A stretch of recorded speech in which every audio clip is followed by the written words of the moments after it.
The Anchor Hocking Glass Corporation brings you Crime Photographer.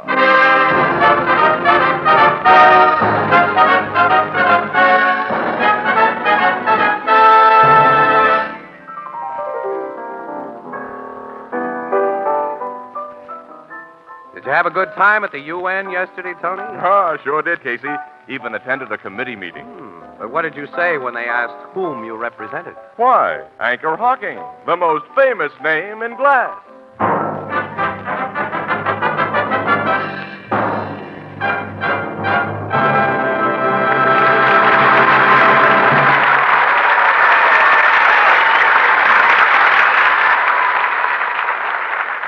Good evening, ladies and gentlemen. This is Tony Marvin.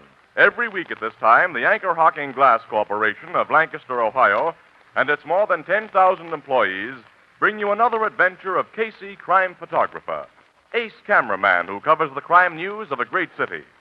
Written by Alonzo Dean Cole, our adventure for tonight, The Chivalrous Gunman.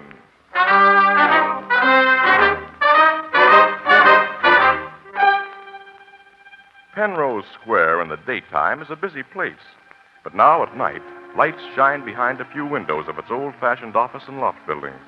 And a block away, a construction crew continues to drill and blast a new section of subway out of the city's rocky bed. In the darkened offices of the J.J. Titus Company, whose business is private loans, there are three men.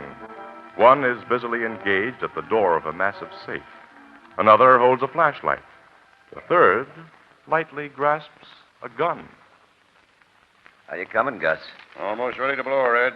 Hold that flashlight steady, will you, Riker? Sure, Gus. Got the shakes pretty bad, haven't you, Riker?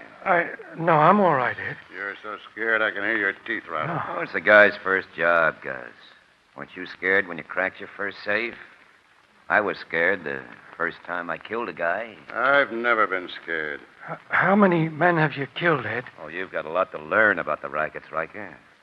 You must never ask personal questions, and you must cultivate a bad memory. I will.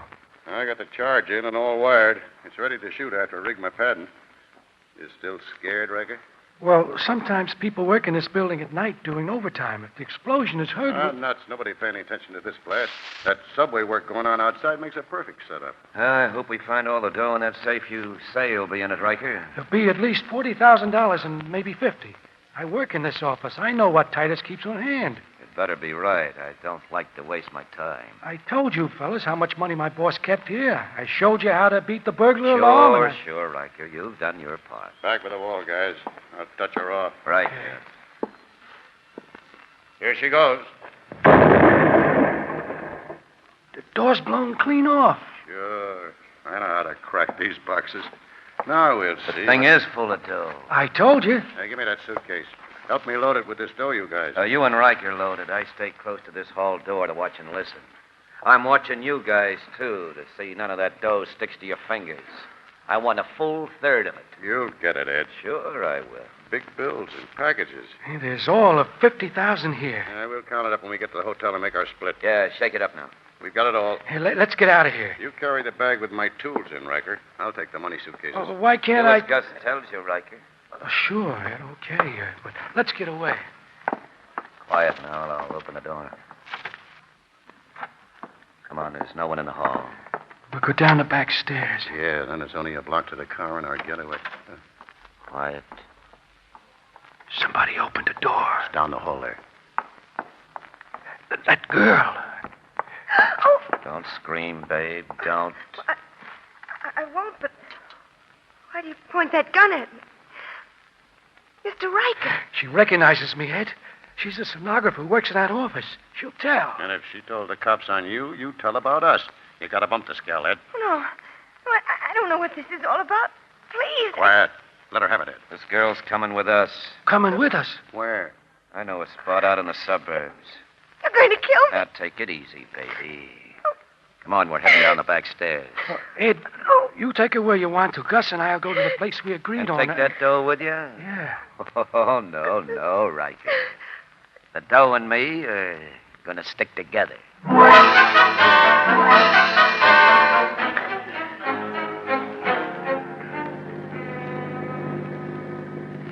Yeah, this is a good spot, Gus. Stop the car. Okay, Ed. You're going to kill me here. Sorry, sister. You worked late in your office on the wrong night. Let's get out. No, I'll never tell anybody that I saw you, man. I swear I'll never tell. Mr. Riker, you know me. I swear. That's just it, Miss Birch. You know me, and you could send me to prison. You're the guy who runs the biggest risk from this girl, Riker. Suppose you bump her off. Me? Uh-huh. Oh, no, I couldn't kill anybody. Okay, yellow belly. How about you, Gus? You're strong for this bump off. I've done my end of the job tonight. This is your part, Ed. Yeah, that's so. Want to see me do it? No. Take her back there among those trees. Okay. Come on, sister. No. Let go of my Come on husband. now. Please. Quiet. Please don't take me. Come on. That's the girl. Just a few steps, babe, away from the road where the trees are thick. That's it. And away from those two yellow bellies. Oh, I'm not going to hurt you. You're not... Quiet. I've been sizing you up, and I figured you'd stand by a guy who stood by you. I swear I'll never tell. I swear... That don't convince me. I go by how I feel about things. Besides, I've never killed a woman. You're going to let me go? Uh-huh. Oh, Now, Candace, listen. You follow this path for about a quarter mile, you'll come out on Weldon Spring Road, where you can flag a bus back to town. All right, get going. Mister... That's all. I'll fire a shot or two after you start for the benefit of those mugs back there. So long. Thanks. I'll never forget you. What I expect you to do is forget me. Get on your way. Goodbye. You can depend on me.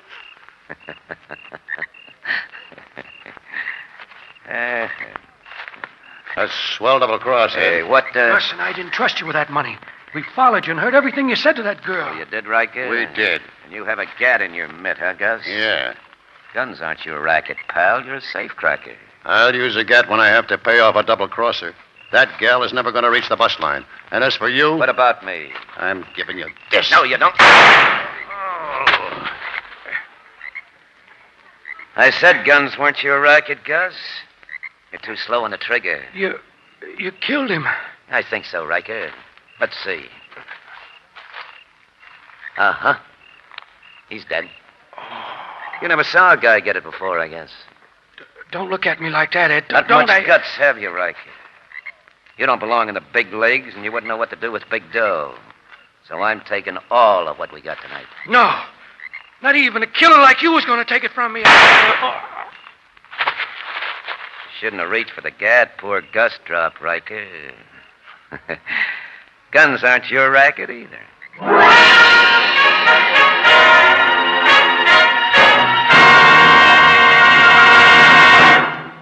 Our story will continue in just a moment. For more than 125 years, we've all enjoyed good, wholesome beer and ale in glass bottles. Why? Because glass, and only glass, can bring you beer and ale as it comes from the brewery, unaffected by any foreign taste or flavor. Yes, glass bottles and only glass bottles can bring you beer as it's meant to taste. Beer that's brewery bright. And here at last is a new kind of bottle. A glass bottle that's different. It requires no deposit. No return to the store. When the bottle is empty, just throw it away. It's light as a feather. Sturdy and compact. It saves space in the icebox. It belongs on any table. It's a natural for picnics. And, brother, what flavor, that real brewery flavor. Protected by glass. As only glass can protect it.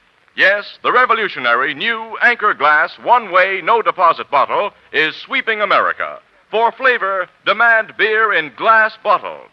For convenience, demand your favorite brand in the new Anchor Glass one-way, no-deposit bottle. A product of Anchor Hocking.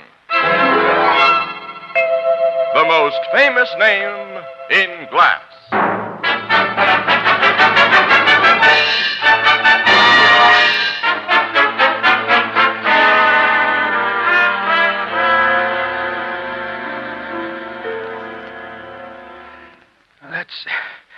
That's how it happened, Captain Logan. I tried to tell you everything. Now I... That's the end, Captain. Riker's dead, Doctor? Yes, it's a miracle he lived as long as he did. Well, Logan, you got a big break. He gave you a pretty complete story before he passed out.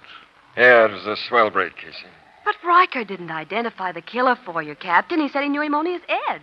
And the description he gave you fits thousands of men. Well, at least Riker gave me something to work on, Miss Williams.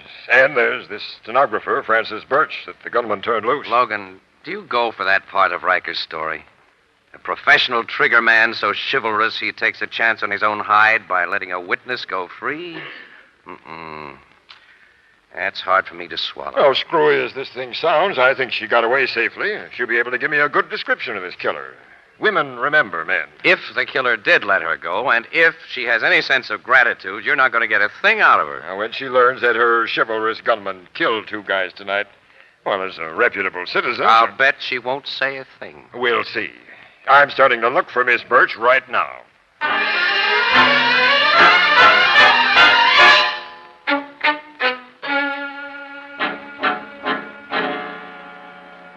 Yes, Captain Logan, the man let me go. He said he couldn't kill a woman. I ran through the woods, caught a bus, and came home here. He didn't follow you? No, Captain Logan. This is certainly a hot one, Annie. I'll say. Now, I've told you all I know.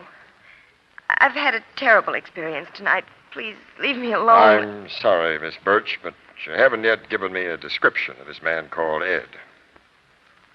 I can't describe him, Captain. It was dark all the time I was with him, and I was so frightened. Well, you must have some idea. I haven't. I don't remember a single detail of the man's appearance. Because you're too grateful to remember? I just don't remember. Miss Birch, this man's a professional killer. He murdered 2 men tonight. It was a cold-blooded murder, and it was a double cross. Well, it's your duty to assist the police in putting him where he belongs. Duty can't make me tell you something I don't know. I wouldn't recognize him if he walked into this room. I don't know him. Okay. That's the way you want it. I'll have to hold you as a material and unwilling witness. Sergeant, take this young lady to headquarters. You mean I'll be a prisoner? You will be held for further questioning. Does the prospect improve your memory? No, Captain. I'm ready to go, Sergeant. Well, guess you win your bet, Casey. Sorry, pal. I hoped I'd lose.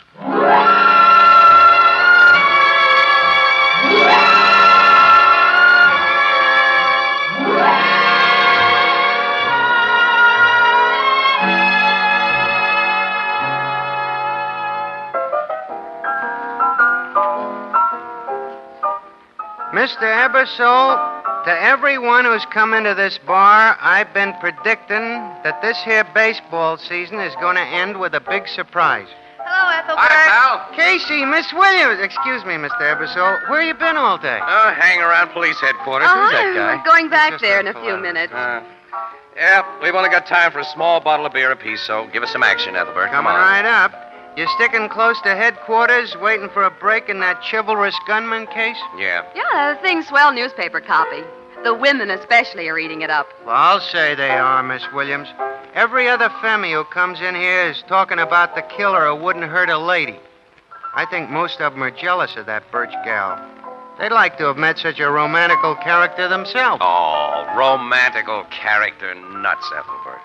Those cookies don't do anything romantic or chivalrous unless they got a very cold, hard-boiled reason for it. But she still ain't described or identified the killer, has she? Well, no. Which seems to prove, Mr. Casey, that he didn't take very big chances.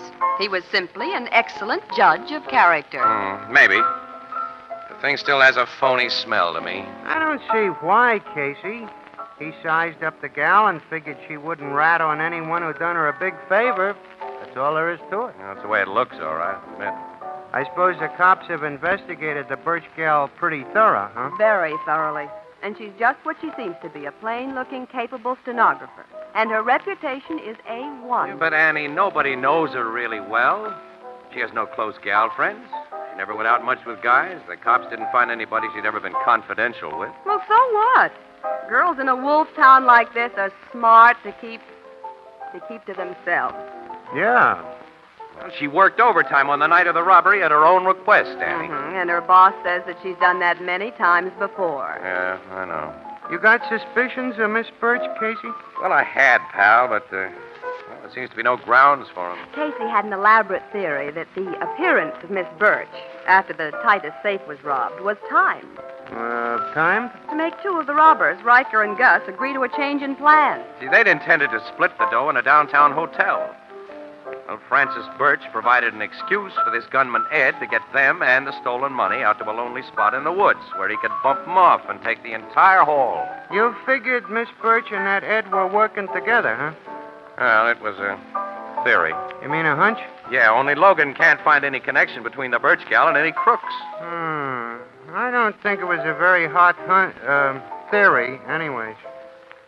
I guess Captain Logan's been rounding up a lot of suspects, huh? Every guy known to have associated with a safecracker, Gus, has been brought in for questioning. The cops are still looking for more. Oh, well. Annie, come on, let's get back to headquarters. If anything breaks in this case, we want to be around, And you know. we'd better be, or city desk will have our scalps. You know what I predict about this case, pal? What? It'll either be solved Yeah? or it'll always remain a mystery.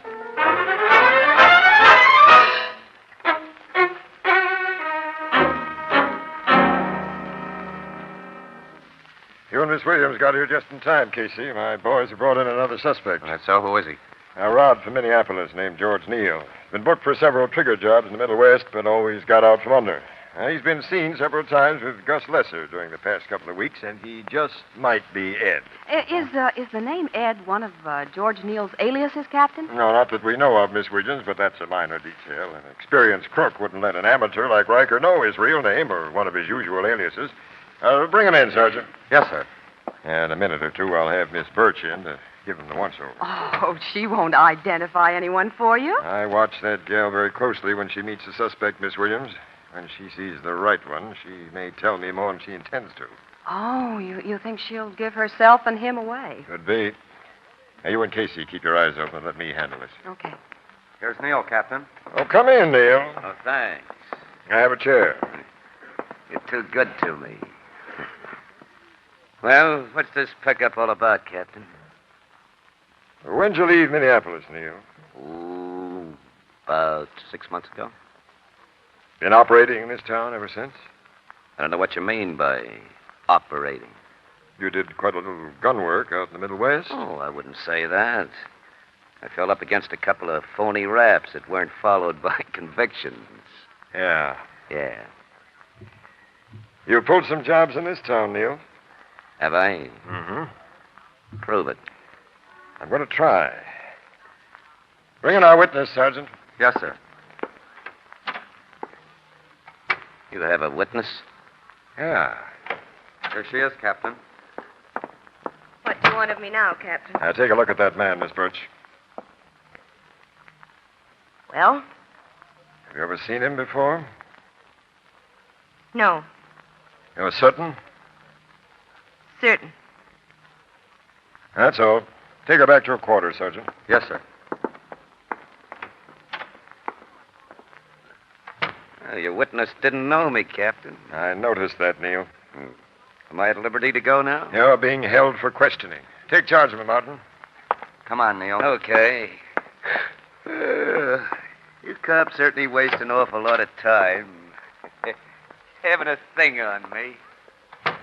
Miss Williams, Casey, you notice a change in that gal when she saw Neil? Yes, Captain. Her voice was calm enough, but did you see how she clenched her hands? Did you get it too, Casey? I wasn't watching the gal, Logan. Weren't watching. Casey! I had my eyes on Neil. He wasn't at all afraid of Miss Birch. You mean you think he's not our guy? I'm sure he is our guy. I don't get it. No, neither do I. All right, now, Neil was pretty tense at first. Because you just might have had the goods on him for any one of a dozen jobs. Well, that tension disappeared when he saw Francis Birch. All he showed then was relief. But, Casey, if he's Ed, he'd have had the opposite reaction. Of course, Ed met this gal only once. He couldn't be sure she wouldn't send him to the hot seat. Right. He couldn't be sure if he'd met her only once. You going back to your cockeyed theory of collusion between that respectable woman and a professional rodman? Neil's a good-looking guy. He could have made a play for her after he learned about the big dough in Titus's safe. And she could have gone so overboard on him, Logan, that she'd play along with the scheme, even a scheme that involved robbery and murder. Well, that's just a hunch, pal. Well, there's no way to prove a hunch of that kind, Casey. She'll just keep on refusing to identify Ed. I think there's a way to prove it. Oh. Women are jealous, Logan. And when they go all out for a guy, they demand a lot in return. Yeah. How do you know so much about women, Casey? I've read about 'em, Annie, in books. Say, we'll try the old green-eyed monster gag, Casey. Now, what on earth? Now, is you'll it- find out, because you're going to help work it, Miss Williams. Now, here's what we'll do. Beginning tomorrow, George Neal will receive special privileges in jail. He'll be allowed to have visitors privately. And after we're sure he's enjoying his privileges, Miss Birch's quarters in the women's wing will be changed so that she'll have a fine view of the private visiting room. And then, Miss Williams, you come in.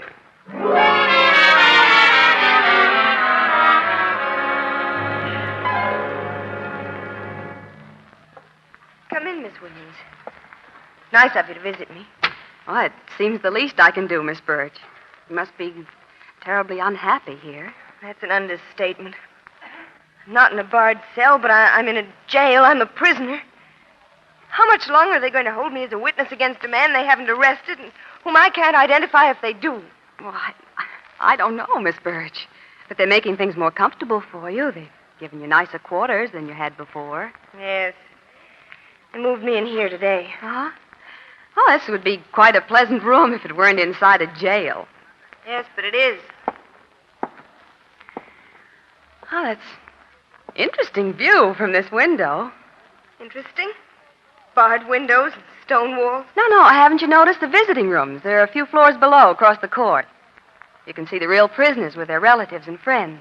Oh, that'll be fun. That fellow Neil is in one of the rooms now.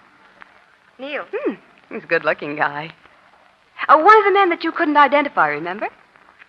Oh, no. I've been asked to identify so many men. Look, he's got a nice-looking girl visiting him. Yes, I see. She looks a little too blonde to be the real thing. He's definitely peroxide. Oh, I don't know what there is about blondes, real or phony, but they sure appeal to men. Who do you suppose that woman is? I don't know. She's probably a newspaper reporter like you, interviewing him. No, I know all the news gals in town, and she's not one of us. Oh. The guards come in to break up their visit. Oh, Neil must be a close friend. She's kissing him goodbye. Yes, so I see. Look at that. Oh, the guards shoot him out. Show's over. Miss Williams. I wonder if you'd find out for me. What, Miss Birch? Nothing. Never mind.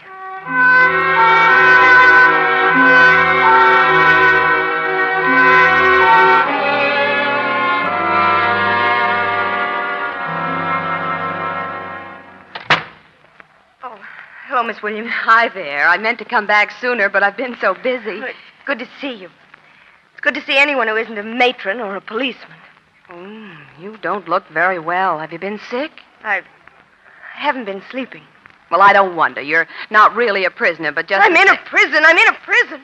Well, I wish I could do something for you. You can. Miss Williams. Yes? Nothing.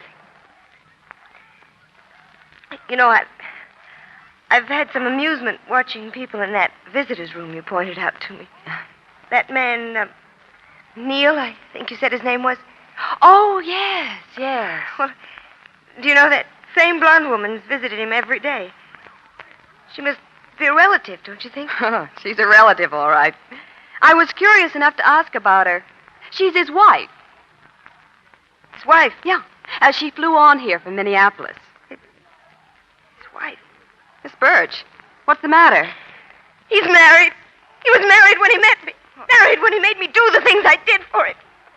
All right, two can play his rotten game. Get Captain Logan. I'll tell him what he wants to know.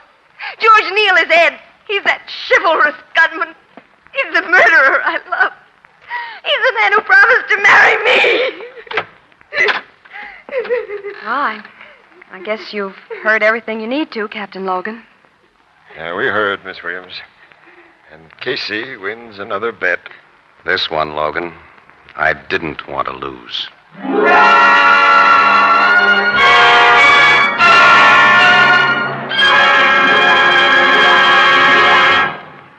We'll join the crowd at the Blue Note in just a moment.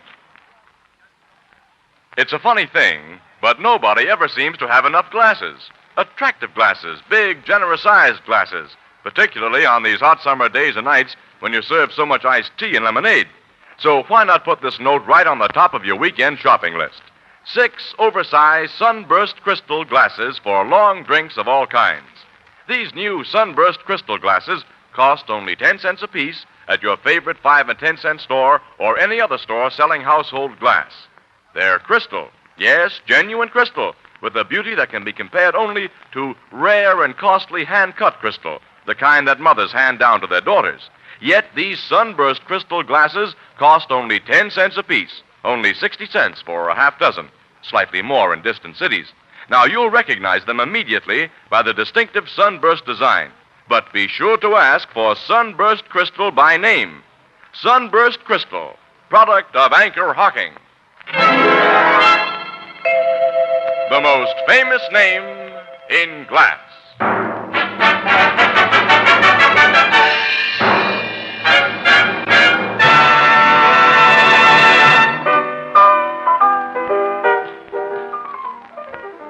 The blonde tomato Miss Birch saw with Neil was just a police stooge. Huh, Miss Williams? Mm-hmm. That's right, Ethelbert. Yeah, great job she has there. After a couple of visits, their little get-together was worth watching. Those visits will put the chivalrous gunman into the hot seat. Yes. Frances Birch has given the DA a detailed account of her association with Neil before the robbery and how they put on that act in the woods. I still can't understand why he needed her as an excuse to get his partners in crime out in them woods. Well, Ethelbert, Neil has a screwy quirk of character, pal. Unlike most professional gunmen, he couldn't shoot a guy unless he had some pretense of self-defense. So he planned things so both Gus and Riker tried to get him before he got them. Pure vanity, Ethelbert. A manifestation of the protective ego with which all males cover their shortcomings. Say, Annie, how do you know so much about men? Not from reading books, Mr. Casey.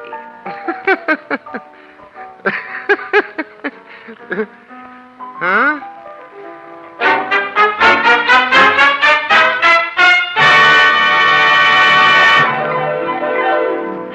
Crime Photographer, starring Stotts Cotsworth as Casey, is brought to you each Thursday by the Anchor Hocking Glass Corporation, makers of Fire King oven glass.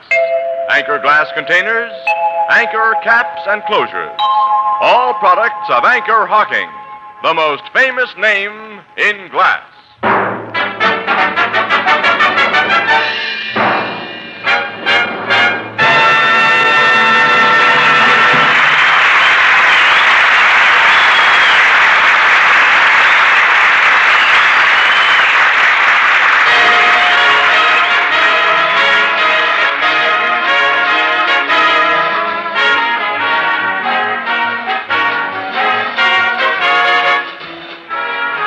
Crime Photographer is directed by John Dietz. The original music is by Archie Blyer, and the program features Miss Jan Miner as Anne and John Gibson as Ethelbert. Herman Chittison is the Blue Note pianist. This is Tony Marvin saying goodnight for the Anchor Hocking Glass Corporation of Lancaster, Ohio, with offices in all principal cities of the United States and Canada.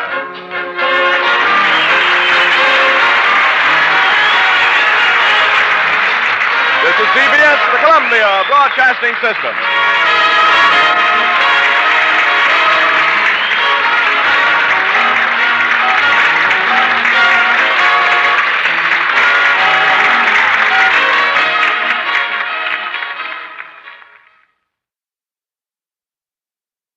The Anchor Hocking Glass Corporation brings you Crime Photographer.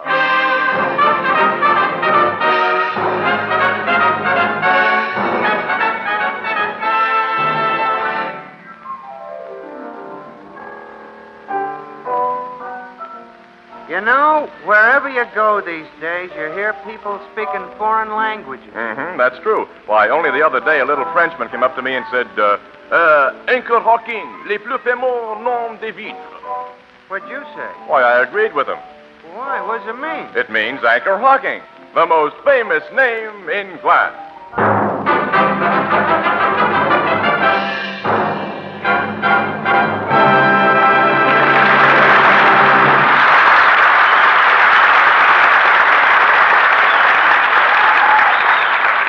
Good evening, ladies and gentlemen. This is Tony Marvin. Every week at this time, the Anchor Hawking Glass Corporation of Lancaster, Ohio, and its more than 10,000 employees bring you another adventure of Casey, crime photographer, ace cameraman who covers the crime news of the great city. Written by Alonzo Dean Cole, our adventure for tonight, Busman's Holiday.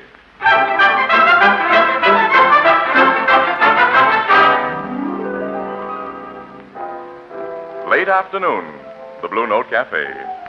Perched on a high stool before the gleaming bar is reporter Ann Williams. Beside her stands Captain Logan, chief of the Homicide Bureau, and facing them is Ethelbert, the head bartender. And the three look rather lonely. Right now, I bet you he's standing in the middle of a nice, cool trout stream without a care in the world. Yeah, a lucky dog. While we swelter here in the city. Well, we'll have our vacations later, Ethelbert, after Casey's all finished with his. So we'll be able to top any fish stories he brings back with him. Yeah, we'll have a big advantage over the guy. Boy, I'd like to have a fishing rod in my hands right now, a creel over my shoulder, and a hatband full of flies. Oh, please don't, Captain. You get my mind off my work, and I gotta stay behind this bar for hours yet. You and Miss Williams at least have the rest of this day off. And we better start doing something about it, Miss Williams. And since Casey's away, how about an evening with me? Well, I'd like it. Maybe I better write the guy and tell him what goes on between you two. Go ahead, Ethelbert. I'd like to worry the lug. So would I. But I'm afraid that any gossip he heard about us wouldn't worry him in the least, Captain. Where'd you like to go?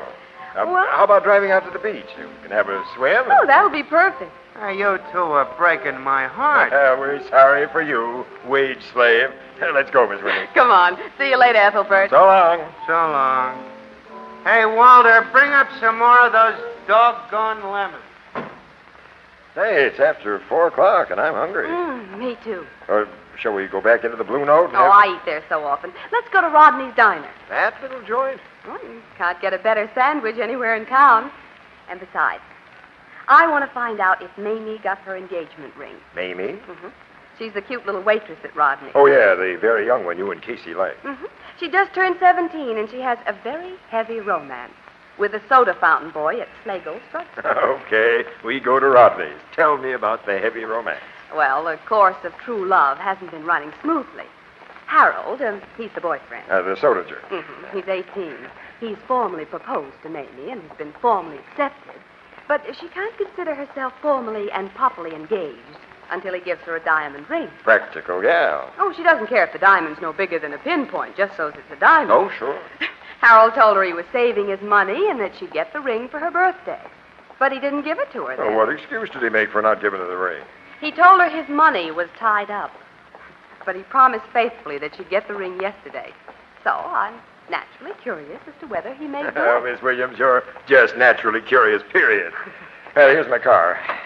We'll be at Rodney's Diner in 5 minutes, get the vital information about Mamie's engagement ring.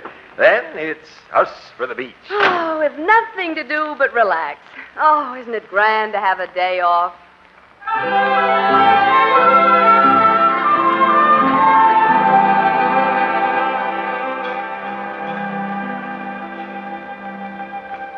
There's an empty table in the corner, Miss Williams. Mm-hmm, that'll be fine, Captain.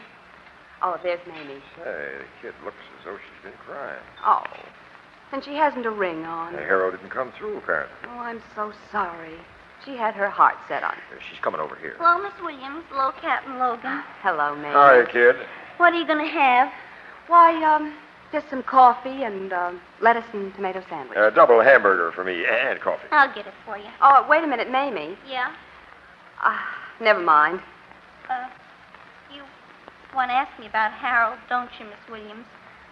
Only you think maybe you shouldn't. Yes. Did he give you your ring? I guess it'll do me good to tell a friend like you about it. He was in here only about half an hour ago and gave it to me. Well, then why are you so down on the mouth, kid? And why aren't you wearing the ring? Because it's a phony. A phony? Huh? Yeah. All I wanted was a little diamond, but I wanted it real. I've seen him advertised for as little as $23.75, only about $8 down, and the rest in easy monthly payments.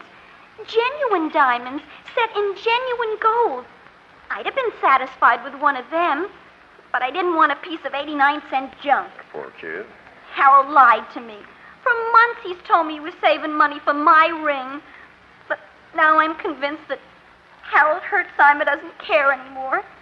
He's fallen for somebody else, and he's given her what was to have been my ring. Oh, now, I can't believe that. I've seen you and Harold together, and he's crazy about you. I think you're imagining things about your boyfriend, Mamie. I ain't imagining he broke his word to me, am I? That I waited over a week for a ring he promised for my birthday and then finally got something I wouldn't be seen wearing at a garbage collector's picnic? Oh, that's too bad. The ring he handed me today ain't only a phony, Miss Williams. It's a old second-hand out-of-style phony. He must have bought it off a push cart. I got it here in my pocket. Look at it. The brass setting that doesn't even shine, with them 3 big pieces of glass in it. Mamie? Hey, waitress, how about taking my order? Right away, mister. Excuse me, Miss Williams. I'll be back in a minute. Captain, look at this ring. Yeah, it's certainly old-fashioned. Say, these are real diamonds. Of course they're real. And about 10 carats apiece. In an antique filigree setting. Where did a soda fountain boy get anything like that? Yeah. Well, this must be worth it. Name's Williams. Hmm? The antique jewelry collection stolen from Carlton Bishop 2 months ago. Yes. The most valuable ring of the lot. In a dull gold, 18th century filigree setting, had 3 flawless blue-white old mine-cut diamonds in it, and the description fits this ring. Exactly. Oh, surely that boy Harold couldn't have been the thief who stole the Bishop jewels. Now, before we speculate about that, I'll take this ring down to headquarters and make sure it's what we think it is. We're not jewel experts. Oh, Mamie's coming back. Let me talk to her. Okay. I've ordered your sandwiches. They'll be ready in a minute. Fine hunk of junk Harold give me, ain't it? Mamie, I don't suppose Harold told you where he got this ring. No, he just handed it to me and got right out, Captain. And he should have. The ring may not be as bad as you think it is. Miss Williams believes the setting's gold. Looks like brass to me. Oh, nobody'd stick 3 big hunks of glass in a real gold setting. Well, they may not be glass. They may be, something a little better. Zircons, maybe? Maybe. Suppose I take it to a jeweler and find out for you what they are.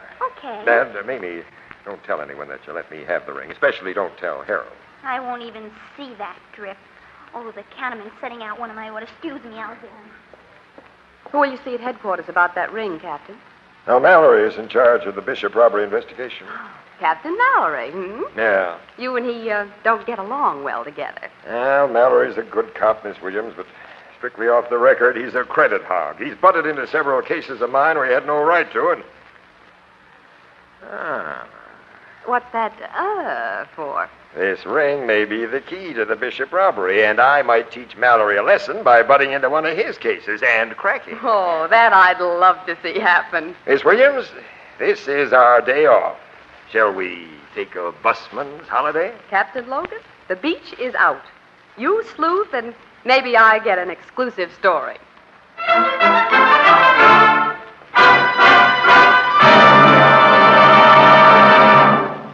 Our story will continue in just a moment.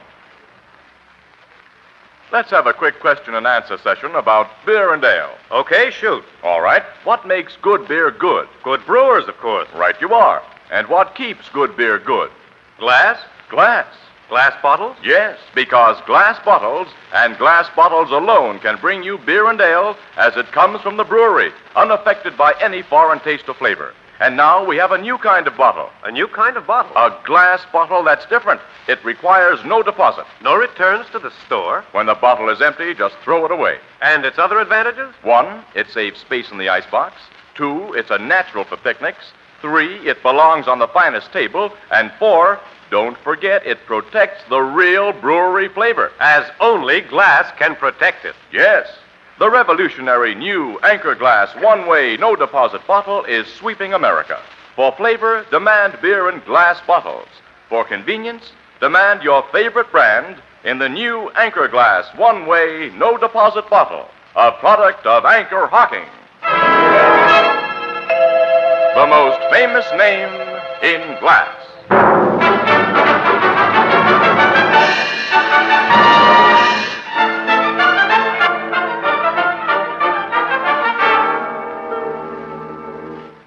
This ring is definitely one of the pieces stolen from Carlton Bishop, Logan. I thought it was, Mallory. Where'd you get it? I found it Found it? after a great deal of hard work. Captain Logan worked his fingers to the bone searching for that ring, Captain Mallory. Practically, that is. Is that so, Miss Williams? You know the Bishop robbery is my case, Logan. Why have you interfered? The Evanston murder was my case, Mallory, and the Borelli stabbing and the Weiss Oh, affair. so that's the way it is, eh? I don't know what you mean. Okay. We'll play it that way. Thanks for the ring. Thanks for your identification of it. Come on, Miss Williams. We'll resume our interrupted holiday. See you later, Mallory. Yes. I'll see you later.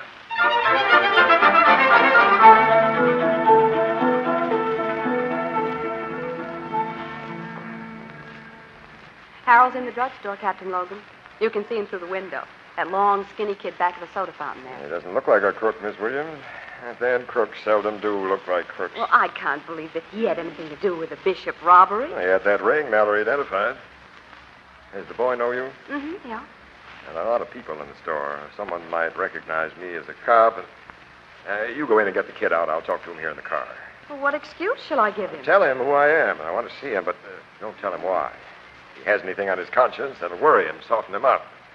I'll be watching through the window to make sure he doesn't try to run away. Oh, okay. I'll bring him out here.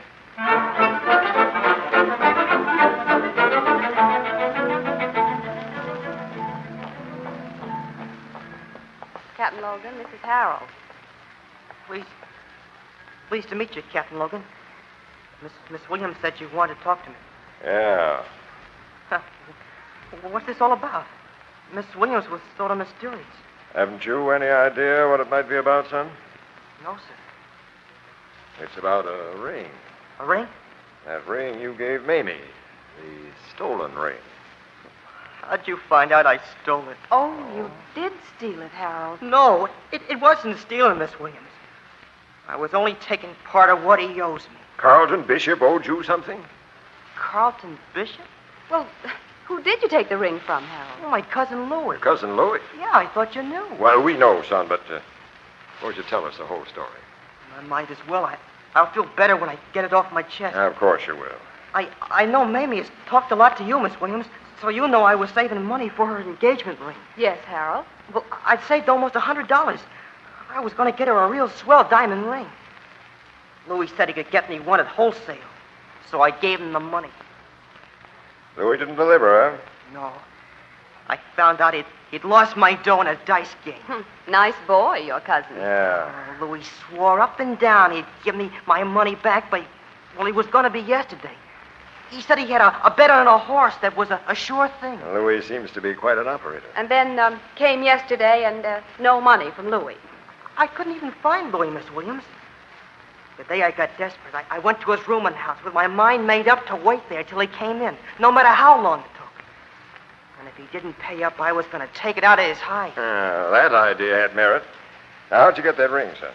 While I was sitting alone in Louis's room, I got thinking of something he used to do when we were kids together. He's about your age? A year older, 19. Louis always had a loose board in the floor of his room at home with a space underneath where he hid things, like you see sometimes in the movies. I got wondering if he didn't have a hiding place like that in his rooming house.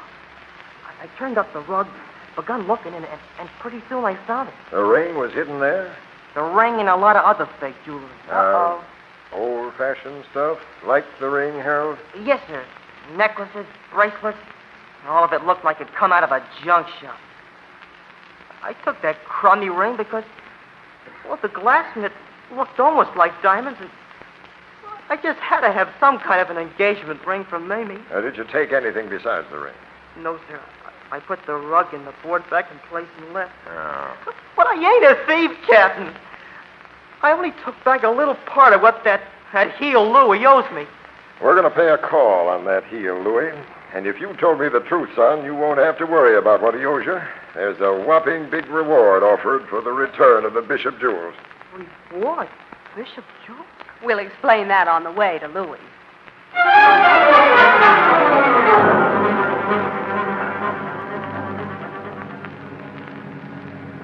There's Louis' rooming house, Captain. 409. It's got too dark to see numbers, kid. I'll park right here. You're almost in front of it. Come on, Miss Williams. Okay. The door of Louis' rooming house left open? No, we have to ring. But Mrs. Pettingill, the landlady, knows me. She'll let us go up to Louis' room. I'll press the button. Now, don't tell the landlady or anybody that I'm a cop. All right. It's hard to believe what you and Miss Williams told me in the car, Captain. Louis' a heel and a chiseler, but I never thought he'd steal. Or at least not anything big. Someone's coming to the door. You do the talking, kid. Yes, sir. Evening, Mrs. Pettingill. So you're back again. Yes, sir. I want to see my cousin. I want to see him myself. He hasn't come in. We'll go up to his room and wait. All right, but I'll be down here watching when you go out. Hey, what's she mean by that, Harold? I don't know.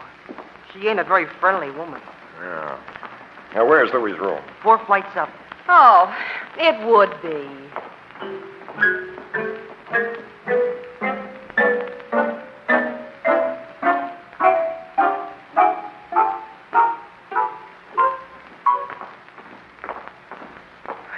This is Louis' room.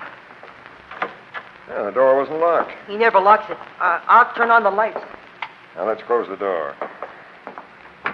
Is this room just as you left it, Harold? It looks the same to me, Captain Logan. Now, roll back the rug and show me that loose board. Yes, sir. Here it is. Now, lift the board as you did before. Okay. Oh, it's a pretty tight fit. I've got to use my pocket knife. There. Look, Captain, The space underneath that board is empty. Where's the jewelry you say you left there, Harold? I don't know. It was full of stuff and I left it. I swear I did. Louis must have come The home. landlady says he hasn't come home. But someone's been here. Say, what is this? What's That's going on? Now. Oh, hello, Harold, old pal. Why you got my carpet rolled up? I want to ask you some questions, Louis. So do I. Step inside, young fella, and we'll close this door. Who are you, mister? Who's this lady? Now, never mind the formal introductions. What'd you have under that loose board on your floor? Nothing. I didn't know there was a loose board there. You're lying, Louis. You always had a place like this where you hid things. That's way back when we were kids. It's now, too. You had jewelry hidden there this afternoon. Stolen jewelry. You're nuts. No, I saw it. I took a ring from it because I thought it was only phony stuff. Now I know it was real and that you came back here after I left and took the rest of it away. I don't know what you're talking about. I'm going to make you tell the truth. Hold it, kid, hold it. Harold, what time did you leave here with that ring this afternoon? About 2:30. Now, where have you been since 2:30, Louis? I've been shooting pool and I can prove it. Now look here, mister, I don't get this at all. If you're a cop, I ain't done nothing. Except maybe I owe my cousin a couple of bucks. You owe me 100. It ain't no crime to owe. And if anybody thinks I've been up to anything funny in this room since 2:30 this afternoon, I just ain't been here. We're going to find out about that. I'll do the finding out, Logan. Well, Captain Mallory. Hello, Mallory. Had a hunch you'd tail me after we left headquarters. And I've been listening outside this door while you developed my case against these two punks. Well, it's open and shut. Miss Louis stole the Bishop jewels and hid them under the floor. I didn't steal anything. I don't know what the story... Shut up. And the other punk found them and glommed the whole lot. I only took that And ring. you shut up. You took everything. You didn't believe the stuff was phony. You knew exactly what it was. Now, what have you done with it? I haven't done anything with I it. never Take stole him any... down to headquarters, boys. Now, Captain Mallory, wait a minute. This is my case, Captain Logan. Take him to the car, boys. Tell her you guys I were think all... you're altogether wrong putting heavy pressure on both of those boys, Captain Mallory. Oh, really, Miss Williams? Yes. Louis no bargain. But I believe Harold's told us the truth. When he left here this afternoon, he had nothing but that ring with him. And then his cousin came back. How did Louis, his cousin, get into the room? Through the window? He walked in through that door, of course. All right, come in here, Mrs. Pettingill. All right. This is the landlady here. Mm-hmm. We've met her. Mrs. Pettingill, tell this lady and the officer what you just told me. Nobody came through this here door from the time that Harold boy closed it, when he left the room at 2:30, until he came back here with you two. I know because the door was watched every minute, for the very good reason that Louis feller owes me 3 weeks' rent. And when a roomer owes his landlady, he's watched. Furthermore, I'm personally acquainted with Mr. and Mrs. Pettingill and know they're on the level. Well, thanks for bringing me that ring, Captain Logan. It helped me break my case. So long. So long, Captain Mallory. Yeah. Well, we should have gone to the beach, Captain. Yeah. Do you think those Pettingills are on the level? Well, Mallory wouldn't have vouched for him unless they were 100%. Well, then Harold lied to us. He didn't take just the ring. He took everything. I believed him, Miss Williams, and it's a professional habit of mine to disbelieve. Well, I believed him too, Captain. Maybe someone was spying on him when he found that loose board and the stuff underneath it. And after he left, Now, the only way anyone can see into this room is through the window. Well, it's 4 stories above the ground. But there's a window directly opposite. A dark window in the next house. And it's a good 15 feet away across that court. If anyone saw Harold from there, they couldn't have gotten across afterwards. Now, wait a minute. Come here beside the window. Oh, okay, but what? Now, look. On the windowsill. Scratches. Fresh scratches. The kind a man's shoe makes. You think someone came in this window? Yeah. But no one could jump across that wide court. Not even a human fly could climb up those smooth walls. A guy couldn't have come down from the roof either. Well, then how? Now, wait. I think I've got it. This window once had shutters. Yes. When the shutters were taken down or rotted away, nobody bothered to remove their hinges. Look, they're strong, old-fashioned hinges set in concrete. Well, I don't see I'm what... turning out the lights here. Now, we'll get out of this room and close the door. Captain, what on earth? Now, I may get the Bishop jewel thief. Do you mind explaining? Now, come on. We're going down to the street and wait outside that house next door. When we see someone come out of that house with a bag or suitcase in his hand, and something he can't pack in a bag or suitcase, I'll be sure I figured right. Something he can't pack into a bag or suitcase. A duplicate of something that lug Casey has been enjoying himself with all day.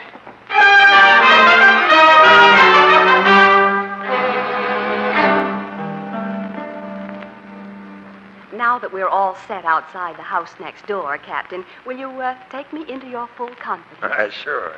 Here's the way I figure it. A thief who got away with the Bishop jewels is an experienced crook, and he knew he had to let this stuff cool off plenty before he attempted to market it in its most valuable form. Well, while it was cooling off, he didn't want it close enough to burn him if we cops walked in, and he didn't want it so far away that he couldn't keep an eye on it. He planted it in a house he didn't live in where he could watch it through a window. That's my guess. He put it under that board in Louis's room. And he was watching when Harold found the loose board this afternoon. So he had to move it to a new hiding place. Well, how did he get in here? Mrs. Pettingill would have seen him if he'd come in the front door. How could he come across the court? He couldn't jump, he couldn't climb, he couldn't get down from the roof. He pulled himself across. Pulled himself? With his hands. Oh, and I figure he just pulled himself back again when you, Harold, and I arrived, and he's been waiting for the cops to clear out of this neighborhood so he could make a getaway. But how did he pull himself across that court with his hands? And what is a duplicate of something that Casey's using on his vacation got quiet. to do? The guy's coming out of that house. Oh, he has a suitcase in his hand. And something too long to be packed in the suitcase. A fishing rod. A trout rod. Now I'm sure, and I'm Let getting go at of me. What's the big idea? I'm a cop, fella, and I'm searching you. He had a gun in his pocket. Also, this little bag, Miss Williams. Look what's inside. The Bishop jewels. And we'll just turn them over with this guy to Captain Mallory. It's his case.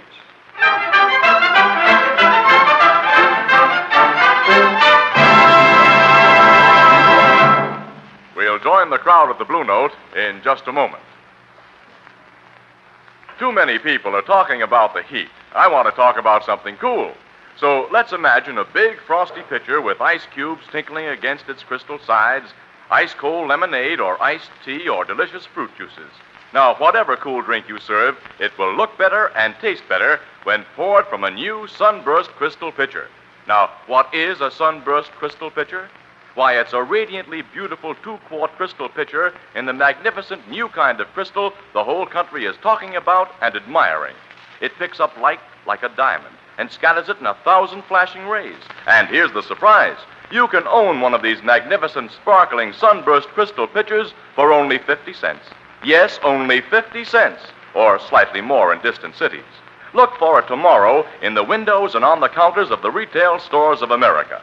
Sunburst Crystal is a product of Anchor Hocking, the most famous name in glass.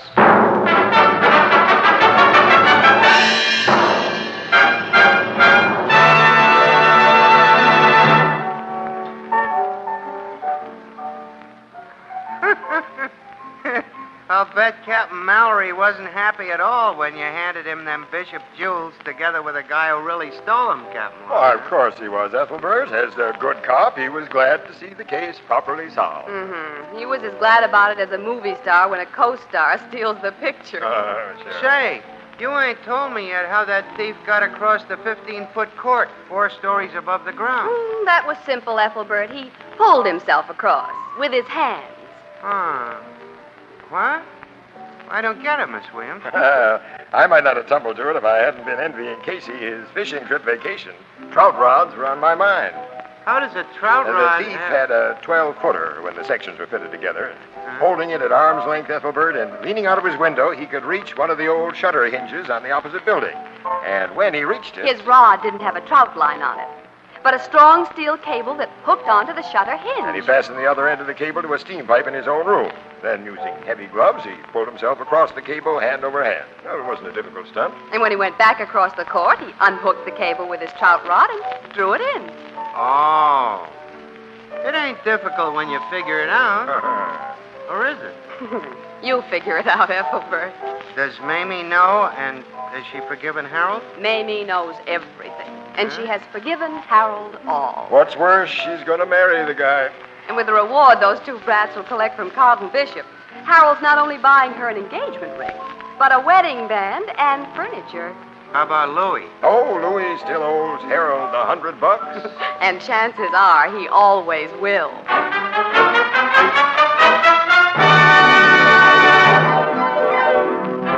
Crime Photographer, starring Stotts Cotsworth as Casey, is brought to you each Thursday by the Anchor Hocking Glass Corporation, makers of Fire King Oven Glass, Anchor Glass Containers, Anchor Caps and Closures, all products of Anchor Hocking, the most famous name in glass.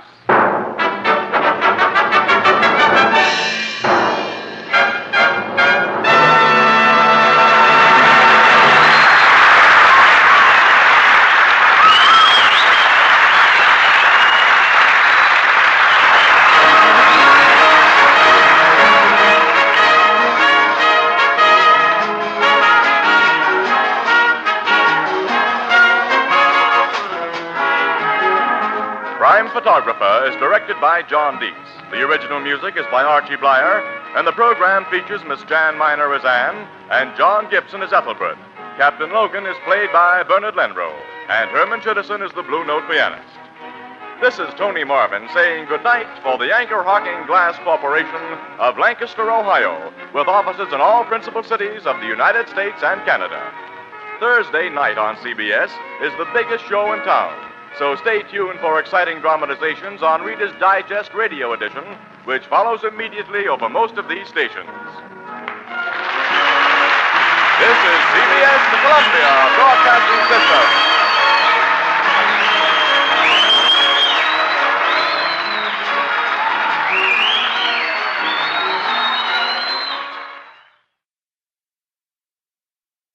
The Anchor Hocking Glass Corporation brings you Crime Photographer.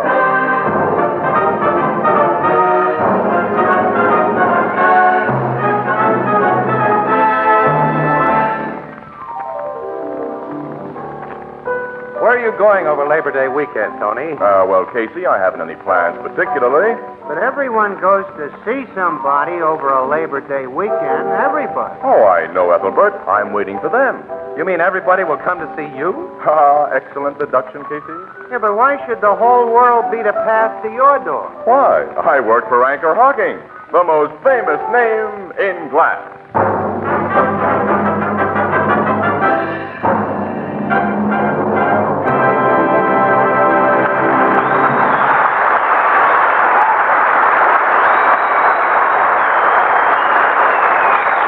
Good evening, ladies and gentlemen. This is Tony Marvin.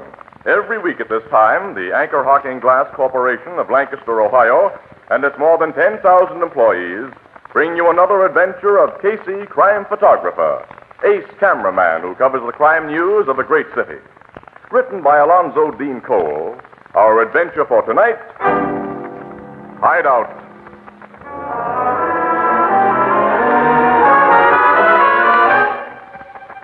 Night. A street of old houses. Unpainted, unkempt, dirty-looking houses. A man and woman hurry along the street, watchful, furtive. In a shadowed doorway of one of the houses, they halt, and the man knocks quickly and softly. From inside the door... Who's there? The guy who phoned you an hour ago. Ed Bagley's pal. Okay. I'll open up. Be quick about it. I'm being quick. Hey, why the rods? Just want to be sure who you are, mister. You've come to the right house. My name's Bliss. The guys call me Creepy. You fit the description I got. Get inside, Doris. Okay. Close that door quick. And lock it, Creepy. You don't have to tell me my business. Oh. So you're tough Luke Davis. And wife. Yeah. Nice clean getaway you pulled after heisting that bank for $100,000, according to what I read in the papers. If the getaway'd been clean, we'd have been out of this town by now, not here. Don't worry. Old Creepy will hide you out. Got a nice room upstairs for you. I hope it's better than what I see down here and what I smell. Yeah. Don't you ever open a window? Neighbors and cops might see and hear things through open windows. Besides, I don't like drafts. They're bad for my cough. Go on, I'll take you upstairs. Come on, Doris. What a jump. You don't like it, sister? You don't have to stay. Hey, you two are traveling light. Nothing but that little satchel for both of you? Did you expect us to show up here with a couple of trunks after what you read in the papers? No, but the 100 G's you got from that bank should make quite a bundle. Fill a big suitcase, maybe. I'm wondering if you lost. We didn't lose it. You got it hid away, huh? Well hid. Yeah. Sure you brought enough dough with you to pay my rate? You'll get yours. Where's this room you got? Yeah, I'm tired climbing. Here's the room. Oh, look, it's worse than those crummy ones downstairs. Yeah, it stinks. Got a good strong door on it and heavy bolts. Also, it's an easy jump from that window onto the next roof. But more important, old Creepy's never bothered by the cops. They don't know he runs a hideout. They think he's just a poor, sick old man. Well, the joint looks safe, Doris. Anyway, we're stuck with it till the heat dies down. How much, Creepy? $1,000 a week. What? You lousy robber. 2 guys were killed in that bank holdup. 2 Davises are wanted for murder. Okay. $1,000 a week. Payable in advance. Give it to the rat, Luke. Here's your G. Meals is extra. What? Of course, you can go out to the restaurant if you want to take the chance. How much for meals? Well, it depends on how expensive your tastes are. Folks with 100 G's stashed away will naturally want the best.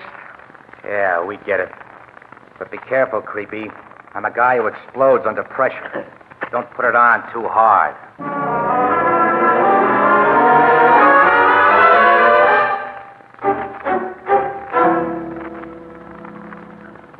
2 weeks in this crummy joint, Luke. Cost us nearly $4,000. Yeah. $25 a piece for the lousy horse meat he calls steaks, $2 a bottle for beer that cost him 2 for a quarter, and $1 for a 5-cent newspaper. I'm fed up. So am I. Most of all, I'm fed up with this dirty, stinking room. Oh, what's the use? We're stuck, and we got to make the best of it. I'm not so sure of that. Huh? I've been thinking, babe. About what? Hand me that nail file, will you? So I could get a decent manicure. Nuts with the manicures. What's on your mind? Hand me the nail file, I said. Okay. Here. Now, will you... I'm thinking about us leaving here. For where? Another hideout. We don't know any others in this town. We don't stand a chance of getting out of town yet. I just remembered what another con told me when I was in stir. There's a guy who runs a big hideout racket here, Doris, and he treats red hots right. Why didn't we go to him in the first place? I tell you, I just remembered his name. I'm going to get hold of him on the phone downstairs and make arrangements. He'll send a right car to pick us up. He'll do everything. Then this rat creepy sees himself losing the dough we've been dishing out, and he tips off the cops. He'll figure who this other hideout guy is, Lou. Creepy won't have any chance to figure it. You mean... Nah. My nails ain't bad, but I wish I could get a real manicure. He's sure been asking for. I'll say he has. He's coming upstairs and bringing that hoochie water. Yeah. He's going to make us a present of it. No noisy shoot. Of course not. Open up, Davis. I brought your whiskey. Okay, Creepy. Come in, Mr. Bliss. Oh, thanks. Good stuff I got you. One of the best blends on the market. You owe me $100 for the bottle. No, Creepy. That bottle's on the house. What do you mean? Hey, fire that gun. I'm bending this gat over your head. Oh, don't. Chiseling rat, you lousy chiseling rat. Let him have it plenty, Luke. He's had it plenty. You sure he's finished? We don't want him talking. He'll never talk to anyone again. Go through his clothes and find the dough we paid out to him, while I go downstairs to his phone and make a deal for a real hideout. You better open a window down there and let in some fresh air. Yeah. I'll be glad to get out of this smelly place.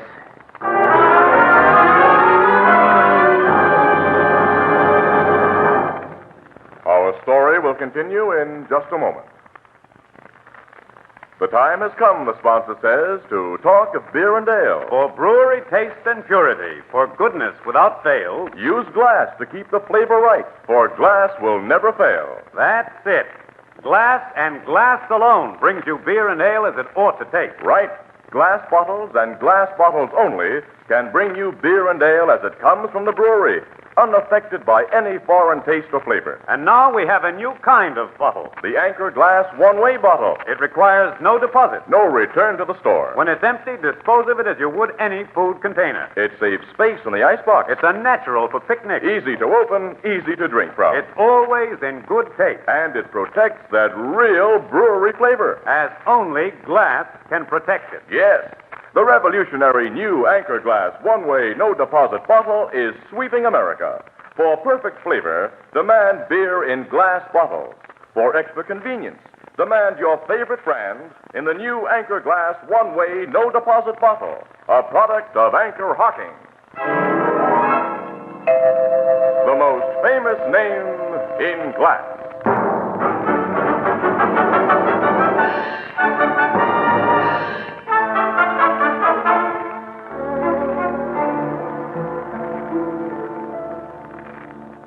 The body of this character, Creepy Bliss, was found this morning because a cop was very observant, Miss Williams. I'd like you to mention that in your paper. Well, don't I always put in a good word for you cops, Captain Logan? When I have the opportunity. Yeah, the trouble is, Logan, you guys give us so few opportunities. That comedy, Casey, is strictly Joe Miller. Okay, pal. But what did your observant cop observe? And a downstairs window was open. Bliss never opens one, summer or winter. Oh, that's why this joint smells like a glue factory. Yeah. Well, the cop was familiar with Bliss's habits. He investigated the open window and found Bliss with his head bashed in. Otherwise, the murder might have gone undiscovered for weeks. When was his head bashed in? About 10 o'clock last night. Any idea who did the bashing? We're sure Luke Davis did it. Davis? You mean the bandit who held up the bank 2 weeks ago? He and his Mao Doris had obviously been hiding out here. They found their fingerprints all over the room where Bliss was beaten to death. Well, then Bliss ran a hideout, eh? That's the picture, Casey. And he ran it pretty smart. We cops never had him under suspicion. He ran it so smart that apparently the gang in control of the hideout racket here wasn't wise to him. He wasn't a member of the gang. I don't think so. I've heard just one guy bosses the hideouts in this town. That's my dope in the situation. Well, you've never been able to learn much about the hideout boss, have you, Logan? No, he's the toughest of all racketeers to find out about, Miss Williams, because he's the one crook other crooks don't squeal on. Yeah, for the very good reason, Annie, that every crook figures that he himself will need a hideout eventually. And he wants to be on good terms with the guys who can provide it. Yeah. Now, Luke Davis and his girlfriend probably made a connection with the big hideout operator before they left here last night. Luke left some fingerprints on the telephone. Well, there's no way of tracing the call he made. Miss Williams, only amateur detectives in crime fiction can trace local calls when a phone isn't tapped. The phone companies can't do it, and neither can we poor professional cops. Mm-hmm. So Luke Davis and his wife have made another getaway. Yeah. And we probably won't catch up with them until they figure it's safe to come out of hiding and try to blow town. Well, if they could be found right away, it'd be front-page stuff. And big. I'm so sorry I can't oblige you two with something immediate. You've found nothing that might be a possible lead to where the Davises went from here? Not a thing. Oh, you know you can tell us about holdouts, Captain. We keep them strictly off the record. I'm not holding out anything on you, Miss Williams. You've heard all I've learned about this thing. Of course, you've been in touch with Barney Rubin, huh? Oh, sure. I got nothing from him. Well, now, who's Barney Rubin? Well, Annie, altogether off the record. He runs a joint on the west side called Barney's Bar. It's a crook hangout, and when Barney hears interesting things, he passes them along to Logan and a few other guys that he trusts. Ah, a stool pigeon. Well, more a undercover guy, I'd say. Barney never's been a crook himself. That we know of. I don't know. I've always figured him on the level, pal. Well, he's been very helpful at times. Well, if he's not a crook himself, how come crooks trust Well, him? Barney's brother, you see, Annie, was a big-time racketeer. And he and his mob used Barney's bar as a hangout. The brother was cut in two by machine gun slugs in one of those sweet gang double crossings 5 or 6 years ago, and well, Barney turned very sour on old Gunman. Outwardly, though, he remained on good terms with the cookies that he'd met through his brother's connections, but on the QT, he's done him a lot of harm. Now, this is strictly off the record, Miss Williams, and you forget you heard it. Sure, Captain Logan. Well, let's get back to the paper, Casey. We've got everything here there is to get. Yeah. See you later, Logan. Okay. So long, Captain. So long, Miss Williams. Well, Annie, I'll drop you off the office. Leave these pictures I took with Tate in my department. Oh, where are you going? Well, nailing Davis and his moll will make a big yarn, Annie, if it breaks soon. So, before some other newspaper mug gets the idea, I'm going to see Barney and make a deal for an exclusive tip if he hears some interesting information.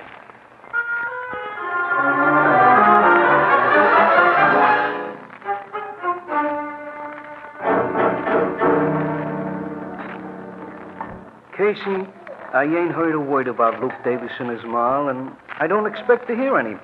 Them red hots is from out of town, you know, and the mobs around here ain't acquainted with them. Yeah, well, what I'm asking you, Barney, is this, see?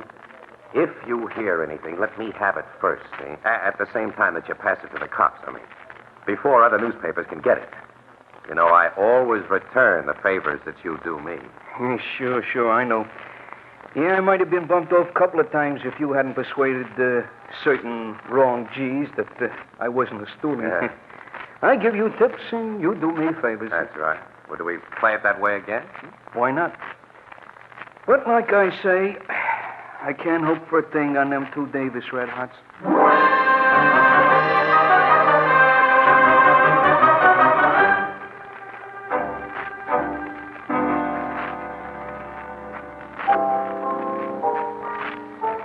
Well, your interview with Barney doesn't sound too promising, Casey. Oh, he'll tip me if he hears anything, Annie. Guy in his spot needs guys like me to front for him sometimes again. Well, I'd hate to be in his spot. Running with crooks and hunting with cops is playing the hard way. Yeah, I'll say. Annie, here comes Ethelbert. We can't talk about Barney, even to him. Hello, Casey. Hello, Miss Williams. Hi, pal. Evening, Ethelbert. Excuse me, I was busy up at the other end of the bar. Well, what's new, Casey? Casey and I have been working on that hideout murder. I've been reading about it. The cops are sure Luke Davis and his wife did the job. Huh? Yeah, it's open and shut. Why do you suppose they killed the guy who'd been hiding them out? Well, those hideout rats are always greedy, Ethelbert. My hunch is that Creepy Bliss piled up the charges until Davis got sore and worked him over. From what I hear about Davis, he always got sore when he was overcharged. A waiter I know who comes from the same town as Davis was in a while ago, and he was telling me about it. Huh? Few people in this town know Davis. What did he tell you? Only what I've said, that the guy added up his tab very careful and made a big squawk if the charge was a dime or so too much. This guy knew Davis well. I'd kind of like to talk to him. Yeah, he might give us some angle, Casey. Well, he didn't know Davis well, just waited on him occasionally. Anyway, I don't know where you could find this waiter. He's only an acquaintance. I don't even know his last name. Oh, you don't? Well, it's a thought. Say, slip us a pack of cigarettes, will you, Bert? Okay. This waiter said Davis had a very annoying habit, aside from adding up a check too careful. He ruined menus, too. Ruined menus? Yeah. Seems he's a bug on keeping his nails manicured, and they was always razor sharp. He'd run one of them nails over the menu to mark each item he wanted, and he'd cut the paper almost clear through so the menu couldn't be used again for other customers. Oh, interesting, but unhelpful. Yeah. How about those cigarettes, huh? Oh, gee, I almost forgot. Here, Casey. Thanks, pal. Thanks. This waiter said Davis ruined phone books the same way. What, phone books? You underline the numbers he was going to call. As Annie. Casey. His nails was also hard on tablecloths and Annie, come on. napkins. Hey, where you going? Back to Creepy Bliss's joint. You've given us a tip, pal. And thanks a million. Oh, that's all right. What'd I do?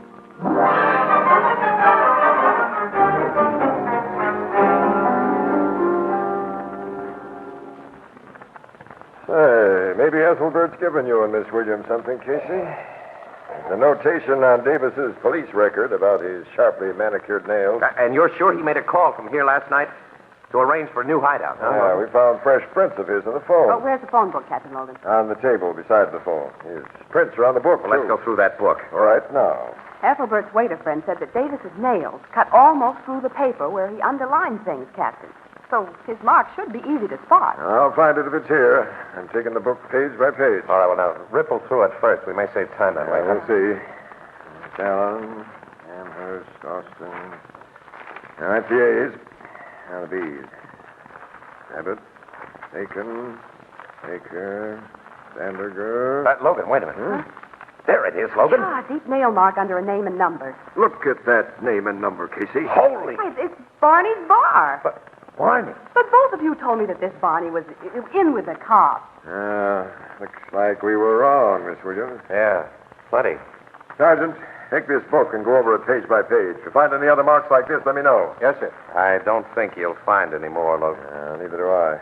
Playing ball with you cops, as it seemed, gave Barney a nice cover-up, didn't it? And we fell for it because now and then he did give us the real lowdown on wanted crooks. Logan, thinking back, those crooks never had any dough when Barney turned them in. Well, he took all they had for hiding them, and then put them on the spot, Annie.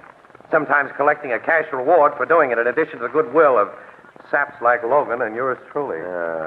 We went out of our way to protect the rat, to keep better rats from getting wise to him. How are you going to handle him, pal? I know how I'd like to handle him. Well, I'd love to see you do it just that way, but... Sure. Nail mark's no evidence, and if I bring Barney in for questioning, I tip my hand. squirm out from under. And not only that, the Davises might be warned and get away. Say, Logan, Barney might be persuaded to lead us to the Davises, and at the same time cook himself. Oh, Barney's smart and careful. He lets little guys do his contact work. Yeah, maybe not with red hots who've gotten away with $100,000. I think Barney takes a deep personal interest in that kind of moolah. You figure the Davises are carrying that dough with them? No, I doubt it. Experienced crooks like the Davises don't trust other crooks. They know they're at the mercy of a hideout proprietor. I think they managed to bury the dough somewhere. That may turn the trick. I don't get you. No, neither do I. Hideout landlords are greedy guys, Annie. $100,000 is a lot of dough, and there's no honor among thieves. Talk straight. All right, how's this? I'm going to call on Barney.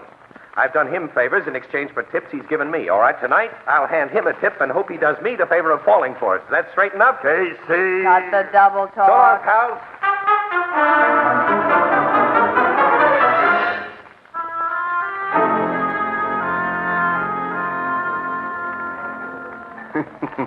I didn't expect to see you again today, Casey. Well, I just dropped in on the chance you might have something for me, Barney. Not a thing, fella. I told you there wasn't much hope I'd get the lowdown on them Davises. Yeah.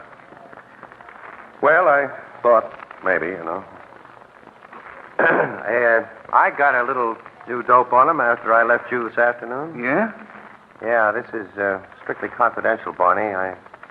I could only spill it to a guy who's aces with the cops, you know. Well, you know how I stand with them. Yeah, sure.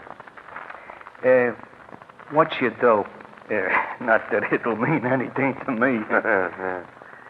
Well, Captain Logan tipped me that he has definite proof that the Davises are hiding out with all of that $100,000 on them. On them? Yeah. Didn't have time to stash it away before they went to Creepy Bliss's joints. $100,000 is a lot of dough. Must fill a big suitcase, huh? Yeah, it might. But a lot of folding money can be carried in a guy's clothes, Barney, and a lot more under a woman's dress. That's so. Look, keep this way under the hat, Barney. If the cookie they're hiding out with knew that dough was right under his nose, well, you can figure it easy. Yeah. Them Davises would be in a real bad spot if the hideout operator knew. That's right. Fortunately, of course, nobody knows except you and me and a few cops. Yep, that's the way it is. Well, I'll be running along, Barney. Maybe you'll have something for me tomorrow. I'll drop in. Yeah, you might be lucky, Casey. I might have something about them Davises. Yeah. Well, good night, fella. Good night.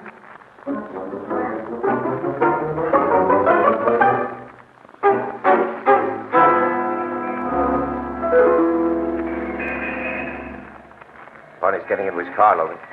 He's never been known to leave that joint of his until 4 a.m. closing time before. Well, it isn't midnight yet. Looks like Casey's scheme is working. Well, he sure had me over a barrel. He said that dough should fill a suitcase. We don't even know whether the Davises have any baggage with them at all. His car's starting. Follow him, Sergeant, and don't lose him. Okay, Captain. Now, Casey, we'll find out if your tip to Barney pulls a payoff.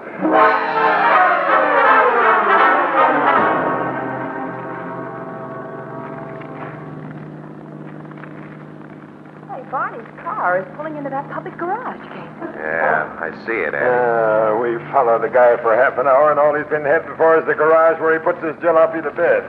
Barney lives only a few blocks from here, Casey. Maybe he got wise. We were tailing him, Logan. He didn't get wise. Our driver knows his business. What'll I do now, Captain? I'll drive out past the garage and park where we can keep an eye on it. Okay, sir. If Barney comes out, Martin here will follow him home and keep a watch on him. Even though Casey's big scheme is flopped, I don't want Barney out of sight for a minute. Well, look, he's out of sight right now, pal. What? Yeah, the big doors of that garage are wide open. When we passed it just now, I saw Barney go through a door in the back. Yeah, that's what I saw. Stop the car, Sergeant. Yes, sir. You'll find out where that door in the back leads to. Can't lead outside, Logan. The garage is built against a ledge of solid rock. Yeah, and it has 2 stories, Casey. There may be rooms in that second story, a hideout. You see any attendants in the garage? Only one guy. If this is a hideout, he'll be working for Barney. And all of you stay here. I'll go in and stop him from giving any signals. I'll go with you. You stay here. What? More than one guy goes in, the lookout might get wise and pull a fast one before you be stopped. That's right. Okay, you're right, pal. We'll stay behind and watch.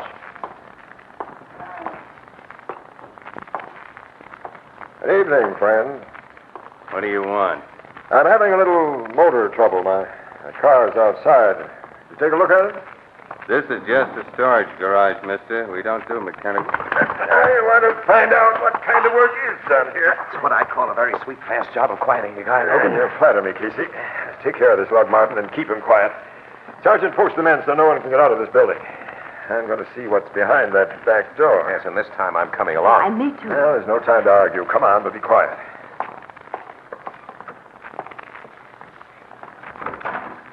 Yeah, the door's not locked. Barney was depending on that lookout. The stairs going up. With a door at the top. Now, let's go. What do you mean? What do you want? That's the only reason I came up here, and that's what I'm trying to tell you, but you don't pay no attention. Hey, that's Barney's I voice. didn't Listen. want to take any chances, so I dropped in to see if you and your missus was comfortable, Davis. Davis. Comfortable.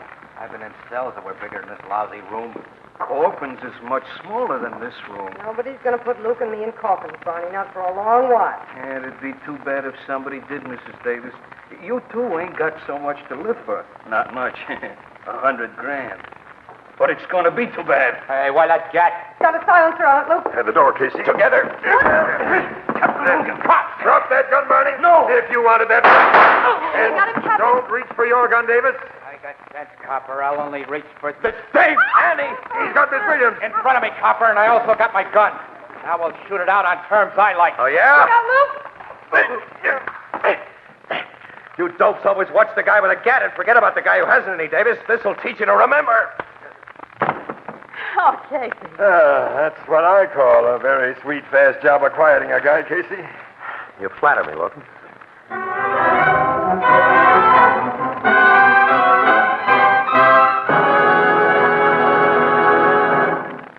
We'll join the crowd at the Blue Note in just a moment. On these hot afternoons and evenings, one of the most agreeable sounds is the tinkling of ice cubes in a big frosty pitcher and the promise of refreshing ice-cold lemonade, iced tea, or delicious fruit juices. How good it tastes, and how wonderful it looks when poured from the new Sunburst Crystal Pitcher. Now, the Sunburst Crystal Pitcher is a radiantly beautiful 2-quart pitcher in the magnificent new kind of crystal the whole country is talking about and admiring. Why, it picks up light like a diamond and scatters it in 1,000 flashing rays. And here's the surprise. You can own one of these magnificent, sparkling Sunburst Crystal Pitchers for only 50 cents. Yes, only 50 cents, or slightly more in distant cities. So look for it tomorrow in the windows and on the counters of the retail stores of America. Sunburst Crystal is a product of Anchor Hocking, the most famous name in glass.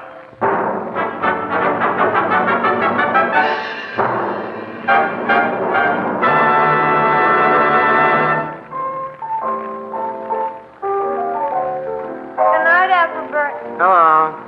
Oh, good night, Grace. Oh, say, you forgot your umbrella. Oh, well. Hello, Ethelbert. Oh, hello, Casey, Miss Williams. Nice day, ain't it? Nice. What do you mean, nice? It's pouring. Oh, Ethelbert, does Grace always affect you that way? Who? Oh. Not to change the subject, your paper said that hideout case is all cleared up. Oh, if you read it in the Morning Express, it's true. Yeah, the cops even found the $100,000 bankload. On the Davises, where Casey told Barney it was. Yeah, that was when I thought I was pulling a fast one. Oh, Ethelbert, look who came in the door. Oh, Grace. Walter, bring the mop.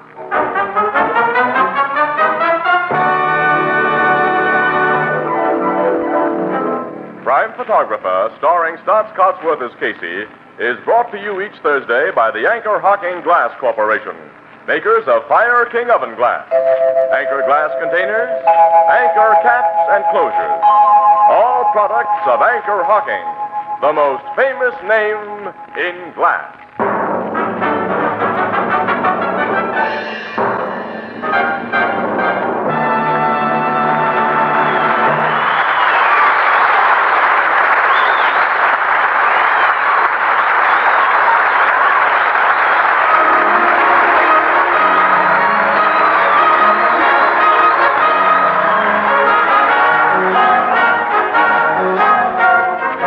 Photographer is directed by John Dietz.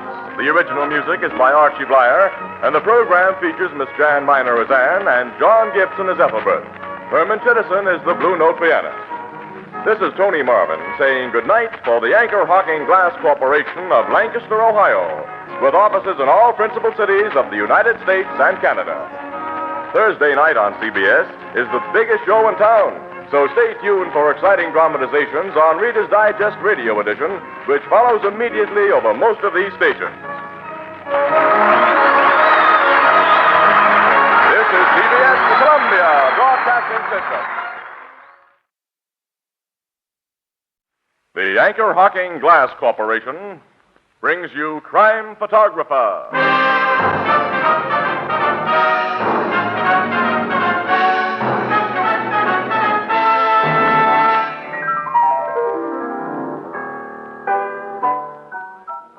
Casey, Mr. Marvin and me been wondering what happened to you. Hello, Ethelbert. Hi, Tony. Say, Casey, haven't seen you around the last few days. Oh, I've been cheering myself hoarse for the Dodgers this week. You're a Brooklyn boy. No, but the Dodgers, they're a national institution. Oh, you don't have to tell me about a national institution. I cheer for one, too, every week. Which one? The Yankees? Oh, come, Casey. To what other institution would I be referring but Anchor Hocking, the most famous name in glass?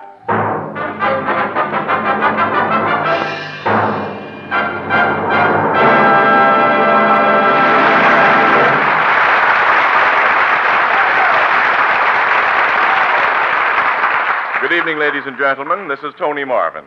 Every week at this time, the Anchor Hocking Glass Corporation of Lancaster, Ohio, and its more than 10,000 employees bring you another adventure of Casey, crime photographer, ace cameraman who covers the crime news of a great city. Written by Alonzo Dean Cole, our adventure for tonight, Loaded Dice.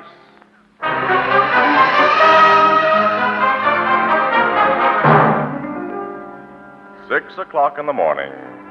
A grim, gray hour when many of us regretfully leave comfortable beds to begin the day's work. But Casey's work ended only a few hours ago, so he has a long sleep ahead of him. But... Uh-oh.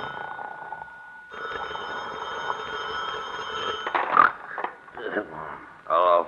Casey? Huh? Is that you, Casey? Yeah, it's me. This is Steve Drake. Who? Steve Drake. Oh, hello, Steve. I was going to phone you last week to see if you had any tip. Hey, what's the big idea waking me up at this hour of the morning? You got a lousy nerve Hold to it, call. Casey. Now listen to me. What do you want? You and I went to school together. We used to be pals. Well, it's no excuse for I calling. need help, Casey. No guy is a pal of mine who wakes me up. You need help, Steve. Plenty, I think. Oh, excuse me for yelling at you, fella. I was still half asleep. Will you come to my apartment right away? I'm living in Adlin Gardens, Barclay House, 4A. As soon as I can throw on my clothes if you're in a jam. What's wrong? I think I'm in a bad jam. You think? Yeah, I haven't the guts to find out by myself. It'd be too dangerous if I tried. Hurry over here, Casey, hurry.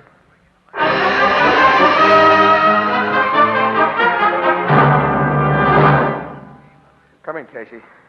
Thanks for getting here so quickly. Okay, Steve. Swell joint you have here. Casey. It's a big trouble. Come here. Look there on the floor. That's a knife. Covered with dried blood. Yeah, the blood was fresh when I first saw that knife. When you first saw it? About 15 minutes before I phoned you. It was right where it is now. I had sense enough not to touch it. Go on. Well, I'd been asleep. I was awakened by, I thought I heard my door close, so I got up to investigate. Well, someone had gone out the door, all right, because the door hadn't been locked, like I left it. Whoever was here left that shiv. Yeah. Well, have you looked around your apartment? Oh, naturally. No one has been stabbed here. Nothing has been disturbed in the place. Well, I don't get it. I'm afraid I do. That's why I asked for your help. Well, all right, Steve. Give me the answers. Well, there are only 2 apartments to a floor in these garden houses. Foster Blassett is the other tenant on this floor. Foster Blassett? You know who he is. Oh, sure I do. Millionaire fat guy who tried to be a wolf, a playboy, 300 pounds plus on the hoof. He also bucks my racket hard. Yeah, he lost a lot of dough to you, didn't he? I heard he didn't pay off. You're getting the picture. Now, look, Casey, I brought you here this morning because you've known me ever since we were kids.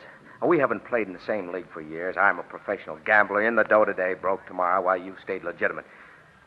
But you know me. You know I'm not chump enough to knife a guy because he welched on a bet. Now, you may have to convince the cops of that. The cops who know and trust you. Keep on talking, Steve. Now, look. This door in my living room leads to an outside terrace. Yeah, I see. Now, on the other side of that high dividing wall, Blassett's apartment has a similar terrace. Yeah? I found a small blood stain on top of the wall. Blood from that knife, I think. Well, you climbed to the top of that wall? Yes, and looked over before I phoned you. A table with a chair on top of it is against Blassett's side of the wall. Well, did you go over the wall? No, I was afraid. Afraid to find out for sure.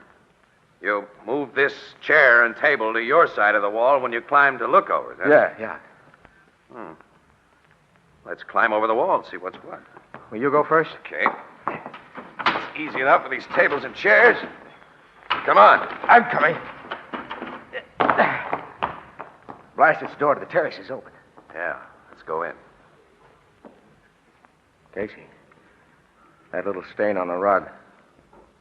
Looks like a blood stain, all right. You notice things, don't you, Steve? Look there. What? Across this living room. In the hall. I see. I want a close look. It's Blassett. Yes. slumped against the outside door of his apartment. Dead. And he was stabbed, Casey. My guess was right. Yeah. So right, I wondered if it was a guess.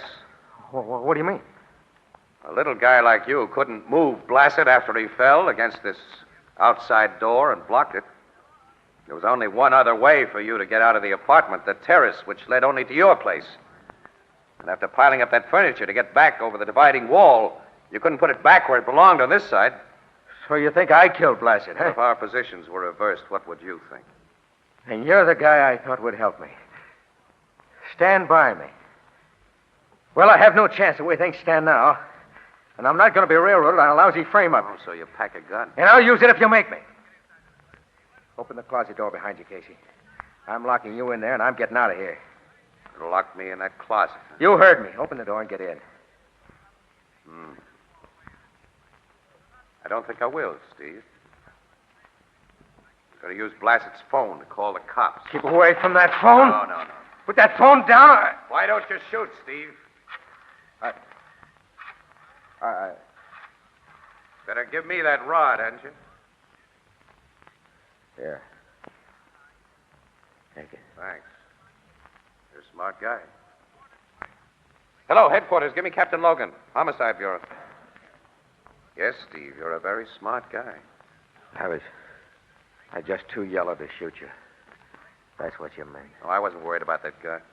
You had my number. After you said you'd lock me in the closet, then I got your number, Steve. Before that, I wasn't sure. I was just too yellow. I've never known a killer who was too yellow to do another killing that might save him from the hot seat. Now, what are you driving at? Hello? Excuse me. Hello, Logan. Listen, the way you cops waste the taxpayers' money is a crime. You know, I've been holding onto this wire for half an hour here. What have you been... Oh. Okay, pal. Say, Logan, bring the ME and your tech squad up to the Adlon Garden Apartments. I've got a little case of murder for you. Yes, murder's what I said. And I got a chief suspect right here in front of me. Uh-huh. Only I'm sure he's not guilty. Casey? Yes, Logan. You see, he's a guy I know.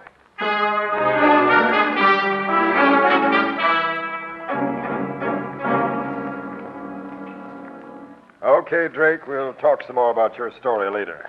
Now, you'll stay here in the kitchen with this officer while I see what my men have dug up in the other rooms of Blvd's apartment. All right, Captain. Hey, Casey, thanks for everything. Okay, Steve. Come on, Casey. Sure. Now, so you think your friend Steve Drake is on the level with that yarn of his, huh? Logan, I know how weak the yarn is. But I've told you how the guy reacted when he knew that I was against him. If he was a killer, he'd have shot me down. You sometimes reason like a schoolboy. Yeah? Just because you're lucky and have stumbled onto the answers to a few front-page crimes before we cops dug them up, you think you know... Captain Logan. Yes, Sergeant? The tech man just finished the pictures and measurements. Ready to go to work in the body now? Yeah, get at it. I want to see everything in Blvd's pockets. Right away, sir. Logan, when I examined the body after I phoned you, it looked to me as though somebody had gone through Blvd's pockets. I noticed that when I came in here. Sure you didn't touch anything? It's a fine thing. There are a few things I won't do in order to get exclusive pictures. And messing up possible evidence is one of them. I'll believe that in this case because you're here without your camera. Oh, I got pictures, pal. Huh? Yeah.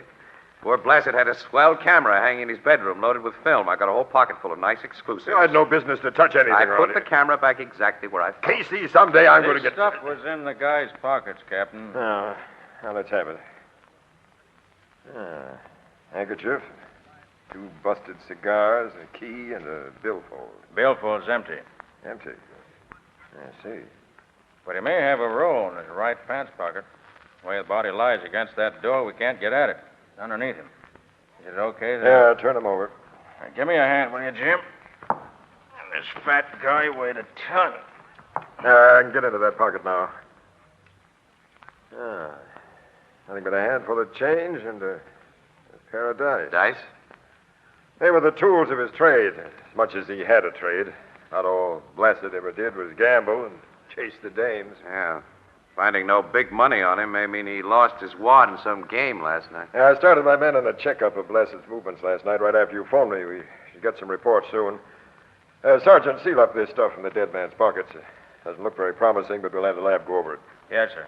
Has the examination of Steve Drake's apartment turned up anything yet? Nothing but the knife, those bloodstains that he and Casey told us we'd find. No notebook or address book or letters that might have belonged to Blassett? No, sir. Such things are easily destroyed. Steve Drake didn't do this job, Logan. Says you, with a very bum reason for your say-so. I go by evidence, not half-baked psychological theories.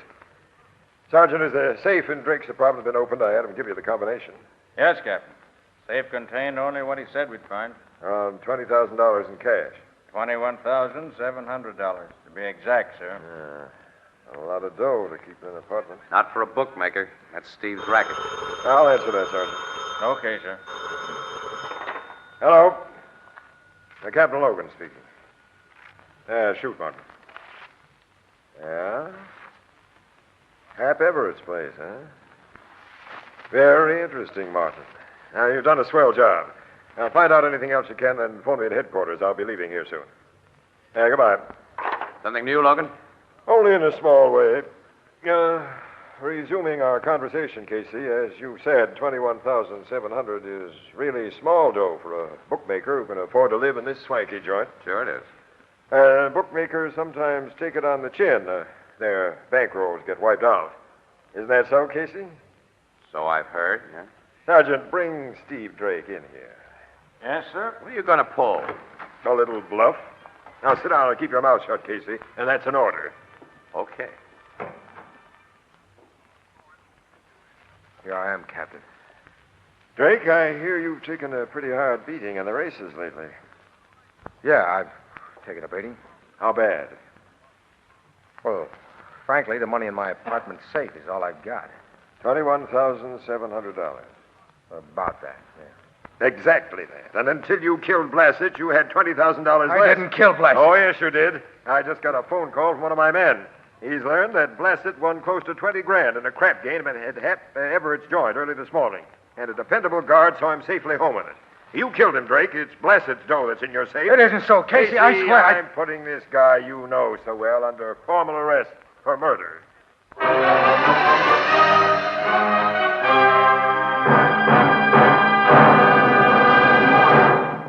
Our story will continue in just a moment.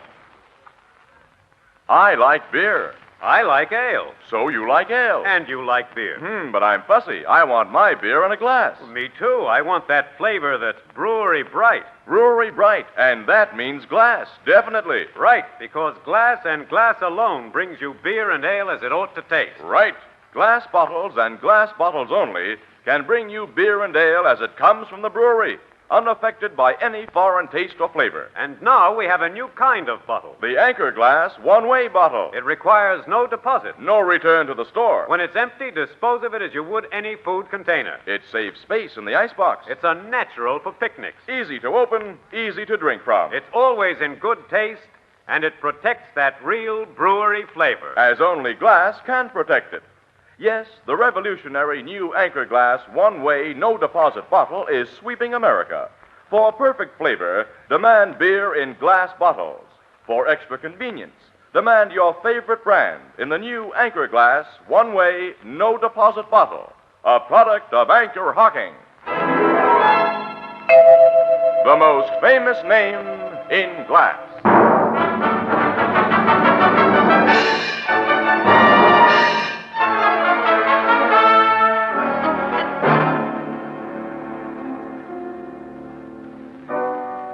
Your beers, gents. Thank you. Go on telling me what happened after Steve Drake was arrested, Casey. Oh, nothing happened, pal, except that he's been sitting under the bright lights ever since with cops firing questions at him.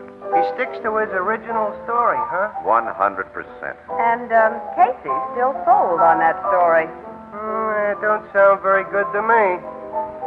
Has the dough they found in Drake's safe been identified by the joint Blassett wanted at? Oh, Ethelbert, gamblers are very reluctant witnesses, you know. Hap Everett has been forced to admit that Blassett took one of his dice games for plenty this morning because the cops would have learned about it from the other players anyhow. And he admits he paid Blassett off. But he says he can't identify the dough he did it with. Hap Everett works for the big syndicate, don't he? Well, he wouldn't operate if he didn't. They say the syndicate gets 50 cents of every dollar gambled around here. Yeah, or else. I never met Everett. He don't come here to the Blue Note. But a gal who works for him does sometimes. A flossy little babe named Janice Russell. I think she's a steerer for his joint. That's right, she is. She's also one of Blassett's many gal friends, or was. That guy played the field, didn't he? Yeah. Well, Annie, let's go down to headquarters to see if Logan's dug up anything new. Okay. I hope something's dug up that'll vindicate your belief in Steve Drake's innocence, Casey, but the way this sounds, I ain't got much hope. Thanks for the lift, pal.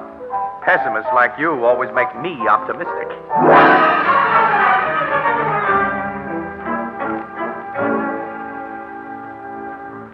Casey, I've dug up 2 little new items. Yeah? What are they, Logan?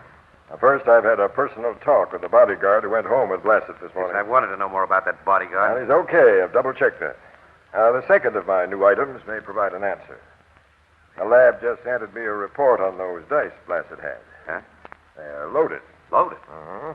They throw nothing but naturals, the kind that can't lose. Yeah, have a look.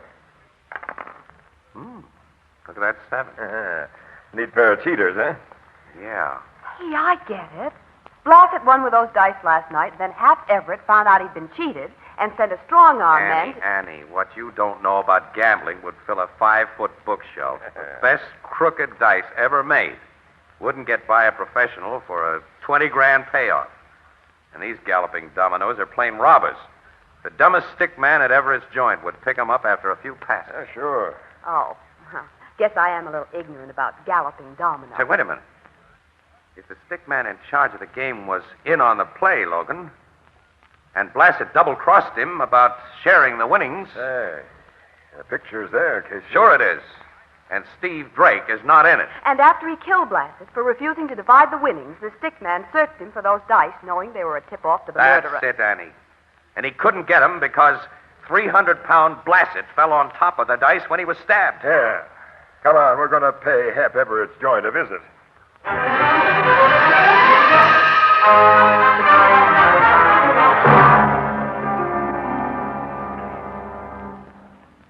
Mr. Everett is in his office.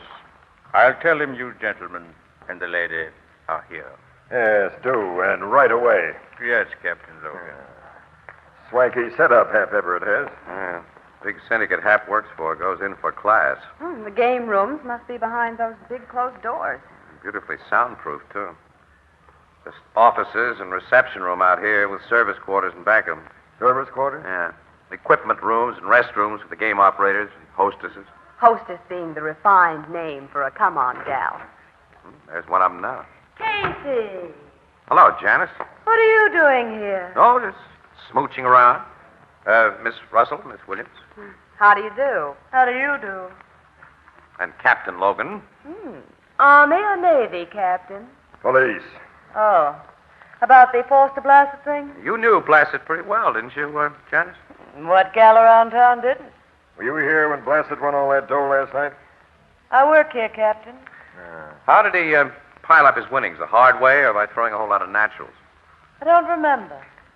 What do you ask? Just curious. Mr. Everett will see you gentlemen and the lady. That's very kind of him. Captain Logan? How are you, Casey? Hello, Hap. And lovely, charming Miss Williams. Annie, this big mug is a silky wolf. Don't trust that line of his.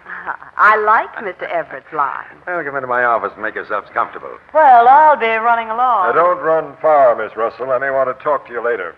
I'll be around, Captain. Please sit down. Thanks. That's a nice office you have, Everett. You guys do pretty well by yourselves. It's comfortable. And practical. Back doors so you can avoid unwelcome company from the front. And peepholes in both doors. Specialized professions demand specialized arrangements, Captain. Yeah. Say, who had charge of the table at which Blassett nicked you for 20 grand this morning? Les Parker was the stick man? Oh, get him in here. Now. Very well. Bernard, Yes, Mr. Everett. bring Les Parker here right away. Yes, sir. Why your interest in my stick man, Captain? Just want to ask him a few routine questions. What time did he go off duty this morning? 4:30. According to the afternoon papers, Steve Drake is all wrapped up for the Blassett killing. Anything happen to change things? No, but we'd have a much better case against Drake if you told us how you paid Blasted his winnings. I'm sorry, I can't remember, Captain. We pay off so much money to so many people that I... Come in. You want to see me, Hap? Captain Logan here wants to see you. This is Les Parker. Please, huh? Yeah. Will you leave us alone, Everett? Oh, certainly. I'll go out my back door. I have some checking to do in the equipment room. What's this about, Captain? The Blasted murder. I hear you've got Steve Drake dead to rights for the job. The case is far from closed. Yeah? Mm-hmm. You know Steve Drake, Parker? Why, slightly. Ever been in his apartment? No. Ever been in Blassed's apartment? No. Blasted was killed about 5:30 this morning. Where were you then? Home in bed. Can you prove it? Why should I have to prove it? The only contact I ever had with Blasted was when he played at my table. I hardly knew the guy. Ever seen these before, Parker? I've seen lots of dice, Captain. Yeah, well, those are special dice. They throw only sevens. Cheaters, huh? Robbers. They were responsible for Foster Blassed's winning streak. Weren't they, Parker? What do you think I am? No one could slip a pair of phonies like these in on me and get away with it. They could if you were sharing in the winnings. You had a deal with Blasted. No. When you went to collect this morning, he gave you the laugh. I didn't. I stuck a knife in his throat and took the dough. No, Parker, no. you're under arrest. No, wait.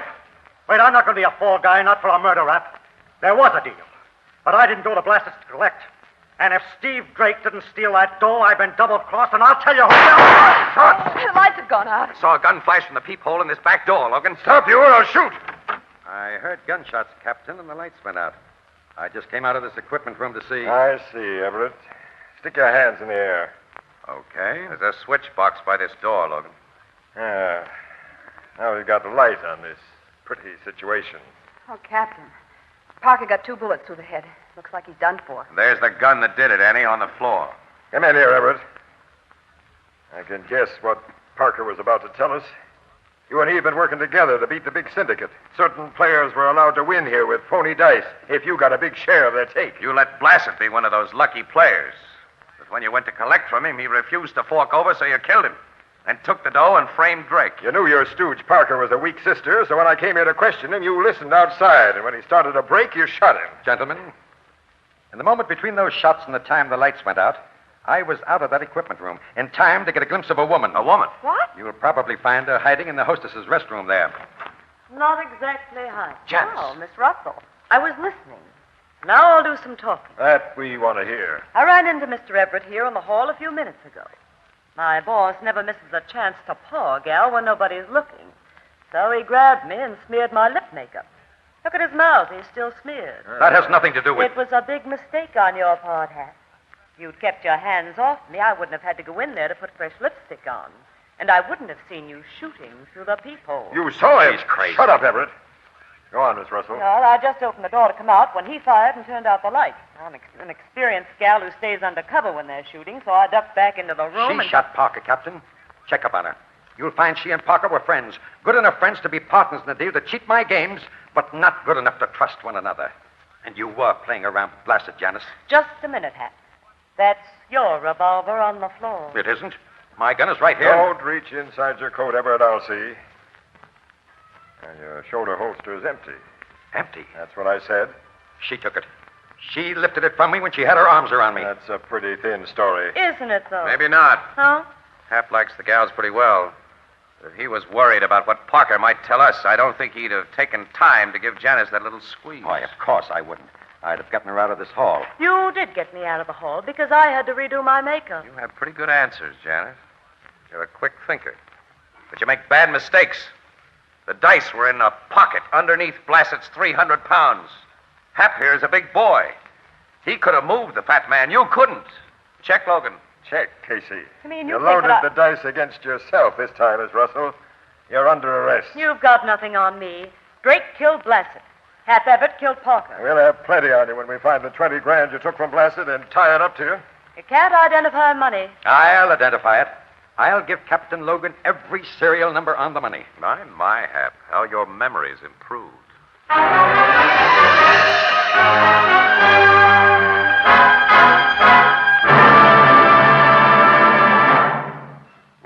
join the crowd at the Blue Note in just a moment.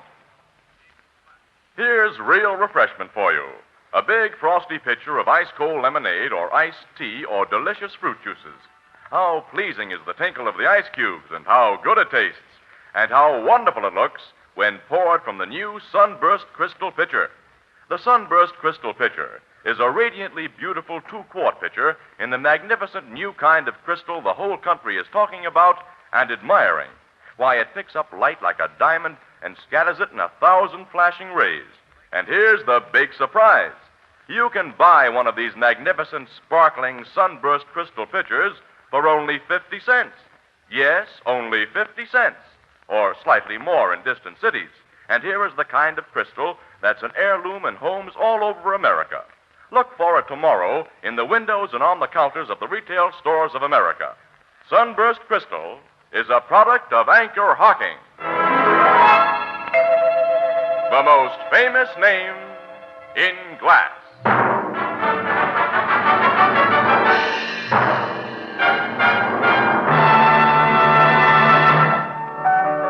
The cops found that dough in Janice Russell's apartment, huh, Casey? Yeah, that's right, Ethelbert. She hadn't done a very good job of hiding it.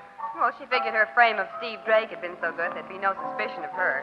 Even Parker, her partner in the loaded dice scheme, thought Drake had taken the money until Captain Logan went to work on him. She's just what you call a all-around bad gal. I'll say. Well, takes all kinds to make a world. That's so, Casey. But as my sister Edna says, quote, the only thing rotten eggs are good for is to make a skunk jealous. And who wants to arouse the emotions of a skunk?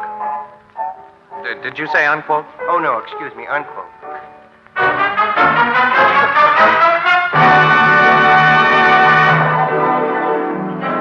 Crime Photographer, starring Stotts Cotsworth as Casey, is brought to you each Thursday by the Anchor Hocking Glass Corporation, makers of Fire King Oven Glass, Anchor Glass Containers, Anchor Caps and Closures. All products of Anchor Hocking, the most famous name in glass.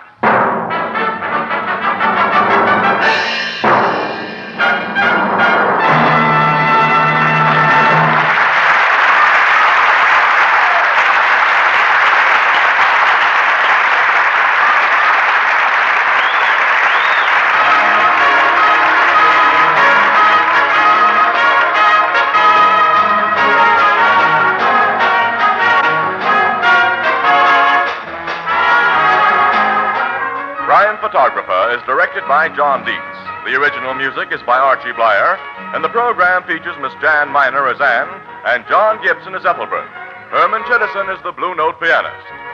This is Tony Marvin saying goodnight for the Anchor Hocking Glass Corporation of Lancaster, Ohio, with offices in all principal cities of the United States and Canada.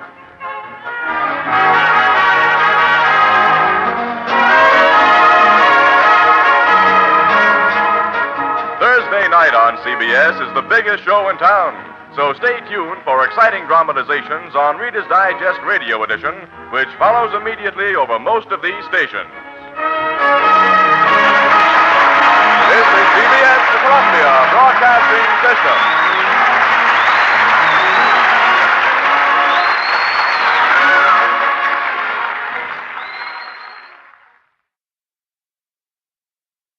The Anchor Hocking Glass Corporation brings you Crime Photographer.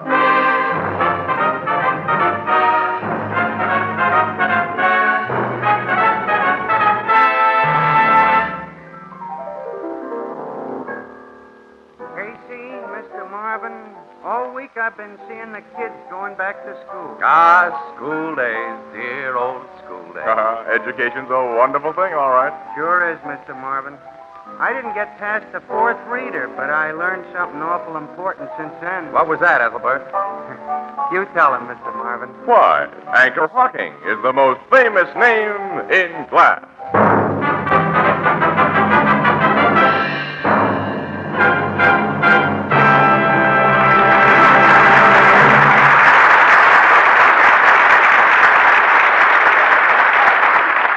Good evening, ladies and gentlemen. This is Tony Marvin.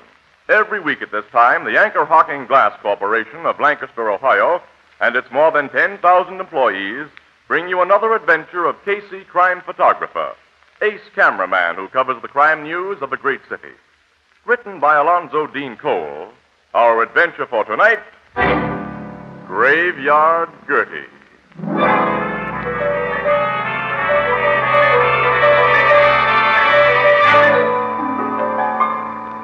Night, cold and dark. A road on the outskirts of the city, a dismal road. On one side, it's flanked by dilapidated, grimy houses, billboards, and vacant lots strewn with rubbish. On the other side is a cemetery. A familiar, battered-looking car approaches, and as it draws near... I can't figure out that new rattle, Annie. Listen to it. Mm-hmm. I've been listening. But, Casey, this poor old jalopy makes so many strange noises, it's hard to tell. Now, this is something new, Annie. Sounds like the battery support. Well, I'm going to pull up here and see if I can locate it. Oh, you picked a fine place to pull up. In front of those cemetery gates. Oh, graveyards don't bother me. Well, I don't like them. Especially at this hour. It's almost midnight, Casey. You see any spooks climbing out of the ground at the stroke of 12, Annie? Give a whistle. Here's what rattles. What? The license plate. There's a bolt all ready to fall out of it. Is that all? Yeah. Say, Annie, open the glove compartment, will you? Give me the pliers. The flashlight, too. Give me that. Yeah, okay. Yeah, here That's it. Huh. Won't take a minute. Midnight. Uh-huh. It's a good thing I stopped when I did. Another mile and this bolt would have fallen out. Hey, Casey. Huh? Something's moving among those tombstones. What? Where? Back there. I see. Behind that mausoleum. Yeah, coming this way. It looks like a woman. Hey, it is a woman. Yeah, I suppose so, but she seems to be just floating among those graves, Casey. Floating, Annie. Nuts. She's simply walking very slowly and weakly. Well, why should any woman be walking in a graveyard at this time of night? Well, how should I know, Annie? Hey, Casey. What? The woman's figure, it sank out of sight behind that tombstone. Yeah, so it did. Now, it looked as though she went into the ground. You know darn well she didn't, but I'm going to find out what she did. Hey, Casey, don't leave me alone here. Come on with me, then. Into that cemetery? Naturally. Well, okay, but I don't like this. Just open the gate. Careful, now don't stumble over one of these footstones. Oh, Casey, I don't like it here. Act your age, Annie. Yeah, but... There's the tombstone where we saw her. Yeah, there's something behind it on the ground. A horrible black shadow. Hey, that's much more than a shadow. That's an old woman. Oh, a real woman? Yes, a live one, too. Hey, come here. Yeah? Annie, I think she's fainted. Oh, Casey, she's terribly old. She's coming, too. What? Who are you? Oh, take it easy, Mother. We saw you fall down in here. We came to help you. I guess I had one of my spells. Ain't so young as I used to be, and sometimes my heart... Rest is what you need right now. Yeah, we'll take you home. Home? And see that you get into a warm bed. This is my home here. Huh? This cemetery? Yes, got myself a nice place here. Fine place. 8 by 4. Oh, Casey. It's all paid for, too. I got a deed for it. It's mine. It's a beautiful grave. Well, I hardly think it's your home right now, Mother. It's my real home because I own it. I come here every day and every night to look at it. Oh, I see. My home. I'll be moving into it soon. Yeah, well, not tonight, you know. All right, now I'll carry over the car. Annie, open the door, will you? Oh, yeah, sure. There, now I'll put you right here in the back seat, Mother. Lie back and relax. Much obliged, young fella. Yeah. You're a nice boy. Thanks. You're welcome, Mother. Now, if you'll tell us where you live, we'll take you home. Live? Oh, yes, the place I rent. Kingsburg, just down the road a piece. All right, you point out the house when we get to it. I will. Will there be somebody there to take care of you? Somebody to... Oh, yes. Roger will take care of me. Oh, he's your son or grandson? No, Roger ain't no relation. He's just a friend. Best friend I ever had. When I asked you two to come in and meet Roger. Well, that's fine. When we meet your friend Roger, I'm going to tell him not to let you wander around cemeteries this time of night. You can tell Roger anything you got a mind to, young fella. But he won't hear you. Huh? Oh, you mean he's deaf and dumb? No. I mean he's dead. Huh? Dead? That's right. Folks never suspected when they meet him first. You wouldn't if I hadn't told you. Never dreamed poor Roger had been dead for 40 years. Been deaf? Say, what do you mean? Yeah, that's what I'd like to know. I won't tell you no more now. You'll find out when you meet Roger. You'll find out when you meet him.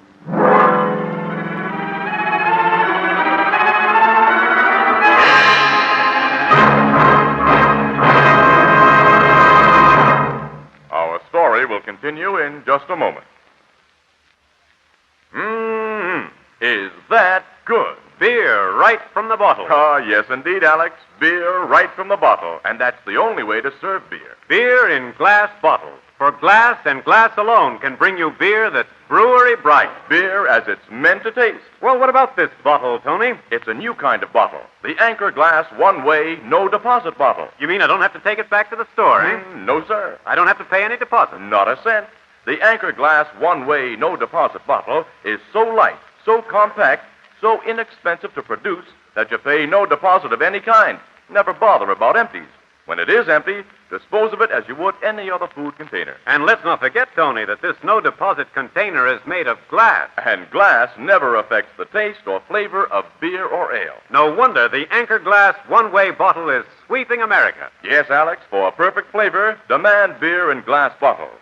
For extra convenience, demand your favorite brand in the new Anchor Glass one-way, no-deposit bottle, a product of Anchor Hocking. The most famous name in glass.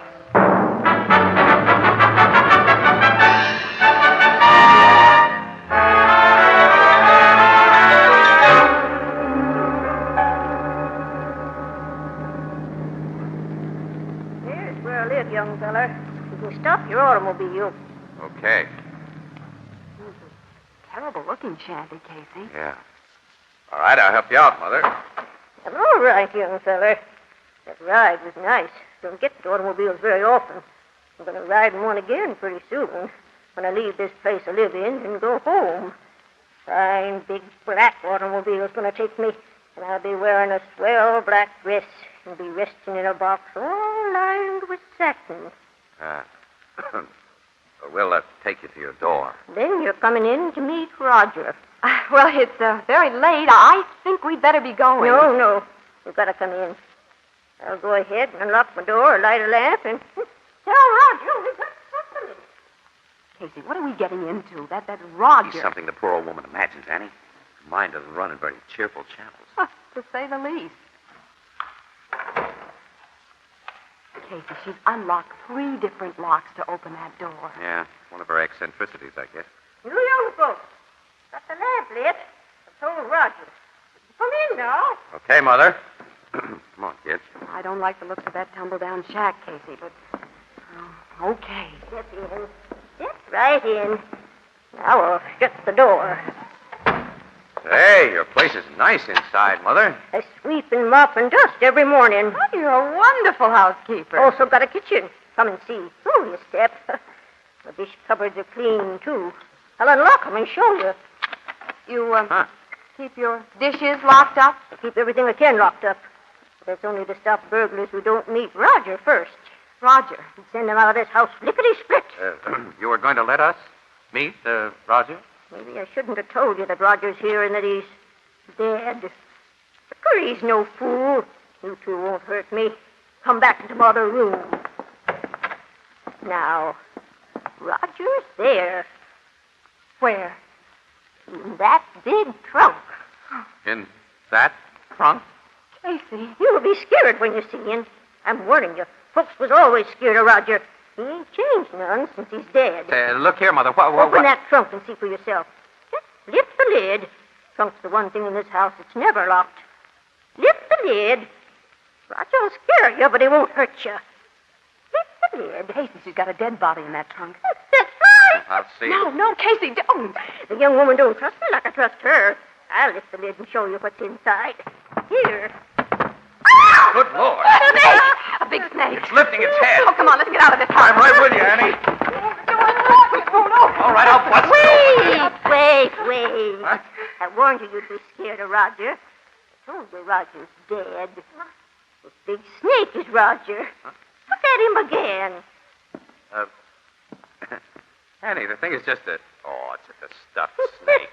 That's right, young fella. Oh, we saw it move. Its head rose out of that trunk. Its head's on a steel spring, young woman. I had the taxidermist fella fix it that way. You see, when Roger was alive, he traveled in this trunk.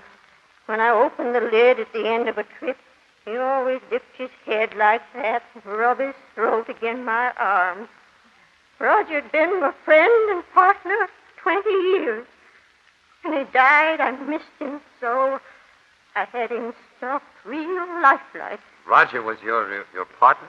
I used to be a snake charmer, young man. Snake charmer? Oh, I That's see. in the business. I did all the good big chops. When poor Roger passed away, I lost interest in the profession and dropped out. There never was another python like him. He was a python, huh? 15 footer, every inch of him high and lovable. You look a little pale, young lady. I'm going to fix you a spot of tea. No, thanks. We must be going Oh, now. you can't do that. Please stay. Roger and me ain't had visitors for an awful long time. Sure, sit down, Annie. We're in no hurry. Now. All right. Oh, all right. Now, some snakes ain't sweet. Take cobras, for instance, or copperheads or rattlers. I could handle them, still can, but I never got to really like them. Mother, you and I are liking that. Oh, me too. Say, I knew we was going to find a lot of things in common. I'll put the tea kettle on, and then we'll have a nice long talk. Young folks in old Gertie's house again. It almost makes me feel as though the place I live in is my home.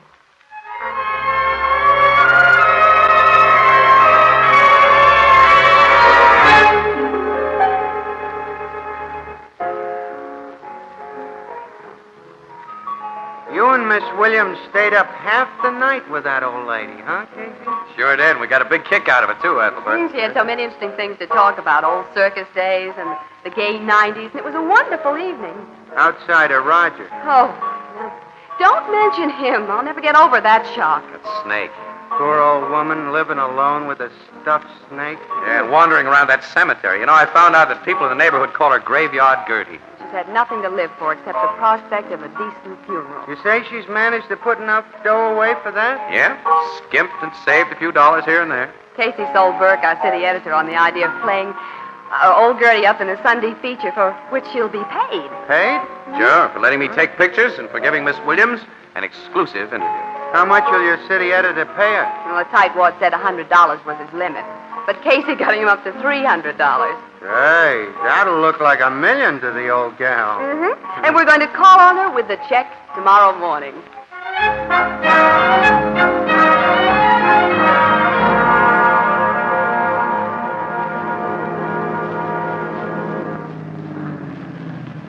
Well, here we are, Annie. Uh-huh. Well, I'll go ahead and knock at the door while you get your camera and supply case. Okay, Annie. My stuff's all here in the back seat. I'll be with you in a second. Gertie? Gertie, it's Ann Williams. She doesn't answer, Casey. She must be out. Oh, well, I'll try the door. It's not locked. Well, then she's inside. She wouldn't go away without locking up. Push it open. Yell again. Yeah, okay. Casey, look. Huh?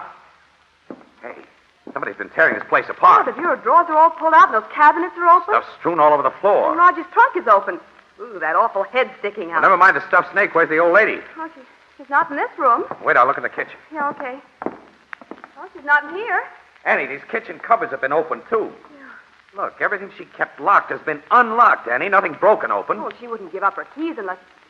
Yeah. That's what I'm afraid of. Oh, Casey. I don't see any blood stains. There's no sign of us. Wait a minute. Hey, look here on the floor. Yeah, a piece of mud. That's clay. Well, don't touch it. It may be a lead for the police. Yes. Yeah, the cops don't like to find things monkeyed with. Annie, go find a phone. Call the cops. Get Logan. Well, Captain Logan's Homicide Bureau. We have no murder to report. I've got a hunch, Annie. Get Logan.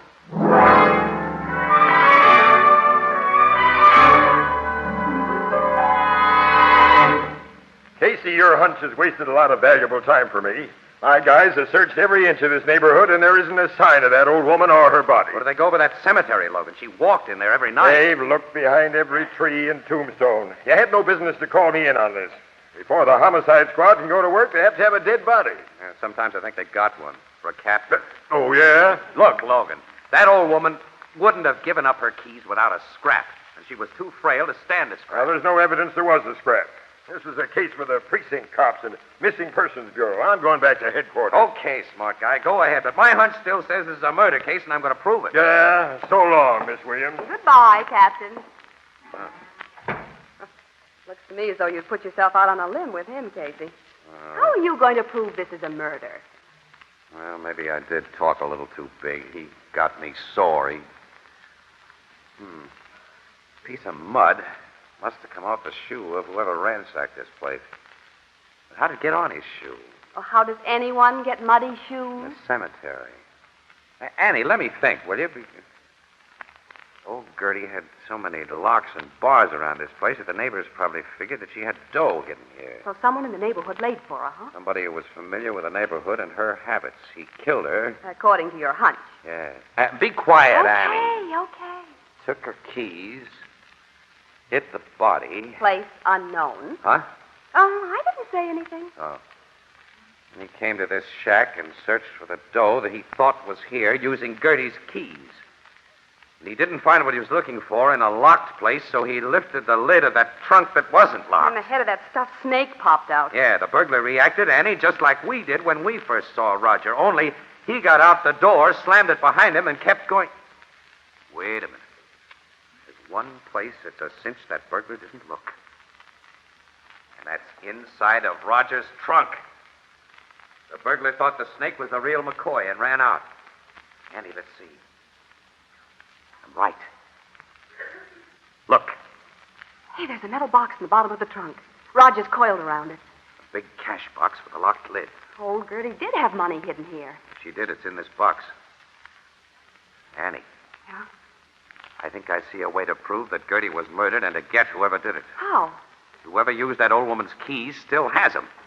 And still wants the dough that he didn't find. Well, I don't see how Annie, go back to the office and tell him I won't be in for quite a while. Well, what are you going to do? First, I'm going to pay a visit to the sexton of that cemetery down the road.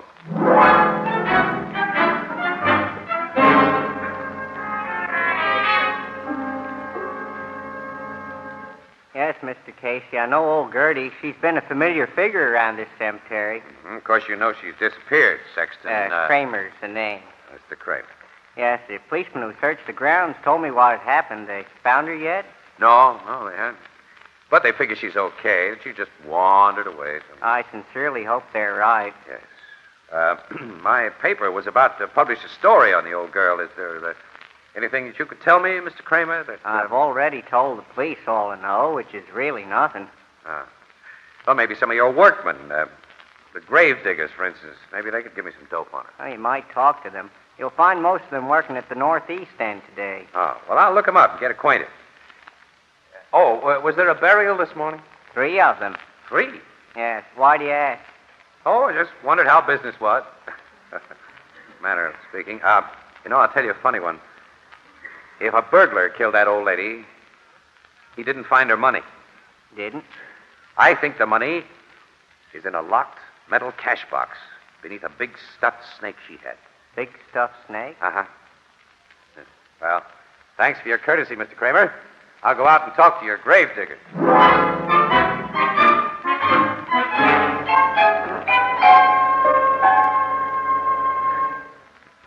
Well, you fellas have really been swell, letting me interrupt your work and telling all you know about old Gertie. Thanks a million. Grave diggers are not such bad fellows when you get to know us, eh, Mr. Casey? That's right, Tony. Sorry, I couldn't give you no hints about where to look for the old girl, Mr. Casey. I sure hope she turns up in good health. Yes, so do I, Pat. Yeah, so do I. I didn't know the old dame, but I'd like her to be okay. Me too, Joe. Me too. Yeah, well, thanks again. I'll be running along, I guess. Since you knew old Gertie, that is all except Joe here, I'll tell you a funny one. If a burglar did kill Gertie, which the cops don't believe, he missed the place where I think she kept her dough. He did? Yeah. In a locked metal box beneath a big stuffed snake she had. Stuffed snake? Stuffed snake, you say? Stuffed snake? Yeah. Stuffed, Joe.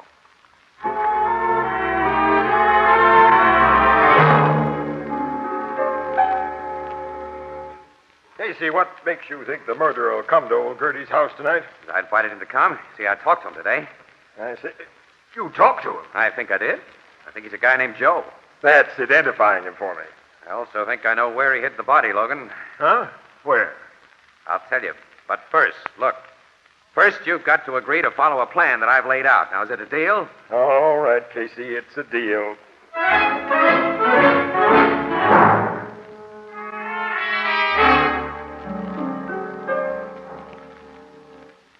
Your big scheme has worked out swell so far, Casey. We've now been enjoying the discomforts of old Gertie's 2-before kitchen just 4 hours.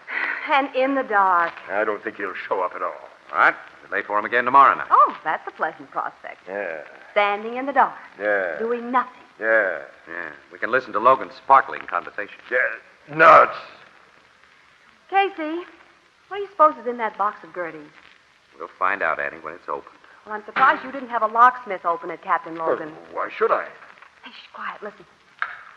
There are keys turning in the lock. Who do you think is using that key, Logan? Shut up. Hey, the door's opening. It's a man. Yeah, he's turned on a flashlight. Now keep back. He's heading for that trunk. He's opened it. Do you stop, Logan? Put him up, you. Put him up, I said. Don't shoot, don't shoot. Where did you get that bunch of keys, Joe? Yeah, All right. You can run me in for entering this house just now, but that's all you can pin on me, that's all. You think it'll be all when we find old Gertie's body where you buried it? I didn't bury no body. You killed that old woman. No. You killed her and buried her in one of the new graves that were dug yesterday. You dug one of those graves a little deeper last night, put Gertie's body in, and covered it to the grave's normal depth. I don't know what you're talking about. You tracked fresh clay into this house last night from the graveyard. Try to prove it was me, mister. I guess there's nothing to do but take him in, Logan. Come on, you. Wait a minute. He's got the keys, Logan, to that box we haven't opened. We might as well see what's in it. Yeah, that's right. Open it up, Joe. Me? That's what you came here to do. All right. So you got an attempted burglary rap against me. So what? So open that box. Okay, anything to oblige you, copper. And I'll open it up and take out what's inside. Okay. What's the matter? A snake's in a box, a live snake. Snake? Yeah, look at my hand, the marks of its fangs. So, Gertie kept a live snake in there, too. Logan, that snake's a copperhead. Copperhead? Oh, they're deadly. Yeah, I know that. Get me to a doctor, will you? Get me to a doctor, quick. We knew the old girl liked snakes, Casey. Hey, for the love of... I didn't know she liked copperheads, though. Hey, if a doc don't take care of me in a few hours, I'll be dead. That's right. Well, then do something for me. Not until you tell the truth about old Gertie. I told you the truth. Think it over, Joe. In a few minutes, your hand will begin to swell. The poison will be going through your system. Hey, you can't do this to me. You can't. A snake bite has to be treated quickly, or there's not much hope. Tell us about Gertie, Joe. Your hand's beginning to swell, Joe. Tell us about Gertie. The doc doesn't get to you quick. Tell us about Gertie. All right. I'll tell you if you get a doc. Talk fast and tell the truth. I killed the old woman. How? I sneaked up behind her and hit her on the head. What grave did you bury her in? One of the new graves. I'll show you. You'll find her there, just like I said. Now get me to a doc. Get me to a doc, will you? Just as soon as we check your story, Joe. After that grave is opened and we know you've told the truth. Hey, this poison won't wait till you open that grave. I'll be dead by then. Confidentially, Joe, we don't really care. You're gonna let me die. You're gonna let me Come die. on, Log. You're going to the cemetery and point out that grave. And I'll take your picture, do Hey, it. wait a minute, Casey. What? Sure, Annie. What is it? Did you and Logan know there was a snake in that box? Confidentially, Annie, we put it there. A copperhead? No, just a harmless hog-nosed snake that we borrowed from the zoo. Doesn't even bite. Well, he had bit that man's hand. I saw the marks. We had the box rigged so that anybody sticking his hand in it would strike a pair of sharp-pointed nails and scratch himself. Oh, no, Joe won't die of snake bite. He's going to die in a chair.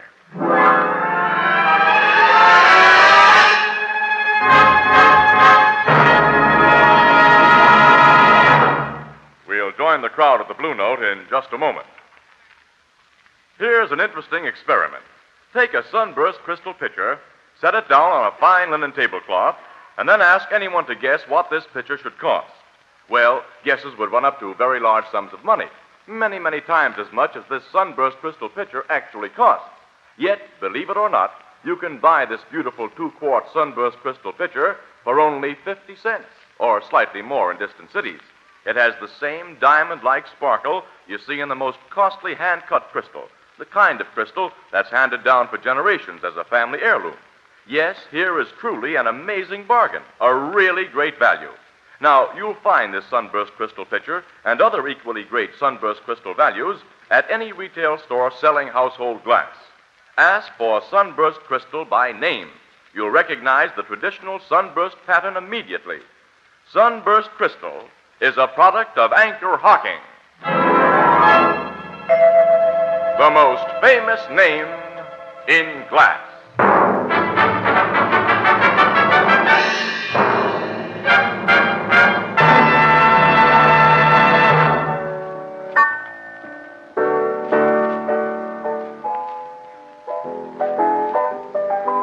The cops found that poor old woman's body just as that guy Joe said, huh? That's right, Ethelbert. Which means that Joe's all washed up. What was in that box before you put the harmless snake in it, Casey? All of old Gertie's wealth. Huh? Yep.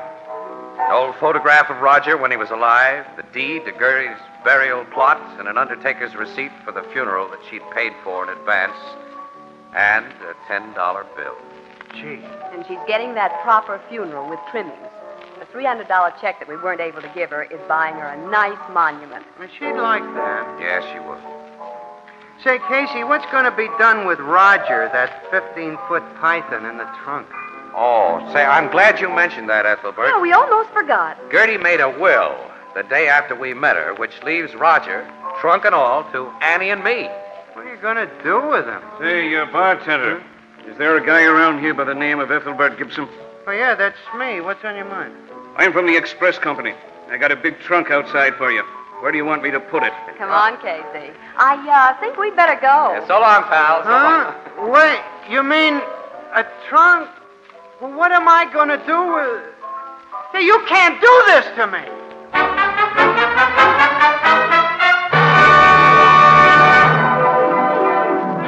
Crime Photographer, starring Stotts Cotsworth as Casey, is brought to you each Thursday by the Anchor Hocking Glass Corporation, makers of Fire King Oven Glass, Anchor Glass Containers, Anchor Caps and Closures, all products of Anchor Hocking, the most famous name in glass.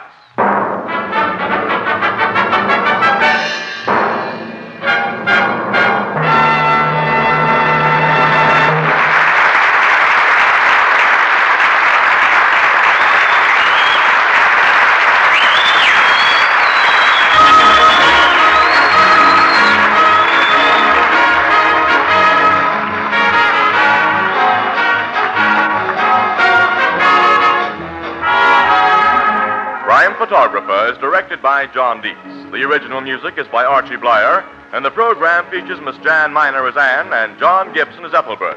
Herman Chittison is the Blue Note pianist, and Gertie was played by Abby Lewis.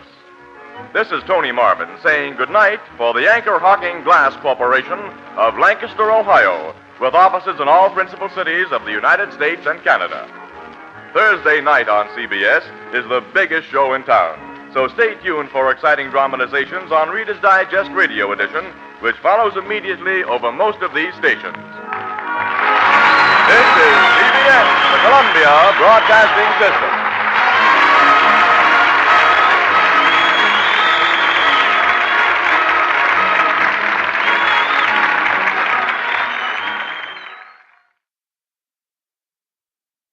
The Anchor Hocking Glass Corporation brings you Crime Photographer.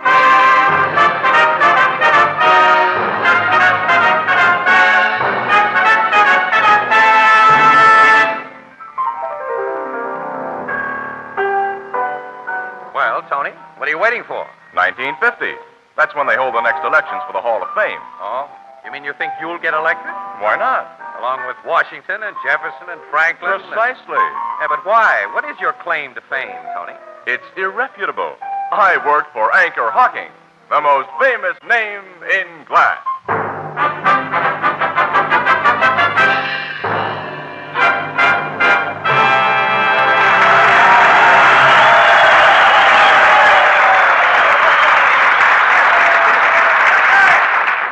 Good evening, ladies and gentlemen. This is Tony Marvin. Every week at this time, the Anchor Hocking Glass Corporation of Lancaster, Ohio, and its more than 10,000 employees bring you another adventure of Casey, crime photographer, ace cameraman who covers the crime news of a great city. Written by Alonzo Dean Cole, our adventure for tonight, The Tobacco Pouch.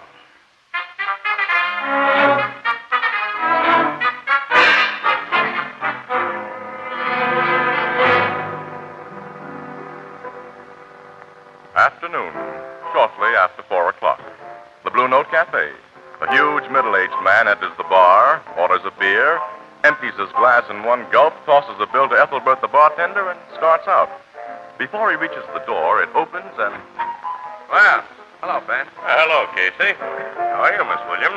Fine, Miss Black. What are you doing on this side of the river, Ben? Oh, I cross the bridge occasionally on slumming trips to see how the other half lives. I'm a little pressed for time, Casey, so don't take any wooden nickels. Yeah, I'll try not to. So long. Nice to see you, Miss Williams. So long. So long, Mr. Black. Hi, Ethelbert. Hello. Say, you two knew that big guy who just went out? Sure, don't you know him? No, but I'd like him to come in often. He just give me $1 for a 15-cent beer.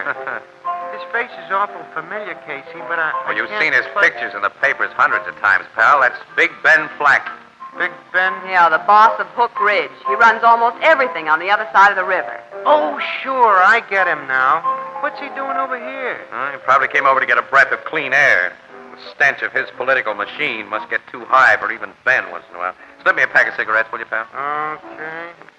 I hear Flack ain't so active in his organization as he used to be. They say a smart lawyer named Lockhart gives most of the orders now. Yeah, well, you can gamble that any orders Lockhart gives are those that he gets from Ben. The big guy has that Hook Ridge section in his pocket, and he's going to keep it there until he dies or goes to jail. Well, there's not much chance of his going to jail. He can get away with murder. And he's gotten away with it, too. You said it. I never met Lockhart, but what I hear, he's a kind of a slimy double-crossing rat.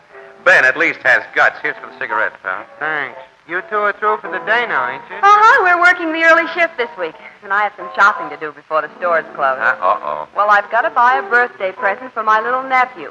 And you know what boys like better than I do, so you're going with me. Uh-oh. Okay, where'll we go? We're going to Blumstein and Riley. Annie, not a big department store like that where 8 million women are looking for bargains. I'm looking for bargains, so that's where we'll go. No. Casey. Not Blumstein and Riley's. Yes. No. Pal, as my sister Edna says, quote, a woman's will is always stronger than a fella's won't, unquote. So start walking, Casey.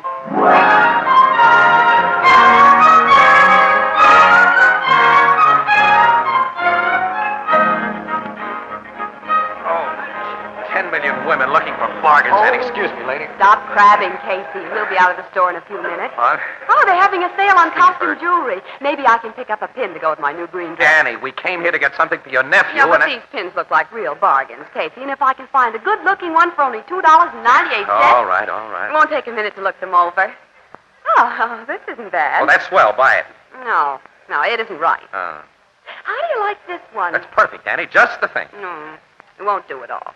Oh, here's a pretty one. Now, that's terrible. You're right, it is. Oh, guy can't win. Nothing. Oh, here's some that are priced a little higher. Maybe they're better looking. Annie. Huh? What? See that little guy at the end of the counter? Yeah. I think he just slipped a bracelet into that big umbrella he's carrying. A shoplifter? I can't be sure, but... Look, he's moving away. Let's keep our eyes on him. Okay, but he doesn't look like a thief, If all crooks look like crooks, we wouldn't need a police department. Oh, I know that. But this little man, he has a nice face, and he's so neatly dressed, and, well, he might be a college professor. Wait, he stopped at the perfume counter. Yeah? Hey, look at that tough-looking hombre. That big guy beside him. Yeah. Wonder if he broke his arm accidentally or if somebody else did it for him. Well, his arm's in a sling. Sure is. Uh-oh. Just got a load of the red rose in his coat lapel. I guess he's not so tough. Looks can be deceiving. Annie, the little guy just took something from the big guy's pocket. Yeah, I saw him, too. It went into the umbrella. I'm going to nab that runt, Annie. Well, you'll have to move fast because he is. I'll get him. Annie, tell the big guy with his arm in a sling that his pocket's just been picked and tell him to stand by. Yeah, okay, I will. Hey, listen. Hey, you with the umbrella. I want to talk to you. Wait a minute, wait. There's no use running, fella. I got longer legs than you have. Let me go. What's the meaning of this? You know what it is. I do not. How dare you put your hands upon Let's me? see what you got in the umbrella. No, don't touch it. No, don't. Hey, what's going on here? Come and see, Monahan. I was wondering when one of you store detectives would show up. Well, Casey. Hey, what's wrong? Mr. Carrick. What? You know this little runt, Monahan? Well, Monahan, order this uncouth individual to remove his obnoxious hands from my person and to apologize for the indignity he has caused me. Say, look here, half-pint. No, look. Take it easy, Casey. What? You ladies and gentlemen, go on about your shopping, please. There's been a mistake here. A mistake? Yeah, but Casey, Mr. Carrick, come on with me, quick. Behind that partition to the stockrooms. Look here, Monahan. I'll explain everything, Casey, when we get away from this crowd. Yeah, you better. Hey, Casey. Casey, the man with his arm in a sling hurried away from me after I told him his pocket had been picked. He didn't even thank me. I lost him in the crowd. Oh, that's great, Annie. All I needed was a little more mystery. Say, Monahan, what goes on in this store? All right, through this door, Casey. Back to the stock rooms, and I'll explain. Your explanation better be good. Simply tell this impertinent interloper who I am, Monahan. Yeah, I'll take care of everything, Mr. Carrig. And to save you any more bother, will you make yourself comfortable in this room here while I tell this gentleman who you really are? Gentlemen, you call this varlet? Varlet? What's that? Please. I shall await you in this room, Monahan, but don't keep me waiting long. You're not going to wait there with that umbrella full of things you've stolen. Come on, give it to me. Return my umbrella! Oh, no. Until I'm told what this is all about, I'm hanging on to the evidence of what I think it's about. I condescend to humor you. Take this person out of my sight, Monahan. Casey, what is this? Our friend Monahan is going to tell us right now, Annie, or else. Come away from that room where I put him. He mustn't hear. All right. You step into this stock room. Now then, I'll close the door. Yeah, and I'll empty the umbrella I took from your little pal. What? Look at this stuff, Monahan. Things stolen from this store with the tag still on them. Now, come on, tell me why you treated a lousy little shoplifter as though he was a tin god and made me look like a sap. Look, will you and Miss Williams keep this out of your paper, Casey? If it gets in, I'll lose my job. Huh? Well, give us the lowdown before you ask any favors. Okay, Casey. That little guy's sister is Mrs. Clayton Westfield. The Mrs. Clayton Westfield? Exactly. Brother Wilmer, that you just met, is a kleptomaniac with complications. He thinks he's a reincarnation of a guy named Robin Hood. Robin Hood? Huh? Yeah, who stole from the rich to give to the poor. Yeah, I know, I read the book. Yeah, well, we store detectives have to protect him. And the Clayton Westfield name. Protect him? Yep. You see, Mrs. Westfield pays for everything he steals. He's got what you might call a shoplifting charge account. Mrs. Westfield pays for everything Brother Wilmer steals. She sends out monthly checks. Well, now, how does she know what he He takes? always shows her his loot when he goes home, and she makes a note of the price tags. Then he goes out and gives the stuff to people he thinks that needs it. Just a harmless nut. Well, that's okay for the store he lifts from, but when he picks a guy's pocket, how does the guy get his stuff back? What? Wilmer Carrig didn't pick pockets? Oh, yes, he does. Oh, we saw him. Sure, he made a snatch from a customer at your perfume. Carrick's never been known to do it. All right, here's the evidence. The one thing that hasn't got your price tag on it. What? This tobacco pouch here. Here it is. Look at it. You're right, Casey. That isn't ours. Wasn't worth over $2 when it was new. So the guy didn't lose much. He lost the key to his hotel room. The key? Sure, it's inside the pouch. Ben Dixon hotel tag on the key. I'll send her right over there. Well, the man couldn't have wanted it very badly. As I told you, Casey, he walked away when I told him that was his pocket. screwy, wasn't it? I can't figure why Carrig took... He's no dip. All right, let's ask him. Yep. All right, come on. Now, look, Casey, humor the nut, will you? He'll do anything for you if you treat him like a big shot. All right. And, well, you know, as I said, his sister is important. Yeah, okay, Monahan. I'll even call him your Royal Highness if it'll help you any. Well, here's the room I left him in. We've come back, Mr. Carrig. Hey, Monahan. Holy. He's lying on the floor and there's blood on his head. He's been blackjacked. Is he all Wait till right? I see. Pulse is okay. He's just been KO'd. Half his pockets have been turned inside out, Casey. Somebody has frisked him. Yeah, but who? Wait a minute, he's coming to. He'll tell us. Yes. Are you all right, Mr. Carrig? Oh, I have a headache, Monahan. All right, I'll get you to a doctor in a minute, sir, but first of all, will you tell us... A man came in after you left me, the man with the rose in his lapel. The guy with his arm in a sling? Yes. But his arm was out of the sling when he opened the door, and then he hit me. Casey! Why had you taken a tobacco pouch from that man's pocket, Mr. Carrig? I took it in order to solve a mystery. You took it in order to what? Monahan, have you told these persons who I am? Well, I've given them kind of an idea, Mr. Carrig. Good. Then I'll speak freely. My mission in life is to redress wrongs, sir. I am a defender of the right. I see. When I first noticed that man with his arm in a sling, he made a most unfavorable impression on me. I watched him, and when I saw another unprepossessing-looking character approach him and furtively slip a tobacco pouch in his hand, I prepared for action. Wait a minute. Another guy gave arm in a sling that pouch? Yes, a villainous-looking churl with red hair who quickly disappeared into the crowd of shoppers. So you wanted to see what was in the tobacco pouch? As defender of the right, it was my duty to you see? Casey, that hotel key. The guy must have slugged and searched Mr. Carrig in order to get it back. See that pouch again, Monahan, will you? What? Yeah. Here, Casey. Well, there's only a key inside. Yeah, that's all. The room 405, Ben Dixon Hotel. Oh, I don't get it. Neither do I. Hey, what was that? Out in the store. Hey, come on, Monahan, come on. I'll say. Let me through, please. Me too. Here. What happened there? I'm a policeman. That man on the floor, officer, he suddenly doubled up and fell at my feet. A knife has been driven through his back, Casey. Yes, and into his heart. He's finished. Did anyone see who knifed him? You. No, sir, I only saw him fall. I didn't see anyone. Casey, that dead man is... Mr. Casey. Yes, Mr. Carrig? He's the person who hit me. Yes, that's right. Somebody's rubbed out our guy who wore his arm in a sling.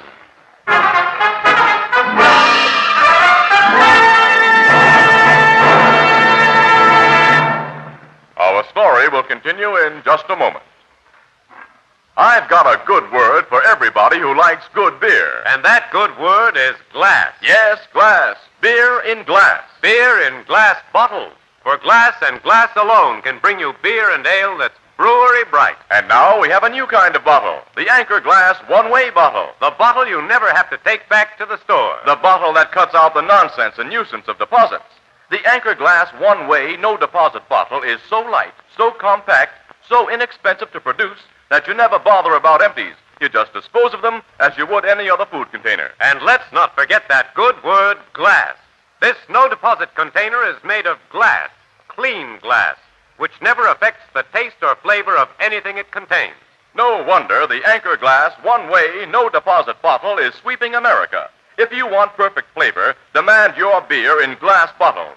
If you want the extra convenience, demand your favorite brand in the new Anchor Glass one-way, no-deposit bottle, a product of Anchor Hocking. The most famous name in glass.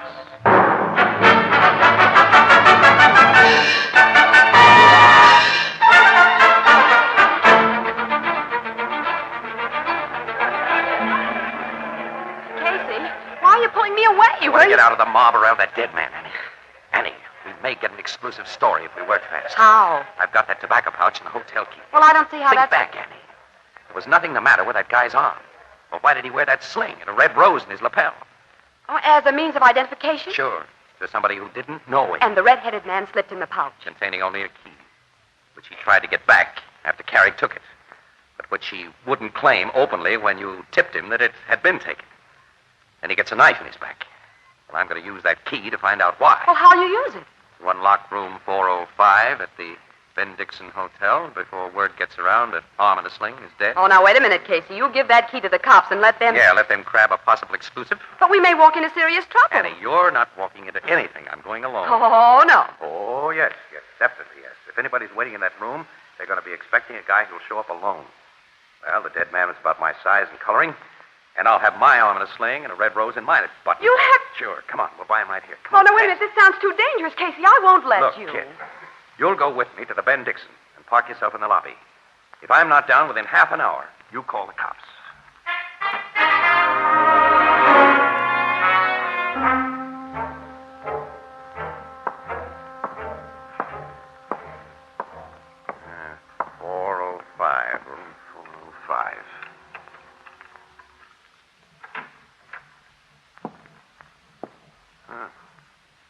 Empty.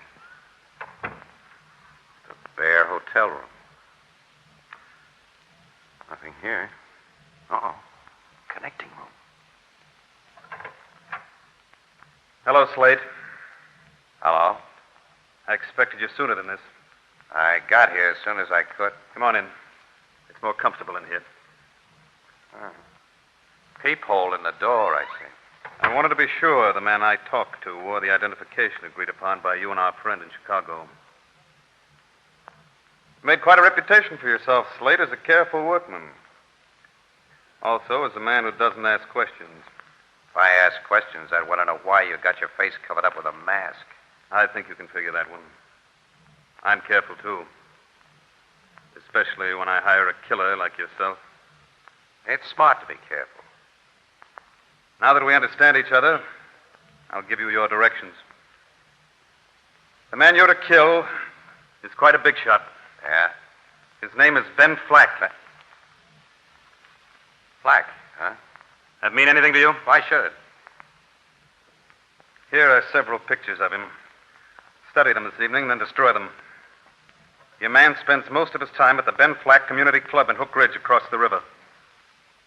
Here's $2,000. You'll get the additional $3,000 agreed upon when the job is done. That's all. You can leave by this door. Thanks. This phony ain't leaving. Hey! Red! Let me close this door, boss, quick. Crazy fool. Why did you hit Slate with your gun? This guy ain't Slate. What? Slate got a knife in his back about 10 minutes after I passed him the key. Knife in his back? Yeah. I don't know who did it. When I heard about it, I hot-footed up here to tip you off. Heard you talking to this phony behind the door. When you opened it, I let him have it. Who is this man? He wore a sling and the rose. I never seen him before. He may know who I am. He knows our plan. Eh? Well, there's only one thing to do. We can't kill him here. Red, my car is in the parking lot down the street. Bring it to the rear entrance of this place. Yeah, and then what? Come up the back stairs and help me get this wise guy down to the car by the back stairs. Now get going and fast.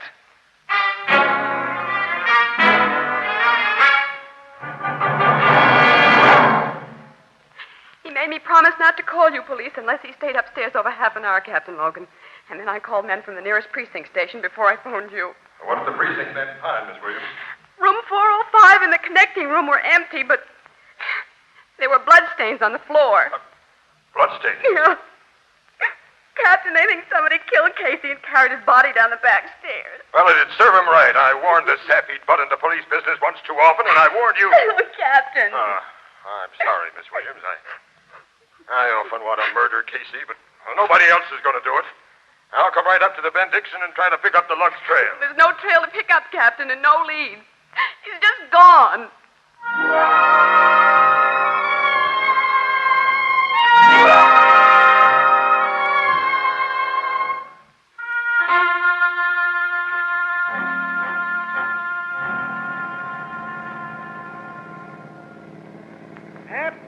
There's your stopping place, phony. That boathouse, huh? A very isolated boathouse, Mr. Casey. Oh, you found out who I am. Yes. From press cards in your pocket while you were unconscious. Well, you must know it's pretty dangerous business to knock off a guy in my racket. The newspapers will never get off your tail. Won't be nearly as dangerous to kill you as it would be to let you live. You've learned too much. Yeah. I'll say. You able to get out of the car under your own steam? I guess I can make it. Open the boathouse door, Red. I'll keep this snooper well covered. Okay, Lockett. Oh. So you're Lockett. Ben Flack's lawyer. Yes. Doesn't matter whether you know who I am. Now. All right. Come on inside, Mug. Nice place we got here. Don't you think? You're going to bump me off. I'm going to kill you, Casey. You tried to make a fool of me, and I don't forgive that. That window. Drop those guns. This place is surrounded by police. Cops! Lockett! Drop those guns or we shoot. We can't put up a fight against men we can't see. Drop your gun, Red. Oh, huh? Okay. Pick up those guns, Casey. That's the sweetest order I've ever taken. All right, you cops can show yourselves now. I've got the guns. There aren't really any policemen, Casey. What? Only me. Mr. Carlick. Hey!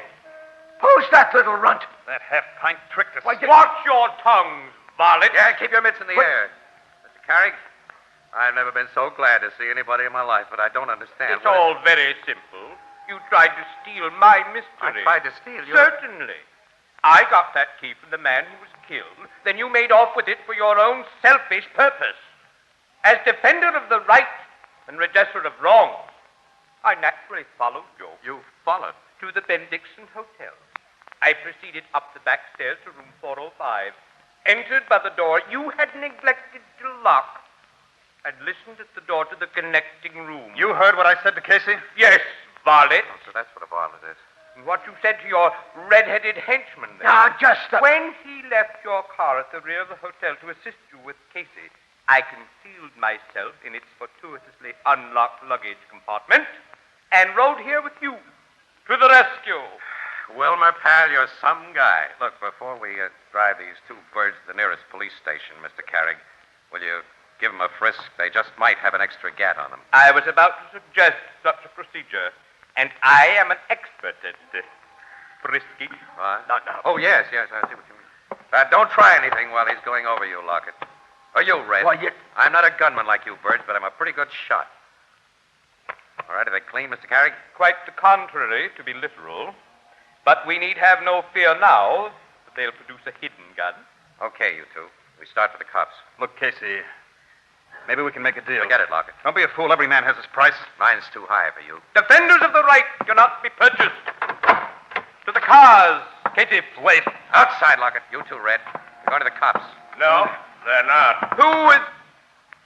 Ben Flack. Ben, the big boss. Surprised to see me, Lockett? You and Red? Well, Casey, feel anything at the back of your neck? Yeah. It's a gun in the hand of a friend of mine. Better drop the two gats in your hands. There is a man behind you, Casey. Drop him, mister. Bring him up, Joe. Now, Joe and I will rearrange the plan you two had. Then how do I happen to be here, Lockett?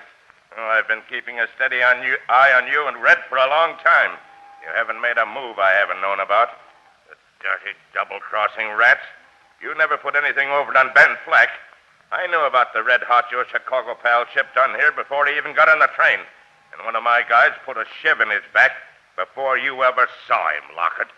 But I'm taking the pleasure of killing you and Red myself. No, Ben, don't. Lockett, do that. That ends that. Casey, I'm sorry you and the little guy here had to see what just happened.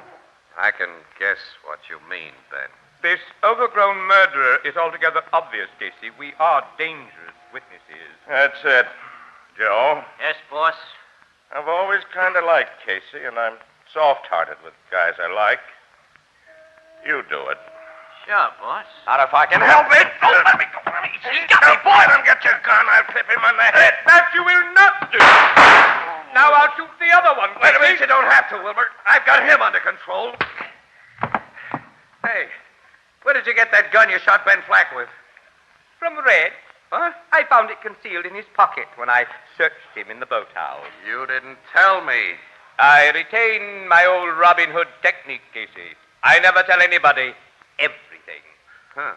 I hope my bullets didn't kill this murderer. I prefer to let the law take its course in such matters. No, you only winged him. He'll live. Till after a jury hears our eyewitness testimony. Excellent.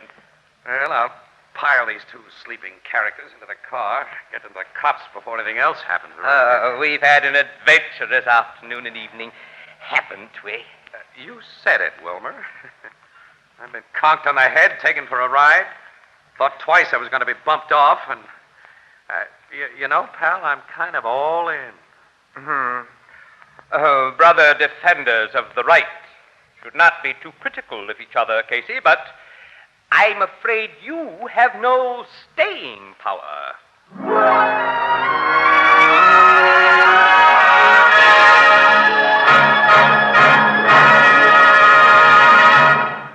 We'll join the crowd at the Blue Note in just a moment. Your friends will never guess when you set out your new 2-quart Sunburst crystal pitcher. And someone will say, "Where did you get that beautiful pitcher?" Well, ask them to guess. They'll mention jewelry stores, high-class specialty shops, and the like. They'll never guess that you bought it new and bright for only 50 cents. For this beautiful 2-quart Sunburst crystal pitcher has the same diamond-like sparkle you see in the most costly hand-cut crystal. The kind of crystal that's handed down for generations as a family heirloom. Yes, the Sunburst crystal pitcher is an amazing bargain, a really great value. And yet, you'll find this Sunburst crystal pitcher and other equally great Sunburst crystal values at any retail store selling household glass. Now, the Sunburst crystal pitcher costs only 50 cents, slightly more in distant cities. So ask for it by name. You'll recognize the brilliant, sparkling, traditional Sunburst pattern immediately. Sunburst Crystal is a product of Anchor Hocking, the most famous name in glass.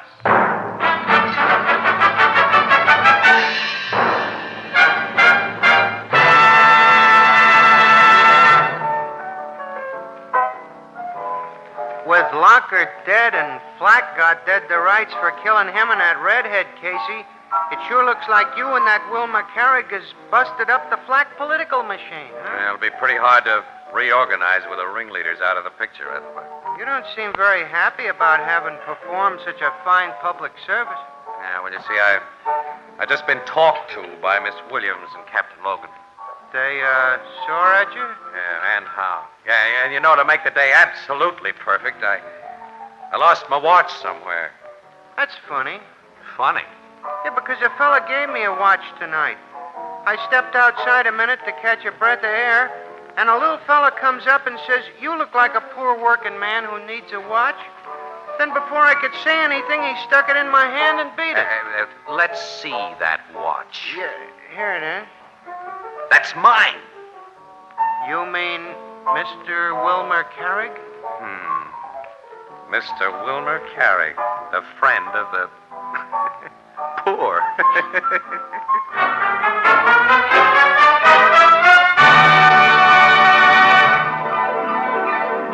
Crime Photographer, starring Stotts Cotsworth as Casey, is brought to you each Thursday by the Anchor Hocking Glass Corporation, makers of Fire King Oven Glass, Anchor Glass Containers, Anchor Caps and Closures. All products of Anchor Hocking, the most famous name in glass.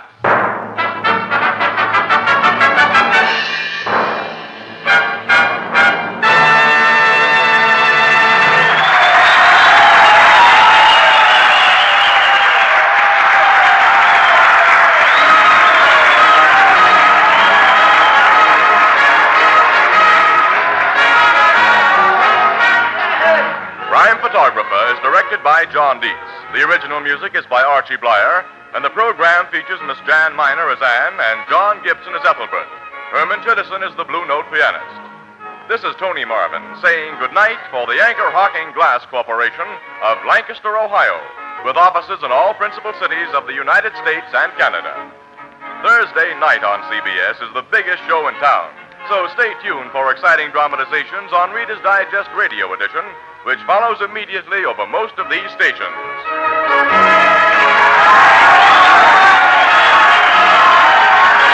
This is CBS, the Columbia Broadcasting System.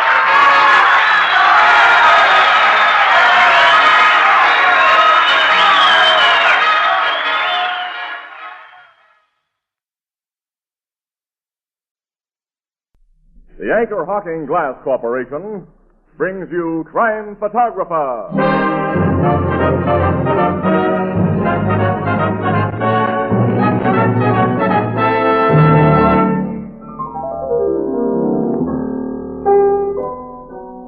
Hiya, Mr. Marvin. I was just talking to Casey about you. A few not-so-gentle remarks? Oh, no. On the contrary, Tony, Ethelbert admires your gift of gab. Yeah, Mr. Marvin. You got such a nice way of putting things. You make them words sound so important. Oh, I'd like to take credit for that, but I can't very well. You know, one of the things I repeat most would sound important no matter who said it, Ethelbert. Yeah? And what's that, Mr. Marvin? That Anchor Hocking is the most famous name in glass.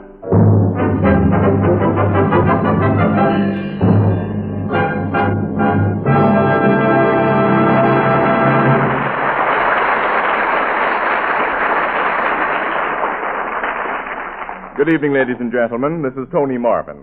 Every week at this time, the Anchor Hocking Glass Corporation of Lancaster, Ohio, and its more than 10,000 employees bring you another adventure of Casey, crime photographer, ace cameraman who covers the crime news of a great city.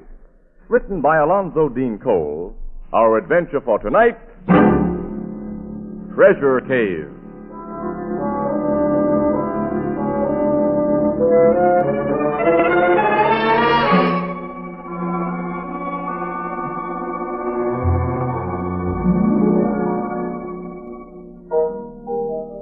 Early evening, the Blue Note Cafe.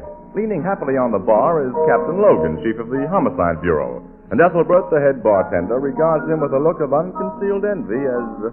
You and Casey are going to have 3 whole days at Red Lake, Captain, with nothing to do but fish, huh? That's the program, Ethelbert. We're driving up there tonight. Some guys have all the luck. Yeah. It's the first time that Casey and I have both been free at the same time. I'm finally getting a chance to make the lug eat some of those tall fish stories he tells us. That I'd like to see happen. To hear Casey tell it, he's a better fisherman than even Jonah. Yeah. Jonah? Yeah, didn't he catch a whale named Moby Dick or something, I think? Moby Dick. Ethelbert, I always learn things from you. Good evening, gentlemen. Well, here comes... Hi, guys. Hello, Casey. Here's a stool for you, Miss Williams. Oh, thanks, Captain. Captain Logan's just been telling me you and him are driving to Red Lake tonight, Casey. The Red Lake tripped off. Huh? Yeah. City desk just handed Ann and me a special assignment, Logan. We got to be in Titustown tomorrow. Is he kidding, Miss Williams? No, Captain, we're going to Titustown. Casey, I bet you asked for that assignment. You know darn well if we went fishing together, I'd call the bluff you've been making for years. I never believed you knew a trout fly from a bass lure. Hold it, Junior. You and I are still going fishing tomorrow. If you're going to Titustown, Lake Hopatobi, one of the best fishing spots in this state, is only a few miles from Titustown, pal. Hey, that's right. You and Casey can leave tonight as you planned, Captain, and spend the whole morning on the lake. And I'll catch a train tomorrow, and that'll get me into Titustown around noon. Casey will meet me. We'll clean up our assignment, then I'll rejoin you at the lake, pal. Hopatobi is a fishing spot from what I've heard. Hey, ain't Treasure Cave near Titustown? Just outside the village. Treasure Cave? Yeah, it's our special assignment. You're going to investigate the mysterious deaths there? Investigate? Yeah. Oh, we're not cops, Ethelbert. Miss Williams will simply write an on-the-spot feature story for our Sunday edition. I'll make with a camera. Well, you're a cop, Captain Logan. How do you figure them mysterious deaths in Treasure Cave? Treasure Cave is near Titustown. All I know about them is what I read in the papers, which are usually wrong. Is that so? Why, Logan's right, Annie. Yeah. Because we poor newspaper mugs have to base most of our stuff on what the cops tell us. Is that? Casey, do you figure them guys found dead in Treasure Cave were just murdered normal, or do you dope it as the sinister work of supernatural forces? Sinister work of what? That last dead guy, the archaeologist, had been drowned, according to the doctors, but his body was in a part of that cave that is at least half a mile from the water. Oh, surely you don't believe in ghosts, Ethelbert. No, but how do you explain the other guy who was killed in that same part of the cave about a year ago and the guy before him? Well, they were obviously murdered. Strangely murdered, I read. They certainly got fancy bump-offs. I'll say. One man had been hacked up with a cutlass several hundred years old, and the other had a bullet in his head that could have been fired only from an early 18th century muzzle-loading pistol. Which weapons, Captain, were the kind once used by pirates? And dead pirates are supposed to haunt that cave because they're guarding treasure they hid there. If one of the good guys in my department could be detailed to that backwoods Titustown neighborhood, he'd clean up the case in 24 hours. Oh? You're going to Titustown, pal? We're on vacation to fish. But if the boss of your department was one of its good guys... Nuts. Casey, maybe you and Miss Williams can solve the Treasure Cave mystery. Well, of course, we're only amateur Sherlock, so it may take us a little over 24 hours to crack it. Maybe even 25, Annie. Maybe 26, Casey. After all, we haven't Captain Logan's long experience. That's right. It'll be embarrassing to the captain when you bust the case when it's known he was up there with you and didn't do nothing but fish. Oh, well, we'll keep that out of the paper. We've covered Logan before. We'll do it again. You gotta protect your friend. I see. All of you behind the needle, huh? Can't you take it? Casey, I can't get mixed up in that Treasure Cave thing officially, but well, I'll go there with you and Miss Williams tomorrow if you won't tell anybody who I am. Okay, pal, it's a deal. We got a call first on the man who owns the cave, Captain, Mr. Lefton. He doesn't like unpleasant publicity, but he's an old friend of our managing editor who finally got his permission to let Casey and me go over the place. This Lefton's a pretty rich guy, I hear. He's a retired broker who became a gentleman farmer. Treasure Cave's at one end of his farm. I'll tag along when you call on him. Now, Casey, if we're going to get some early morning fishing, we got to hit the road. Okay, let's go. We'll drop you off at your apartment, Annie. Thanks. Good night, Ethelbert. Good night, pal. So long, Ethelbert. So long. Oh, gee. A nice fishing trip and a swell murder mystery, too. Some people have all the luck.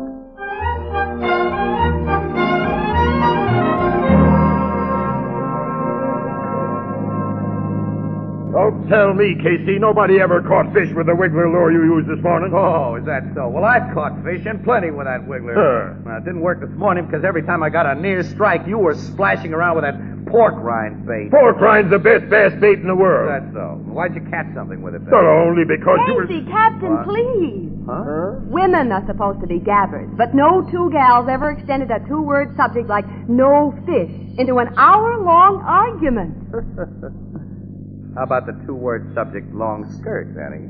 Or a popular one-word subject, men. If you men were gentlemen, you wouldn't gang up like that on a lady. Oh, gang up one. Well, here's Lefton's house. Come on, let's pile out. Hey, some place the guy has. I'll say. Beautiful house and a model farm and the ocean practically in his backyard. All we're interested in, Annie, is the cave he owns. Now, let's go in and introduce ourselves. Casey, remember, I don't want to be known as a city cop here. Oh, okay. Here, carry my camera and equipment case. Carry... Sure. We'll say you're my assistant photographer. Swell, pal. Wait a minute. Remember, I demand a respectful attitude from underlings. So please address me hereafter as master. Nuts. Oh, hey, a woman's just come out the door. Good afternoon. How do you do? We have an appointment with Mr. Lefton. You're the newspaper people? Yes, the Morning Express. Our My managing brother editor. told me to expect you. I'm Miss Lefton. Oh, nice to know you. This is Miss Williams. How do you do? How do you do? Mr. Logan, my assistant. And my name is Casey. Please come in. Thank you. My brother's in the living room here. Basil? Oh, yes, Ida. The newspaper people are here. Oh. Miss Williams, Mr. Casey, Mr. Logan. This is Mr. Lefton. Sit down. Thank you. Ida, get Ramsey. Very well, Basil. Excuse me. Ramsey is my superintendent. He'll take you people to the cave. Frankly, I deeply resent the invasions of my privacy caused by the so-called mystery murders in Treasure Cave. So please get your material as quickly as possible. Yes, we will, Mr. Lefton. I suppose the stories given to the press associations by the county sheriff's office are substantially correct. Insofar as I know, and all I know is that during the past year and a half, 3 men have been found dead in the cave. According to legend, Mr. Lefton, pirate treasure is hidden in the cave. That's only a legend, Miss Williams. Have you any theory to account for the recent murders, Mr. Lefton? I think they're the work of a madman. Why? Because they were so utterly purposeless. None of the victims were robbed, and they had nothing in common. Sheriff Fargo agrees with me. Oh. The 3 victims had nothing in common, huh? Nothing. But all had your permission to be in the cave. Yes, I've never thrown it open to the general public. Well, then your permission is one thing they had in common. That can scarcely account for their deaths, Mr. Excuse Casey. me, Basil? Yes, Ida. Mr. Weiler's on the phone. Will you talk to him? What does he want? The same old thing? Yes, he says he's willing to increase his last offer by $2,000. Tell him I say again that the land isn't for sale. Why don't you tell him? I'm tired of telling him. Anyway, it's your concern more than mine. This property is going to belong to you. I'll tell him. Forgive me for shouting at you, Ida. Did you send for Ramsey? Yes, he's on his way here. Excuse me. I apologize. This man Weiler owns the farm adjoining mine, and for the past 2 years, he's been trying to buy a strip of my land.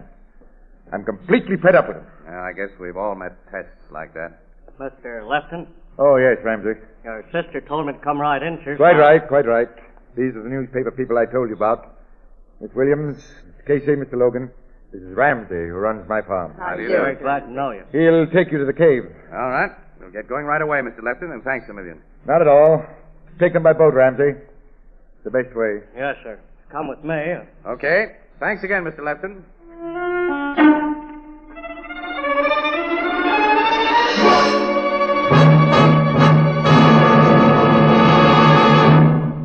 Our story will continue in just a moment. And now, a word about beer insurance. Beer insurance? How does that work? Easy. Select a good, tasty brew, then insist on having it delivered in glass bottles. In glass bottles? Yes, in glass bottles. Because glass bottles and glass bottles only can bring you beer and ale as it comes from the brewery, unaffected by any foreign taste or flavor. Beer that's brewery bright. Beer in glass. And now we have a new kind of bottle. The Anchor Glass one-way bottle. It requires no deposit. No return to the store. When it's empty, dispose of it as you would any food container. You are the first and last to use it. It saves space in the icebox. Easy to open, easy to drink from. It's always in good taste. And it protects that real brewery flavor. As only glass can protect it. Yes. The revolutionary new Anchor Glass one-way no-deposit bottle is sweeping America. For perfect flavor, demand beer in glass bottles. For extra convenience, demand your favorite brand in the new Anchor Glass one-way no-deposit bottle, a product of Anchor Hocking. The most famous name in glass.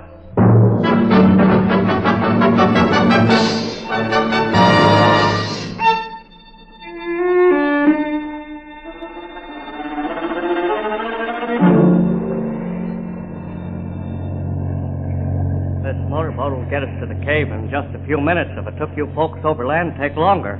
Cave entrance is near the beach, Ramsey, isn't it? It's right off the water, Mr. Casey. The scientific fellers who came here told me Treasure Cave was hollered out by the sea. That's why it ain't a pretty cave like some I saw in Kentucky when I was soldiering down there. Oh, did you go through Mammoth Cave in Kentucky, Mr. Ramsey? Yes, ma'am. They tell me folks come from all over the world and pay big money to go through that place, but the hole under them cliffs I'm taking you to is nothing but a dark old tunnel. How long you been out of the Army, Ramsey? 2 years. Got too old. Come right back here, and Mr. Lefton's sister gave him my old job back.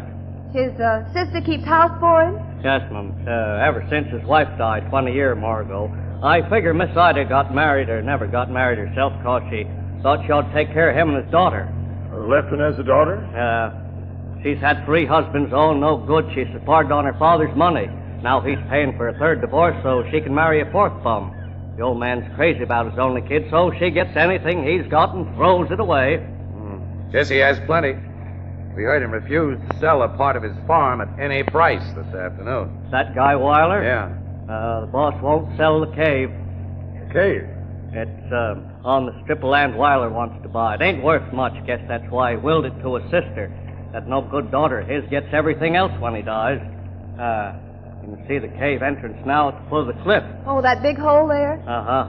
Injun Sam's waiting there. He'll take you to where them murders were committed. Injun Sam? Oh, Sam's what you call character. That's him standing on the dock there. Big guy. Weighs over 250 and none of it's fat. He killed the guy with just one punch. He's killed a man? Yeah. Set him up for manslaughter, but Sam got a full pardon. He came out of jail about the same time I got out of the Army. Hey, Sam. Oh, Ramsey. Got them newspaper people aboard? Huh? Go line. I've fastened both. All right, here goes. I got... I'll help you out later. Oh, thanks, Mr. Ramsey. Sam, this is Miss Williams, Mr. Casey. Doggone, I forgot your name. Oh, Logan, my assistant. Oh, sure, Logan. Oh, don't forget my equipment, Logan. Yeah, Mr. Casey. I bring lantern here for each. Take there. Much obliged. Thank you. Leave you folks now and get back on my job. Much obliged for your help, Ramsey. I'll thank my boss. Watch out for him, Sam. I watch out, Ramsey. Casey, I don't like this Indian Sam. Neither do I, Annie. Not so crazy about Ramsey, either. Where you people want to go? To Spirit Temple place where murders are done? Yes, Sam. Take us to the Spirit's Temple. Come. It's dark inside.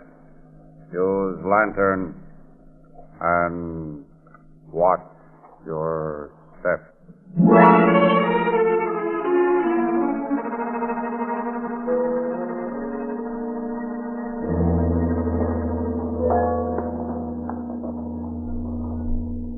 When do we get to the Spirit's Temple, Sam? Soon now. Hey, how big is this cave? We've been walking a long time.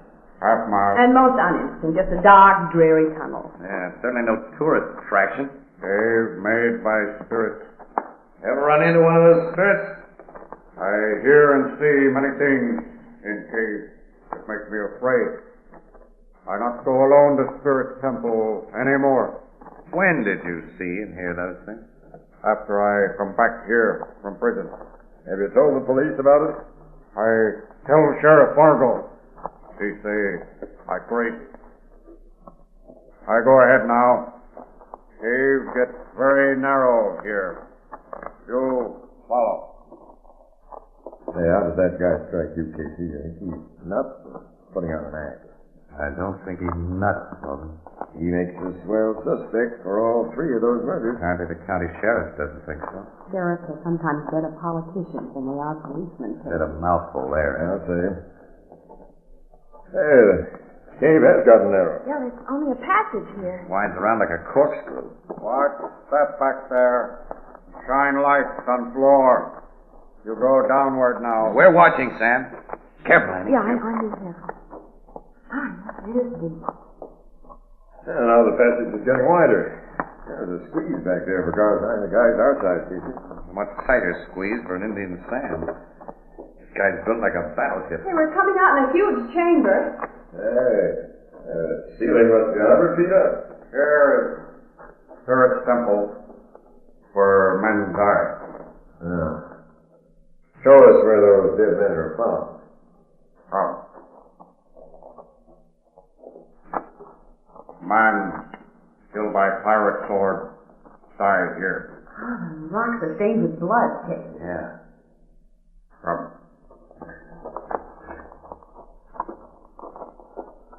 Man who is drowned lie here. The guy who drowned that man outside the cave and then carried him all the way in here must be a big, strong guy, Sam. Extra big and strong. That's what Sheriff Fargo say. But I say, man drowned here in Spirit Temple. There's no water here to drown a man in.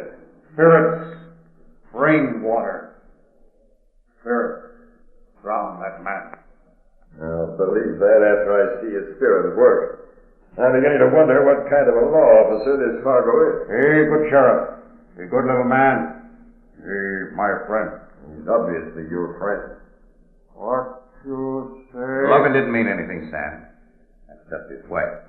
Hey, show us where the third dead guy was found, will you?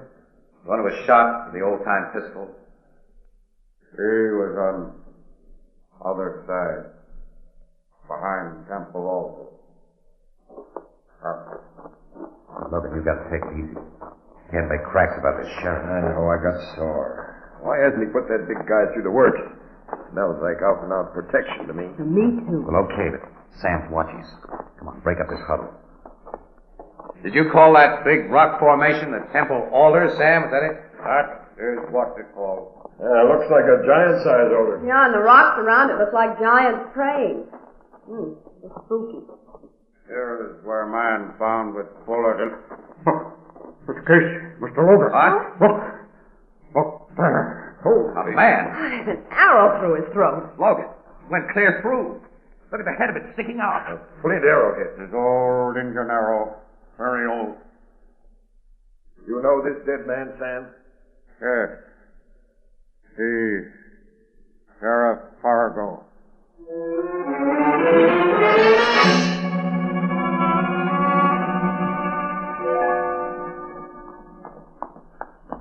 Come on, get in the car. Let's think this thing over. You know, we'd better do some thinking after what we've just been told by Sheriff Fargo's chief deputy. I owe Fargo's memory a big apology. He hasn't been missing a bet, Casey. You said it. Everyone who had access to that cave was checked by the sheriff's office. And Fargo spent hours in the Spirit Temple searching for leads. That's what he was doing this morning when the coroner says he got that arrow through his throat. He got it because he found a lead. As the others were killed because they'd found something. Oh, the pirate treasure? Yeah, apparently. Just before the first killing, that man Weiler tried to buy the cave and legal property rights to anything found on a person's land. Casey, drive out to Weiler's place and let's see what we can find out about him. It might take too long, Annie. We haven't got much time to waste up here. Drive back to Treasure Cave, Casey. We'll pay another visit to the Spirit's Temple. Check, pal. My idea exactly. But we'll stop off first at Lefton's house. Why? Because every murder victim, including Sheriff Fargo this morning, had received formal permission from Lefton to prowl through that cave.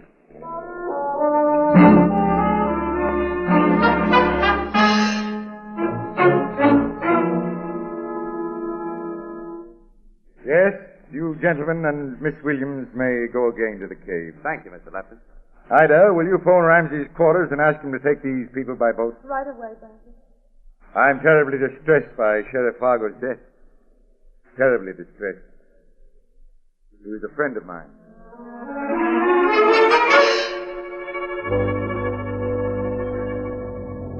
I can't get over what happened to Sheriff Fargo, Mr. Casey. He was a friend of mine. Only this morning I took him to the cave in this very boat. So I'm taking you folks now. Did you take all the other murder victims to Treasure Cave, Ramsey? In this boat? Yep, all of them. Then turned them over to Injun Sam.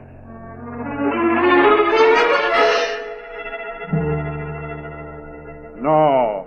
I go inside cave with none of those men who were killed.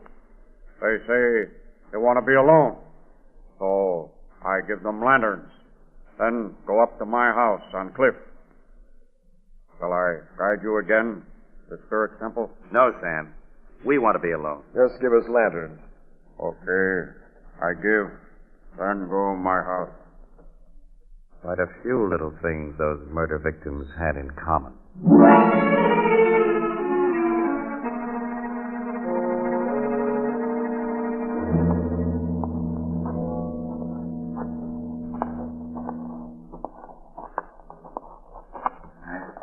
Here's a group of rocks we'll concentrate on, Logan.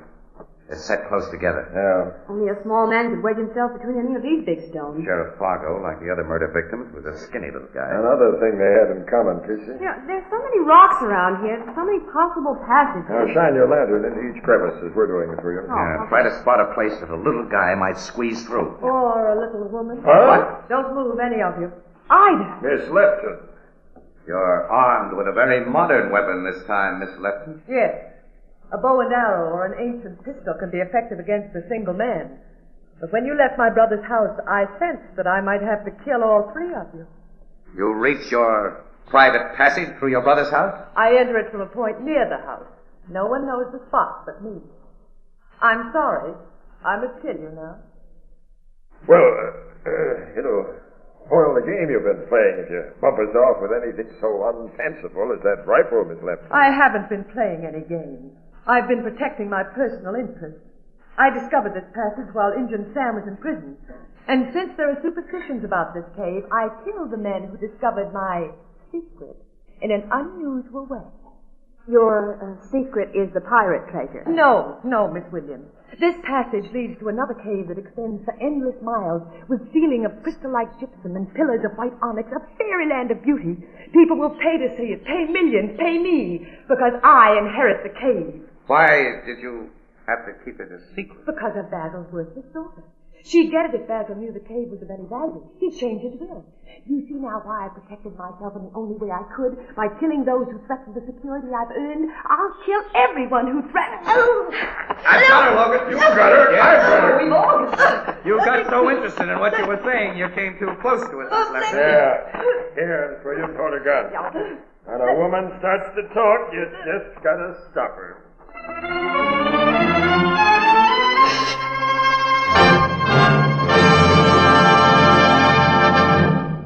We'll join the crowd at the Blue Note in just a moment. Many a housewife will tell you that she much prefers Fire King oven glass for this very practical reason. Fire King oven glass is so easy to clean. That's it. Fire King oven glass is so easy to clean. It won't absorb the baking stains and odors which are almost impossible to remove from ordinary baking dishes. Now, there's a scientific reason. Fire King oven glass has a special non-porous surface which is literally mirror smooth. This surface is achieved by a closely guarded Fire King secret process. This is just one of the many reasons it will pay you to insist on Fire King oven glass by name, for there is only one genuine Fire King oven glass. Now, you'll find a wide variety of Fire King casseroles, pie plates, and general utility dishes in all sizes wherever household glass is sold. You'll be amazed at the low price, and you'll be charmed by the clean, gleaming, pale blue beauty of Fire King oven glass, a product of Anchor Hocking, the most famous name in glass.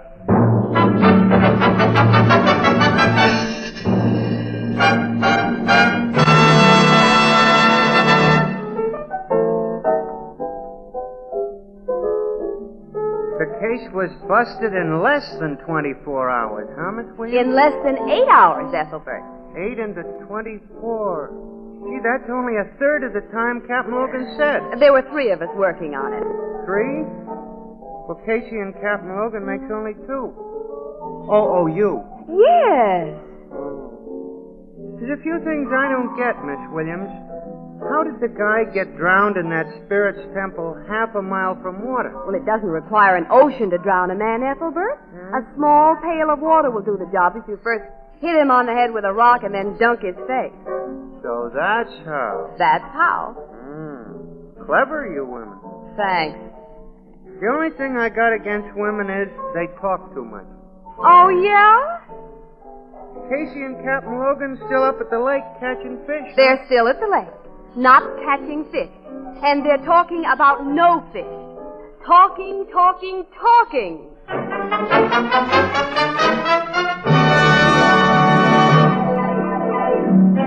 Crime Photographer, starring Stotts Cotsworth as Casey, is brought to you each Thursday by the Anchor Hocking Glass Corporation, makers of Fire King Oven Glass, Anchor Glass Containers, Anchor Caps and Closures, all products of Anchor Hocking, the most famous name in glass.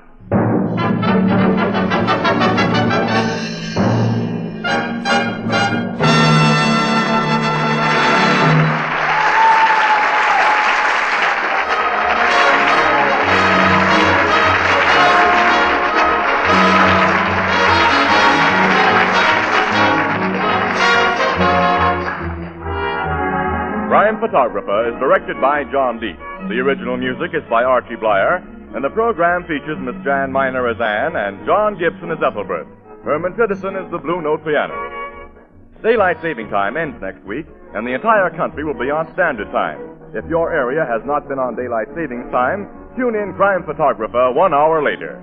This is Tony Marvin saying goodnight for the Anchor Hocking Glass Corporation of Lancaster, Ohio, with offices in all principal cities of the United States and Canada. Thursday night on CBS is the biggest show in town, so stay tuned for exciting dramatizations on Reader's Digest Radio Edition, which follows immediately over most of these stations. This is CBS, the Columbia Broadcasting System.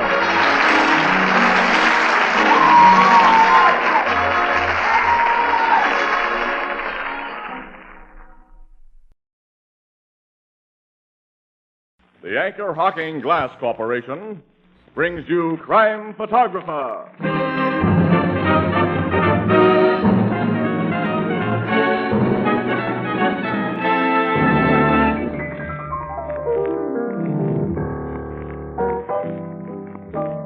Peter Piper pecked a pick. Peter Piper pecked a peck. What are you mumbling about, Ethelbert?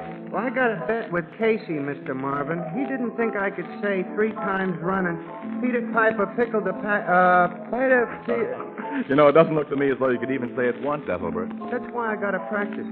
Peter Piper. Look, why not try an easier sentence, Ethelbert? You know, more useful, too. Like what, Mr. Marvin? Like, Anchor Hocking is the most famous name in glass.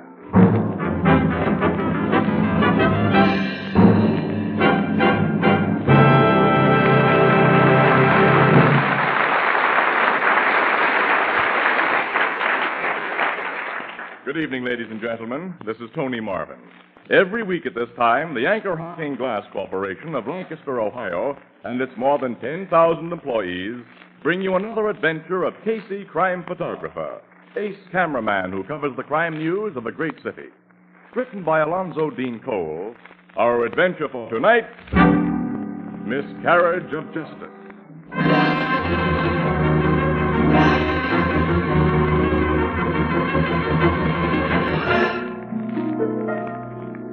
Afternoon, a busy downtown street.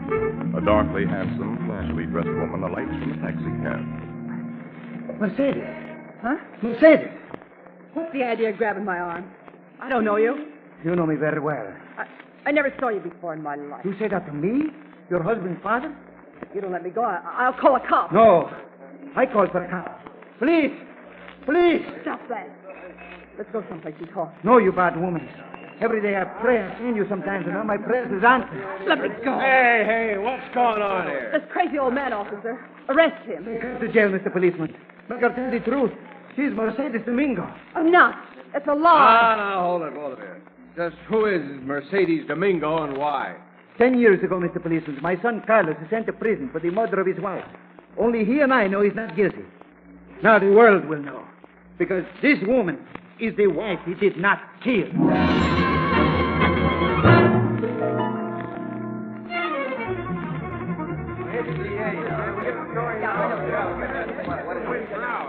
All right, you talk. All right. I'm ready to issue a statement. We want to interview her. Yeah, we want pictures of her and the old man who recognized her. That's right. Well, Casey, Miss Williams, all of you newspaper boys and girls, later. But right now, I'm giving you a break with an advance statement. All right. Ladies and gentlemen, some of you may be unfamiliar with the Domingo case, so I'll begin with a brief resume. Nearly 10 years ago, a young laborer named Carlos Domingo was convicted of killing his wife, Mercedes. On circumstantial evidence, Mr. Prosecutor. Well, I, Casey, was not district attorney at that time. According to the testimony, Domingo had threatened her at various times. She disappeared, and he told inquiring neighbors that he believed she'd run off with another man, a waiter named Gonzalez. Now, this waiter was unknown in the neighborhood, and Domingo's stories about him were extremely conflicting. Then the body of a murdered woman was recovered from the river and identified as the missing Mercedes. I saw that body, Aaron. It's been in the water a long time. Carlos Domingo was brought to trial, convicted, and sentenced to death. Fortunately, his sentence was later commuted to life imprisonment. After he spent nearly a year in the death house. Well, now this man's wife has reappeared alive.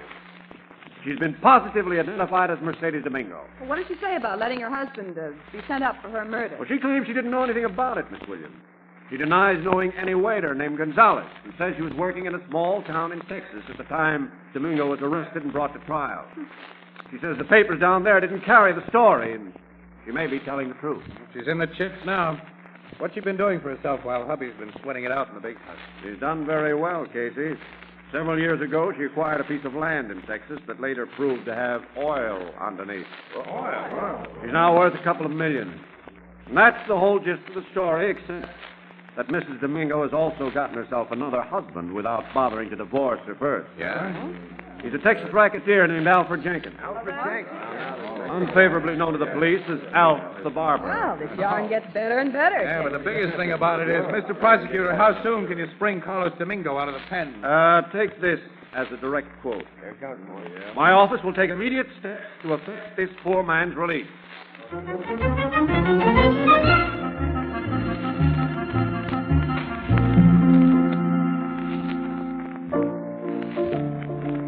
Good night, Mrs. Wheelbreaker. Here's your beer, Casey. Thanks, pal. I suppose you and Casey are going up to Wallstock Prison tomorrow morning to see Carlos Domingo be let out, Miss Williams. Mm-hmm. We are, Ethelbert. Yep, every paper in town's going to give it front page coverage. Poor guy. 10 years in stir for a wife murder that didn't happen. And our impression of Mercedes Domingo is that murder couldn't have happened to a more deserving gal. I guess she ain't much good. Well, all the DA really has on her is a bigamy charge, and that may not stand up. Why not? She married this Alf the Barber guy while she had another husband. Well, here's the gimmick as I get it. According to a statute of limitations, if you don't hear from a wife or husband for so many years, he or she can be legally presumed dead, you see? Which means you're free to marry again. He says her lawyer told her that. Mrs. Domingo's second husband is sticking by her in all this, I read. Well, why shouldn't he? He married a couple of $1 million bucks. He hopes to hang on to it. Mr. Jenkins is another sweet-scented character. How did he get his nickname of Alf the Barber? There's a very complicated reason behind that, Ethelbert. Yeah? His first name is Alfred, and he used to be a barber. I see. Oh. Yeah. Did he know she was married? She probably never told him what she'd done to her other husband, so all this has been quite a shock to the mug. Oh, Annie, it's getting late.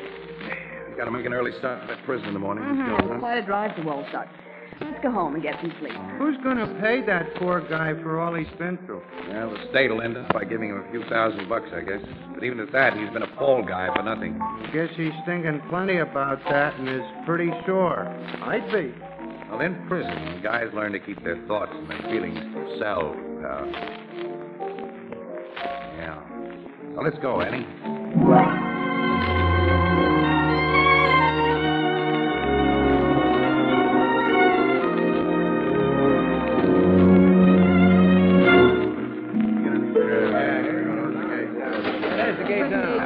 Yeah, there's Harris, Domingo's lawyer. There's Domingo's father. There's Domingo. Yeah. Say, you reporters, shoot your questions, Annie. While we camera mugs shoot some pictures. Mr. Domingo, we want to know what... Ladies and gentlemen, please, ladies and gentlemen.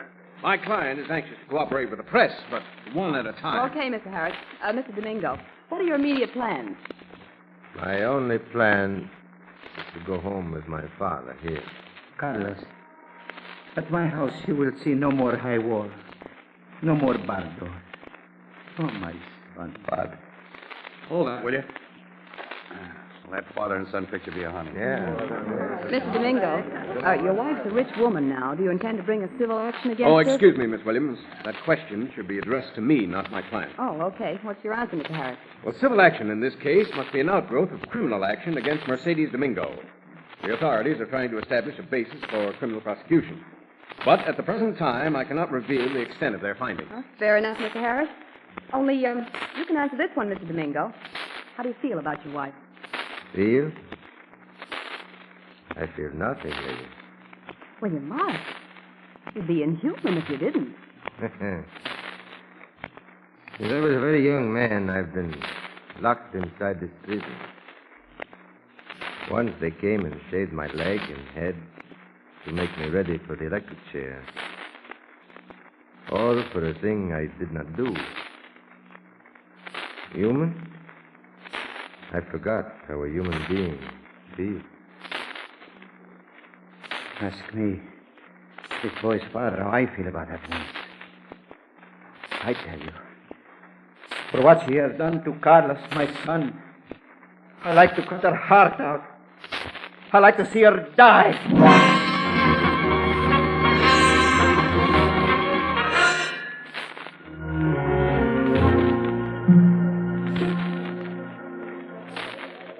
Yeah, finish that up, Annie, will you, so we can get out of this lousy city. Yeah, I've got only a few more paragraphs to type, Casey.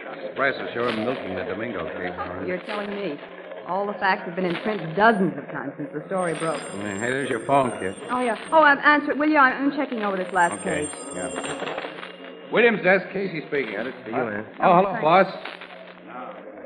What? When? Where? Okay, we're starting right away. Come on. Hey, what is it, Casey? Well, there's something plenty new to your story, Annie. Mercedes Domingo has been murdered. Oh, no. Yes. Sometime last night, she was out on bail.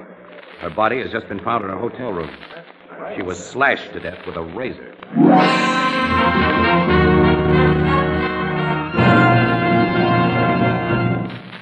Our story will continue in just a moment. And now, a word about how to enjoy beer at its best. Right out of a clean glass bottle. Yes, a clean glass bottle, because glass and glass only can bring you beer and ale as the brewer wants you to enjoy it.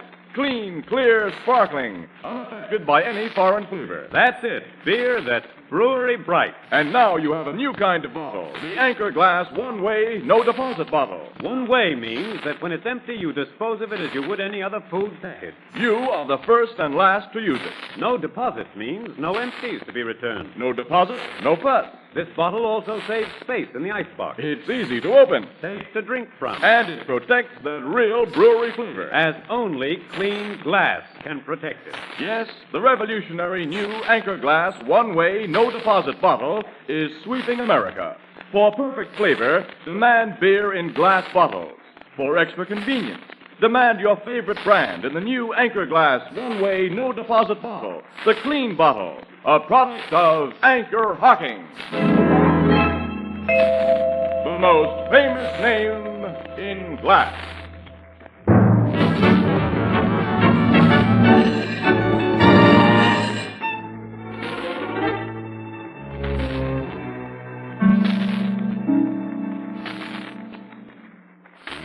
Whoever carved up Mercedes Domingo did a very thorough job, Logan. I'll say it was a thorough job, Casey. Put the sheet back over that body, Captain. I told you not to look, Miss Williams. The doc says she was killed last night. Yeah, about 11 o'clock. What have you found out? Well, not much so far. Floor clerk on duty can't remember anybody visiting the Domingo woman last night. She was known here as Mrs. Jenkins at first. You found a murder weapon? No, we didn't find it, but Doc says only a straight razor could inflict such wounds. A barber's razor? Yeah. But we did find $10,000 in cash lying on this table where the killer couldn't have failed to see it. $10,000. Anything else? Yeah, somebody tore up a good-sized piece of blood-stained cardboard and burned it in that fireplace last night. What kind of cardboard? Oh, heavy, good-quality stuff with a linen-like finish. Like they used to make paper collars out of. Paper collars? Yeah, my old man wore them when I was a kid. You probably never saw one, Miss Williams. I sent the pieces down to the headquarters lab, and that's all I've got, Casey. Outside of a perfect suspect. Yeah. It sure looks like a revenge killing. That adds up to Carlos Domingo. Or Carlos' father. Do you know what he said at the prison, Casey? That he'd like to cut this woman's heart out? Yeah. I'm having both father and son picked up and brought down to headquarters. Logan, you know, this adds up so easy, I distrust the total. Yeah, frankly, Casey, I'm a little afraid of it. I'm having Jenkins, Alf the barber, picked up, too. You mean because a barber's razor was used? No, Miss Williams, because with this woman dead, Jenkins has a swell chance of inheriting all her dough. And it's that darn razor that makes him an unlikely suspect. Yeah, that fogs the picture. Well, I don't see why. He used to be a barber. Okay, Annie, it isn't probable he'd use a murder weapon that ties up with his nickname and his form of trade. You figure the cops would get ideas from that. That's 100% correct, Miss Williams. But, Captain, use of that razor has given you and Casey the idea that Jenkins is an unlikely suspect. Yeah, but... Clever, these women, Logan. Yeah. I'm starting for headquarters. Carlos, his old man, and Elf Jenkins had better have perfect alibis or else. Yeah, well, I don't think that or else can apply to Carlos so far. He's already served time for the murder of his wife and been unconditionally pardoned. And a man can't be tried twice for the same crime, can he? That's for the lawyers to argue out. I'm just a cop with a murder to solve. Let's go.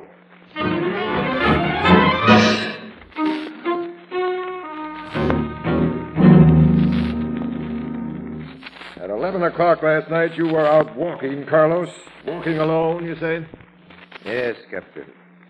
Walking alone. And your walk took you to Mercedes Hotel, didn't it? You got into a room and killed her.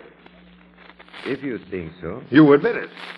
I admit nothing, I deny nothing. Give me a direct answer. Did you kill that woman? Once I said, policeman, no, I do not kill. So I'm punished. But now I say, I do kill. What happened? Do you pat Carlos on the back and let him go home? I guess you know you haven't much chance of sending you up for a crime you've already paid for. Captain, a very bad woman has been killed. Whether I kill her or another killer, she's dead. Now I say no more.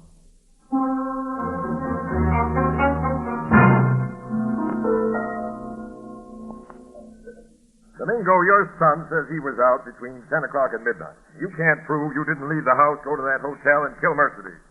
No. That I cannot prove. You did prove her. You did kill her. That can you prove? It was either you or your son. You think so, eh? All right, I'll let you think. My son you cannot make pay again for something he have paid for before. And I paid too when you people of the law took my only son away. Me, you cannot make pay again. For I am old and have little time to live. I laugh at you, Captain. I laugh and say no more.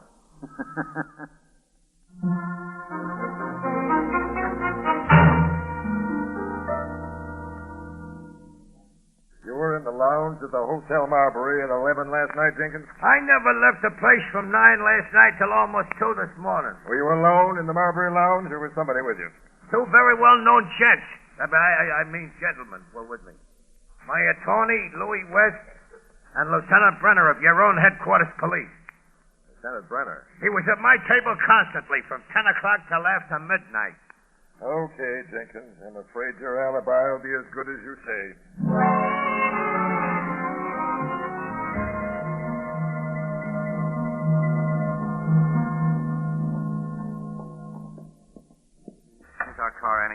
Yeah, okay.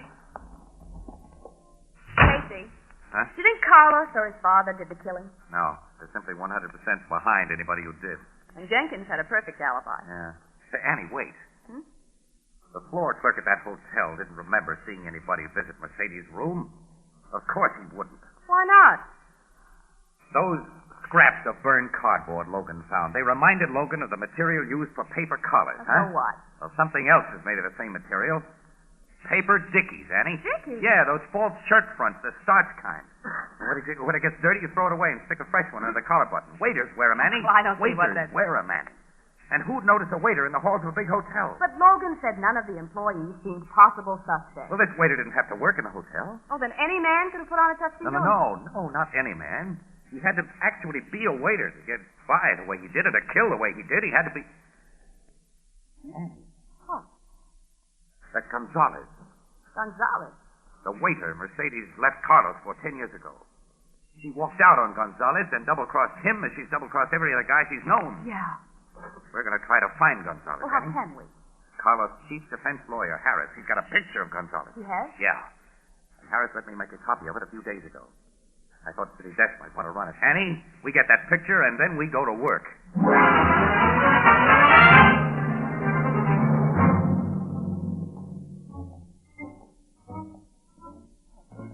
Why are all employment agencies upstairs and in walk-up buildings? I don't know, Annie. I don't know. This will make the 13th agency we visited. No, well, our luck is bound to change. Yeah. Get worse. Here's a joint. All right. You two a waitress and a chef? No. No. Well, in that case, nothing for you today. Only thing open for a married couple is a waitress and a chef. What are you, cashier and counterman? Neither, pal. Well, you don't look like dishwashers. Well, thanks. I guess you must be a bartender, fella. I can tell you're not a waiter. You ain't got the manner.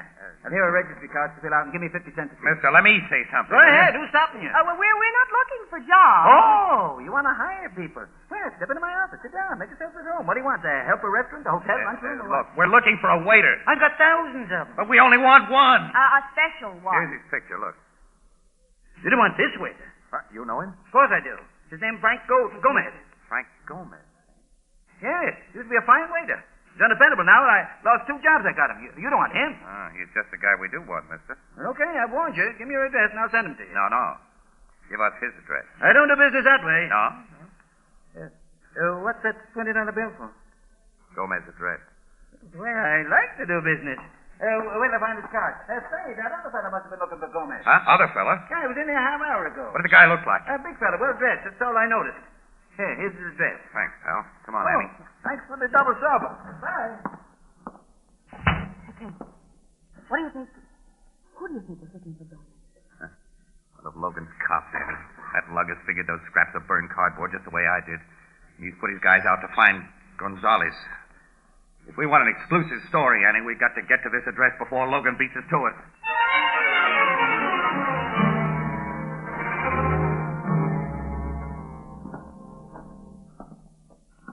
This is a terrible old tenement case. Yeah, it's pretty bad, isn't it?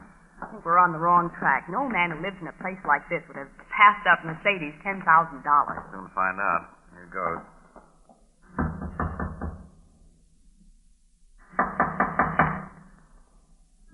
Guess he isn't in. Let's try the door. It's unlocked. Hey, a man to sleep on that cot. Yeah. He's the guy in the picture, Annie. He's the wreck of that guy. Let me close the door. Now. Wake up, Gonzalez. Wake up, Gonzalez. That used to be your name, didn't it, Gomez? You are police. Someone's been expecting a policeman? I was just dreaming. A pleasant dream that everything was over. Tell me about Mercedes, fella. She's dead. You killed her? Yes, at last. Why? Because I was once a man, and she made me a dog. We took her away from Carlos Domingo. Yes. I'm crazy mad for her, and I'm fool. She made me hate her husband because she say he bad to her. So when we read in paper that Carlos is arrested for her murder, we think it's fine joke on him. We say let him go to prison or die, then we will marry. You and Mercedes were in this city, then? Yes. I give her all my money and send her away. I stay here, but change my name and go no more where people know me. She write me letters for a while. Then the letters stop. Go on. I go to town where she was, but she's gone. I know what she is then. And I know myself. Nice guy, weren't you? You didn't say a few words that would have gotten Carlos out of prison. I was afraid of police. Afraid and full of hate for the woman who had made me a coward and a fool. Then at last, I read in the paper of how Mercedes is found. I come back. I found out where she lived. And yesterday, I called her on the telephone. What? You found her? I tell her I've kept her letters that would send her to prison. She beg I let her buy the letters, and I play with her like the cat with the mouse. I say get $10,000. I will come for it tomorrow, but I go to her last night. It's in your waiter uniform with a razor in your pocket. Yes, I tell her who I am. She's afraid. She quick offer me the money, then her bad life is ended. My bad life should be ended too. Take me to jail, Mr. Policeman. Let's go, Gonzalez. Stay where you are. What are you doing here, Jenkins? Why that gun? I'm here to protect my interests, Mr. Casey. Seems we were both trying to locate Gonzalez in the same way this afternoon. It wasn't a cop that man told us about, Anna. Who is this man who is pointing a gun at us? Yes, you two should know each other. Gonzalez, meet Mercedes' final boyfriend, Mr. Alf the Barber Jenkins. Oh. Change that boyfriend to husband, wise guy. Make it husband and sole heir. Yes, I'm beginning to get this straight now. Gonzalez, hand over those old letters of Mercedes. The letters? I guess she told you about that phone call from Gonzalez, Alf. Right after she got it. Yes, if Gonzalez talked or showed those letters, you would be out as Mercedes' husband. The court would award Carlos everything she... Yeah. Gonzalez, don't think I hold it against you for bumping off Mercedes. That's okay, fella. But I want them letters. Where are they? Wait, Gonzalez. Don't tell him. Even if he gets those letters, he doesn't dare let you live, or Miss Williams and me. We've heard your story. He's come here prepared for a killing. I see. The letters are not here, Mr. Barr. If you kept your trap shut, Casey, you might have lived a little longer. After this mug sees you get it to the belly, he'll be anxious to talk. And you'll get... No! Keep back, Gonzalez! I come for you! Then take it, you chump! Yeah, and you take it, Mr. Jenkins! I got his gun, Annie. Yeah, he shot Gonzalez right through the chest. Beat it for a doctor, quick, and the cops. Yeah, Quick, kid. I'm on my way. Gonzalez, you walked right into that gun of Jenkins when he was going to give me the works. If you hadn't brought his attention away, he would have... I let innocent man go to prison. And do not try to save him. Tonight, El Bueno Dios gave me a chance to show it. You understand? Yeah. I understand.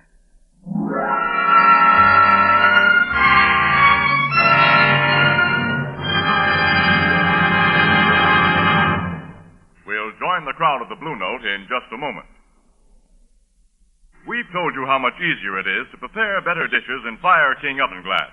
Now, let me tell you another reason why housewives prefer Fire King oven glass. Fire King oven glass is so easy to clean. Fire King has a special non-porous surface which is literally mirror finished. It's almost impossible for Fire King oven glass to absorb baking stains and odors. And that's why, unlike ordinary baking dishes, Fire King oven glass always comes clean, bright, and sparkling in a jiffy. Another of the many reasons it will pay you to insist on Fire King oven glass by name. Now remember, there's only one genuine Fire King oven glass. Today, you'll find a wide variety of Fire King casseroles, pie plates, general utility dishes in all sizes, wherever household glass is sold, and at amazingly low prices. Every Fire King dish is guaranteed for 2 full years against oven breakage. Fire King oven glass is a product of Anchor Hocking,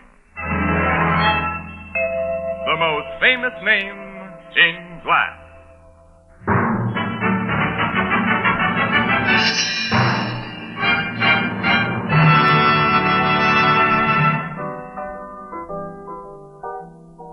You found them letters after Gonzalez died, huh, Casey? The cops did, Ethelbert. Yeah. Those letters complete the case for Carlos Domingo. As Mercedes' husband, only heir, he'll get her entire estate. Which is a pretty small payment for all he went through. That's so.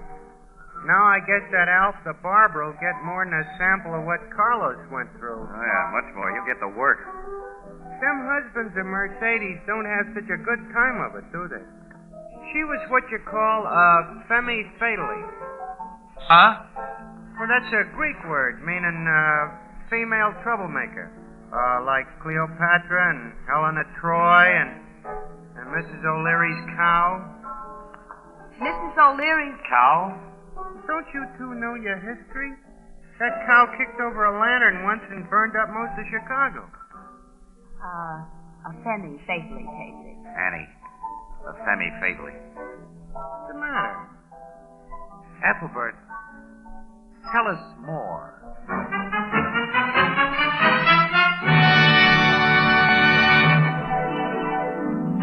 Crime Photographer, starring Stotts Cotsworth as Casey, is brought to you each Thursday by the Anchor Hocking Glass Corporation, makers of Fire King Oven Glass, Anchor Glass Containers, Anchor Caps and Closures, all products of Anchor Hocking, the most famous name in glass.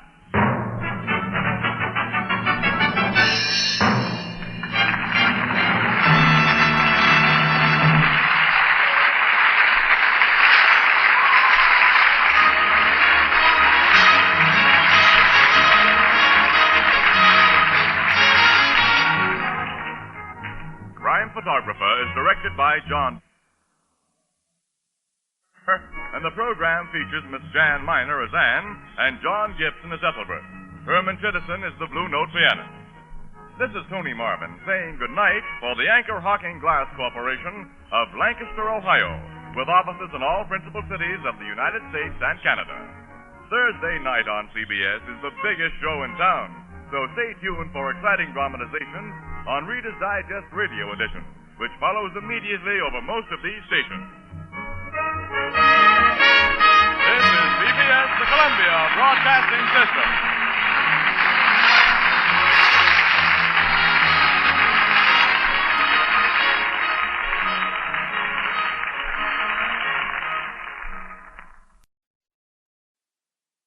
The Anchor Hocking Glass Corporation brings you Crime Photographer.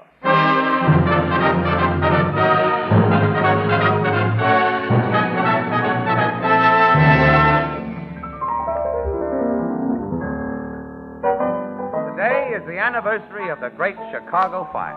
The one that was started by Mrs. O'Leary's cow. Yeah, Mrs. O'Leary's cow. See, everybody knows her name, but who knows the cow's name?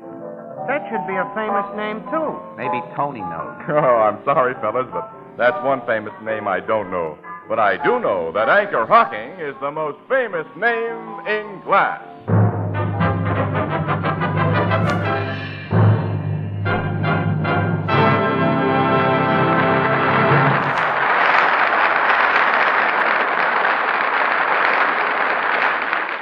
Good evening, ladies and gentlemen. This is Tony Marvin. Every week at this time, the Anchor Hocking Glass Corporation of Lancaster, Ohio, and its more than 10,000 employees bring you another adventure of Casey, crime photographer, ace cameraman who covers the crime news of a great city. Written by Alonzo Dean Cole, our adventure for tonight, Wedding Breakfast.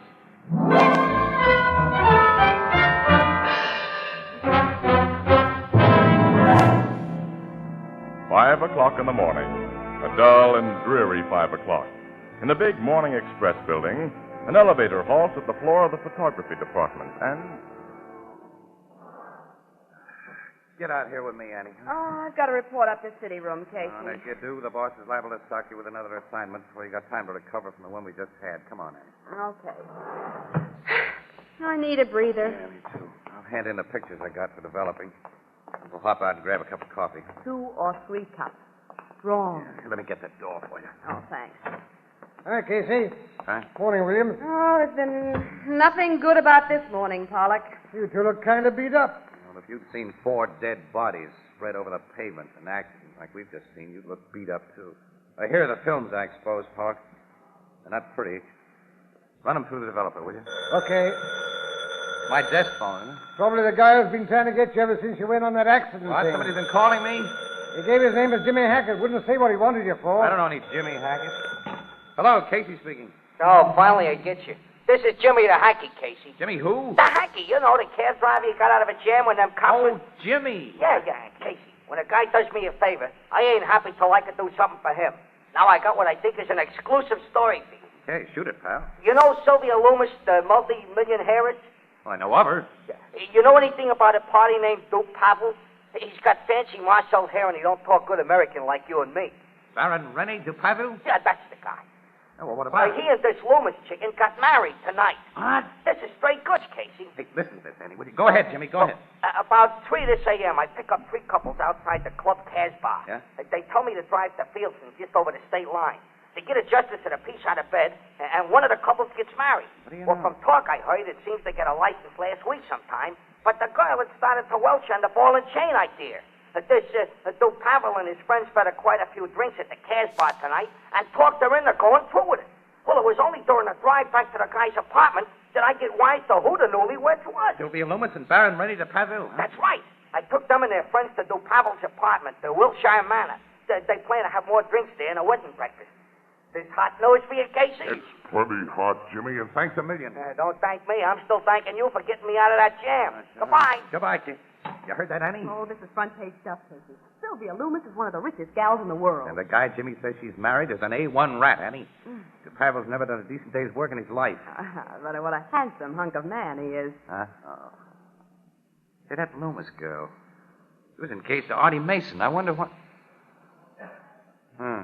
Hey, well, come on. That wedding breakfast ought to be starting about now. Let's get up to city desk, lay our tip on the line, then go to Pavel's apartment for confirmation. Okay, a simple social assignment like this will be a welcome relief, Casey, after that accident job we just finished.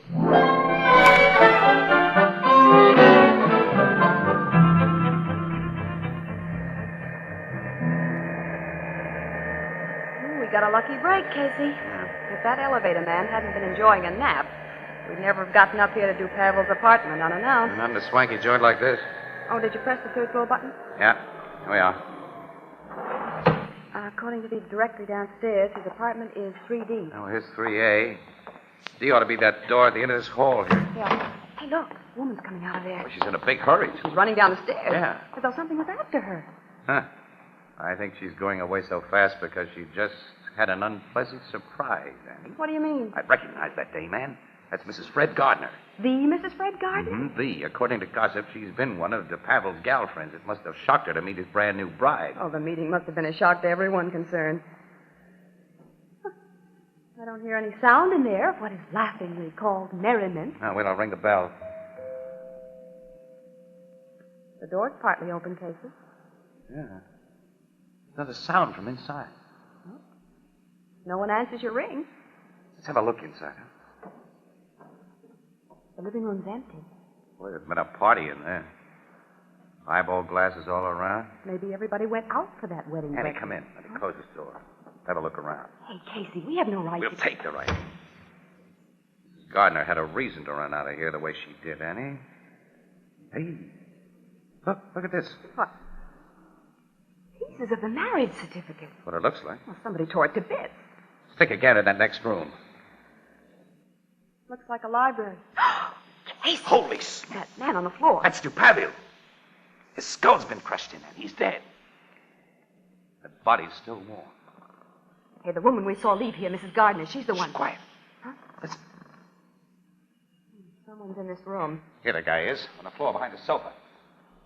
Hey, it's Artie Mason. He's asleep. Probably drunk. That statuette beside his hand. There's blood on it, Casey. Fresh blood, Annie. This bronze statuette is what killed Dupavu. Then Mason must have done it. He was crazy about Sylvia Loomis. He found out she'd married this gigolo. He came up here. Don't go too fast, Annie. Don't forget Mrs. Gardner, and don't forget the bride. Sylvia, yeah. Hey, come on back to the library. There must be a phone in there, and I'll call City Desk. Give the cops a ring afterward. They may be interested. Well, just as soon as I get my story in. Oh, there's the phone. Uh-oh. You won't call on that. Oh, the wire's been yanked Find out. a telephone outside, Annie. Oh, right. I'll take the car and find a phone and come back here with a cop. Right. While you're doing that, I'll make with a camera here. Okay, I'm on my way. All right, I'll lock the door behind you. Nobody else can walk in like we did. Well, I'll come back as soon as I can and ring the bell. All right, so long. what a beautiful front page picture this is going to make.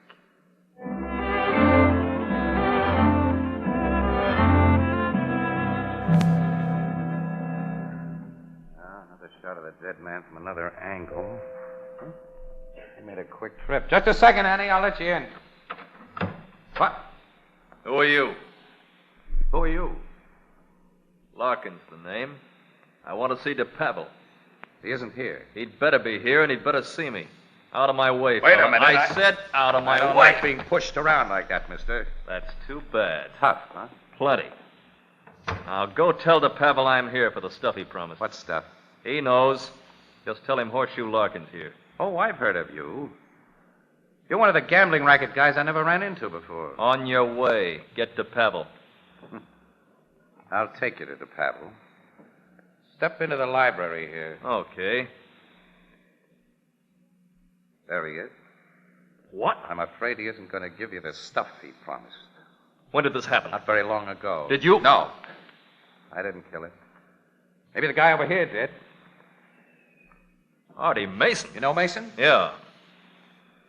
He's drunk. Passed out. It kind of looks that way. How do you fit into this? I just happened to be waiting for a bus that runs right through here. Cut the comedy. You a cop? Yes. I get you now. That camera, you're a press photographer. You got me, yeah. Casey's the name. That, picture's hanging crooked on the wall. Don't touch that. Don't touch anything before the cops get here. How long you been alone here? 10, 15 minutes. Why did you want to straighten that picture? Habit. I can't stand seeing things crooked. That coming from you has the makings of a joke. Yeah. You think Artie Mason bumped off DePavel? I'm keeping an open mind. You sent for the cops, of course. Yeah. I'll wait for them. I'm interested in what they'll have to say. Yeah, and they'll be interested in what you'll have to say. Mister, I've got an alibi. Shh, quiet. Huh? I heard something like a door. Somebody else in the joint? The kitchen. I'm going out and see. I'm coming with you. Who are you and what are you doing here? I beg your pardon. You heard me. Oh, I know this guy, Casey. His name's Waldo. He's DePavel's servant. I'm Baron DePavel's man, Mr. Larkin. How did you get in here? When? I left myself in the service door there just a few moments ago. Reporting for work? Yes, sir. This kind of early? Well, the Baron telephoned me about an hour ago and said he wished me to prepare a special breakfast. Oh, yeah, that checks. If you permit me, sir. Who are you and why do you question me? Step into the library and I'll show you why. Well, just a moment while I replace this dish of dog food in the refrigerator. I'd just taken it out when Dog food? For the Baron's spaniel. I haven't seen any spaniel. Oh, he's there in the butler's pantry, sir. Oh, yeah, I see. He's the world's lousiest watchdog. Hadn't been a yap out of it. He's very old and sick. Yeah, he looks it. Come on in the library. Don't touch anything. Don't touch There's anything. the reason why. The Baron, he... Well, what has happened? Kind of plain, isn't it, Waldo? Is he dead? Completely. There's the guy behind the couch. You finished him off. Mr. Mason. You know him, huh? He came here last week, and he threatened the Baron. Threatened him? Yes, sir. I heard him say that if Baron DePavel didn't keep away from Miss Loomis, he'd kill him. That does it, Casey. Mason's the killer. Doesn't sound too good for the guy, Larkin, but I'm still keeping an open mind. Answer that doorbell, will you, Waldo? Yes, sir. I think a lady rang it with some cops.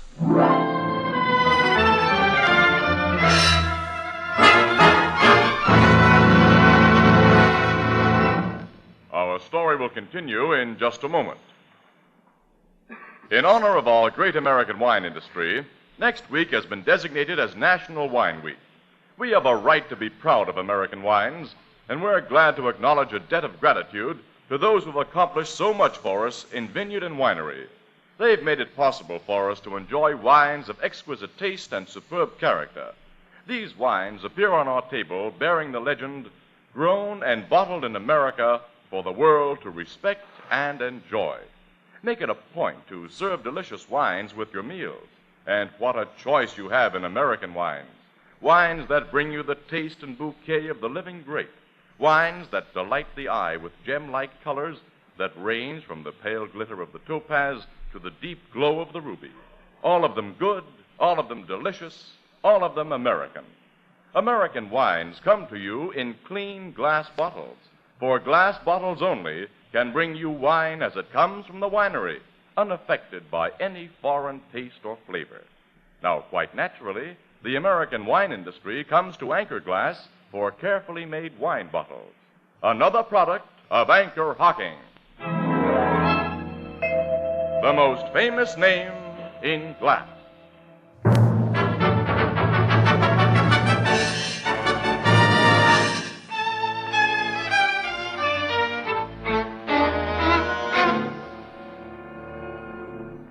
Captain Logan, how long will it take to sober Mason up? Well, the doc says it'll be hours before he can tell a coherent story, Miss Williams. Guy really had a skinful of it. I'll say. Well, he probably didn't know what he was doing when he killed you, Paville. He knew what he was doing a week ago when he threatened to kill him. I want to know just how Mrs. Gardner fits into this picture. What made the bride do a fade-out? What happened to the 4 wedding guests who were here? So do I want to know all about that, Casey, and my men are working on those angles right now. I also want to know more about Horseshoe Larkin's part in this thing. I put him and that valet under guard in one of the bedrooms. Come on. Captain Logan. Yes, Sergeant? We just found a wall safe in that library, and it's unlocked. Wall safe? There it is, sir. That picture was hanging in front of it. The door was open about 1/4 of an inch. What'd you find inside? Nothing, sir. Nothing? That picture hung over the safe. Logan, let's have a talk with Larkin. Okay. He's in here with the valet.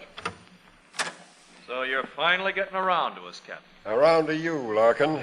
Waldo, go into the living room with this officer. Please, Captain, may I go to the kitchen? I haven't fed the Baron's poor dog yet. The old fellow's very weak. Okay, feed the pooch. Thank you, sir. Well, what do you want from me, Captain? The straight story of why you came here, Larkin. And tell the truth, because I'll check every word you say. Okay. DePavel dropped 50 grand to me in a stud game. Here's his IOUs to prove it. I let him stall long enough. So I told him I wanted my dough right away. Or else. Or else, meaning he'd be beaten up or bumped off. Why, Captain, how you talk. I simply told the guy he'd lose my friendship. Go on. He called me up yesterday and asked would I accept a pearl necklace as a pledge until he could redeem it for cash. A pearl necklace? Yeah, he said it was worth 75 G's. I said it was a deal, and I'd be here for it this morning. I came here, and you know the rest. Did he tell you where he was getting that pearl necklace?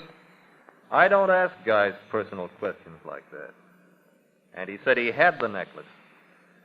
Captain, have you cops come across it? There's no pearl necklace here. Of course, you took a look in his wall safe. You know he had a wall safe? Sure, I saw him get dough out of it to pay all the debts he owed me. You wanted to straighten that picture a while ago because you were interested in the safe behind it. Huh? That's right, Casey. But I guess DePavel was lying to me about having them. And I lose 50 grand. I can't collect from him now. You've told a fairly smart story, Larkin. It makes you seem to have had an interest in keeping DePavel alive. And we'll check plenty on you just the same, Larkin. Sergeant? Yes, Captain? I want you to search this man thoroughly. Then give that valet Waldo the same kind of going over. I want their home searched, too. There's a possibility that a pearl necklace may have been taken from that safe. Go on, Miss Williams, Casey. Captain, just a minute. What is it, Sergeant? The boys have located both Sylvia Loomis and Mrs. Gardner. Where are they? The Loomis girl is in St. Anne's Hospital. She swallowed poison. Poison? Yeah, but the doc's got her in time to save her. Has she been able to talk? No, sir, and won't be able for a while. That's just swell. First Mason, and now... Is Mrs. Gardner in the hospital, too? No, sir, she's been taken to headquarters. At least I'll have a chance to question one suspect besides Larkin. Now, if you and Miss Williams want to hear what the lady has to say, Casey, come on.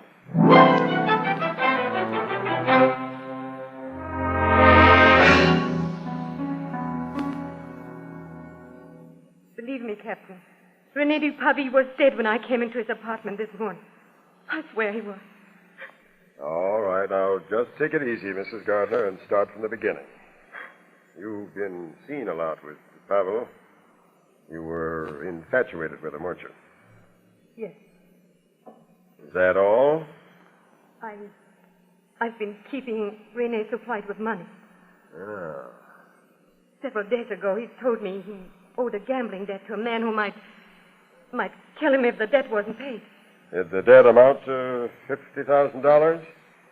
Yes. I didn't have that much cash, but I had a valuable pearl necklace. I gave it to Renee yesterday. A pearl necklace worth 75,000, say? Yes.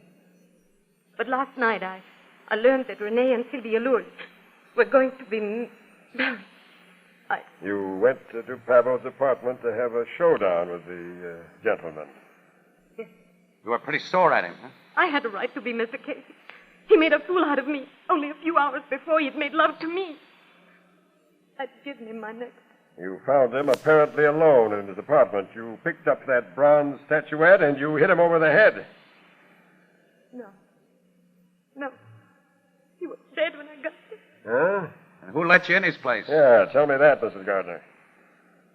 I had a key to his apartment. Here it is.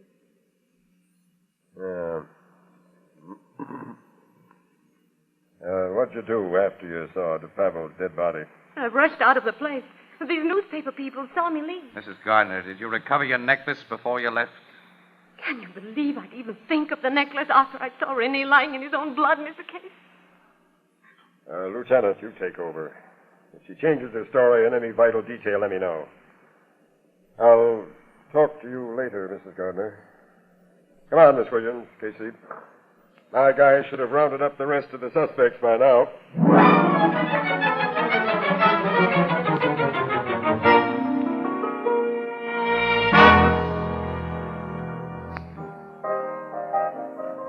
Here's your beers, folks. Thanks. Say, you two sure look tired. Yeah. Miss Williams and I feel all beat up, pal. Oh, I'll say we do. It's almost midnight, Ethelbert, and we started on this case at 5 this morning. Anything new on it? Mason finally talked.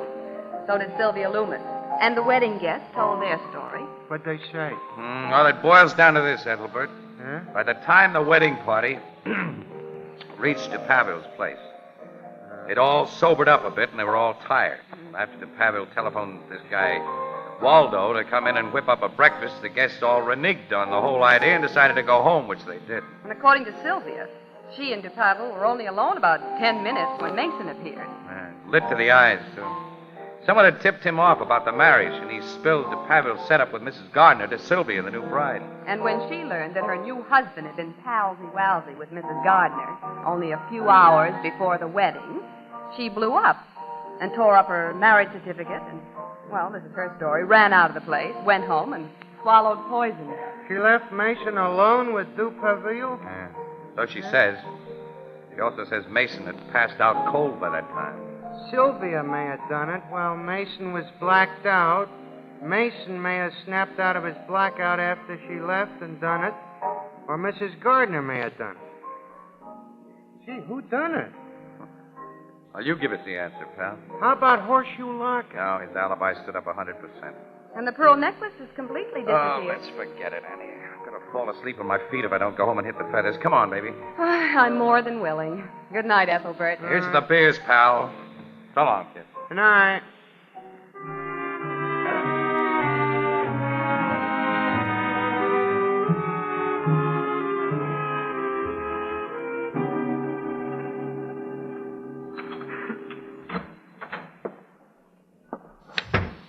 Oh, am I glad to be home. Hello, Casey. What? Lock it. I've been waiting for you quite a while. You ought to have a better lock on your door. It was a cinch to slip it. What's the big idea? I want the pearl necklace, and you've got it. Nuts. Hand it over, fella, and you won't have to worry about this gun in my mitt. I may even slip you $1,000 or two. I guess I'm dumb, Larkin. I don't get it. To save argument, I'll tell you how I got the goods on you. Yeah, that I'd like to hear. Well, you see, I happened to have phoned to Pavel between the time the Loomis chick left and the Gardner dame blew in and out. And he answered the phone. He was alive, then? Yeah. Which means Mason killed him. But Mason didn't take the necklace. He was searched, I was searched, Waldo was searched. But you weren't searched, Casey. I see. I want those pearls, Casey. Gimme. You said something about slipping me a few grand, Larkin. I meant it. I'm not a hog. Whatever they bring over 50, I'll split with you. It's a fair offer. Live and let live, I always say. when it's possible to let live. Make sure it's possible, I'll take that gun, you dirty double-crosser. I came home to get some rest. Police headquarters. Give me Captain Logan if he's still around, will you? Just a minute. Why did I go into the newspaper business? Logan speaking. This is Casey. But what do you want? Whatever it is, the answer's no. I'm just leaving for home and some rest. Forget it. And meet me at DePavel's apartment as soon as you can get there. What for? To find those missing pearls and get a murderer. Huh? Yes, and incidentally, sent a cop to my joint for a guy I envy. What are you talking about? Larkin is asleep on my living room floor, pal. Sleeping.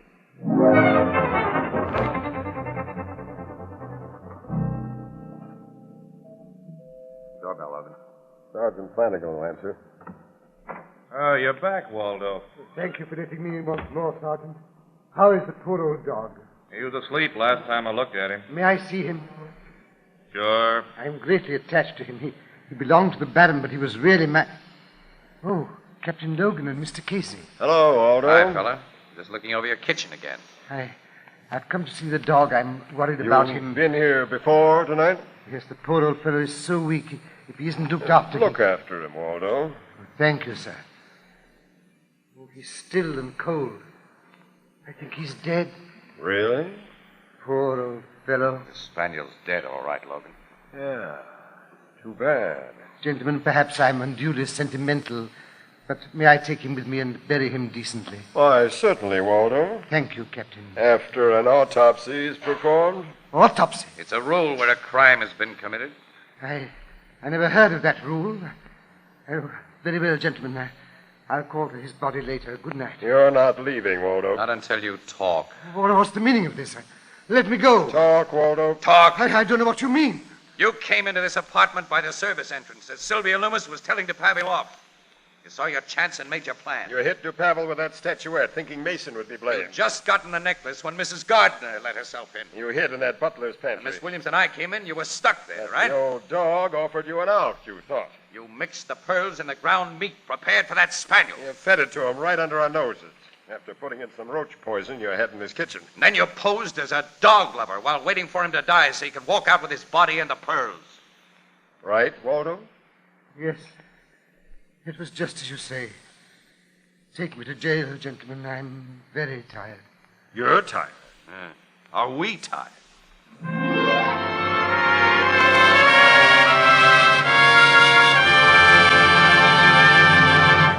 We'll join the crowd at the Blue Note in just a moment.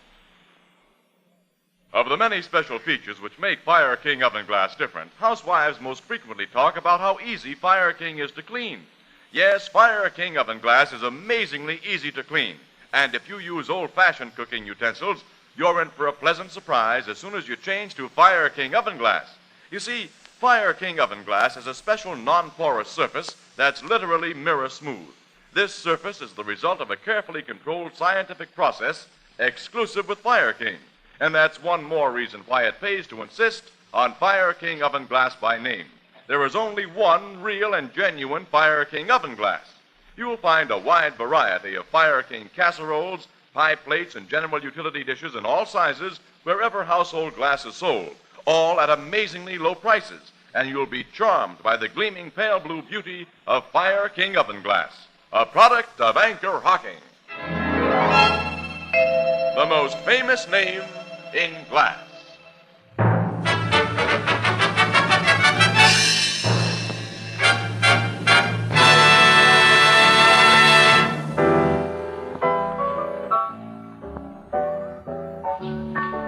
Well, so you finally got a good sleep, Casey, huh? Swell, Ethelbert. I feel like $1 million today. Oh, if we could only spend the kind of money we sometimes feel like. Ah, now you want to hoard that kind, Annie. Look at Artie Mason, Sylvia Loomis, Mrs. Gardner. Oh, well, phooey. Let's forget about the DePavel case.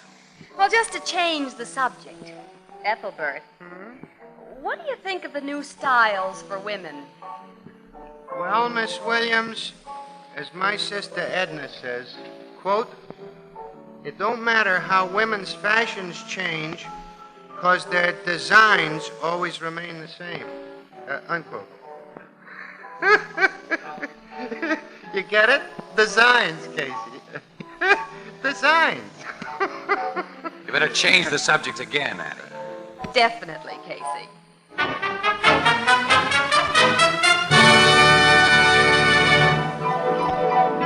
Crime Photographer, starring Stotts Cotsworth as Casey, is brought to you each Thursday by the Anchor Hocking Glass Corporation, makers of Fire King Oven Glass. Anchor glass containers, Anchor caps and closures. All products of Anchor Hocking, the most famous name in glass.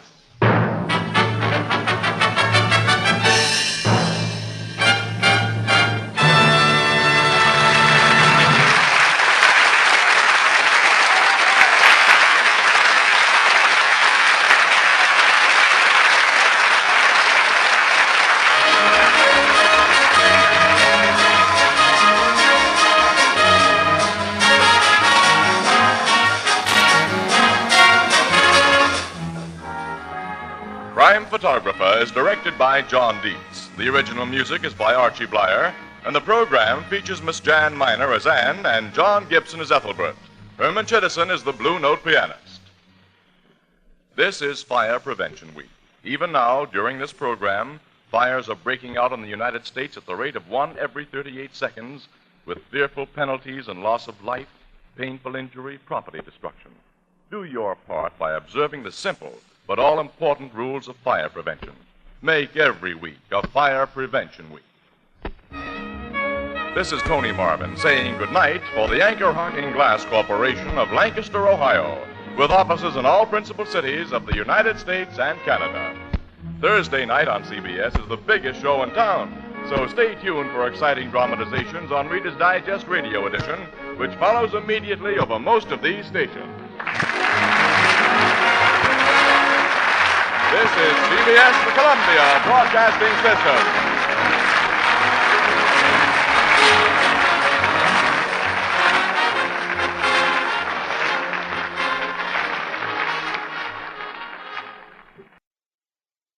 The Anchor Hocking Glass Corporation brings you Crime Photographer.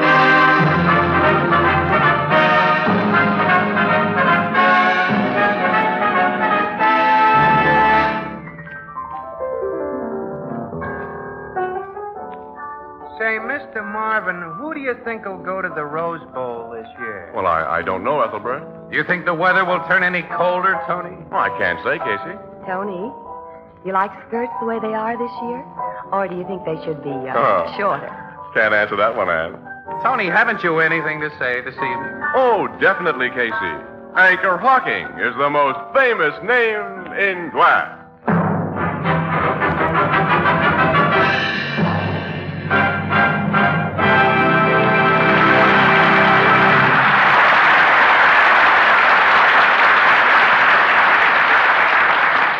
Good evening, ladies and gentlemen. This is Tony Marvin. Every week at this time, the Anchor Hocking Glass Corporation of Lancaster, Ohio, and its more than 10,000 employees bring you another adventure of Casey, crime photographer, ace cameraman who covers the crime news of a great city. Written by Alonzo Dean Cole, our adventure for tonight, The Camera Bug.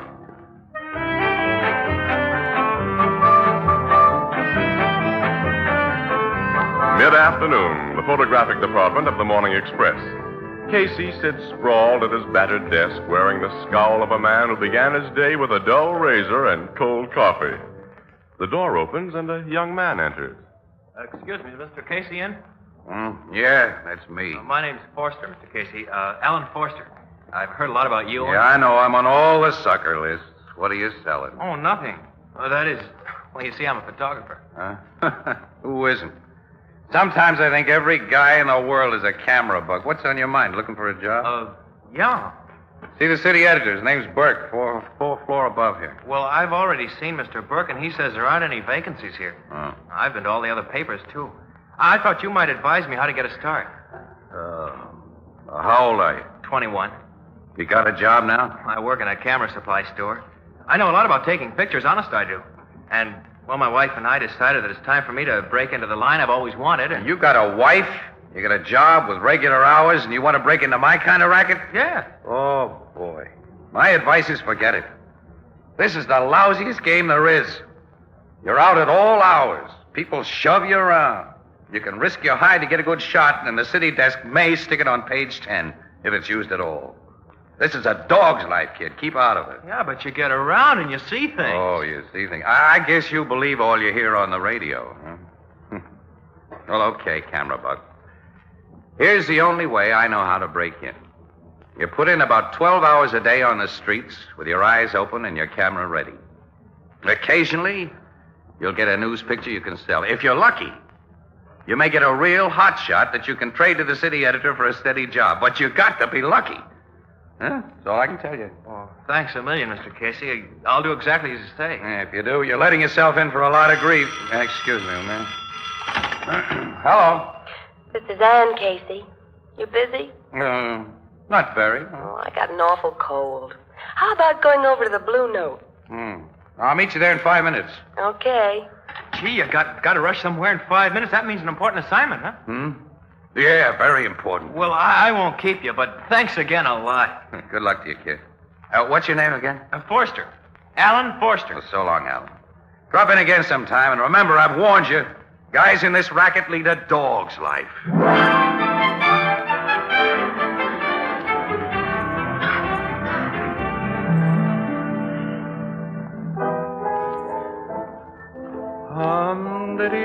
Another small beer, Ethelbert. How about you, Annie? Something's good for your cold, huh? No. I feel fine now, Casey. We've been here half an hour. We better go back to the office. Annie sounds like a frog. Well, don't worry, Froggy. City desk knows where we are. Burke will phone if anybody calls or anything comes up. Pretty soft for you two, I'd say. Wished I was in a business where I could take time off in the middle of an afternoon. Hey, listen to this guy, Annie, will you? You should have the kind of job we have, Ethelbert. That's right. Sure. I hear you crabbing about it all the time. But you should endure what us bartenders goes through. How'd you like to wash and wipe 1 million glasses every day? And flush out the beer pipes? And answer the... Yeah. Oh, excuse me, the telephone. Yeah. Blue Note Cafe, Ethelbert speaking. Hey, there here, Mr. Burke. Just a minute. Uh-oh. Your city desk, Casey. All right, give me. Casey speaking. Now, Burke, we're not always here. It just seems like always. Okay. Yeah, I got it. 12th Street, just south of Locust. Homicide Bureau's already on the job, huh? Well, you know, when you get a delayed report like this, we can't bring you anything that everybody else hasn't already gotten ahead of us. Okay, we're on our way. Goodbye. What is it, Casey? Come on, Annie. We got to see what some shooting's about. Shooting? Yep, slight case of murder, Ethelbert. Goodbye, pal. So long. Say, Casey, you didn't pay. Oh, well, bartending's a dog's life.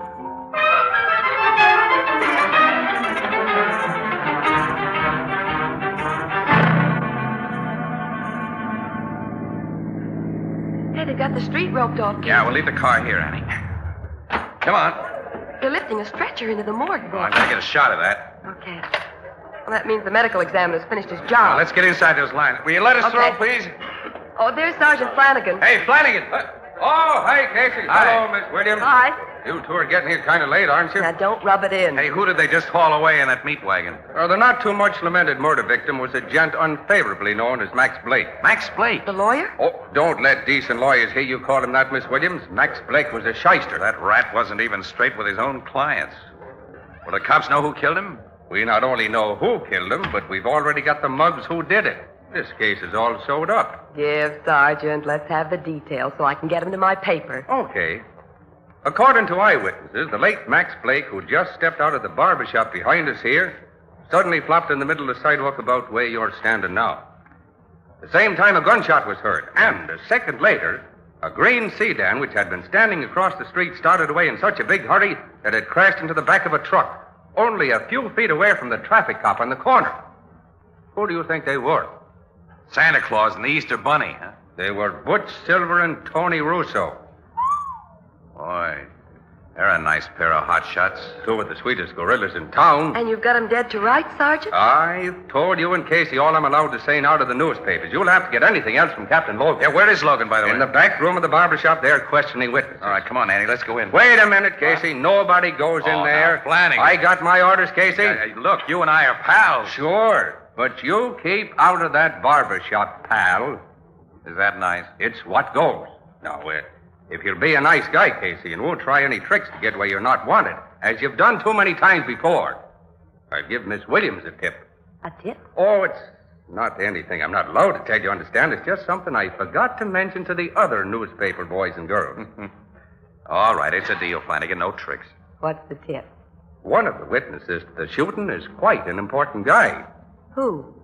Richard M. Krager. What, the contractor? Biggest in town. Yeah, I interviewed Clago when he got the city paving contract last year. His offices are somewhere around here. Right across the street. Yeah, of course. I recognize the funny old-fashioned building now. The only elevator it's got is hidden in back of the stairs. Of course, I couldn't find it. I had to walk up to Clago's office on the 3rd floor. Say, Flanagan, did Clago see those gorillas in the car shoot Blake? Well, he says that... Oh, here he comes out of the barber shop. You can ask him yourself. Oh, Mr. Clago. I'm Ann Williams of the Morning Express. We met last year. Oh, yes. How do you do, Miss Williams? Hold it, will you? Huh? Thanks. I hope you don't mind my snapping a picture of you, Mr. Clago. Well, no, not at all. Mr. Clago, will you give us an eyewitness account of what happened? Well, as I just told Captain Logan in there, I happened to be at the window of my private office just across the street when the shot was fired. Oh, your private office is on the 3rd floor, as I remember, right? That's right. I saw this man Blake fall. Then I saw a green sedan start up and crash into a truck. I hurried out to the elevator. The operator brought me downstairs. I saw the man in the sedan arrested, and, well, that's all. Well, did you see the shot fired from the sedan? No, I can't say that, Miss Williams. But the sedan is obviously where the bullet came from. The medical examiner says it must have been fired from about 5 feet above the street level, which means the killer sat in an automobile or stood on the sidewalk or street. Only one shot was fired. That's all. Mr. Casey's the name. Both gorillas in that sedan are dead shots, Casey. Sergeant Flanagan, come in here. Oh, yes, sir. Captain Logan wants me. I'll see you later. Yeah, tell Logan I want to see him, Sarge, will you? Mr. Casey. Mr. Casey. Huh? I'm Alan Forster. You remember we were talking? Oh, sure, kid. But what were you doing in that barber shop? I was a witness to the shooting. Wasn't I, Mr. Clago? The police questioned us both. That's right, young man. I did as you told me, Mr. Casey. I was on the spot when things happened, and I had a camera with me. And I got 2 shots of that Blake fella from almost where we're standing now. One almost as I heard the gun fired, and the other right after he hit the ground. You didn't tell the police about taking any pictures? Oh, no, Mr. Clago. I wanted Casey to have these shots. I've got hot stuff, haven't I, Casey? Exclusive news pictures, the kind that'll get me a job on the Express? Now, well, let's get to my office, develop your film, and see just what you got. Oh, no, let me develop the film at home, Mr. Casey. I'd like to do a complete job on it. Well, all right, but blow them up to 8 by 10 and be sure to use a fine-grained developer. You'll see the kind of job I can do. I'll have the prints at your office inside of 45 minutes. Oh, which way is your home, young man? I live on Nelson Street, Mr. Clago. Oh, good. I'm going in that direction. My car's around the corner. I'll drop you off. Oh, that'll be swell. Oh, Mr. Clago. Yes, Captain Logan. I want to ask you a few more questions. Will you come back into the barber shop, please? Well, I have important business to attend to, Captain. There's nothing so important as this murder right now. Come in, please. Well, I'll have to do as you say, of course. Now, when do Miss Williams and I get in there, Logan? Oh, so you two are here. We've Sure been are. waiting for hours. I'll beat it quick, Mr. Casey. See you at the Express. Okay, fella. I'll be with you in just a minute, Mr. Clago. And why have you and Casey been waiting, Miss Williams? Well, Logan, when you start clowning right after a murder, it means you got an airtight case. Well, it isn't quite that yet, Casey. I've got some loose ends to tie up. oh, what are they? Well, the medical examiner took a .38 caliber slug out of Blake's body. And we found guns on both of the hoods that were in that sedan, but they were .45s. Well, they must have thrown the murder gun away. Sure they did. Somebody picked it up, of course, and hasn't turned it in. They tried a fast getaway. That's ample indication of their guilt. How about motive? Almost anyone had a motive to kill Max Blake. He was an all-around louse. Yeah, it's going to take a lot more work than I first expected. Seems I never get an easy case. We cops lead an absolute dog's life, Casey.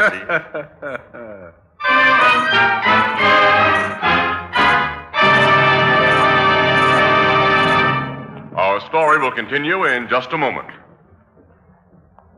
You know, Alex, I really like good, wholesome beer and ale. So do I, Tony. But there's one thing that's always bothered me, and that's the way empty bottles clutter up the back porch and basement. And that's one of the big reasons for the new Anchor Glass one-way no-deposit bottle. Oh, you're right, Alex. You never have to bother about returning empties to the store. When the bottle is empty, you get rid of it as you would any other food container. And you don't have to bother about deposits. No more fussing with extra pennies. And the new Anchor Glass one-way no-deposit bottle is a glass bottle. And because it's a glass bottle, it brings you beer and ale that tastes as beer and ale should taste. Clean, clear, sparkling, unaffected by any foreign flavors. No cloudiness, no discoloration. Beer that's brewery bright. Is it any wonder that the new Anchor Glass one-way no-deposit bottle is sweeping America? For perfect flavor, demand beer in glass bottles. For extra convenience, demand your favorite brand in the new Anchor Glass one-way no-deposit bottle. A product of Anchor Hocking. The most famous name in glass.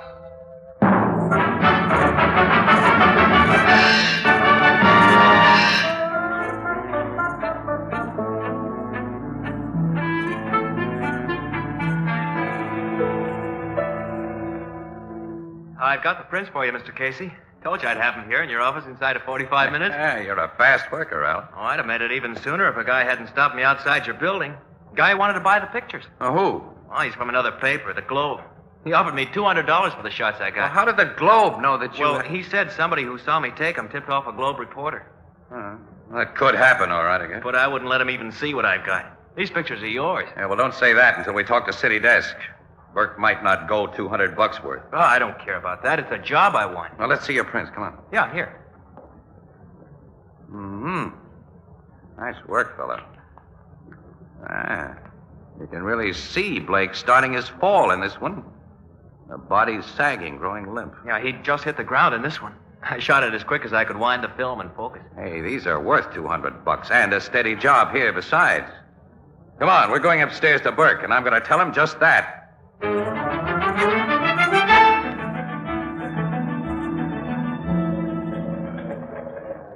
Well, $100 for the two pictures is my limit, Casey. And we don't need any new staff photographers. Burke, no other paper in town will have these shots. They're worth every cent of the $200 the Globe has already offered, and we can use this young fella. Are you telling me how to run this paper? It's okay, Mr. Casey. I'll take the 100. You're crazy if you do, Alan.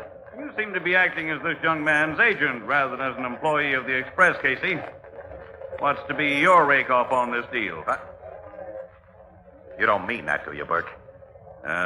No. But 100 is tops. Come on, kid, let's go. Okay. Casey, you know I didn't... Sure, but someday you'll make one of your... nuts to you. Oh, gee, Mr. Casey, I'm terribly sorry. Never mind. It's all right. I told you this newspaper racket was a dog's life, fellow. Now maybe you believe me.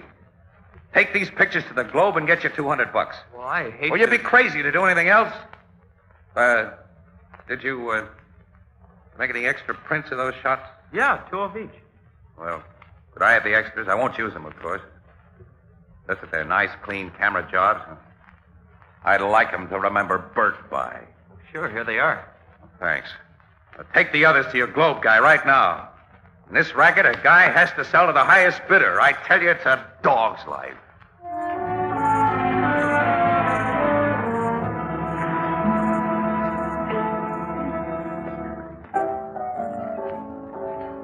Casey, you've been sitting at this bar for over 2 hours now. Ain't you ever going back to work? Well, not sure I am, Ethelbert, at the Express. Oh, now stop being sore at Burke. You know he's pretty decent sort underneath. Underneath. And I'm tired of digging underneath Burke to look for his good points. You know, for 2 cents, I'd go over to the Globe myself and strike Curtis for a job. Now, there's a city editor who knows values, and he's also an okay guy, too. Well, thank you very much, Casey. Huh? Mr. Curtis. Hello, Miss Williams. And when do you want to start work on the Globe, Casey? Well, I haven't exactly made up my mind to make any change, Mr. Curtis. You're just crabbing about something, eh? You'll never leave the Express. The Express? Well, Good paper. Okay. Yeah, but we sure let you pull one over on us today, getting those exclusive murder pictures for only $200. What exclusive murder picture? The Blake killing, of course. Give Mr. Curtis a drink on me, Ethelbert, will you? Sure. Oh, excuse me, there's the bar phone. We didn't get any exclusives of the Blake Blue Note killing. Cafe, Well, you bought the Ethelbert stuff that speaking. Forster kid got. Forster kid? Sure, Alan Forster. He's a young camera bug. I never heard of him. You'll have to speak louder, Say, ma'am. wait I a can't minute. hear Say, what, Curtis, huh? didn't you send a guy from the Globe to buy those shots from... Casey, I haven't the vaguest idea of what you're talking about. The call's for you, Casey, and Mrs. Forster on the wire. Mrs. Forster? Uh-huh, you want to talk to her? I'll say I do. Miss Give me Williams, would you be good enough, if you can, please, to tell me something? Hey, hello, Casey speaking. They told me at the express to call this number, Mr. Casey. I'm Ellen Forster's wife. He's with you, isn't he? No. Oh, but you know where he is. No? Oh, that something's happened to him. Huh? What do you mean? Well, almost 3 hours ago, he phoned me at the place where I work about the pictures he'd taken of that murder. Yeah? He said he was going to develop them, then meet you and phone me back. But he didn't phone, and somebody's been in our apartment. Somebody's Well, I found the lock on our door broken, and the closet Alan uses for his darkroom, the things had been broken and knocked around. Has anything else in the apartment been disturbed? No, just the things in the darkroom. Oh, Mr. Casey, what do you think's happened to him? I don't know. But I'll do my best to locate your husband. Do you think you can? Now, take it easy and don't worry. Goodbye for now. Goodbye. Annie, come on. Excuse us, Mr. Curtis, will you? Where are we going, Casey? My car across the street. The copies of those murder pictures are there in my equipment case. And I want to take a very careful look at them.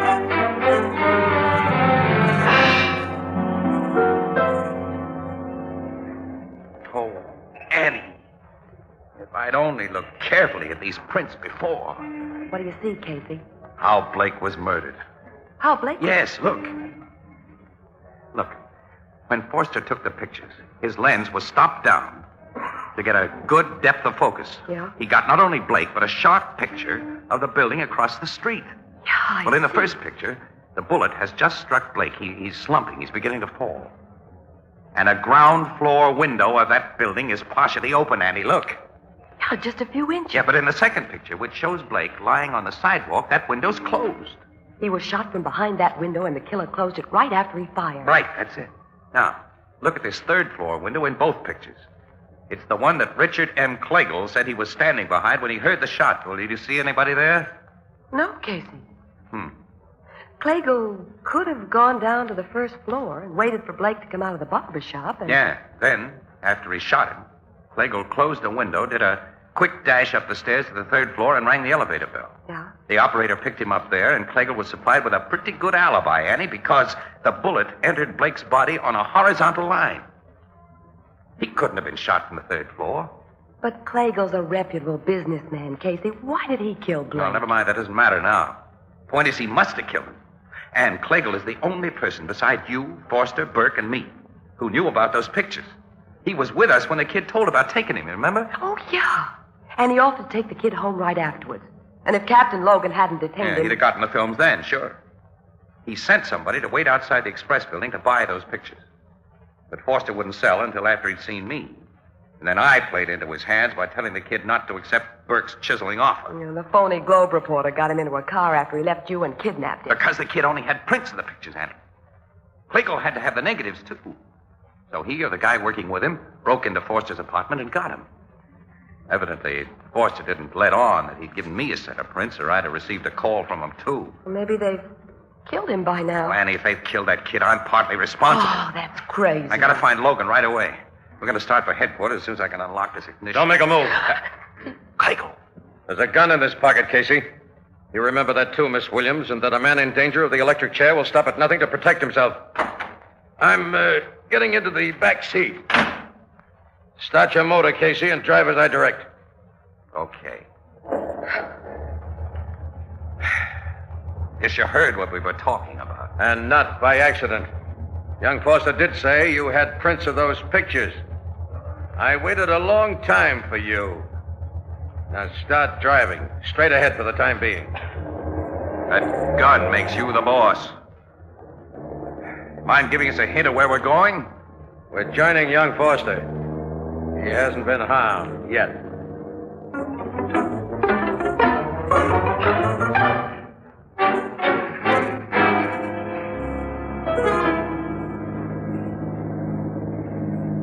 Drive right up to that big door, Casey. Okay. What is this place? A little waterfront storage house I own, Miss Williams. Stop here, Casey. All right, now what? Get out of the car. I notice you placed the pictures I want in your equipment case. Bring the case with you. All right. And be very careful. Bob, open up. Right away, boss. Well, I see you got the guy you went after plus a dame. Yeah, Bob, just as you got Foster. Now step inside, you people. Casey. Hello, Alan. See, they've got you nicely tied up. Now, that guy Bob brought me here. He's a fellow said he was on the Globe. I told him about the prints you had before I knew he was a phony. It's okay, pal. Now you can hand over those prints, Casey. I guess I'll have to, Clagle. What are your plans for the three of us? Can't you guess? A one-way ride? A boat ride. Late tonight. On one of my cement barges. Casey. I hate to do this, Miss Williams, but you people are very dangerous to me. More dangerous than Max Blake was. Why did you kill Blake? Never mind that.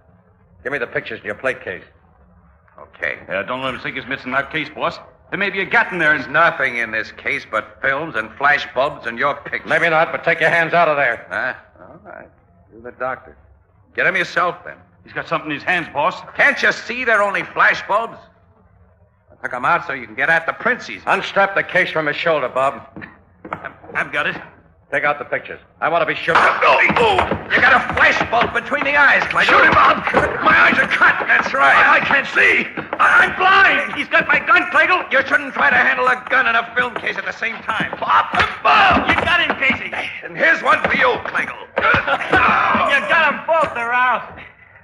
Annie, will you get my camera from the car while I watch these mugs? I'm going to use some flash bulbs now to get a few front-page pictures. And if Burke doesn't put them on the front page, I will take a job on the Globe. Oh, now when did I hear that one before?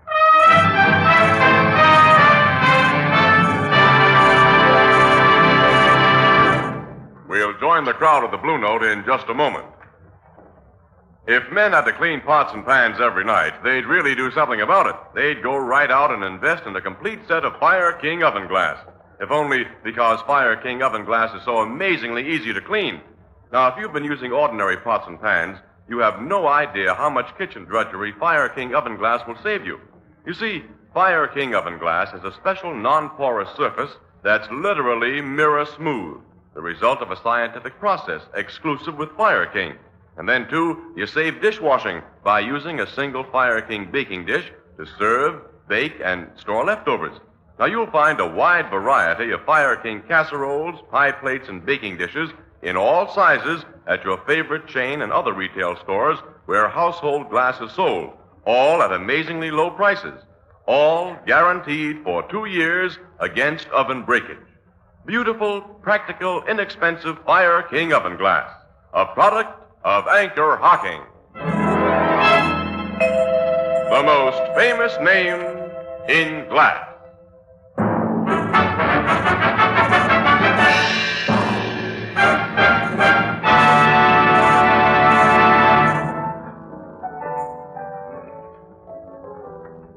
Why did Clagle kill that guy, Max Blake, Casey? Well, Ethelbert, shyster criminal lawyers like Blake are sometimes blackmailers. Well, Blake was. Clagle was paying him and finally got tired of it. Yeah. Clagle knew that Blake patronized the barber shop across from his office building and invariably went there on Saturday afternoon. All he had to do was to watch and to wait for him. He figured on a pretty good alibi from the elevator operator. He made it look better by bringing those two gunmen, Silver and Russo, to the neighborhood with a phony telephone message. Yeah, you see, they thought they were to meet somebody there. But Clagle had framed them as a pair of natural suspects.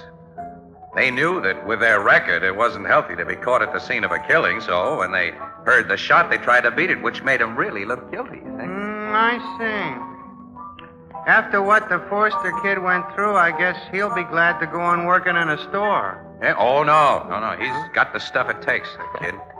Casey's browbeaten Burke into putting Alan Forster on the regular staff, Ethelbert. Yeah? Oh, well, he's taking the job on his own responsibility, though. Yes, sir. I've warned the kid. And now he's seen for himself that press photographers... Lead a dog's life. Yeah, that's right. We certainly do. Casey, as my sister Edna says, quote, them as complains about leading a dog's life seldom want to trade places with any other breed of animal. Yeah, unquote. Give Casey another Fido biscuit, Ethelbert. Pour it in his usual glass.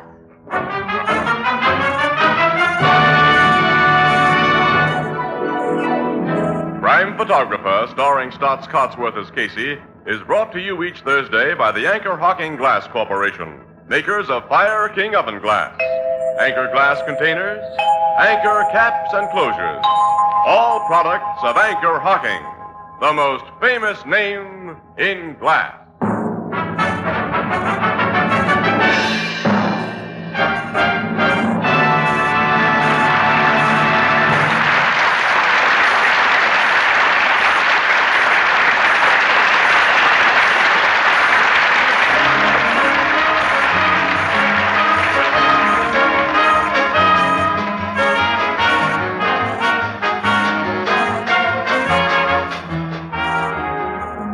Photographer is directed by John Dietz. The original music is by Archie Blyer, and the program features Miss Jan Miner as Anne and John Gibson as Ethelbert. Herman Chittison is the Blue Note pianist. Your National Guard is destined to play a more important part than ever before in America's security plans. The National Guard offers young men regular Army pay and training without interference with their normal civilian life. If you're between the ages of 17 and 35, married or single, join your local unit of the National Guard. This is Tony Marvin saying goodnight for the Anchor Hocking Glass Corporation of Lancaster, Ohio, with offices in all principal cities of the United States and Canada. Thursday night on CBS is the biggest show in town, so stay tuned for exciting dramatizations on Reader's Digest Radio Edition, which follows immediately over most of these stations.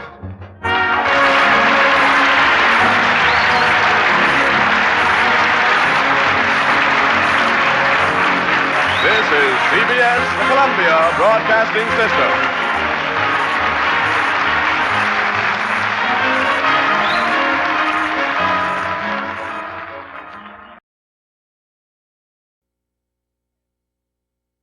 The Anchor Hocking Glass Corporation brings you Crime Photographer.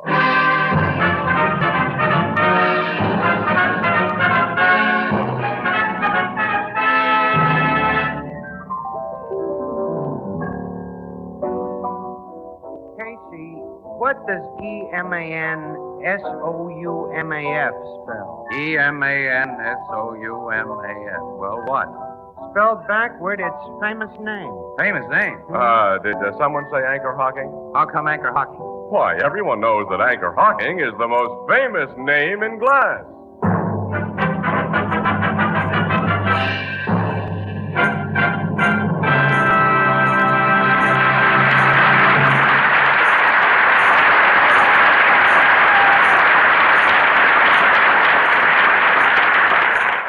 Good evening, ladies and gentlemen. This is Tony Marvin.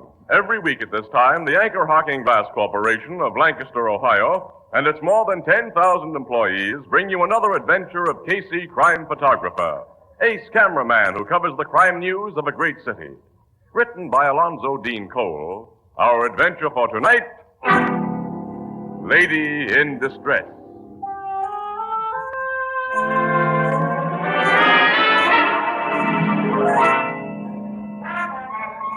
Early, about 2 o'clock, a narrow midtown street lined with raucous nightclubs.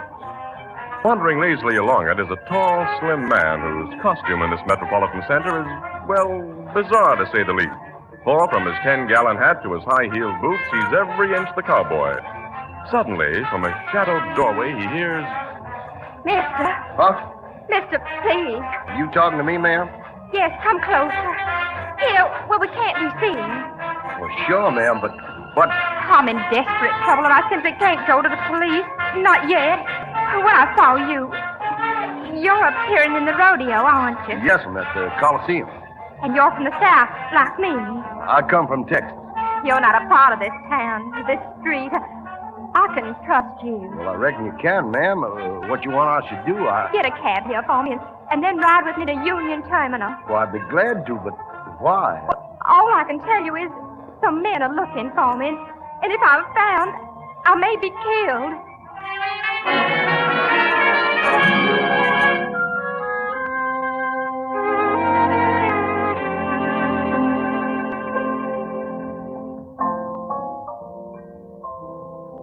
So you and Casey took in the rodeo last night, huh, Miss Williams? No. Casey went alone, Ethelbert. Yeah, I went alone. I saw a swell show, too. Poor Miss Williams. She had a date with her aunt and uncle. They spent the evening at Pinky Bannister's. That clip joint? Yeah, her aunt and uncle are the adventurous type. Well, we had a little excitement at Bannister's Club. That South American playboy. You've heard of him, Ethelbert. Senior Gallo? Oh, yeah. Well, he and another inebriated gentleman got into a fist fight and had to be gently removed by Bannister's muscle men. They say that rich Gallo fellow always carries a gold-plated gun in a diamond-studded holster for his self-protection. Did he? No, there were no fireworks. Boy, but I saw the real action at the rodeo, though. Guys bulldogging steers, roping wild longhorns. I really saw a show. Quite a few of them cowboys has been coming into this bar. See their fancy dresses, you know? Just like in them Gene Autry movies. Yeah, there's some swell fellas among them. I got fairly well acquainted with a bunch, taking publicity pictures and all Say, that. here comes one of them now. Hello, Casey. Hey. Howdy, Miss Williams. Hi, Tom. Hello, Mr. Morrissey. Just finished your matinee? Yeah. Ethelbert, shake hands with barbecue Tom Morrissey. Pleased to meet up with you. Glad to know you. Casey, I was over to your office a minute ago, and they said I'd find you here. Oh, you wanted to see me about something? Yeah. Would you excuse us, Miss Williams? Why, sure. Yes, of course. What's wrong, fella? You look kind of worried. I'm terribly worried, and I know you well enough to figure you're a good man to come to for advice. Last night, Casey, I met a young lady. Oh, wait a minute. When it comes to women, Tom, I don't know from nothing. Well, you might know how I can find her. You met her last night and you lost her already? Well, she was in big trouble, Casey, and it was really early this morning I met her. I was walking up a street near the Coliseum, sort of gawking up at them nightclub places, and she ran up and asked me to get her in a cab. Some men were after her. Oh, you fell for it, huh? Well, what happened after you and the gal got into the cab, Tom? Well, I tried to persuade her to tell me about the men she was afraid of, but she said she couldn't because it concerned her family honor. Family honor? Which was also the reason she couldn't go to the police. Oh. Did she tell you anything about herself? Well, only that her friends called her Mary Bell and that she was from a fine old Southern family. You say she was young and blonde and beautiful, Casey. How much dough did she borrow from you? How'd you guess she borrowed money? Oh, I'm kind of good at that kind of guesses. How much? $100. Now, look here, Casey. Don't you go getting wrong ideas about that little lady. She wasn't no gold digger. Oh. Well, what happened after she got your dough? Well, she got out of the cab and promised to meet me at noon today. I waited from noon till after 2 o'clock at the place she said she'd be, but she didn't show up. I've got to find her, Casey. And if them fellas she was afraid of has done her any harm... Can't you see, Tom, that you've been a fall guy for one of the oldest rackets in the world? I won't believe that. You know your way around this city. I don't. Now, how do I go about finding Mary Bell? You go down to police headquarters and tell your story. But I can't do that. She didn't want the police to know. Oh, I remember, yeah. Well, for your future protection, pal, come across the street to the Express building with me. We just might find a picture of your Mary Bell in our petty rackets file.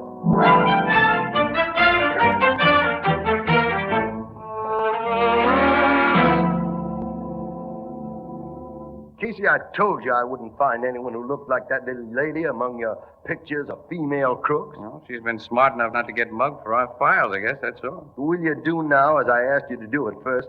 Try to find a photo in your high society files. That's where she belongs. Oh, yes, she's a good singer, too. Singer? Yes, she gave one of them concerts here once. She gave a concert? Uh-huh. She let that slip when I said she had a beautiful speaking voice. Well, let's humor you, Tom. We'll see what's cross-filed under concerts.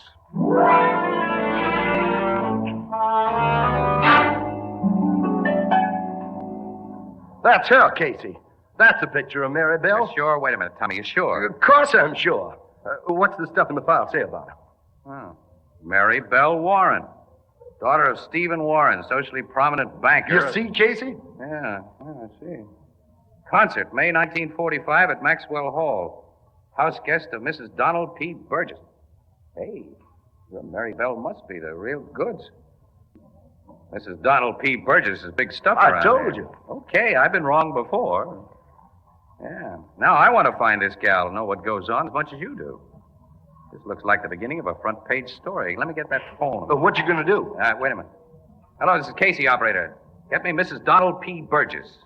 That's right, Mrs. Donald P. Burgess.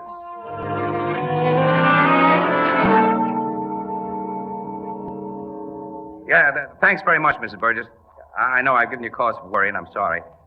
Yes, I'll call you back the moment we learn anything. Goodbye.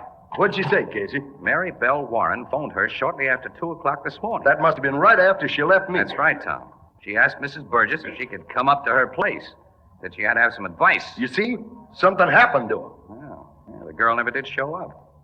Afraid that's the way it adds up, too. Whatever happened must have started, though, about 3 months ago. What do you mean? Because Mrs. Burgess said that Miss Warren and her family are old friends, you see, and 3 months ago, she got a letter from the gal's mother in the South, saying that Mary Bell had abruptly decided to come here. And that phone call this morning is the first that anyone has heard from her. Well, what in tarnation do you suppose? Well, what basis have I got to suppose anything? A strange babe takes you for $100 with what sounds like the gal in distress gag. Then she turns out to have a millionaire father and top-hat social connections. Well, we're wasting time here. We've got to find that little lady. Now, wait a minute. That's too big a job for you and me, pal. We gotta take this to the cops. Neil, guess you're right. Yeah, I'll probably crab my chance for an exclusive, but we'll take this picture of Miss Warren and get him started. Casey? Oh, hello, Annie. Hey, Annie, come in here a minute. Well, look, you get a lot of wound-page assignments. Ever run across the blonde in this picture? Face is familiar. Hey, Casey, I saw her last night. You what, huh? You saw her last night? Yeah, at Pink Bannister's Club. Pink Bannister's? Yeah, she's a singer there. In that lousy joint? Oh, yeah, she did seem awfully out of place. She looked like a lady, and she had a sweet voice. Well, why have you got her picture? Come on, I'll tell you on our way to Pink Bannister's.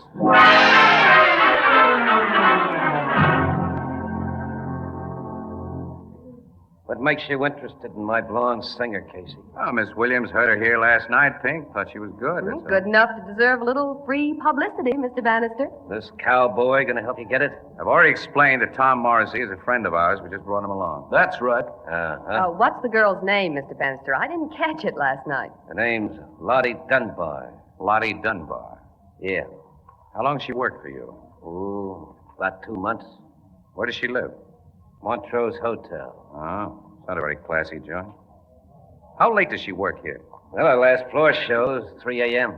Did she work that late this morning? No, she said she was sick. She left early. We need more than that information. I want to know why she Now, wait a left minute, you Tom. early. I asked you to keep your mouth shut. I'm sorry, Casey. Hey, I don't get this. All right. Might as well give it to you straight. We have reason to believe that something's happened to Lottie Dunbar. Something's happened? Yeah. What made her leave here early? I've already told you. Did she come to you and say she was sick? Yeah, here in my office. Now, that's all I know. Was, anyone with you at the time? Well, yeah. A couple of chumps had gotten into a fight on the floor. My boys had brought him in here for a cooling off. I talked one of them out of it, sent him home.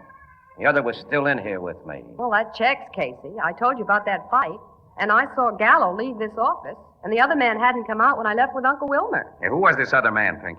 Just a quarrelsome drunk I never met before, and I never want to see again. Well, after I collected the bill he owed, one of my boys put him out, told him not to come back. Now, suppose you tell me why you think something's happened to the Dunbar girl. Well, it's too long a story to go into now. But if we don't find her soon in good health, you'll hear all about it from the cops. I can't tell them any more than I've told you, Casey. Okay, Pink. Come on, Annie, let's go. Come on, Tom. We'll try the Montrose Hotel. So long, Pink. So long. Goodbye. Huh? Hello? Yeah, boss. Come here. Want me I should follow them wise guys? Yeah, I want to know every place they go and about everyone they talk to. I'll be with them all the way. And, if it seems necessary... Sure, boss. I know what to do.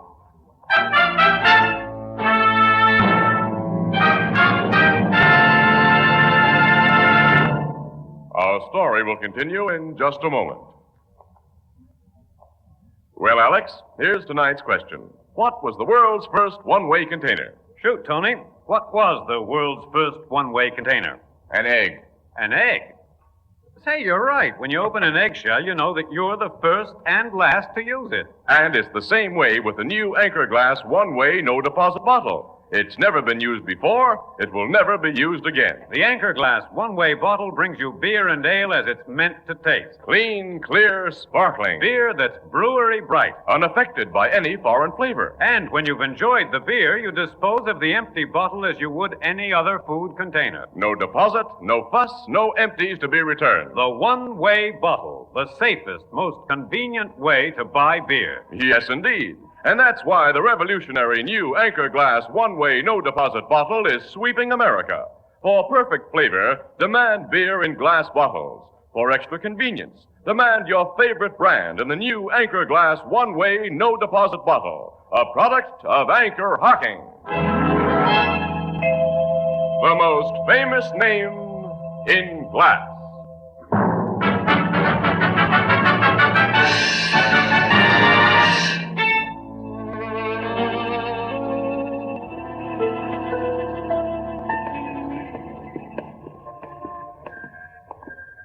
Well, the hotel manager told us Mary Bell didn't come home this morning and ain't been seen since yesterday, Miss Williams. No, I figured all this would be a waste of time.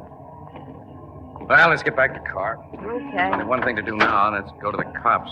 Which means goodbye exclusive. Miss Williams, how can you think of newspaper stories when that little lady may be heard Oh, of? I'm sorry, Mr. Morrison. See, Tom, we got to be impersonal in our jobs. If we weren't, we...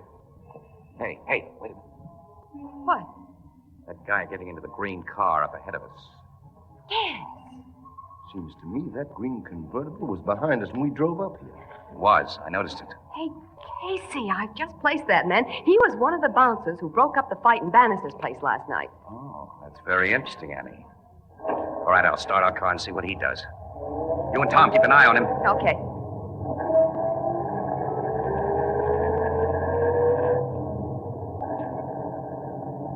He's following us, all right. Is he alone in the car? Yeah.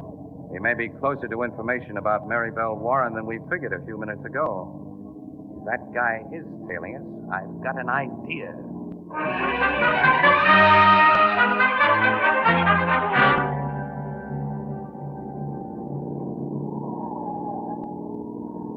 His car lights are only about 100 yards behind us now, Casey. I thought he'd creep up on us. All right, get ready for action, Tom. I'm ready. Now, look, Casey, the man in that car will have a gun, and neither you nor Mr. Morrison... Tom and I know what's going to happen, Annie. That mug doesn't. We're coming to another turn. Okay, now brace yourselves. I'm shoving the brakes on hard. He's going to hit us, Casey. No, he's swerving off the road. Had to. We're in the middle of it. His car's in the ditch. All right, come on, Tom, quick. I'm with you. You stay here, Annie. Drive our car to the roadside. Yeah, okay, I know my part. I've got the stuff, Casey. Take your hands off me. I'll take that gun. That's a big idea. You guys forced me off the road and then you Don't just... play innocent. Are you going to tell us what you know about Mary Bell Warren? I don't know what you're talking about. You're one of Pink Bannister's gang. You've been following us. You got me wrong. We've got you right. You choked at me, cowboy. I'll squeeze the daylights out unless you talk. What's happened to Mary Bell Warren? I never heard of that name before, I swear. Change your tune. Easy, Tom. Wait a minute. He doesn't know that name. What happened to Lottie Dunbar? The lady who was singing in your boss's place. Talk. You better talk, punk. You haven't got a gun now. But Talk, I said. I will. If you won't go to work on me, I'll spill all I got. But it ain't much, honest. All right, spill what you got. Okay. Last night, there was a fight in the club, see? Between two drunks. Yeah, that South American guy, Gallo. And another guy I never seen before. Me and the head bouncer, Jim Robbins, we broke it up. And Pink had us shagged to scrap us into his private office. Pink told me to get back into the club, but Jim stayed in the office. All right, go on. Well, a little later, I get a rush call from Jim to go with him. And all he tells me is that this here babe, this Lottie Dunbar, has just been caught snooping on the boss's private business. For us to go get her. This was just before 2 o'clock. Yeah. Well, me and Jim rush out of the joint just in time to see her get into a cab with this here cowboy. So you followed us? No, I didn't follow. Jim sent me back to tell Pink everything was under control. Jim Robbins followed it. Yeah, in another cab. I don't know what happened after that, honest. You're lying. Yes, sir, help me. I ain't. What did Pink say when you told him Robbins had everything under control? Well, he said to keep my mouth shut, that's all. And I ain't seen Jim Robbins since. I swear I don't know what's happened to that dame. Why? Tell the truth, you ornery skunk. Hold it, Tom, hold it. Bannister's a cagey guy. He wouldn't let a punk like this in on anything big. And kidnapping is plenty big. We'll go to Bannister. I'll beat the truth out of him. Wait a minute, wait. You, Mug. You said the girl was caught snooping while Gallo and that other guy were in Pink's office. That's the way I got it from Jim. I think Senor Gallo is the guy for us to call on next, Tom. Come on, Punk, you're traveling with us.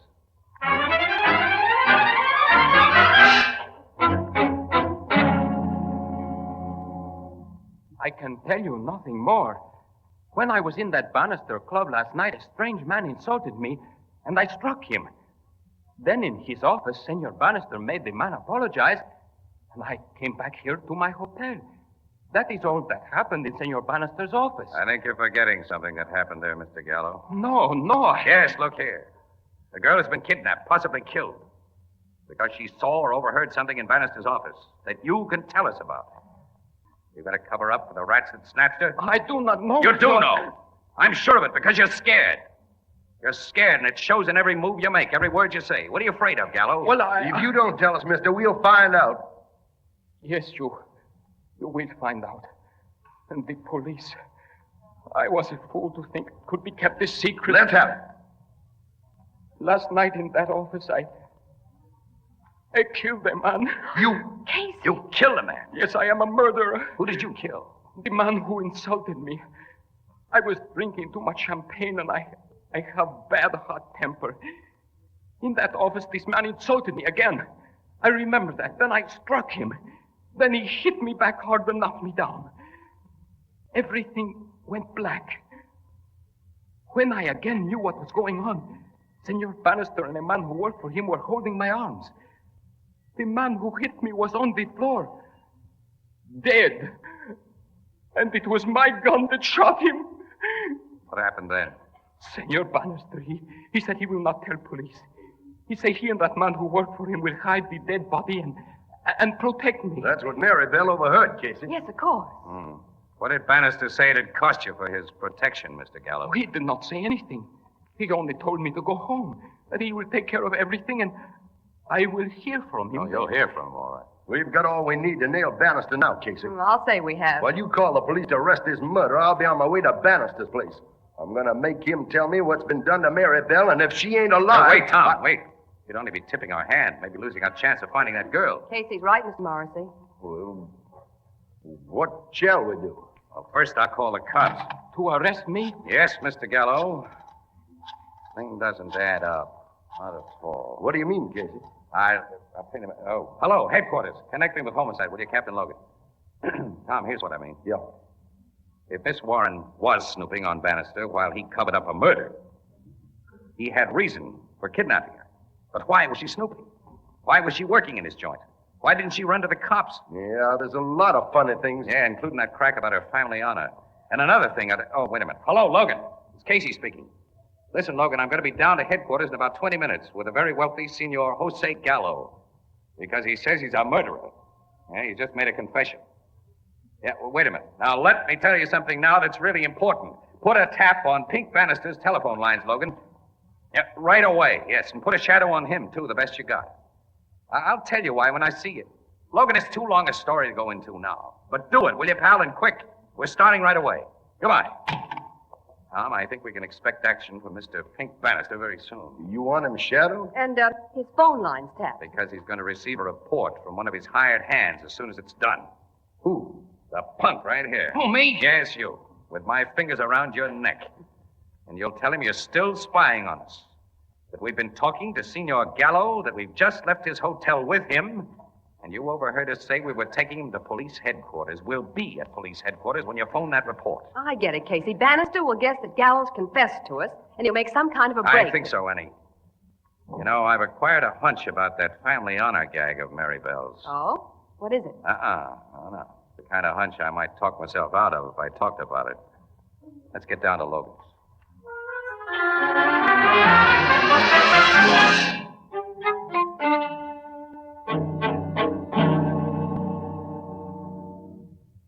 barely 5 minutes since that mug phoned our dictated report, Casey. You figured Bannister'd make a move right after. Look, allow him a few minutes to think, Logan. The punk handed him a shock with that news about Gallo. Also, the man on his tapped wire and those covering the club have to have time to phone you after he does something, Captain. Now, this phone's completely cleared for their calls, Miss Williams, and if Casey hasn't guessed wrong... If Casey's guessed wrong, Miss Maribel's life won't be worth a nickel. Will you give my guess a chance, Tom? Hey, there's our ring. Logan speaking. Now, go ahead. Yeah? Yeah? 1287 Jastrow Street? I got it. Okay, Flanagan, get out there the quick way. We'll be right behind you. Bannister's left the club? Just now, with 2 guys tailing him and Sergeant Flanagan with a squad going direct, as we'll go. Come on.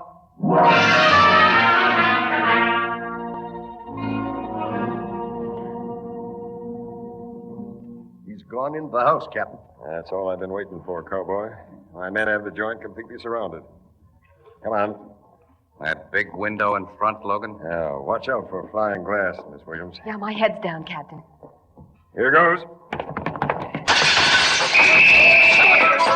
Hands up, Bannister! You 2 other mugs. Now get the cuffs on the man. Come on, you 2 guys.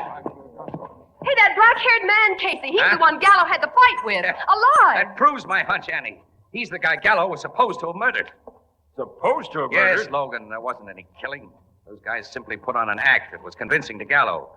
They expected to collect millions for covering up his crime, but Miss Warren got wise to the gag, and Gallo confessed. Where's Miss Maribel? If you've harmed one hair of her head, Bannister... She hasn't been hurt. We found the girl, Captain. Maribel! Oh, Mr. Morrissey, I knew you'd find me. Well, that's a pretty picture. Hold it, will you? Looks like romance, Casey. At least a reasonable facsimile there. How'd you get wise to this fake murder business, Casey? Well, Logan, all the parts wouldn't fit together in any other pattern. Look, after I get a few more pictures, I'll tell you why. Smile for the camera, Bannister, will you? You dirty lousy. Such a sour disposition.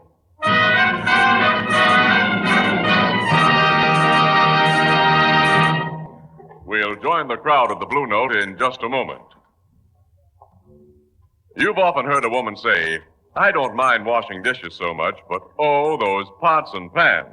That's because she uses ordinary pots and pans. Now, when you use Fire King oven glass, you reduce that tiresome kitchen drudgery to a minimum. First, because Fire King oven glass is so amazingly easy to clean. Fire King is a special non-porous surface that's literally mirror smooth. It comes clean in a jiffy and never absorbs baking stains or odors. Now, second, you save dishwashing time because you bake, serve, and store leftovers all in the same Fire King dish.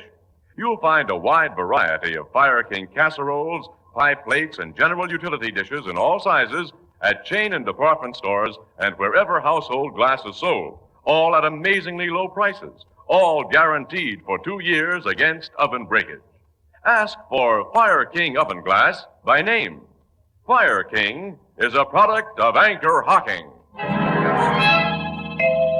the most famous name in glass.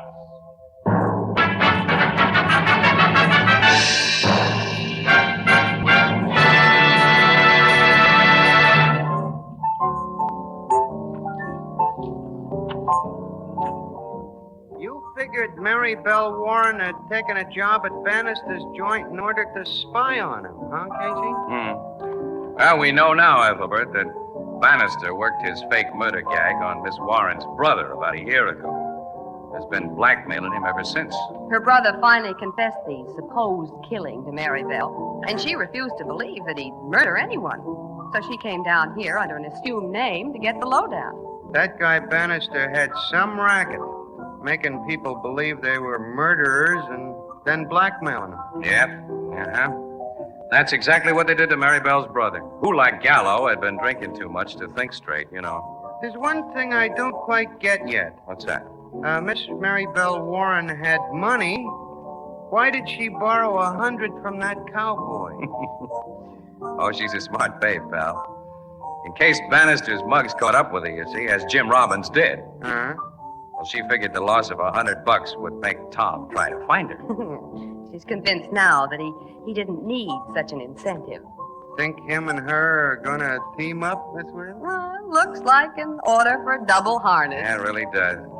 You know, Ethelbert, I suppose your sister Edna would say, quote, two can live as cheaply as one, unquote. Oh, no, Casey. No? No, she knows better than that. Oh. She says, quote, anybody can be a cowboy. All you gotta do is sit on your kitchen stove and sing Home, Home on the Range, unquote.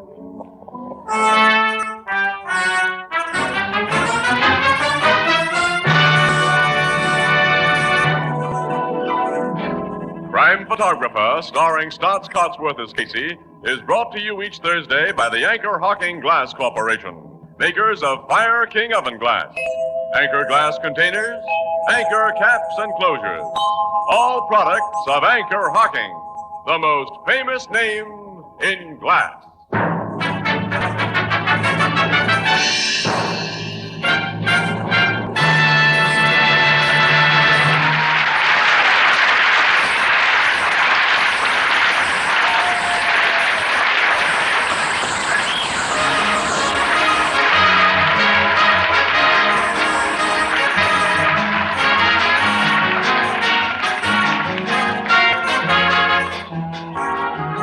Crime Photographer is directed by John Dietz. The original music is by Archie Blyer, and the program features Miss Jan Miner as Anne and John Gibson as Ethelbert.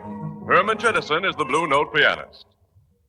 Once a year, you have the wonderful opportunity of helping your community through your community chest. You're urged to give generously because in no other way can so many needy people and so many worthy causes be helped so well. The community chest. Everybody gives. Everybody benefits. This is Tony Marvin saying goodnight for the Anchor Hocking Glass Corporation of Lancaster, Ohio, with offices in all principal cities of the United States and Canada. Say, Thursday night on CBS is the biggest show in town, so stay tuned for exciting dramatizations on Reader's Digest Radio Edition, which follows immediately over most of these stations.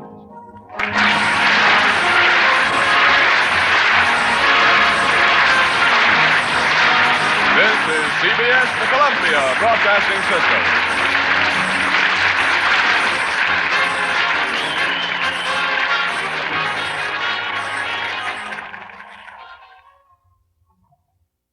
The Anchor Hocking Glass Corporation brings you Crime Photographer.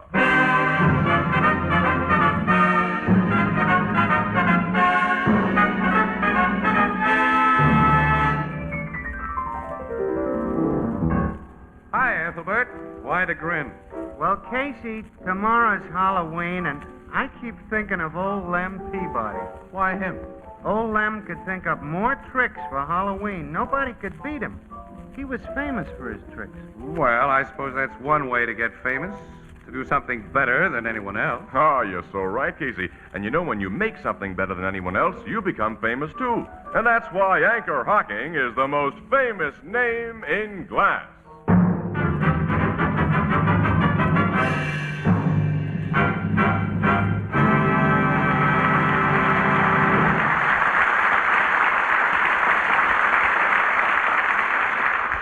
Good evening, ladies and gentlemen. This is Tony Marvin. Every week at this time, the Anchor Hocking Glass Corporation of Lancaster, Ohio, and its more than 10,000 employees bring you another adventure of Casey, crime photographer, ace cameraman who covers the crime news of a great city. Written by Alonzo Dean Cole, our adventure for tonight, Great-Grandfather's Rent Receipt.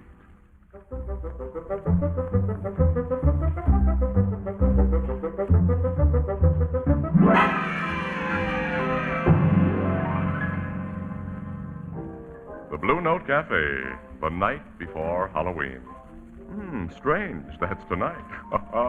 In honor of the event, the long mirror behind the bar has been more or less tastefully decorated with the decorations used last year and for a number of Halloweens before that. And Casey, regarding them critically... Ethelbert, why don't you ever get some new decorations in this place? Yes, and those witches look awful tired. I know, Casey. I told the boss, but he said the only guys who'd be critical of our old Halloween decorations were a few of our old customers who always owed us money anyway, so... Boy, did I step into that one like a dope. Why, Casey, you know I'd never dream of hinting. But if you got $28 and 40 cents in your pocket... All right, here's 20. I'll let the 840 ride, and give me a receipt. A receipt? Uh-huh. Since when ain't you trusted me? I always take receipts. You never asked me for one before. You didn't let me finish. I always take receipts for dough paid out just before Halloween. Just before? It's been an old family custom, Ethelbert. Ever since my great-grandfather's terrible experience. What was that? Well, maybe I'd better let sleeping ghosts lie. Sleeping ghosts, did you say? Yeah. Great-grandfather's experience was with a supernatural. Uh-oh. I think we've stepped into something, Ethelbert. Is it scary? It scared my great-grandfather plenty. Like to hear about it? You're set to tell it anyway, so go ahead. Yeah, we're listening. Well, to begin with, great-grandfather was a Casey, and the Caseys were Irish. Now he tells us, Ethelbert. My great-grandfather Casey, whose first name was Patrick, by the way, was a young guy when this happened.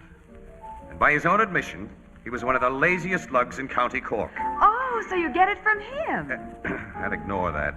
But like all of us Caseys, he had a lot of talent and personality. We ignore that.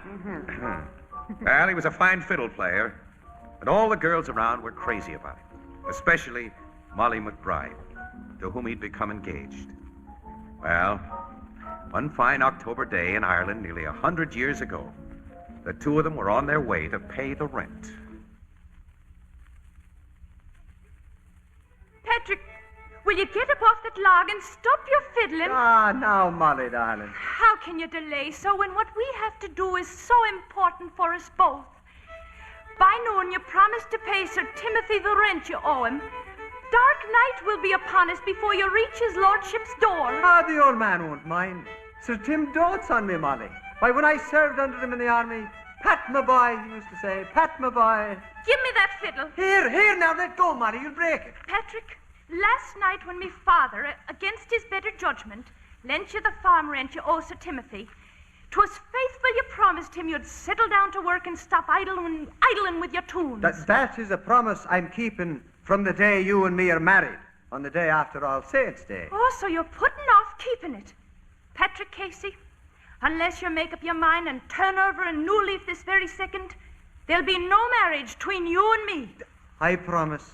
Sure, I swear it. Then let's be on our way to his lordship's. We start this very instant after you give me a kiss. No, that's wasting time. Kissing you is never wasting time. Now let me go, Pat. Let me go. Ah, no, darling. Oh, Patrick, 'tis so much stronger you are than I am. Ah, I love you, Lana. You really are going to settle down.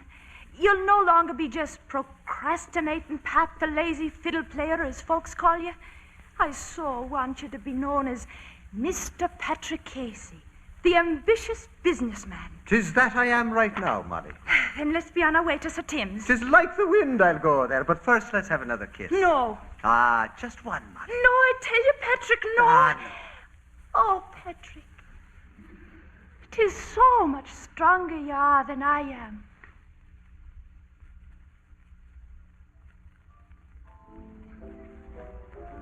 Well, that's the kind of a guy my great-grandfather was when he was young.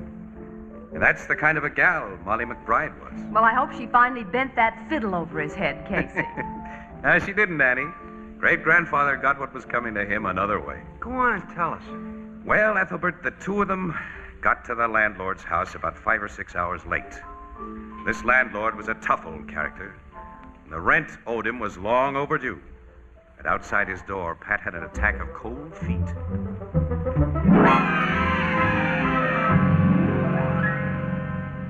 Molly, I've been thinking. Poor Sir Timothy's a very sick man. And we shouldn't disturb him so late in the evening. Now, let's go back in the morning and... Patrick, no.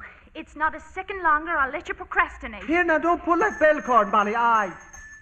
If you're going to take me as your bride on the day after All Saints' Day, Pat Casey, it's a house you've got to have for me to live in. And there'll be no house unless your rent is paid. Have you still the money that me father lent you? It's safe inside me pocket. And now, when you pay it to Sir Timothy, mind you get a receipt for it. A receipt? Well, 'tis a businessman I'm making of you, Pat. You get a receipt. Oh, darling, you don't understand. No, I don't. Oh, someone's unlocking of the door. It'll be old Michael Feely, his lordship's body servant.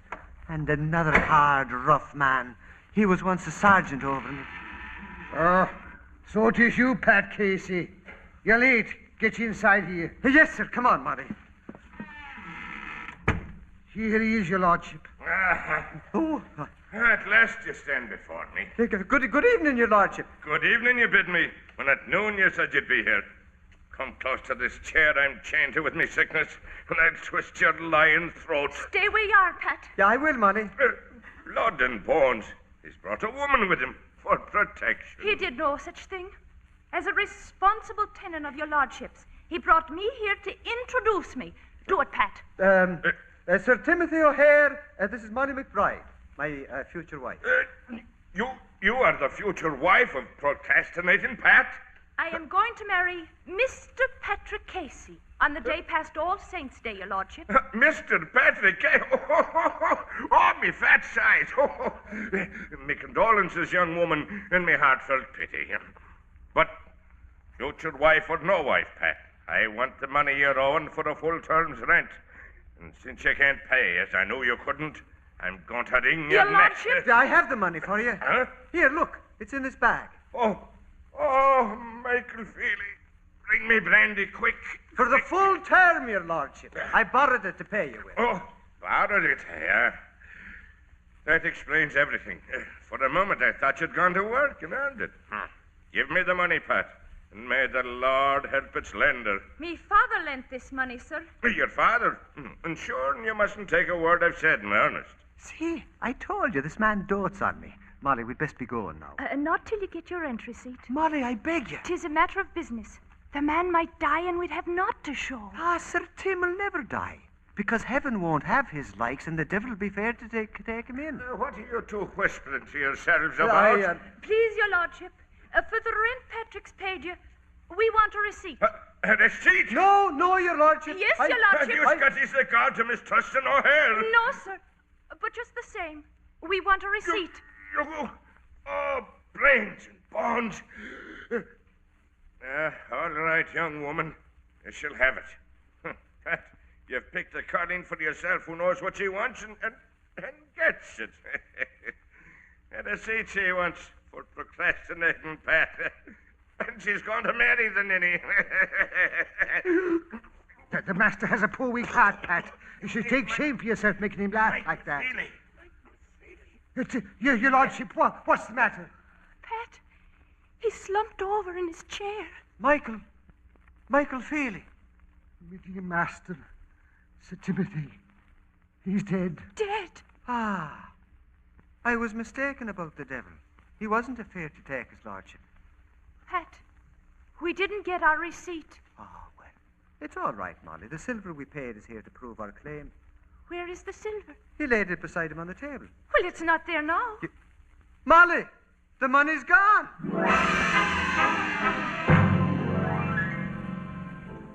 And it was a great mystery where the money had gone to. My great-grandfather and his fiancée searched everywhere. Did they search that servant case? No, Ethelbert. But there was to be later proof that Michael Feely didn't take the bag of silver. Well, tell us what happened next. I'm going to, Annie. You know, 100 years ago, you couldn't just pick up a telephone and call in help when death occurred. So they laid the old man out decently in his bed, and Pat was putting off going for a priest and the undertaker, while Molly worried, and Michael Feely sat grief-stricken in a chair.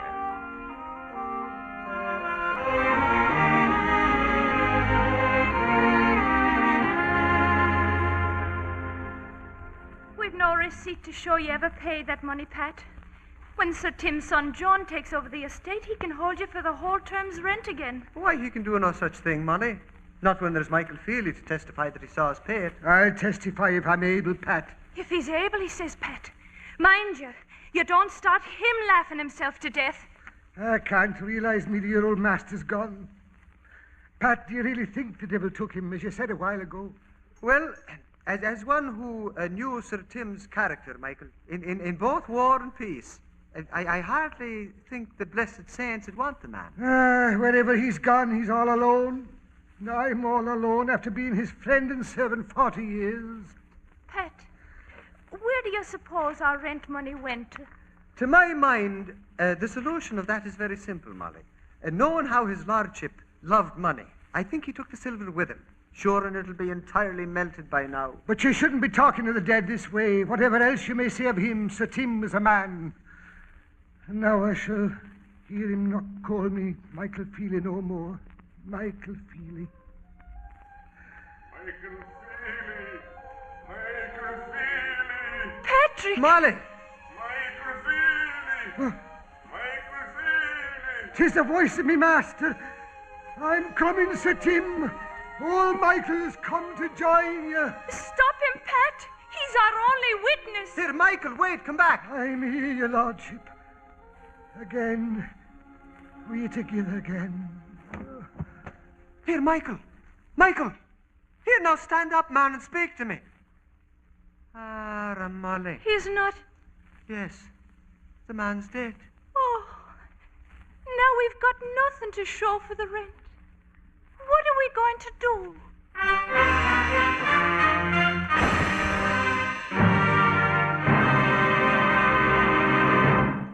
Our story will continue in just a moment. America is literally a land of milk and honey, and thousands of American beekeepers are producing just about the best honey on earth, straining it and bringing it to your table in convenient, crystal clear glass jars. These jars of liquid sunshine range from a pale, pale gold to a deep, rich amber, and each is packed with energy, quick energy, safe energy. Keep a jar of honey on your breakfast table always, and serve honey with hot breads of all kinds. You'll find that honey adds an exciting note to the most everyday menu, and there are dozens of uses for honey. Honey is wonderful to sweeten cakes and cookies. Honey is delicious on cereals, and it adds new zest to beverages.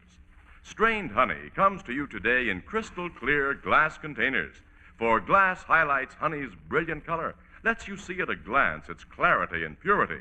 Clean, sanitary glass brings this liquid energy to your table untouched by any foreign flavor.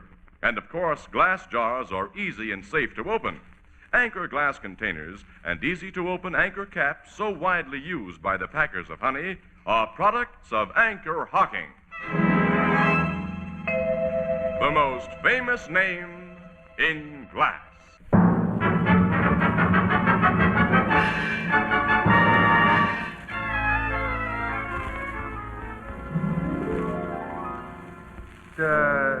The ghost of that old Sir Timothy called the servant, huh, Casey? My great-grandfather said there could be no mistake about the voice, Ethelbert. Huh? It was Sir Timothy O'Hare, and he was dead. Gee, then the servant died too. Definitely and completely. Which left your ancestor in quite a tough spot. And the spot got tougher, Annie. John O'Hare, Sir Tim's son and heir to his estate, was a lot different from his father. He was one of those cold, fishy, holier-than-thou birds.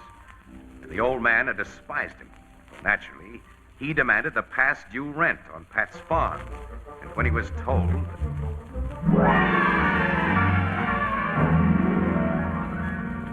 I swear I paid the rent, Sir John, just like we've said. But you have no receipt. We had a witness. And like my honored father, that witness is dead. Enough of this farce. Patrick Casey, at terms rent you owe. If you do not pay, I turn you off your farm. Oh, we meant to be married on the day after All Saints' Day. Huh? Better for you, Molly McBride, that such misfortune be averted. Casey, tomorrow is All Saints' Day, and I want my money then, or out you go. I can't borrow the money twice, sir. I care not how often you borrow it. I ask only that you pay it once. You traduce me father's holy memory when you say you gave him that of which he left no trace behind. Well, how could he leave a trace, sir, when his master took him off so sudden? What do you mean by his master? The devil, of course, sir, who took both man and silver. You dare insult the sacred memory of me parent, holy, pious man who was now with his heaven's angels. Patrick Casey, I gave you till All Saints' Day to pay the money that you're owing. Now I won't accept the money. Instead, you must bring proof of the vicious scandal you've just mouthed. And when you don't, I'll not only turn you from your farm, I'll have you jailed for slander. Oh, Patrick. Oh, Molly. It seemed to great-grandfather that he didn't have a possible out after that one. He took Molly to her home, and that night on Halloween, the two of them sat on her doorstep while he played the hopeless thoughts he was thinking of. Don't play any more sad tunes, Pet. Put your fiddle down. All right, Molly. There's a fine mess of things I've made. Is there nothing that we can do? Well, you heard the young lord. Tomorrow I must produce proof. That you paid his father money. And that his father took it with him to where I think he went. 'Tis a difficult assignment. 'Tis a tremendous assignment. You'd have to die yourself to get such proof. Molly, do you insinuate that if I died, I'd be thrown into association with the likes of Sir Tim? Oh, no, the Lord forbid. No, if I could only meet the devil here, in a personal, friendly way. Patrick Casey. Molly. 'Tis me father calling from inside. Molly, leave that good for nothing and come into the house. Your father don't like me since I lost the money that he lent. Molly! I must go in. I love you, Pat. And I love you. Good night, darling. Good night, Pat. Sure, and a cold doorstep is soon the only place I'd have to rest. Well, come, Fiddle. After tomorrow, it'll be you and me wandering in the cold, hard world alone. Tomorrow, come All Saints' Day, Molly will be lost to me forever. Could I have another chance, I'd mend my ways. I'd even go to hell for another chance. And would you, though? What? Procrastinating, Pat. His lordship's voice. His laugh. Michael Feely. Michael Feely. Yes, my lord. It's both of them speaking from the dead. Michael Feely, fetch that lazy scoundrel down here. That I will, Sir Tim. Where are you? I can't see you. No, I see you now, Michael Feely. Your ghostly form. Come, Pat, to his lordship. No, now go away. If you fear, stay where you are. If you dare for the chance you wish but now, then come. You mean for Molly? Aye. Sure, and it's dreaming I am, but lead on. You have not far to go. The door lies here. Door? Is but a hole in the ground. It will close like a door once you enter. Do you dare? For Molly? Aye, Sir Tim waits below with your entry seat. Lead on, man. I follow. First lay down your fiddle. It must be left here. My fiddle? 'Tis wood and very dry. Oh. I get your implication. Stay here, unscorched fiddle. Now lead on quick, Michael, before I change my mind. Come. I come.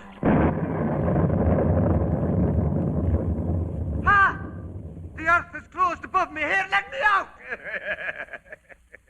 You asked admittance, Patrick. Now you stay a while. Well, you have the silver I paid you, and my rent receipt. Now you're going to give me one or the other, so I can wed Molly on the day after All Saints. Stop! Oh, excuse me, sir, for my social error. Here I know one should not mention saints. Don't! Sure, I'm completely mortified at my own bad manners. Well, now, Sir Tim, will you please hand me that silver or my rent receipt, and I prefer the last name. Not yet, Pat. Nothing for nothing is the rule we live by here. If something you want, then something you must do to earn it.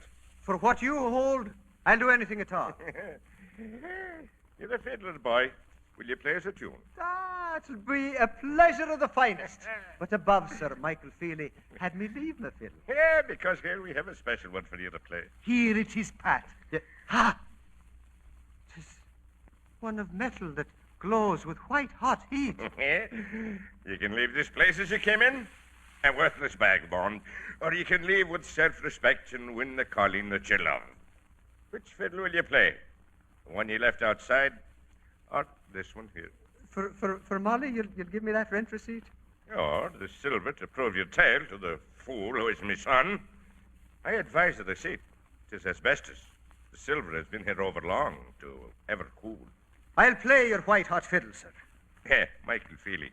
Place in his hand. Aye, sir. Now play a jig tune, Pat. And do not skimp it. Play every note, and dot, and bar. Play from beginning to the finish, and earn your right to live and love.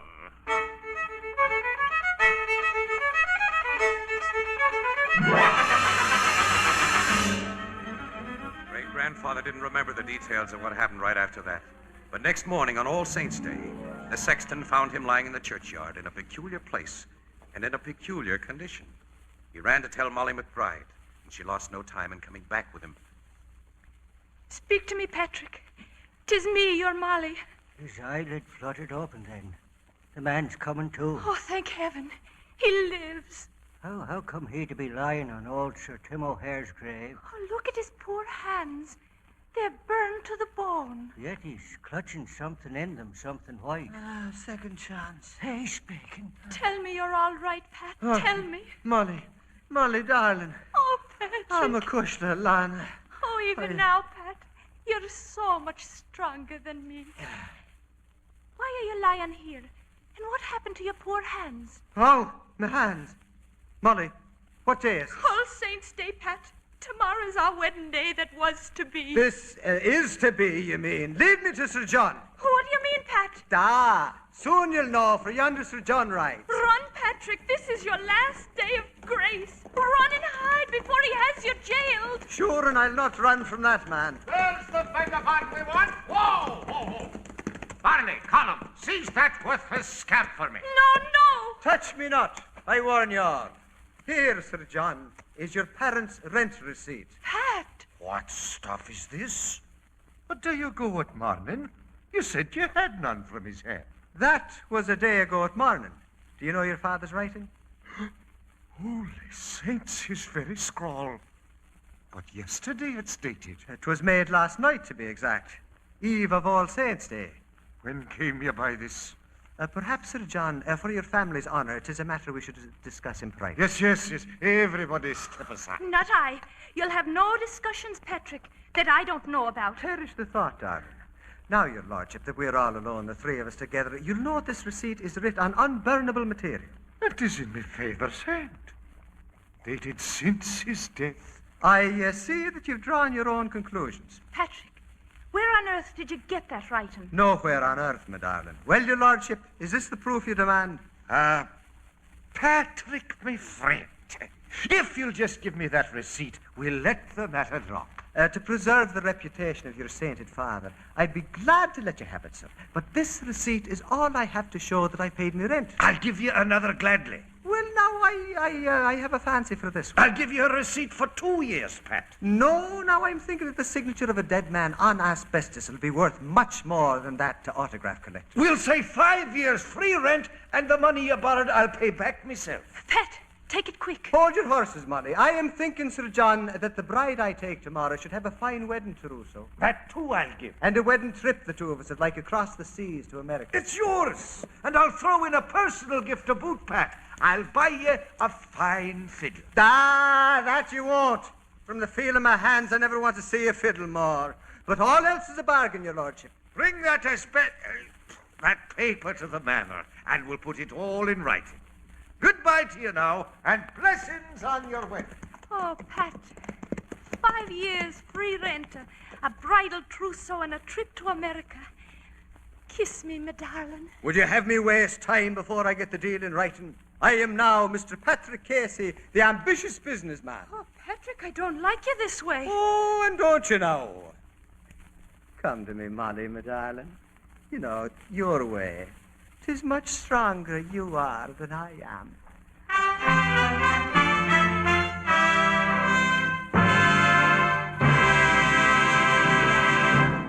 We'll join the crowd at the Blue Note in just a moment. Our government asks us to save food to help relieve starvation abroad. Now, there are more ways than one to save food. You can use less, or you can use food to better advantage. So here's a suggestion. Serve more oven-baked dishes. Delicious, nourishing baked dishes can be prepared from the less expensive cuts of meat or from leftovers. And your family will enjoy these big, steaming casserole dishes, particularly when they come to the table warm, fragrant, and appetizing in beautiful pale blue Fire King oven glass. Fire King oven glass is amazingly easy to clean, amazingly sturdy. Now, you'll find Fire King oven glass at 5 and 10 cent stores, department stores, and other stores selling household glass. Fire King prices are amazingly low, and every piece is guaranteed for 2 years against oven breakage. Fire King oven glass is a product of Anchor Hocking, the most famous name in glass.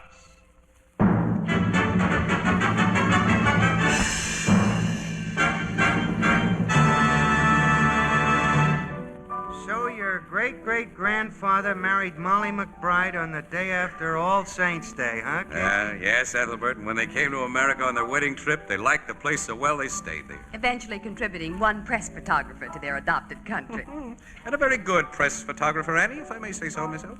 You can't win with this guy, Miss Williams. Now, I've discovered that, Ethelbert. Casey, Huh? there's a gorgeous moon tonight. It's a real harvest moon, Annie. You like to drive home the long way? Oh, if I didn't. Sure, it is much stronger you are than I am.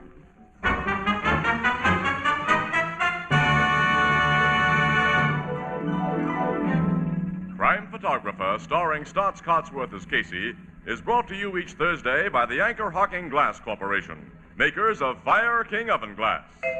Anchor glass containers, Anchor caps and closures. All products of Anchor Hocking, the most famous name in glass.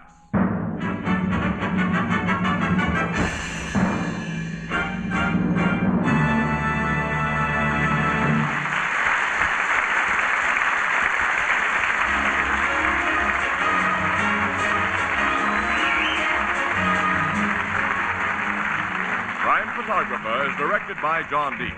The original music is by Archie Blyer, and the program features Miss Jan Miner as Anne and John Gibson as Ethelbert. Pat was played by Carl Swenson, and Molly by Kathy McGregor. Herman Chittison is the Blue Note pianist. This is Girl Scout Week. The Girl Scouts believe, and rightly so, that better citizens build a better world. Tonight, Anchor Hocking gladly salutes more than 1 million girls from 7 to 17 and their leaders who are part of this splendid movement, making a real contribution to peace through understanding and friendship. This is Tony Marvin saying goodnight for the Anchor Hocking Glass Corporation of Lancaster, Ohio, with offices in all principal cities of the United States and Canada. This is CBS, the Columbia Broadcasting System.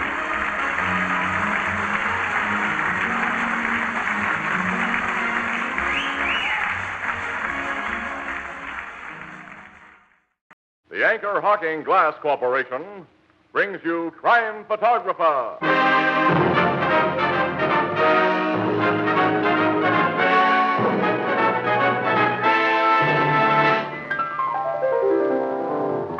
Hiya, Casey. What's a good word? Framus on the cranifran.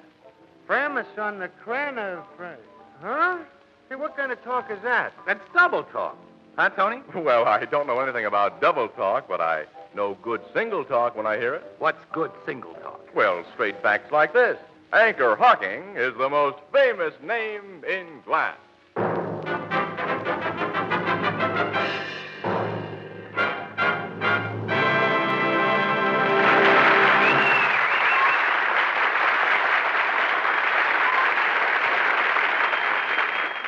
Good evening, ladies and gentlemen. This is Tony Marvin. Every week at this time, the Anchor Hocking Glass Corporation of Lancaster, Ohio, and its more than 10,000 employees bring you another adventure of Casey, crime photographer, ace cameraman who covers the crime news of a great city. Our adventure for tonight, the Blonde Lipstick.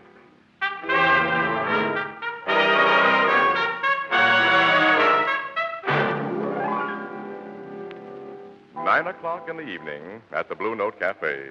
It's too early for the late crowd, and the daily crowd has gone on to dinner. The place is practically deserted when... Hi, Ethelbert. Greetings, Ethelbert. Casey, Miss Williams. 2 bottles of beer, pal. Coming up. Here you are, Casey. I was hoping you'd drop in. Yeah, why? What's up? Well, there was a dame looking for you. A dame? Who was she? I don't know her name because she didn't mention it, but she really wasn't no dame. She was class. Class of 1898? Oh, no, Miss Williams, she was young. And when I say a girl has class, I mean she had... Well, it's not what she had, it's the way she used it. You know, class. I take it, Ethelbert, she was good looking. Yeah. What'd she want with me? I don't know, Casey. Not that I didn't inquire. She comes in and asks me if I would point out Casey, the photographer for the Morning Express. Uh-huh. With a note of regret in my voice, I says I would if I could, lady, but Casey ain't among those present. Oh, then you probably said, is there anything I can do for you, lady? Yeah, how'd you know? Well, you told me she was very pretty. Sure. Oh, now, wait a minute, Casey. I wasn't trying to cut in on you. I only asked her, is there anything I can do for you? And she says to me, oh, no, I wanted to see Mr. Casey. It's rather personal. So I told her you'd be around about this time, and she said she'd come back. So you don't know her angle? She didn't have no angle, Miss Williams. Well, she sounded more like she admired Casey from afar. Well, don't choke, Annie. What's so funny about that? Oh, be your age, Casey. Well, she did tell Ethelbert that her business was personal. Oh. And the way she said it, men can tell about things like that. Well, it might be a case of hero worship, you know. Lots of girls go for big names. Well, stick around and see. Maybe after all, I'm not a... Casey. What? What's the matter, Ethelbert? She's here. The one near the door. Oh. Wow. Yeah. That's what I said when I first seen her. Shall I call her over? Ethelbert, do not delay fate. Okay. She sees me. She's coming over. Annie, how do we look? Oh, nothing wrong that a tailor and a barber couldn't fit. Right here, miss. This is Mr. Casey I'm pointing to, but I didn't get your name. My name's Laura Neely, Mr. Casey. I hope you'll excuse me, but I just had to meet you. It's a pleasure, Miss Neely. Oh, this is Miss Williams, an acquaintance. Yes. Mr. Casey has no friends. Oh, I read that honest newspaper men can't afford to make friends. Oh, you're just as I pictured you, Mr. Casey. Really? Well, I don't go building up any romantic ideas about me, Miss Neely. Oh, but it's true. Well, you reach the public every day. You have great power for good or evil, for influence. Oh, for goodness sake. You wanted to see me about something? Something personal, Miss Neely? Oh, yes, Mr. Casey. It's very personal to me. Oh, that's all right. You see, I want some publicity. Publicity? Oh. You see, I'm working for a certain charity, Mr. Casey, and I know that if you give me publicity with pictures in the newspaper, I'm bound to collect a lot of money. Yeah, I'll bet. Don't you think, Mr. Casey? Not at the moment, Miss Neely. I think Mr. Casey is nursing a case of severe disappointment. Pardon me? Is that what you've been hanging around for, some free publicity? Oh, but it's not for myself, Mr. Casey. It's for a worthy cause. Oh, I know. The old story. How do you want your picture? In a bathing suit? Oh, Mr. Casey, you don't understand. This is a very worthy cause. Oh, I know, yeah. Sure, yeah. Getting a picture in the paper is the first step in interesting some movie producer. No, I'm sorry, Miss Neely. No go. Oh, you've really got me all wrong. Now, I'm sure you've heard of the City Welfare Fund, and I thought that as a newspaper What did you say? I'm working for the City Welfare Fund. I think everybody should help, Well, and why I didn't thought... you say so instead of beating around the bush? You mean you'll help? Well, I'll be glad to help with the City Welfare Fund anytime. Oh. But every newspaper's collecting for the fund. What's your special angle? Well, you know how people are, Mr. Casey. They intend to send a contribution, but they just never get around to it. But I call on them after work, and they're glad to give. Would you give all your time to collecting? Oh, as much as I can. You see, I work for the Stevens Electrical Company. Uh-huh. After work, I visit people evenings. That's not a bad angle, you know? Look, I'll do a series of shots of you getting donations from prominent people. Annie, look, how does this strike you? I'll snap Laura getting a donation from Logan behind his desk in police headquarters. I'm filled with enthusiasm at the novel. Good, we'll start right here and now. Come on, Ethelbert, kick in.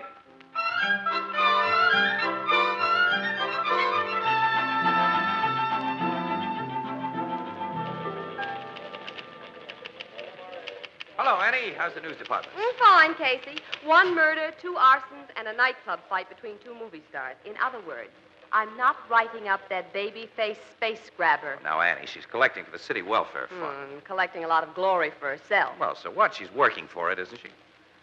Every newspaper guy I sent her to has made a donation, even though he'd already given before. You know that Laura's collected over $10,000 already? It must be that perfume she was sporting. Twilight in Paris. Guaranteed to land your man. Oh, look, why don't you give the gal a break, Annie? She's okay. Oh, is she? Well, I've tried, Casey, but I don't go for her. Well, why not? The way you hate her. Well, I don't hate her. All right, the way you dislike her, then. Well, there isn't any reason for I it. knew I'd dislike her before I met her. Now, that's what I mean. Well, Williams, city room, police desk. May I speak to Mr. Casey, please? Now, just a moment. For you, Casey. Huh? For me? Oh, don't get up, Andy. Hello, Casey speaking.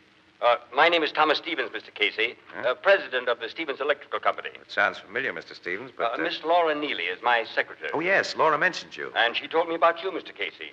You've been helping her collect funds for the City Welfare Fund. Well, Laura does all the work, really. But you're very much interested, aren't you, Mr. Casey? Naturally, I want to see the fund get as much as possible. Then I'd better tell you, Mr. Casey, I really don't know whether I should call the police The police? What happened? Well, there may be nothing to it, but on the other hand, Laura left the office with over $10,000 in cash, which she was going to take to the bank. When? What time? During her lunch hour at 1 o'clock. That's 4 hours ago. Yes, she hasn't returned. I didn't think anything of it at first, but then I began worrying. Well, did you check with the bank? Did Laura deposit the money? I called the bank, but she hasn't been there. I'm afraid she's... well, it could have been an accident or anything, but she had $10,000 with her. What shall I do? Call the police? No. Hold everything for a while. I'll check at this end, and I'll call you back in an hour or so. All right. Goodbye, Mr. Casey. Goodbye. Hey, I only heard your side of the conversation, Casey, but it doesn't sound good. Should say not. Laura Neely left her office for the bank with more than $10,000 in donations at 1 o'clock. It's after 5 now. She never got there. Ha! Check the bus and railroad terminals. Huh? Hey, wait a minute, Annie. That's unfair, really. Laura wouldn't run off with that dough. So I'm catty. But where's Laura? And more important, where's that $10,000? Yeah, that's what worries me. Laura could have been followed and robbed. Casey, I'm working a police desk, remember? I'd be the first one to get a report on a robbery or assault. Well, she might be hurt, Annie. She may be unconscious in some hospital right now. You know I get the accident reports, too, and nothing doing, Casey. Now, you better start thinking up excuses. Excuses for what? I'll state the case as simply as I can. You meet a girl at the Blue Note. You don't know a thing about her. Wait a minute. If I can't judge a person's character after all these years... Stick to men, Casey. You don't know a thing about women. I should know. I haven't been able to teach you a thing. Like what? Well, we'll go into that some other time. Right now, you've accepted a strange girl at face value. You introduced her to all your newspaper friends. You practically forced them to give her money. What does that make you with all the boys? The biggest sucker in town. Well, I'll still bet my last dollar that Laura's honest. Face the facts, Casey. You were taken for a ride. Now, what are you going to tell the boys? Nothing. Oh, well, they'll be telling you plenty. Well, not until they find out. Look, so far, her boss, Stevens, is the only one who knows that Laura's missing. That gives me a chance to find her. Well, you'll need police help. Yeah, I guess I will at that. Well, I'll ring up Logan. Oh, look, Annie, give me the phone. I'll talk to him. Maybe you better let me do it. You did get Logan to pose for a picture with Laura. And it won't look very well when the story breaks. I'll take my own medicine if I have to. Still not sold on the idea that Laura ran out, though. Hello, police headquarters. Hello, Logan. This is Casey. Now listen carefully and save your comments until I'm through. Laura Neely has disappeared with over $10,000 she collected.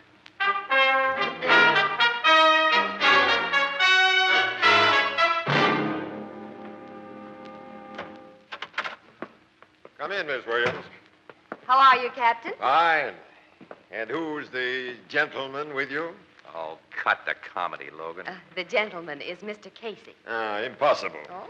Why, Captain Logan? Because a certain photographer named Casey wouldn't dare show his face around here, not after what he's done to me. Go ahead, rub it in. Now, what'd you expect me to do, roll out the welcome mat for the guy who's made me the laughingstock of the police department?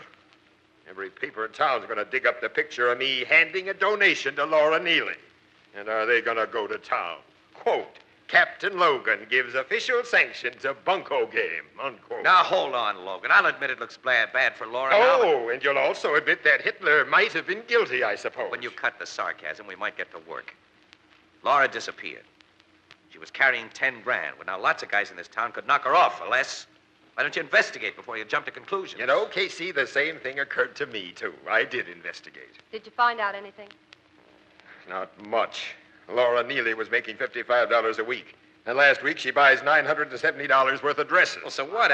Every girl saves for clothes? Oh, sure. But Laura's personal bank account was $200. She didn't touch that.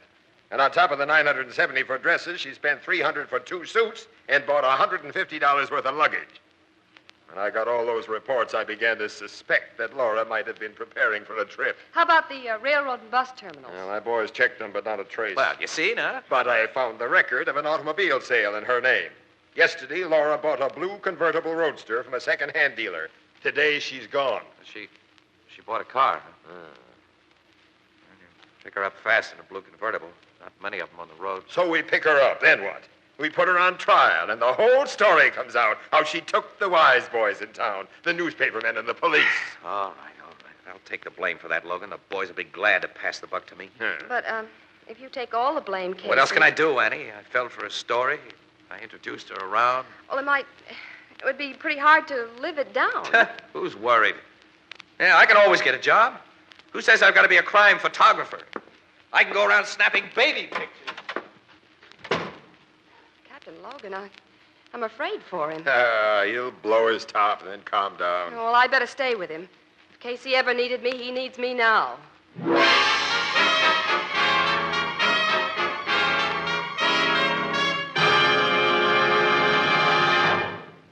Our story will continue in just a moment. Say, Tony, who collects and returns all the empty beer bottles in your house, you or Junior?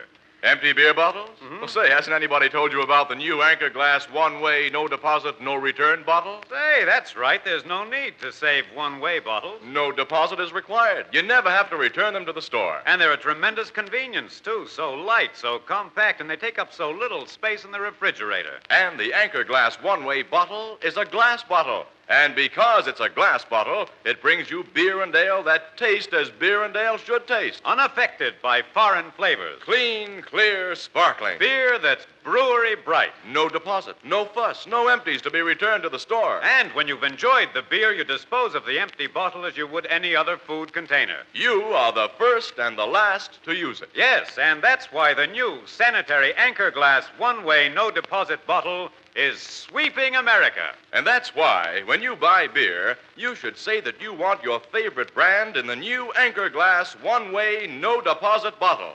A product of Anchor Hocking. The most famous name in glass.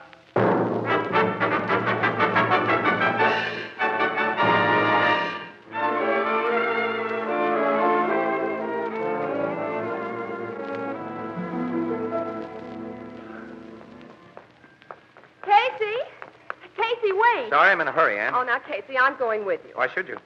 Well, I've helped before. I don't need any help. I'm sorry, Annie. What are friends for? Thanks, kid. Wasn't I always? Sure. Thanks, Casey. Now, what are we going to do? Got to find that blonde. Well, the police will pick her up. Oh, sure they will. Sure. But I've got to get to her first, Annie. If this story ever gets in the papers... Well, what can you do? Well, the way I figure is, if Laura was getting ready to leave town, she might have dropped some hint to somebody. Well, she doesn't have any family that we know of. Her boss was probably closer to her than anybody else. At least he may have a lead to girlfriends or boyfriends. I'm going to call on Thomas Stevens right now.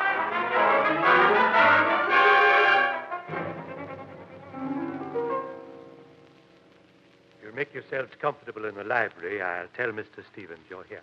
Thank you. If I may take your valise, sir. Oh, that's all right. That's my film case. I'll set it down right here. Mr. Stevens will be down directly. Yeah, we'll wait.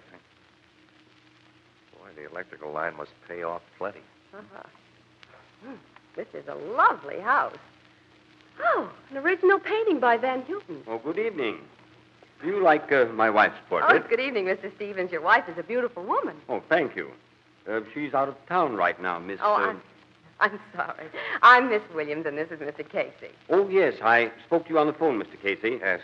Do you have any news of Laura? Yes, bad news. You mean Laura's hurt? No. Laura has run away with the money she collected for the city welfare fund. Oh, it's impossible. I don't believe Well, it. they had a pretty hard time convincing me, too, but I can't argue about it anymore. Police found that Laura bought a flock of new clothes and luggage in a car, and then she disappeared. She did. And I... You what? I donated $300 to our fund myself. Huh? You're in good, smart company, Mr. Stevens. Quite a few people like to catch up with Laura. And I'd like your help. Well, what can I do? Well, answer some questions, if you will. You see, the way we figure, Laura was with you during her working day, and she might have dropped a hint as to where she was going. Nothing that I can remember, Mr. Casey. Did she ever say she wished you were in California, we'll say, or Florida, or someplace? Well, no, as a matter of fact, I know very little about her. And there isn't anything you remember that could give us some lead. I'm afraid not, much as I'd like to. Well, I'm sorry to bother you, Mr. Stevens. Well, if I think of anything, I'll call you, Mr. Casey. Yeah, thanks. You can reach me at the newspaper office. Or perhaps the police will catch her. Maybe. Yeah, but by that time, Laura Neely will have run through the money for the welfare fund. Shall we go, Annie?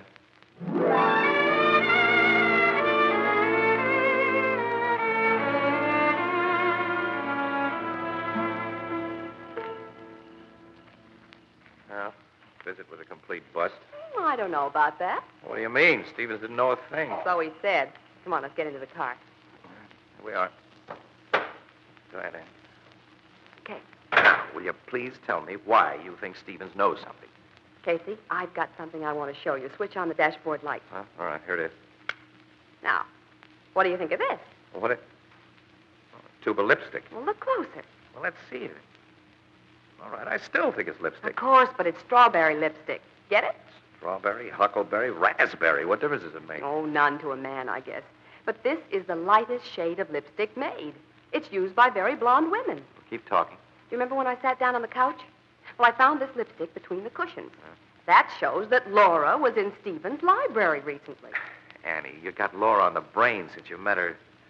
This lipstick could belong to any blonde woman. It might even be Mrs. Stevens. Didn't you notice that portrait of Stevens' wife? She's a brunette. Her shade would be deep red or purple. True enough, but Mrs. Stevens might have dozens of blonde friends. Stevens said his wife was out of town, didn't he? Well, none of her friends would come around when she's gone. I still can't see it, though, Annie. All right, let's say for the sake of argument that I agree that Laura was in Stevens' library. She was. All right, does that make any sense? What would she be doing there? Oh, she might be in love with Stevens. In love with him. Well, all right. Well, let's see now. Suppose he were planning to run out with Laura. So what does he do? He lets Laura steal the 10 grand which she collected for the welfare fund? Think, Annie. Stevens is a very rich man. 10,000 bucks doesn't mean very much to him.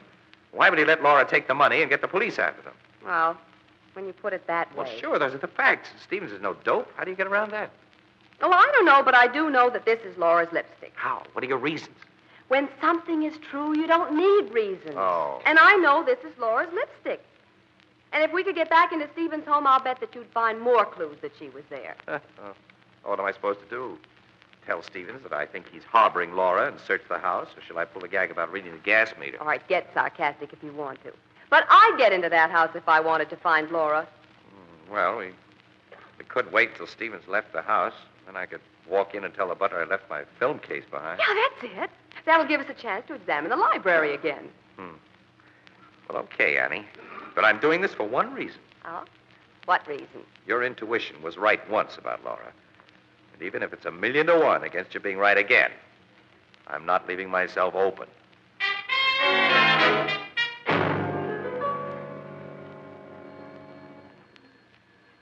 You're sure that that was Stevens in the car which left? Yeah, I got a good look at him. He's gone. Okay. Good evening. Oh, I'm sorry, Mr. Casey, but Mr. Stevens left the house shortly after you did. Oh, well, that's all right. I didn't come back to see Mr. Stevens. You see, I missed my film case, and I think I left it here. Film case? Yes, that square leather case with a leather strap that you wanted to take. You know? Oh, yes, I remember, sir. Will you come in? Yeah, thank you. After you, Annie. Yes. You must have left the film case in the library, sir. I'll look. I'll just come along, pick it up. Here's the library, sir. Do you remember where you put it? Well, it's too big to miss. It might be on the other side of the couch. No, it's not here. Do you remember what I did with it, Annie? Well, you might have shoved it under the couch. No. No, it isn't there. Hey, what's that over there? Hmm? Wasn't here before. Oh, no, that's too big. That's Mr. Stevens's overnight bag, sir. Oh. But I placed it there after you left. Oh, I see. Could anybody have picked up the film case after I left? Well, it's hardly possible, sir, but I'll ask the maid if you wish. Yes, thank you very much. I'd appreciate it if you I'll would. only be a few moments, sir. Take as long as you want. Well, Annie, did you find anything more? Yep. Come here, Casey. What? Near the couch. What do you mean? I don't see anything. Smell. Huh? You mean the perfume? Yeah. And it's strongest near the couch. Laura sat here recently. Some more intuition, Annie, or some logical reason this time? Look, I'm sure, Casey. It's faint, but I'm sure it's twilight in Paris, Laura's perfume. I'm sure she was here. Just might fit in at that, Annie. Annie, I'll tell you what I'm going to do. What? Well, first, I'll take you home. Then I've got to prepare a speech to make to a tough guy. And then I got to buy a can of paint.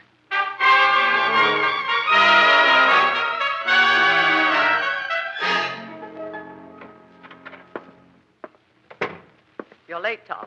I had to be careful driving up here, Paula.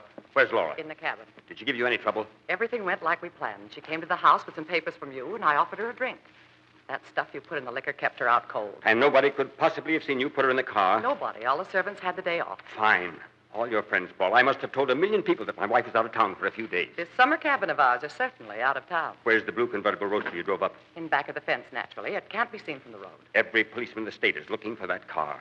Tom, how did it go in the city? Did the police accept the fact that Laura bought the car and the clothes with the welfare fund money? They swallowed it hook, line, and sinker.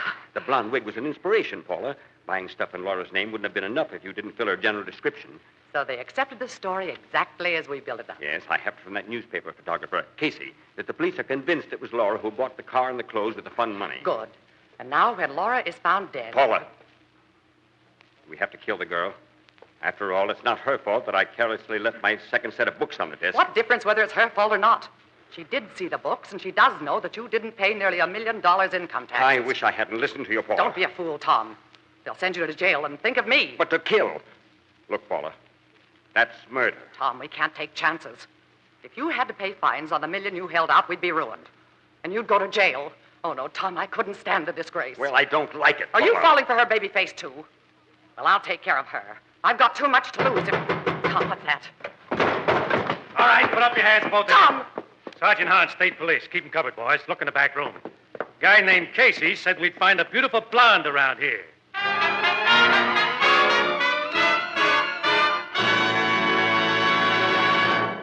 We'll join the crowd at the Blue Note in just a moment. You know the old adage, the pot calls the kettle black? Well, maybe you think it's natural for all cooking utensils to become scorched, blackened, and hard to clean. Well, that's because you've been using ordinary pots and pans. Now, when you use Fire King oven glass, that just doesn't happen. Fire King oven glass has a special non-porous surface that's literally mirror smooth. It doesn't absorb baking stains or odors, and it's amazingly easy to clean. And because you bake, serve, and store leftovers all in the same Fire King dish, you save hours of kitchen drudgery. Now, you'll find a wide variety of Fire King casseroles, pie plates, and utility dishes at chain and department stores and wherever household glass is sold. You'll be surprised at the amazingly low prices. Be sure to ask for Fire King oven glass by name. Fire King is a product of Anchor Hocking, the most famous name in glass.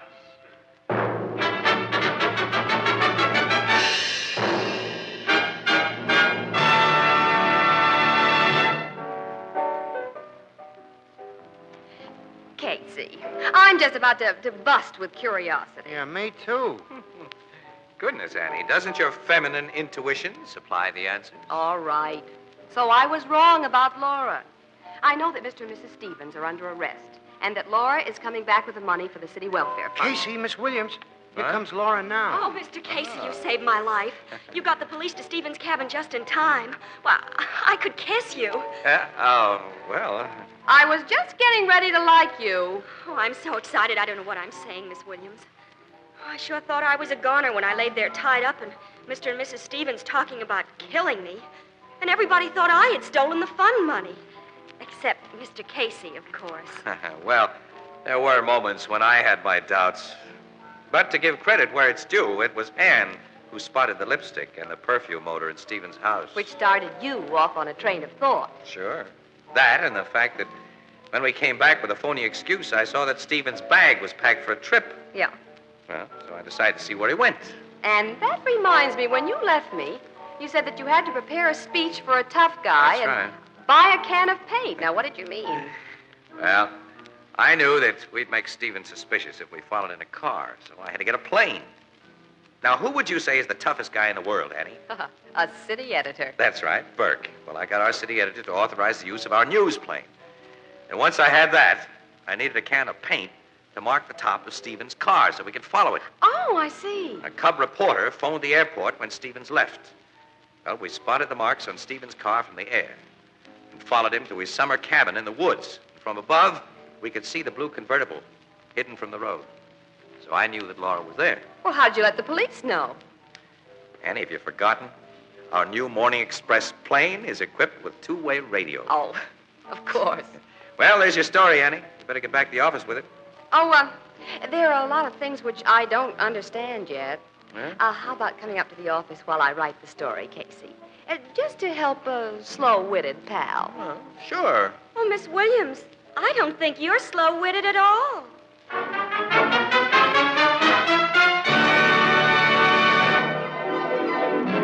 Crime Photographer, starring Stotts Cotsworth as Casey, is brought to you each Thursday by the Anchor Hocking Glass Corporation, makers of Fire King Oven Glass, Anchor Glass Containers, Anchor Caps and Closures. All products of Anchor Hocking, the most famous name in glass.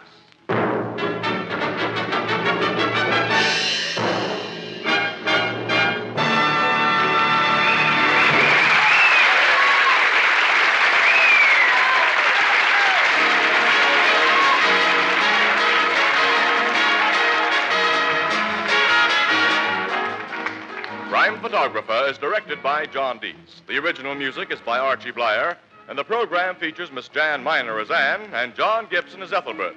Herman Chittison is the Blue Note pianist, and tonight's story was written by Milton Kramer. Hunger and starvation are the enemies of civilization and democracy.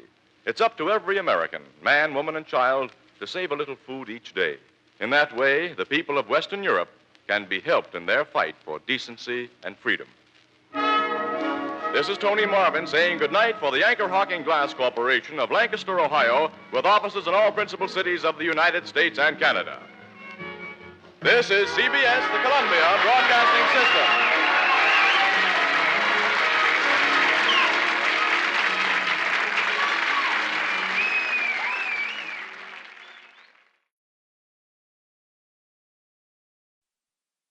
The Anchor Hocking Glass Corporation brings you Crime Photographer.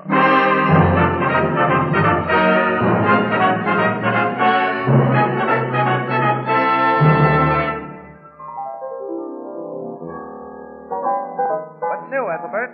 I was just reading here where a fellow in town won $5,000. How did he win it? He sent in the winning name to a radio contest. See, $5,000 is a lot of money for a name. Well, I don't know. A good name can be very valuable. What do you say, Tony? Oh, yes, indeed. You know, some people buy a good name and other people earn it. Like what? Well, like Anchor Hocking earned their name by years and years of great work. And that's why today, Anchor Hocking is the most famous name in glass.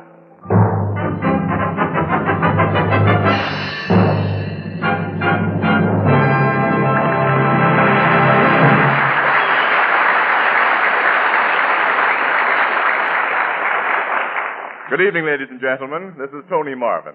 Every week at this time, the Anchor Hocking Glass Corporation of Lancaster, Ohio, and its more than 10,000 employees bring you another adventure of Casey, crime photographer, ace cameraman who covers the crime news of a great city.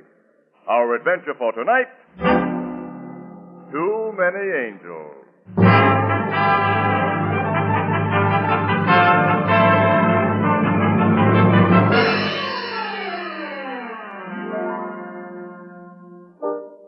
The Blue Note Cafe, early evening, and we find Ann Williams, news reporter for the Morning Express, perched on one of the high bar stools. Casey, with his camera and film case, hasn't arrived as yet, and Ethelbert, the bartender, for lack of something better to do, says, Walter, you better bring up some more lemons. And Ann says, Gee, I hate to go home tonight. Just hum the chorus, Miss Williams. Maybe I've heard it. What chorus? See how I hate to go home tonight? I never can remember popular songs. Ethelbert, that isn't a song. That's how I feel on account of my apartment being painted today. And I hate the smell of paint, and things are all upside down. I don't know how I'll be able to sleep. Well, gee, my sister Edna'd be glad to let you use her.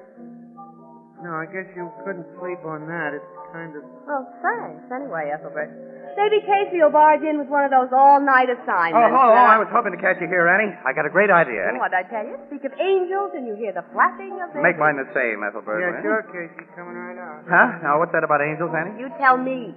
A great idea, you said. Yeah. I feel like stepping out for a change tonight, Annie. Dinner and a show. Later, we can drop in at the Top Hat Club. Why, Casey, this is so sudden. Sudden? No, I mean it. What's the best show in town? How about Angel Face? Angel Face. Well, that's a musical. It won't open till next Monday. I'm with a bit of influence, Casey. I can get us in to see a preview performance tonight. Gee, that sounds exciting. How much influence, Ethelbert? Oh, $100 worth. $100? Huh? Well, I don't get it. Well, I was going to keep the news kind of subnormal until after I started getting weekly dividends. You mean you put $100 into that show? I'm what we call an angel, Casey. Yeah, I know what you are, but how did it happen? Oh, you know how it is here in the Blue Note, celebrities and such. They get on the confidential side, you know. So a few months ago, when Miss Carling asked me did I want to take a crack at the big money... Miss Carling? Yeah, a blonde, Annie. First name's Eva. Sings, dances, is in the show. Oh, the man with the photographic memory. Thanks. For blonde. You must have seen her in here, too, Miss Williams. Pretty, but, you know... So you gave Miss Carling your piggy bank, and later on you got a legal paper making you a limited partner in Angel Face. Ain't it all right? Legal, as I say. So, if you folks will do me the honor, I'll be glad to escort you to the preview. Suits me. I think it'll be fun. I'll get my other coat. This is my night off if I want it, but I usually don't because why should I? We'll have dinner together, too, Ethelbert. Anything to keep me out of my four walls tonight. The apartment's being redecorated, and I'm afraid to go home. Oh, Annie, what a sucker, that poor guy. I read the out-of-town notices. Angel Face is so bad they're going to have to produce it again before the critics can even call it a flop. Oh, for heaven's sake, well, don't tell Ethelbert. It cost $200,000 so far, Annie. Had all kinds of trouble, and on top of that, Carlo Chapman is the artistic genius behind the whole mess. You mean the nightclub owner? Yeah. Kind of a splash for $100 making that show, with or without Chapman behind it. Oh, poor Ethelbert. Isn't there something you can do, Casey? Well, I ought to go backstage and turn Eva Carling over my knee and spank her. Don't be silly. Huh.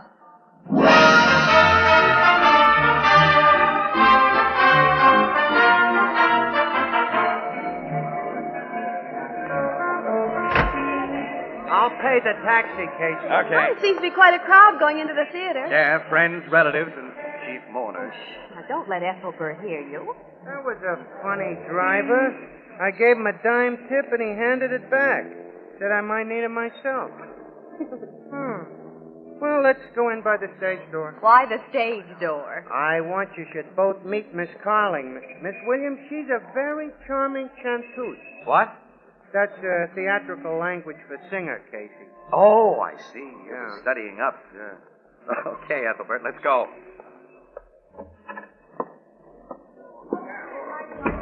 Now, this, Miss Williams, is the behind of the scene. Sorry, no visitors. The doorman should have stopped you. Mister, maybe you don't know it, but I own a considerable hunk of this show, and these here are friends. Mr. Casey and Miss Williams of the Morning Express. Morning Express? Oh, I'm sorry. I'm Jack Blake, stage manager. Anyone from the press is always welcome. But please excuse me, so many last-minute details, and it's almost curtain time. Make yourselves at home. See, Casey? Angels always get in where fools fear to come. Yeah. Well, let's find Miss Carling's room. I want you should meet it. Yeah, and wish her luck, too. Gonna need it with this turkey. Annie, watch your step with cables on the floor and sandbags overhead. The backstage of the theater's a dangerous place. Okay. Uh-oh. What? Over there near the door. The door with a star on it. It's Carlo Chapman, owner of the Top Hat Club. Well, tall, dark. That crook is one man you're not going to meet, lady. Oh. By the way, who's the star of Angel Face? Andrea Ballou. Should I be impressed? You mean, does La Ballou have talent? Well, just average. She's queen bee in this show, though, thanks to Chapman. Oh, so it's that way. Yeah, just some gossip everybody knows. Well, let's move along or we'll lose Ethelbert among these gorgeous gals. What's bothering you, Ethelbert? Say, Casey, are those real? Those diamonds?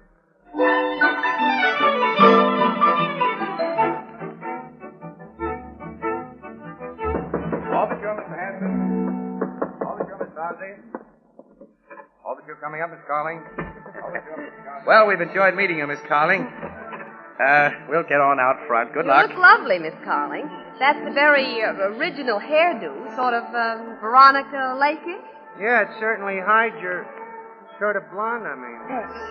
It's one of you to wish me luck. I'm sorry I'm not myself tonight. We understand. Preview butterflies, huh? Yeah, something else. Nobody can kid me. This show is going right down the drain. Right now, I know it. I sure wish you had your money back, Ethelbert. Well, gee, Miss Carling, where there's life... Life? Yeah. Angel Face might live if Andrea Ballou drops dead. She's a double-crossing microbe with a neat pan and a mink coat. Don't you like her? Ever since I can remember, Ballou has been in my way. I should have had that star part, so I'm lucky to be her understudy. Someday I'll take care of that she-devil. She can't push me around. I won't take it. Sorry to have to shoo you out, folks. Oh, that's all right. That's all right, we understand. Well, what's wrong with you, Eva? Nothing at all. You ought to know everything's just done. Sorry, Mr. Casey, Miss Williams. Everybody's keyed up tonight. Follow me. We can go down these stairs. I don't know if it would help or not, Mr. Blake, but suppose I take a few shots of your star. Miss Ballou? You mean now? Why not? Why, yes, we can use some publicity. That's her dressing room. I'll see if she's ready.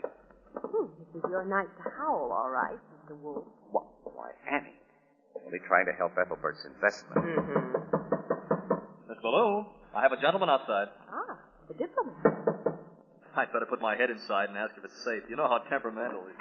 Miss Ballou, I was wondering if... Mr. Casey, something's happened. Come here. What is it? She's on the floor. She's fainted. I better call a doctor. Yeah, you better. I'll be right back. No wonder she fainted. She must have had an awful fight with someone. This dressing room's a mess. I wonder what happened. This is what happened. Step over here. Look. Oh, my gosh. Hey, the show started, Casey. What are we going to do? Miss Ballou can't dance with a knife in her back, Ethelbert.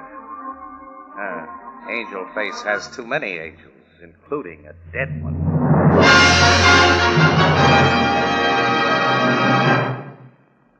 Our story will continue in just a moment. Here's how to enjoy beer at its best. I know. Pour it right out of a clean glass bottle. Yes, that's important, because glass and glass only can bring you beer and ale that taste as beer and ale should taste. Clean, clear, sparkling, unaffected by foreign flavor. Beer that's brewery bright. And now you have a new kind of bottle, the Anchor Glass one-way, no deposit, no return bottle. One way means it's sanitary. You are the first and last to use it. When it's empty, drop it in any waste receptacle as you would any other food container. No deposit means no more deposits to pay. No return means no more empty bottles to save and clutter up the back porch or cellar. Or lugging back to the store for refund. And this compact bottle saves space in the refrigerator. It's easy to open, safe to drink from. It protects that true brewery flavor. As only clean glass can protect it. Yes, the revolutionary new Anchor Glass one-way, no deposit bottle is sweeping America. For perfect flavor, demand beer in glass bottles. For extra convenience, demand your favorite brand in the new Anchor Glass one-way, no deposit bottle. A product of Anchor Hocking. The most famous name in glass.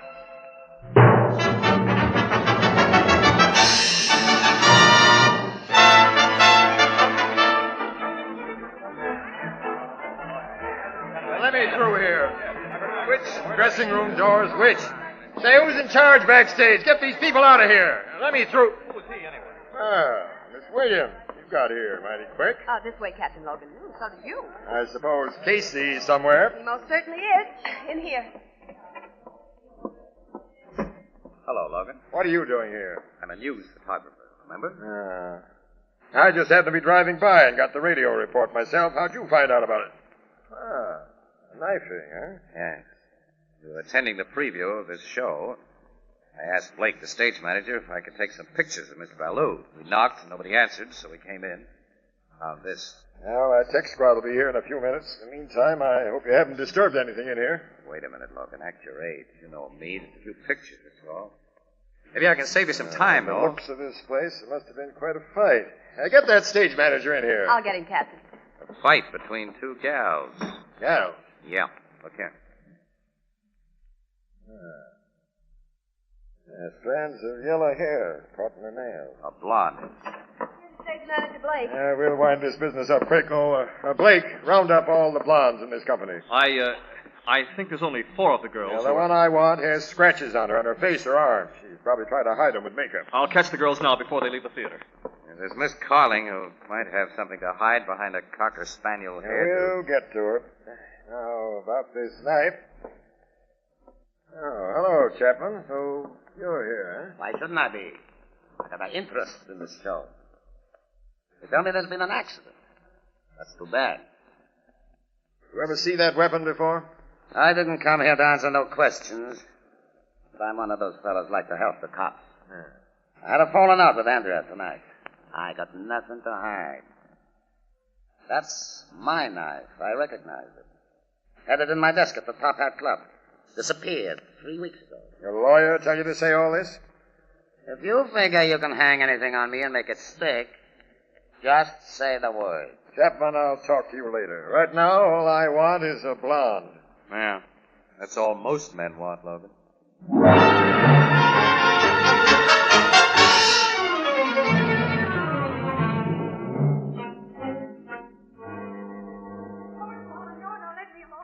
Why do you keep on asking me over and over again? I told you I was in a room and we had a scrap. I would have killed her, but I didn't. I never saw that knife before. I never saw it. I don't know how it happened. Will you step outside a minute, Logan? I want to ask you something. Well, hurry it up. Listen.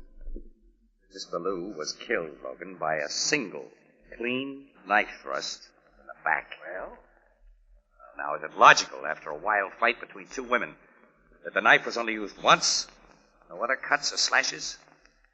Well, I'll bet you little Eva can't even peel potatoes without cutting a finger off. Can't I go home now? Can't you just let me go home and rest? We were just talking about you, Miss Carling, and I... Hold on, Casey. Casey, look out! Look out, Casey. It was a heavy sandbag. I saw it start to slip from up Yes, there. yeah, well, we're You're okay all anyway. It must weigh 100 pounds. Yeah, they use it for counterweights on the curtains.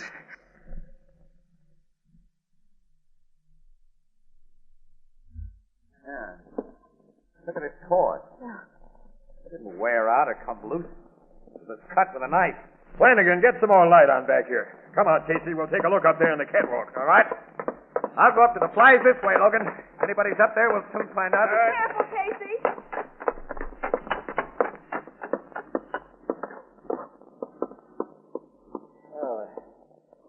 I'm so up here, Casey. Not anymore. But I got out through this door to the roof, though. Got away over the fire escape. Down.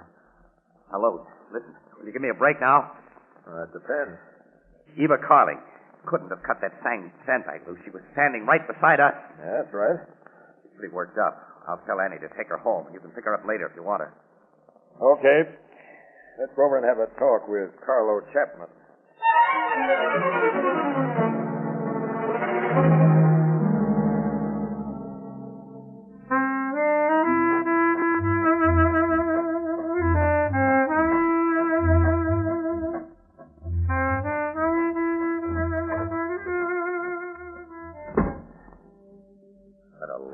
Office, huh? Soft light, softer rug, all the glossy pin-ups along the walls. The Top Hat Club seems to feature dance teams. If these pictures mean anything. Yeah. Here's a shot of the late, unlamented Miss Andrea Ballou, kicking up her pretty ankles with a dancing partner. Boy, looks kind of familiar. Oh, good evening, Mr. Chapman. Admiring your picture gallery. Sure. Look around, plenty. Sorry I wasn't here. Been doing a little exercise. Yeah? Up and down fire escape? What? Oh, never mind. Say, who's the lad with Miss Ballou in this shot? He used to be part of the team. Blue and Ballou. I gave him their start here at the club. Blue and Ballou? Sounds funny. He got hurt. Couldn't dance anymore. So Miss Ballou had to do a single act. Now, let's cut out the small talk. I don't know nothing more about the knife, Captain Logan. Any idea who might have taken it? No. What did you and Ballou quarrel about in her dressing room tonight? I told her if she didn't behave, she was through. Who could take her place if she was? Understudy. Eva Carling. Did you promise Eva anything in case Andrea Ballou was out of the picture? Well, if you want to put it that way, yeah. If we ever open the show again, Miss Carling will be a sensation. The star of the year.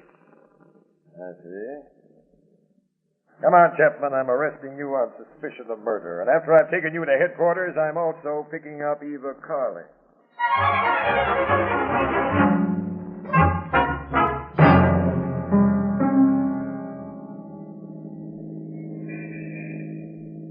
Casey, there's no use sulking. I'm not sulking. I'm going to pick up Eva at her apartment and book her on a charge of homicide at least. If we get more evidence. Yeah, she and Miss Williams should have had plenty of time to get there by now.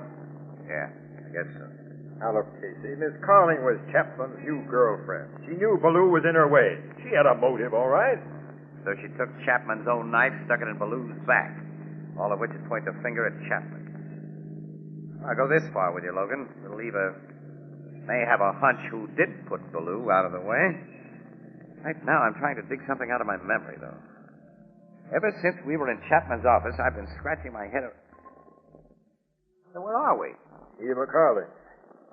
Is that the building across the street, Flanagan? Yes, sir. The address Miss Carling gave us. 317, apartment 4B. Looks like a 4-story walk-up. Well, come on, Casey. Let's start climbing.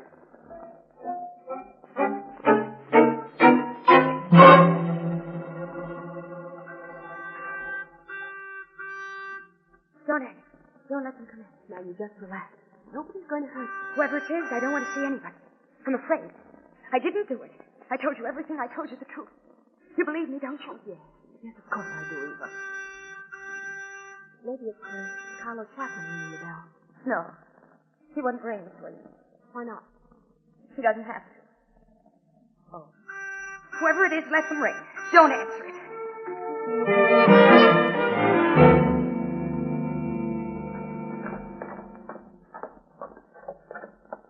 Funny.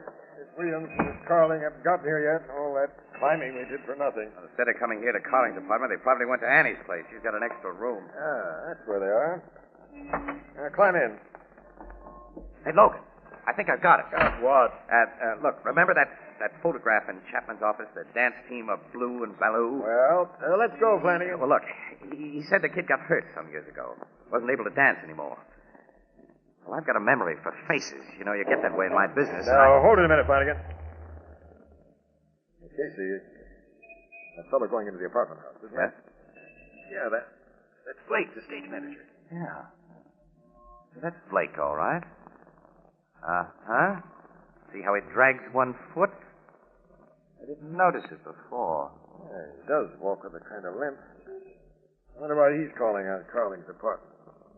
Logan, I'm beginning to get one of those hunches. You and your hunches. What is it this time? So strong that if I weren't sure that Annie and Miss Carling aren't up there, I'd follow Blake up those stairs again. Why? Because, according to my hunch, Blake is the murderer of Miss Ballou. And Miss Carling's life and Annie's, too, won't be worth a nickel if Blake finds him. Well, let's have it, Casey. At least we know the gals aren't up there. All Blake can do is walk up there and ring the bell as we did. If there is any reason to think he had anything to do with the murder, we can pick him up when he comes down. Yeah, that's right. The girls are safe enough. But Logan, look, here's the basis of my hunch. As I was telling you before about that photograph.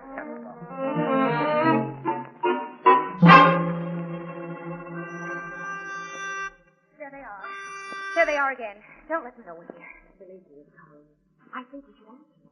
No one wants to hurt you. If it is the police, they'll only want to ask you some more questions. All right, Miss Williams, if you think so. Set them in. It couldn't be worse than sitting here with you. Good. I'll ask who it is. Who is it? It's Blake. See, it's only Mr. Blake, the stage manager. I'm coming, Mr. Blake. Come in. Get over there and sit down with Eva. But I don't see what... You see this, don't you? Get over there.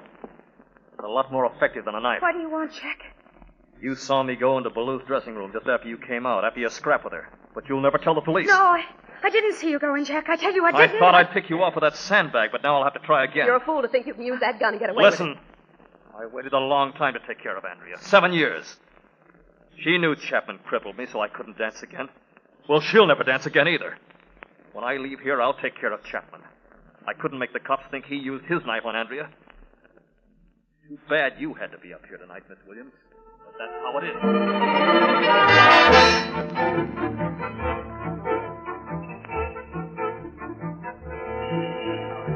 There you are. My hunch. Blake, or Blue, if you prefer, had his dancing career cut short by an accident. Now, suppose he nursed a grudge against Ballou, seeing her go on and up in show business, when all he could ever hope for was a job as a stage manager now and then. You know, Casey, at this hour in the morning, I admire your energy to think up such an idea. Well, like I said, Logan, it's just a hunch. I'm not completely sold on it myself. I wonder what's keeping Blake so long up there. He's wearing that door buzzer out. Casey, that's a theatrical apartment house. Lots of theater people live there. He probably lives there, and he's in bed asleep by now while we sit out here in the cold. I'll pick him up tomorrow for more questioning, but right now I'll settle for Eva Carling, and then I'm going home. Flanagan, you know where Miss Williams lives. Step on the starter. We're going there.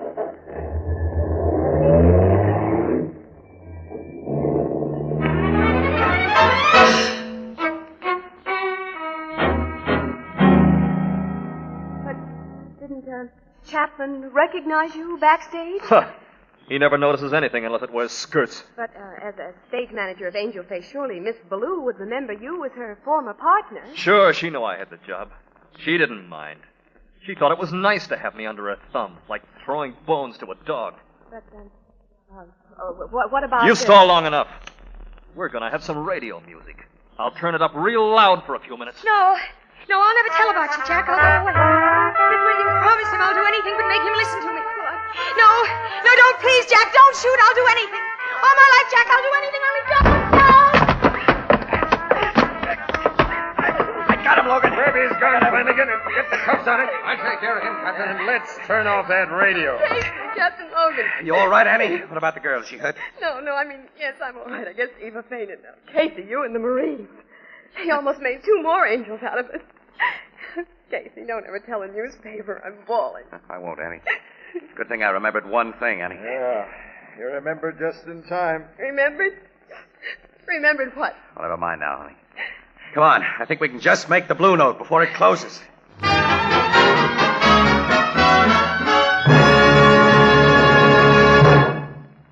We'll join the crowd of the Blue Note in just a moment.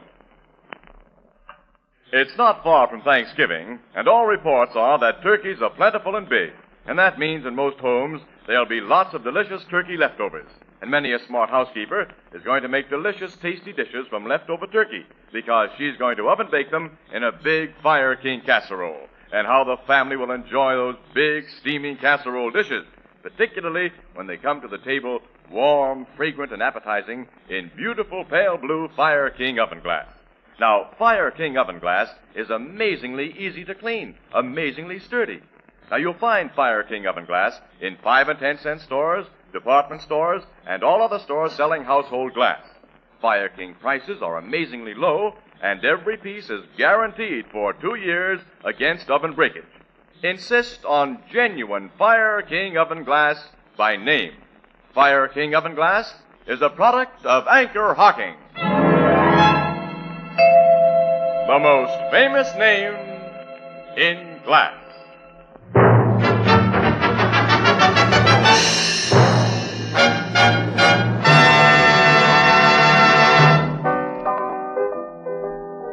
So Blake was deliberately crippled by Chapman, huh, Casey? That's right, Ethelbert. According to what he told us, he knew when 3 mugs held him up, knocked him out, and didn't take his money. But it was a frame-up. He'd been injured on purpose. Oh, that's horrible.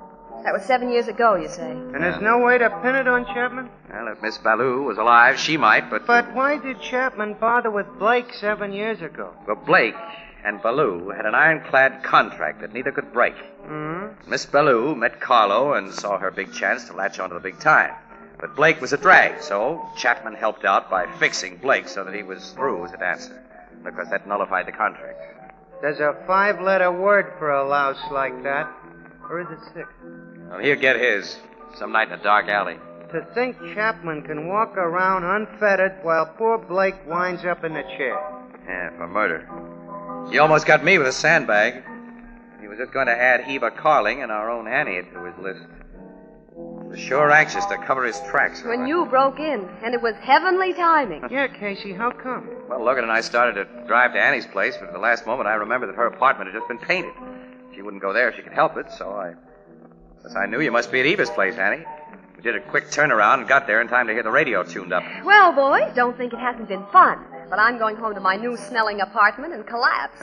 Wait a minute, Annie. I've got a bright idea. Oh, I know. You feel like stepping out tonight. No, tomorrow night, Annie. We'll have dinner and a show. What's a good show? How about Hello Broadway? There's a preview performance. Wait a minute, Evan. Wait. Don't tell me. Not again.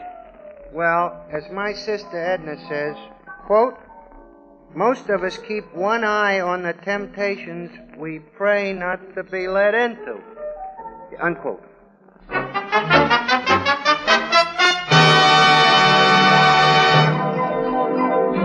Crime Photographer, starring Stotts Cotsworth as Casey, is brought to you each Thursday by the Anchor Hocking Glass Corporation, makers of Fire King Oven Glass, Anchor Glass Containers, Anchor Caps and Closures.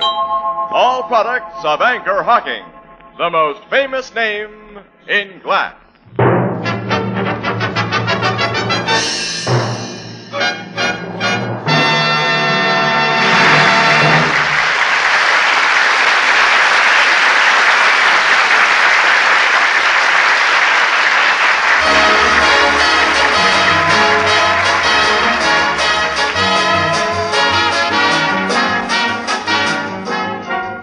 Crime Photographer is directed by John Dietz. The original music is by Archie Blyer, and the program features Miss Jan Miner as Anne and John Gibson as Ethelbert. Herman Chittison is the Blue Note pianist. Tonight's story was written by Albert Barker. This is Tony Marvin saying goodnight for the Anchor Hocking Glass Corporation of Lancaster, Ohio, with offices in all principal cities of the United States and Canada. This is CBS, the Columbia Broadcasting System.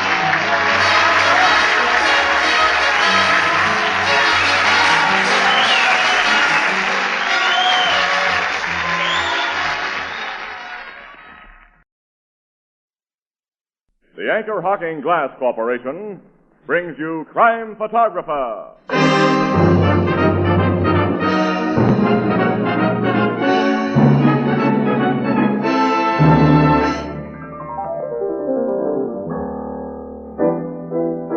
Hi, Ethelbert. Hello, Casey. What did you think of the royal wedding? Oh, Casey, it's a shame. I couldn't get off to go to it. You? You mean you got an invitation? Sure, I've known him for years. You know Mountbatten? Mountbatten? Yeah. No, I mean Henry Royal. You know him, the cop on the beat here. Oh, I thought for a minute you were famous. Oh, Casey, but Ethelbert is. You know, he works for Anchor Hocking, the most famous name in glass.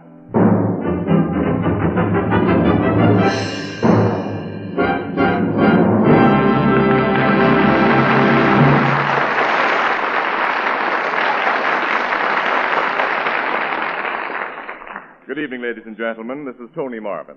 Every week at this time, the Anchor Hocking Glass Corporation of Lancaster, Ohio, and its more than 10,000 employees bring you another adventure of Casey, crime photographer, ace cameraman who covers the crime news of a great city. Written by Alonzo Dean Cole, our adventure for tonight, Earned Reward.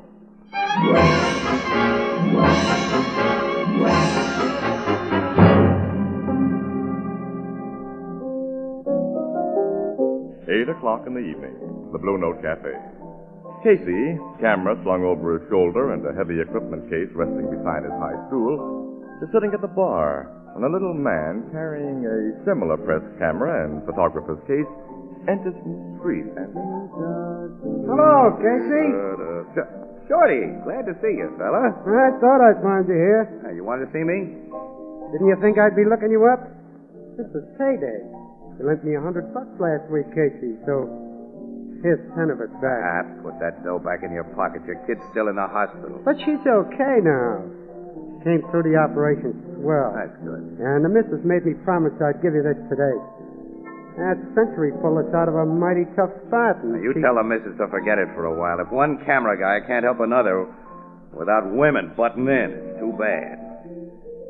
Okay, Casey. Going on a job, Shorty?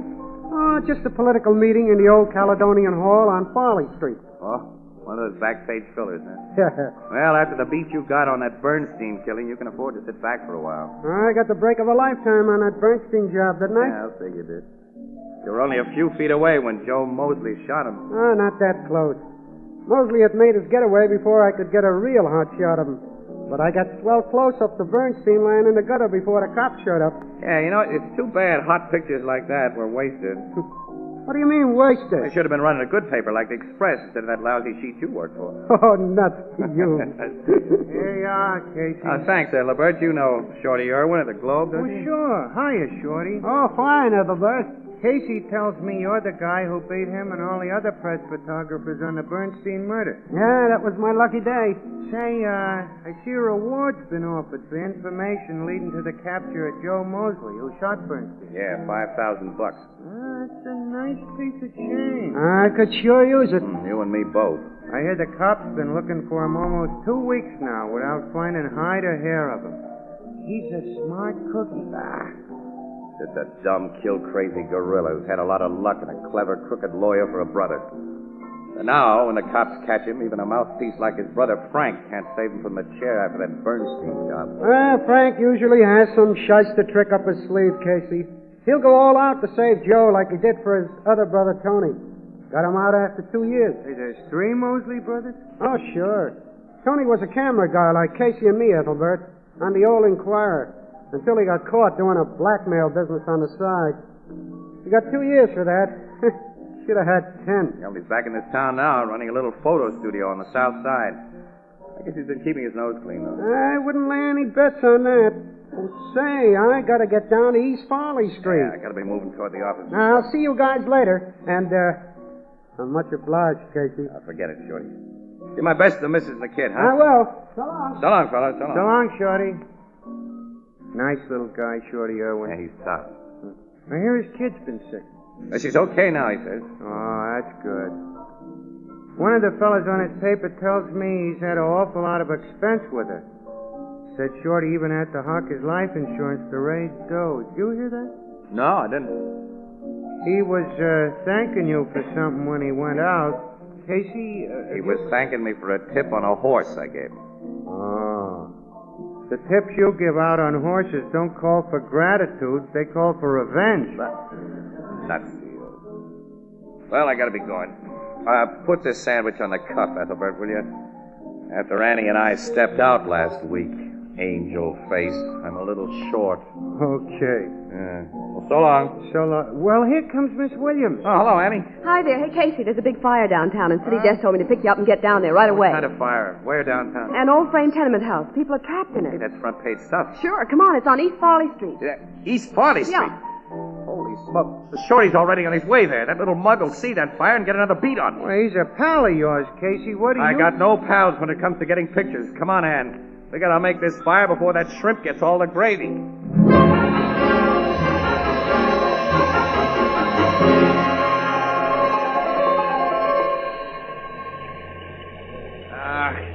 Annie, we missed the best part of it.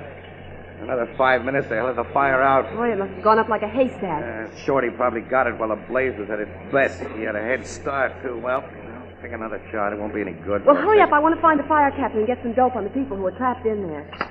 Okay. All right, come on. Captain Glennon ought to be in charge. Yeah, there he is. Hey, Cap! Hello, Casey. You just got here? Yeah. Hey, was Shorty Irwin here while it was going good? Yeah. I saw Shorty working his camera all over the place. Yeah, Annie, I knew it. Hey, Captain Glennon, the report we got was that several people were trapped in this tenement. We think one man was caught in there, but no one else. Oh, one man? A neighborhood bum who... Hey, Stanley, straighten out that number 2 hose line. Okay, Cap. You say the man was a neighborhood bum, Captain? Well, that's our guess, Miss Williams. This tenement had been condemned and was empty. An unidentified man was seen going into it tonight. Probably some poor devil who had no other place to sleep. Screams were heard from the rear, but we couldn't make any attempt at rescue. That's your story to phone in, Annie. Can't get any more until the ashes are cool enough for men to go in there. Well, that won't be long. The way we watered this place, you better stick around. Yeah, we will. Yeah, well, thanks for everything, Cap. See you later. So long, Casey. Hey, where are you going, Casey? The roof, one of those tenements back there. And May got a high-angle shot. Maybe Shorty didn't. Look at that. Come on. Okay. There's an alley here that we can cut through and save time. It's terribly dark. Yeah, these buildings here cut off what's left of the fire glow. I can't see a thing right here. Neither can I. I've got a guiding sense in the dark. Anyhow, give me a hand. I'll help you. Oh! Ow! Hey, what's the matter? Stumbled into something. Almost broke my big toe. Look at it. With this box. Did that kick you gave it make your toe feel better? I don't see anything funny. I don't see anything at all. All right, come on. We haven't got all night. Oh. Annie. I just stumbled into something. Hey, Casey, I almost fell, and I touched something warm and soft. What? Yeah, light a match. Light a match and see what it is. Okay. Good Lord. Hey, it's a man. Man lying on his face in blood. Here, hold the match while I get a look. Okay. The guy's still warm. Send him over and see. Casey! It's Shorty Irwin. Yeah, Shorty Irwin. Oh, wait a minute. He's not breathing. Oh, the match has gone out. Never mind the matches. Run back to the end of this alley and find a cop. Have somebody phone Logan at homicide and hurry. Yeah, Annie. okay, Casey. And get a doctor, Annie, quick. Maybe Shorty isn't dead. Yeah, I will. The guy's got a wife and a sick kid and he was broke. Who could have shot him? Who and why? What? Who's there? This is me, Jay. Only me.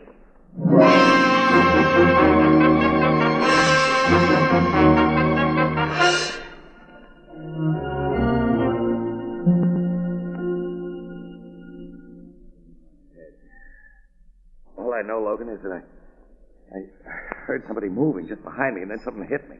According to the doc, it must have been the butt of a gun. Casey. We thought at first that you were dead, too. What? Shorty is dead, huh? Yeah. A 38 slug got him in the back. Went through his heart. Who could have killed a harmless little guy like him? The same one who slugged you, Casey, from the looks of things. Yeah, but who was the killer, Logan? Haven't you found any leads? Not yet. How long have I been out? Almost half an hour, Casey. Gee, I'm so worried. It's all right, kid. I'm okay. Born with a thick skull. Hey, you knew Irwin pretty well, Casey. Can't you think of some reason why... There wasn't any reason, Logan. Now, don't question Casey now, Captain Logan. The doctor says he's got to go to the hospital. Hospital? Oh, no. Forget it, Annie. Logan, you remember Shorty got a beat on the Bernstein murder. Maybe Mosley thought Shorty got a picture that would help strap him in the chair. Now, forget about Mosley, pal. He's dead. Who's dead? Joe Mosley. He was the man who died in the tenement fire. Joe Mosley? Yeah. Fireman dragged out a charred body shortly after you were socked. It was lying just inside what was under the back door. Here's what they found on it. That watch has Joe Mosley's name engraved on the case, Casey. And the diamond ring has his initials inside. And there was some fancy bridge work in the mouth of the remains that I'm pretty sure was Mosley's. It replaced some teeth that I personally had the pleasure of knocking out when he resisted arrest one time. And he was hiding out in that abandoned tenement. Yeah. And now the state won't have to burn him. Well, then who killed Shorty? We'll find out. Yeah. Well, I gotta get back to the office. Joe Mosley's death and poor Shorty's murder make feature stuff. These bum pictures I got of this fire. No, you're waiting here for the ambulance. Oh, no, I'm not. Oh, now, Casey, Logan, please. give him my camera and my plate case. Hey, listen, pal, you ought to take We're it. nuts. Where's my stuff? Where's... Well, here's your tools. Casey, don't... Why should I go to the hospital? Lie there and think about that nice little guy, Shorty Irwin. Some louse shot in the back.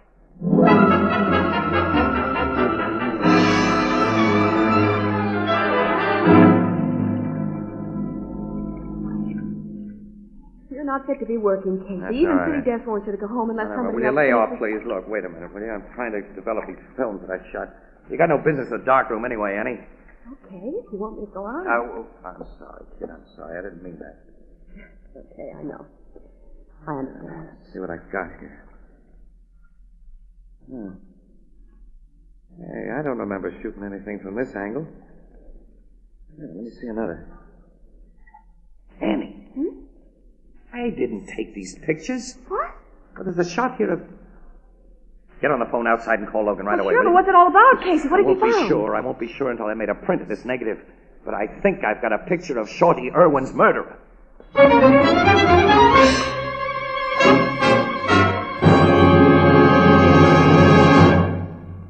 Our story will continue in just a moment. Do you know how to make breakfast toast more appealing, more satisfying? Well, here's a gratifyingly simple trick. Set out a lot of jams, jellies, and marmalades. Now, not just one, but a wide selection. And see how your family responds to that symphony of taste and luscious color. And see how they smile and reach for another golden slice of toast and another. And it's so good for them, too. Now, that's the way to start the morning right. That's the simple way to supply quick energy for an active day. Yes, you can add a magic touch to any ordinary meal when you serve a gleaming assortment of fine preserves, jellies, and jams for breakfast. Now, quite naturally, the packers of these fine foods the preserve industry of today, bring you their colorful products packed in glass. And they know, as you do, that glass completely safeguards wholesomeness and flavor. And crystal clear glass provides a rainbow of color on your table. Anchor glass containers and modern anchor hocking sealing methods bring you flavor at its peak. Anchor glass containers and Anchor caps are both products of Anchor hocking, the most famous name in glass.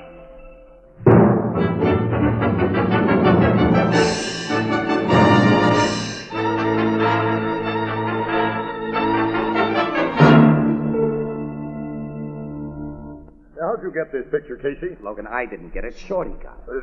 Shorty? Look, what did you do with the other equipment case, Logan? The one that you thought was Shorty's. I must have been so Oh, groggy. well, we opened it and found it empty. All the film's gone. That explains everything. Look, what do you see in this picture I brought you? Two guys walking up an alley with their backs turned. But one of them is looking around over his shoulder. You can see his face. And it's the face of Joe Mosley. Yeah, you're right. In spite of the watch, the ring, the bridge work, Joe Mosley wasn't burned up in that fire because Irwin was killed after the fire was almost out. That's right, Captain. It wasn't Mosley's body that was found. No, it was just some poor devil of Joe Mosley's size. With his stuff planted on him, teeth and all. Yeah, sure. And the old gag was pulled so good I almost fell for it. Almost? Well, you did fall for it, pal. Joe Mosley's brother, Frank, the lawyer, is a smart guy. Frank knew that Joe couldn't beat the Bernstein rap once you cops got your mitts on him. His only possible out was to make you think that he was dead, so he framed that fire. You think the other guy in this picture is Joe's brother, Frank? Sure. His face doesn't show, but he's Frank's build. If we can prove Frank was with Joe, we can nail him, too, as accessory. I've always wanted to get that tricky shite. Well, Logan, look, here's what I think happened. Yeah? Joe Mosley went into that tenement tonight and planted his watch and ring and an extra set of bridge work on another guy who'd been smuggled in there unseen, probably doped or already dead. And then started the fire, yelled a couple of times after the fire got going, and sneaked out the back way into that alley, where his brother Frank was waiting to see that everything went according to plan. Yeah, but where does Shorty Irwin fit in? Shorty went into the alley for the same reason I did, Logan. To get a picture of the fire from a new angle. He saw Joe and Frank up the alley where the fire glow made it bright. He probably thought of that $5,000 reward. He was a camera toter, so his first instinct was to get a picture first. He called the cops afterwards. But Shorty snapped his shutter and started to run. Putting the film he just exposed into his case as he ran. And then Joe shot him in the back. And he was about to take the films from Shorty's case when we came into the alley. That's it, Ann. And the box I stumbled over was really Shorty's equipment case. After Joe slugged me, he took the films from my case thinking that they were Shorty. Yeah, it must be the way it happened. So now we still have to find Joe and Frank Mosley. Yeah. I think I know how to get both of them. And where? What do you mean? All you got to do, Logan. Wait a minute. Before I pass out any more information, Logan, I want an understanding about that $5,000 reward. Reward? Yeah, I want it. I want it all. No divvies with you or any other cop. You rat. Huh? A pal of yours has been bumped off, and you'll help nail the guys who killed him only if you can collect $5,000. Logan. You heard him, Miss Williams. You honestly In my racket, we know what guys will do for money. Okay. I said I want the $5,000 and no divvies. I don't make any deals. Oh, out for the pot yourself now that I've shown a lot of cards? No, but I'd have a legitimate right to be out for it. I wasn't a personal friend of Shorty Irwin. You lout! Okay. I'm playing this my own way. And I'll see you later, Logan. Hey, Casey, wait for me. I'm not waiting for anybody. And the next time I see you, Logan, I think I'll knock your teeth out.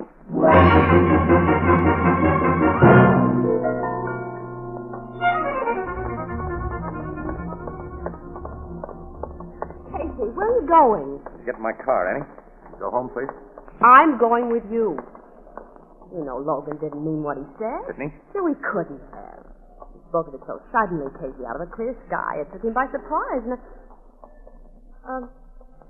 why are you so interested in that reward? You figure it out for yourself, huh? There's a car. Better take a cab home. I'm not going home. I'm going with you. Okay, if you want to stick your neck out, get in. I don't think I'll enjoy your company, but I will go along with you to satisfy my curiosity. Your neck and your curiosity. Where are we going? To the south side. and through red lights. What's on the south side? A photographer's studio. Run by a guy who calls himself Jackson.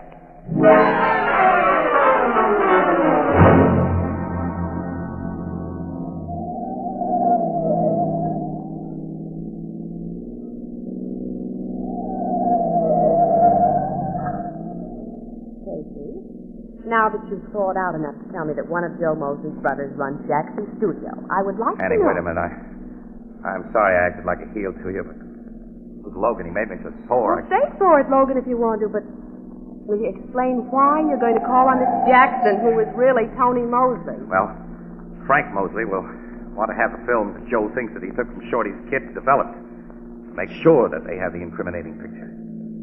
And Tony, Mosley brother number 3, is the logical guy to do it. But they took the film from the alley, why, it's over an hour ago. I know. I don't think Frank would take a chance just driving to his place in a beeline. Laying even money that we get to Tony's about the same time they do. Well, if you're right, you can't capture a killer like Joe Mosley single-handed. Give you odds on that. Casey, you don't even carry a gun. Got one tonight. Borrowed it before we left headquarters. Oh. Well, Tony's joint's just up this block across the street. Parked right here. Studio's upstairs, place, huh? Yeah, on the second floor. Hardly anyone on the street. No policemen. Look, we can't take a chance on going up there. We're not going up there, Annie. You're staying right in the car. Oh, no. Yeah, honey, look, I want you to be out here watching. If you don't see me come outside in 5 minutes, you make for that drugstore in the corner and phone the cops. Well, yeah, okay. All right, but if you have to call them in, make it very clear that I'm not splitting that reward.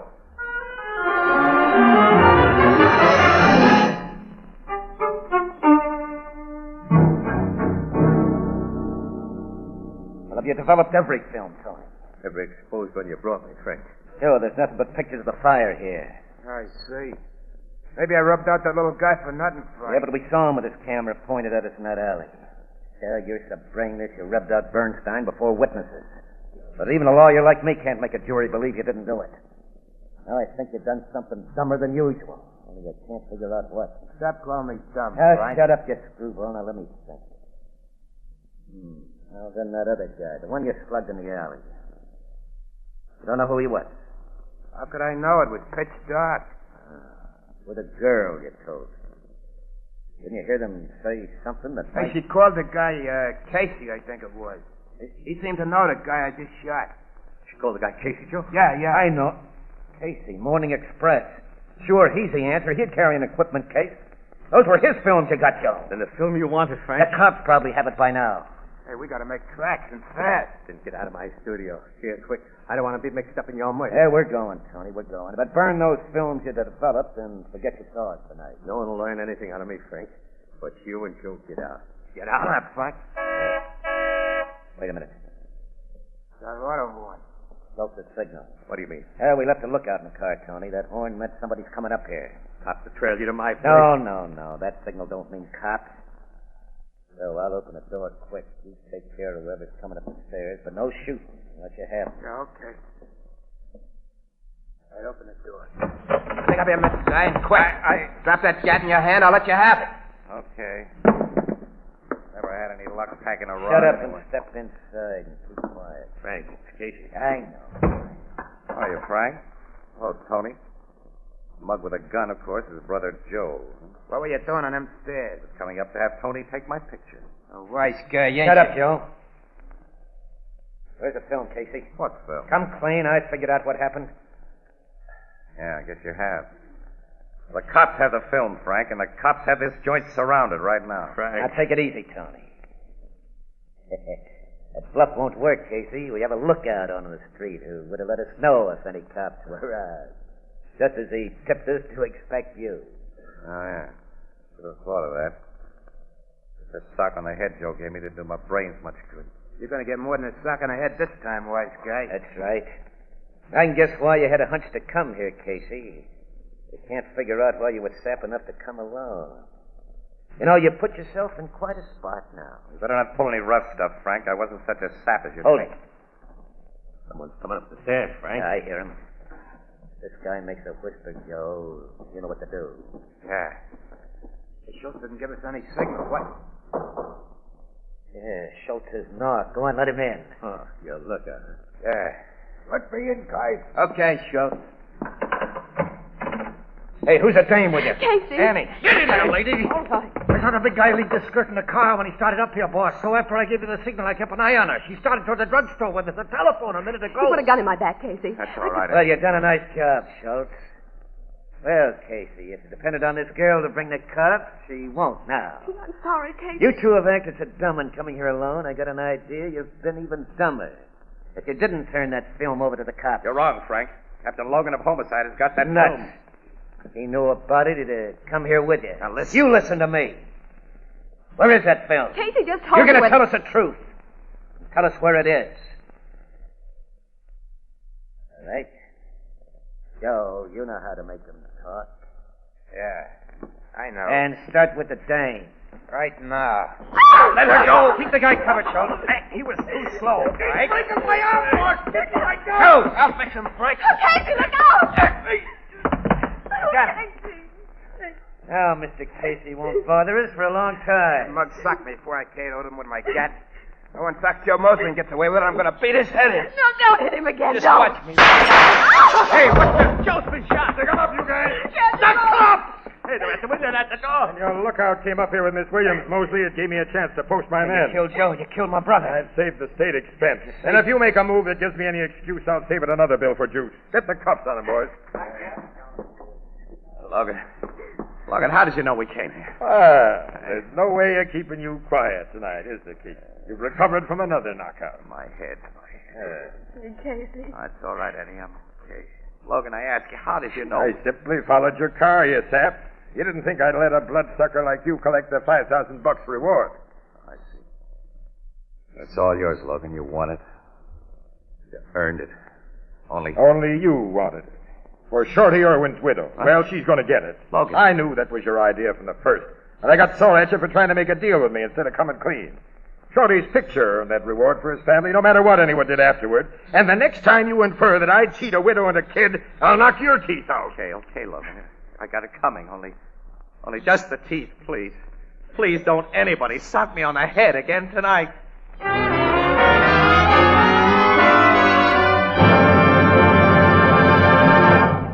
We'll join the crowd at the Blue Note in just a moment.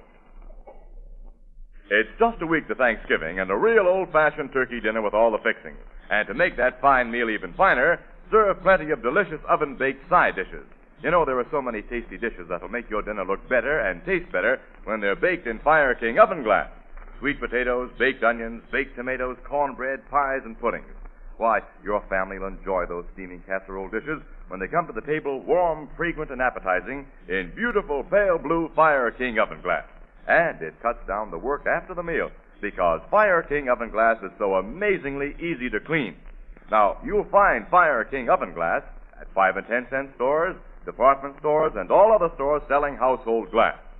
Fire King prices are amazingly low, and every piece is guaranteed for 2 years against oven breakage. Fire King oven glass is a product of Anchor Hocking, the most famous name in glass.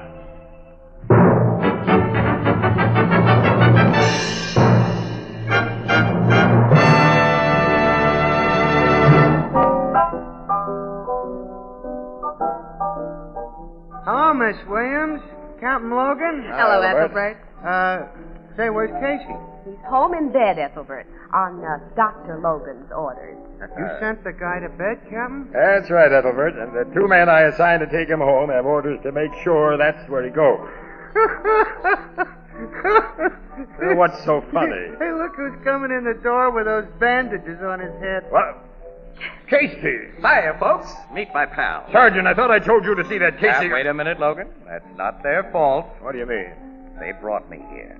This is where I told them I live. Why... All right. Set him up, Ethelbert. A guy who earns a $5,000 reward can afford to pay for it. These are on you, Casey. $5,000? Ethelbert, can you lend me $5 more? I'm still flat.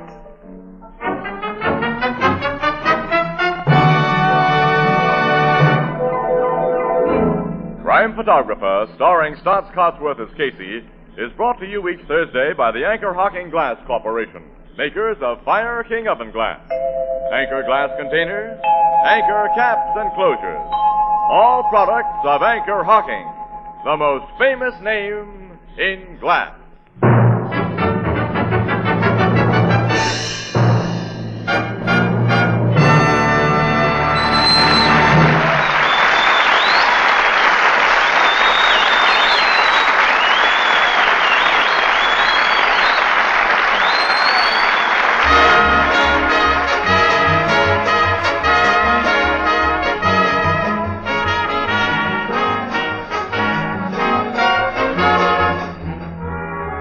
Crime Photographer is directed by John Deep.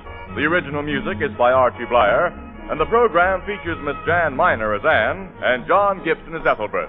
Herman Chittison is the Blue Note pianist. This is Tony Marvin saying goodnight for the Anchor Hocking Glass Corporation of Lancaster, Ohio, with offices in all principal cities of the United States and Canada.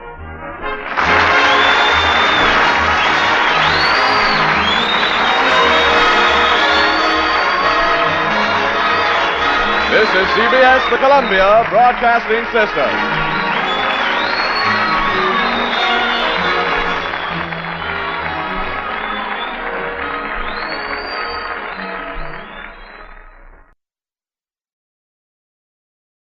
The Anchor Hocking Glass Corporation brings you Crime Photographer.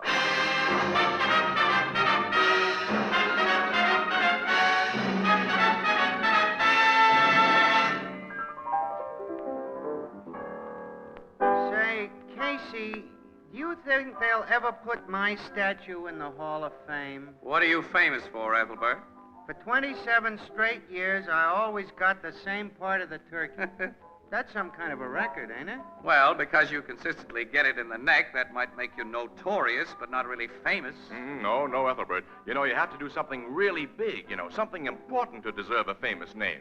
Like what? Well, like Anchor Hocking, the most famous name in glass.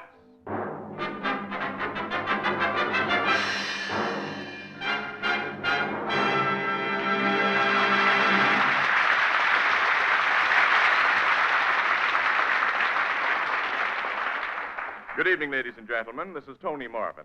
Every week at this time, the Anchor Hocking Glass Corporation of Lancaster, Ohio, and its more than 10,000 employees bring you another adventure of Casey, crime photographer, ace cameraman who covers the crime news of a great city. Written by Alonzo Dean Cole, our adventure for tonight, After Turkey, the Bill.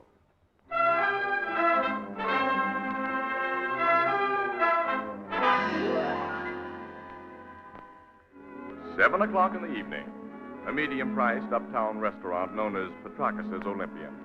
At a table for two, a flashily dressed young man pushes aside his empty plate and says to the pretty girl who sits opposite, Hey, that turkey wasn't half bad. You didn't leave much of it. Neither did you. Should I order dessert now? Uh-huh. Hey, waiter. Gus. Okay, Keith. What do you want now, Joe? We're ready for the plum pudding now. 2 plums pudding. That's what you want, too, isn't it, Lottie? Yes, and coffee. Same here. Okay, Keith. I don't know why you won't let me do anything for you in a classy way, Lottie. I asked you out for a Thanksgiving spread, and you made me bring you to a cheap place like this. Joe, you can't afford to throw your money away. How do you know what I can afford? I may not have as good a job as my cousin Bird yet, but that doesn't mean What's Bird got to do with it? He's got plenty to do with it. If you didn't have to work today, you'd be out with him now instead of me, I know. Bird isn't working tonight, Joe. He came home before we left there. I could have had dinner with him if I'd wanted. Yeah. Oh, don't be like that, please. Why shouldn't I be? While I was away, you and him became awful good friends. We were always friends, the three of us. We grew up on the same block. Yeah, but while I was away, he moved into your old man's rooming house so we could be closer friends. Oh, don't start that again tonight. We're out for a pleasant evening, and it has been pleasant so far. Please, Joe. All right. Comes out dessert. 2 plums pudding. And coffee. You know, when you go out with me, Lottie, you're going to get class whether you think I can afford it or not. I'm going to take you to Danceland. I'm going to buy you a whole roll of tickets. Best you'd get out of that tightwad fur is a soda and a movie. All right, that's all now, Gus. Bring me a check, will you? You said it, Joe. All right, Joe, since you won't drop the subject, we'll talk about Bird. Swell. He wants me to marry him. Figured that from that dirty double-crosser. He isn't a double-crosser. He knows I've been going with you since we were kids, that I've always been crazy about you. And while I was taking that bum rap on the reformatory... You didn't take a bum rap, Joe. You asked for what you got. All right, so the cops had the goods on me. That gave Ferd no right It to... gave me a right to do a lot of thinking. So you decided a sneaky yellow drip like my cousin is a better bet than me, huh? I don't think Ferd is sneaky or yellow. Oh, you don't, huh? No. And I don't think you're a criminal. It's nice of you to say that. I'm not being nice. I'm saying what I believe. If you make me sure you've learned your lesson, Yeah? you won't have to worry about me liking Ferd or anyone. There's never really been anybody but you, Joe. Only I've got to be sure. How do I make you sure, Lottie? Just show me and Dad that you're steady, that's all. And I've been showing you that since I came back. Didn't I get a job right away? Yes, Joe, but I don't see how you can afford those 2 new suits and that overcoat with what you're making. Oh, I get it. Ferd can buy clothes or take you out, and it's okay, isn't it? He's never had trouble with the cops. But the minute I spend an extra buck, you and your old man figure I've glommed it somewhere. Oh, no. Oh, yes. Your old man especially. Hates my insides. He don't want you to have anything to do with it. If Dad hated you, he wouldn't let you stay at our rooming house. He rents rooms and I pay for the one I rent. That's business. And to ease your mind about the extra dough I spent, Lottie, I'm a lucky guy with dice and a good pool player. Here's your check, kid. Thanks, Gus. Pay you so we can get out of here. We're going to Dance Land and we're... What? Joe? I haven't got my wallet. Oh, you've lost your money? I don't know. Maybe I left it home. Well, phone Dad. He'll look in your room. Well, if he found it, I'd have to go there for it. It's only a few blocks. You stay here, Lottie, while I go and see him. Oh, you don't have to leave the lady here, kid. You're an old customer. I know you come back and pay. Well, thanks, Gus, but I can make better time alone. Hand me my overcoat. Even that racket's the blue in there. Sure. Oh, it's a fancy coat. Nice and bright with red stripes. You got a class, kid. Yeah, but right now I got no dough. I'll come back as soon as I can, Lottie. I hope you find your money, Yeah, Joe. I hope so, too. And how?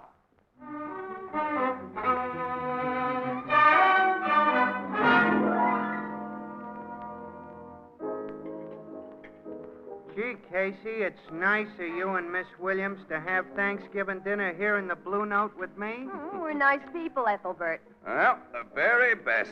True, warm-hearted, and generous to a fault. Pass the salt. Also Paul. honest, kind, and steadfast. Here's the salt. And Sure. pepper. You know, we're really understating our sterling qualities, Annie. We've risen to the heights of magnanimity, whatever that is, by chewing Thanksgiving turkey in this crummy joint we see every day simply because our little pal here had to work and could only get away from his bartending long enough to grab a meal on the house. We hope you appreciate our sacrifice, Ethelbert. Oh, I do. Good. Pardon my reach for the Tabasco. To prove your gratitude, Ethelbert, you can pay for our dinners. Yeah, well... Tabasco, Annie? Huh? Thanks. Say, you've made a splendid suggestion, Casey. Paying our bill will relieve Ethelbert of a small part of his obligation for our company. Say, come to think of it, you two are working today yourselves. You didn't have time to get a full meal any further away from your office than this crummy joint. Ethelbert, you impugn our motives. He destroys my faith in human nature, Casey. Yes. The spirit of the day is entirely lost upon this lug. Casey, if you'd pay me what you already owed this crummy joint, I'd be only too happy to buy you dinner. Get it, Walter? This guy's too wise for us, Annie. I'm afraid so, Casey. Casey, Yeah, Walter? you wanted the bar phone, you said it did. Oh, nuts. I'm only just finished my turkey. No, this means no dessert, Casey. I'll see what Burke wants. Well, stall him off if you can. Yeah, I'll do my best, Annie. Hello, Grace. Hello, Casey speaking. Look, Burke, we haven't finished our dinner yet. Oh, all right. Wait till I get my pencil in. Corner of Whitestone and Evans. Well, what happened there? What, is that all? For a run-of-the-mill story like that, we gotta leave our dessert? Well, okay, Burke, all right, goodbye. Why I stick to this newspaper racket, I don't know. What was it, Casey? All the Look, we gotta get out to Whitestone and Evans, Ann. Some mug just held up a filling station there and got away with a couple of $100 or Did he shoot anyone? No. Huh? Just one of those inside page fillers. Burke says news is light and we got to cover it. All right, where is Whitestone and Evans? It's way uptown, not far from Petrakis Olympian Restaurant. You know, we've eaten there a couple of times. Yeah, I remember. Any description of the hold-up guy? Yeah, he wore a flashy blue overcoat with red stripes. See you later, pal. So long, Ethelbert. So long. Say, wait! Who's gonna pay for this crummy joint?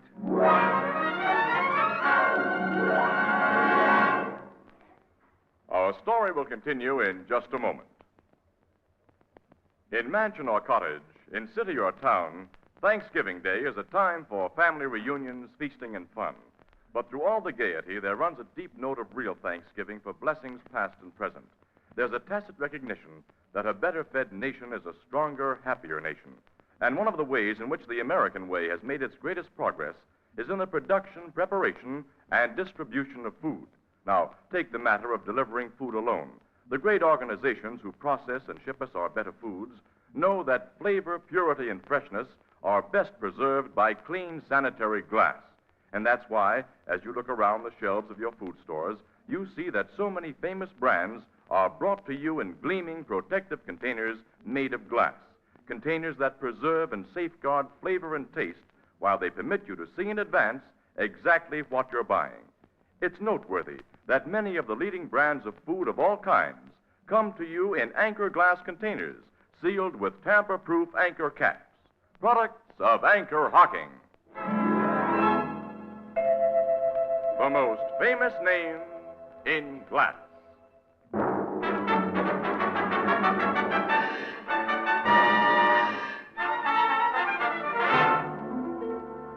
Here's what happened, Miss Williams.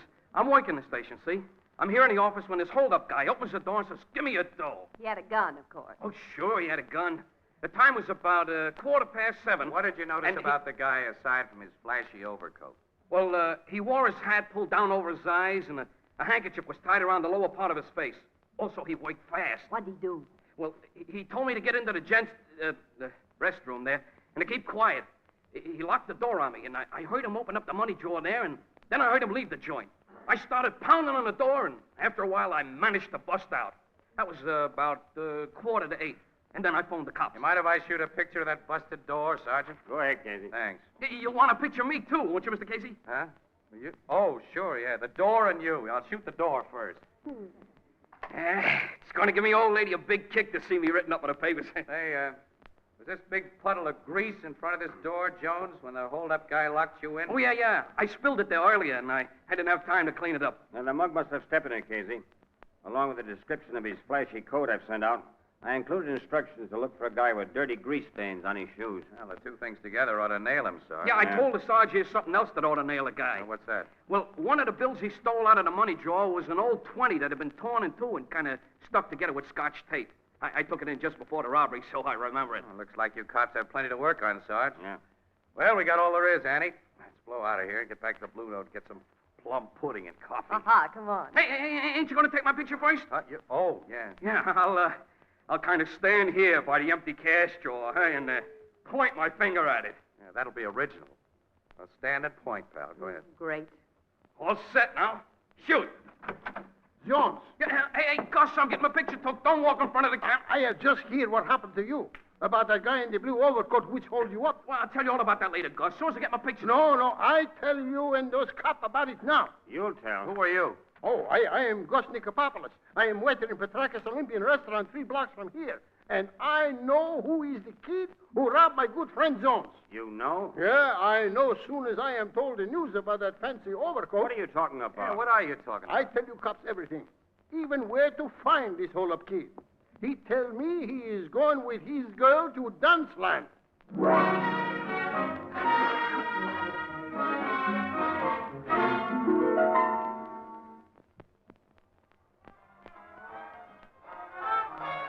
You got no right to pull me off that dance floor, copper. Don't believe this waiter, Sergeant. Joe hasn't held up anybody. We're going to see about that.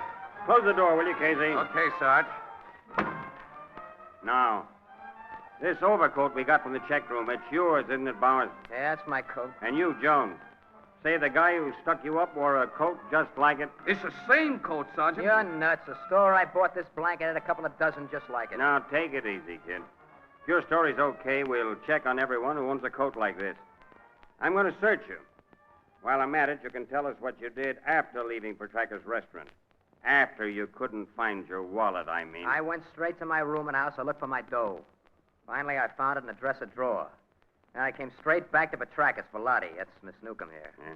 The dough's in that wallet you just took out of my pocket. It's about $40, and it's mine. I didn't steal it. Hey, is that torn 20 in the wallet, Sergeant? No, Jones. Torn 20? I guess he hasn't got a gun on him either, Sarge. He's clean, Casey. Yeah, so are his shoes. Grease would show up plain on those light tans. Well, he may have changed shoes and hidden a few things. Yeah. How far is your rooming house from that filling station, kid? I'd say... It's 2 blocks away down Evans Street. My father runs it. How long did Joe leave you in Petraka's while he was finding his money? I didn't time him. It wasn't more than 15 minutes, maybe a half an hour. So what? So you had plenty of time to stick up Jones and go to your room before you came back to Petraka's. All right, if that's the way you dope it, copper, search my room. I'm going to do that little thing, young fella. All of you. Let's go.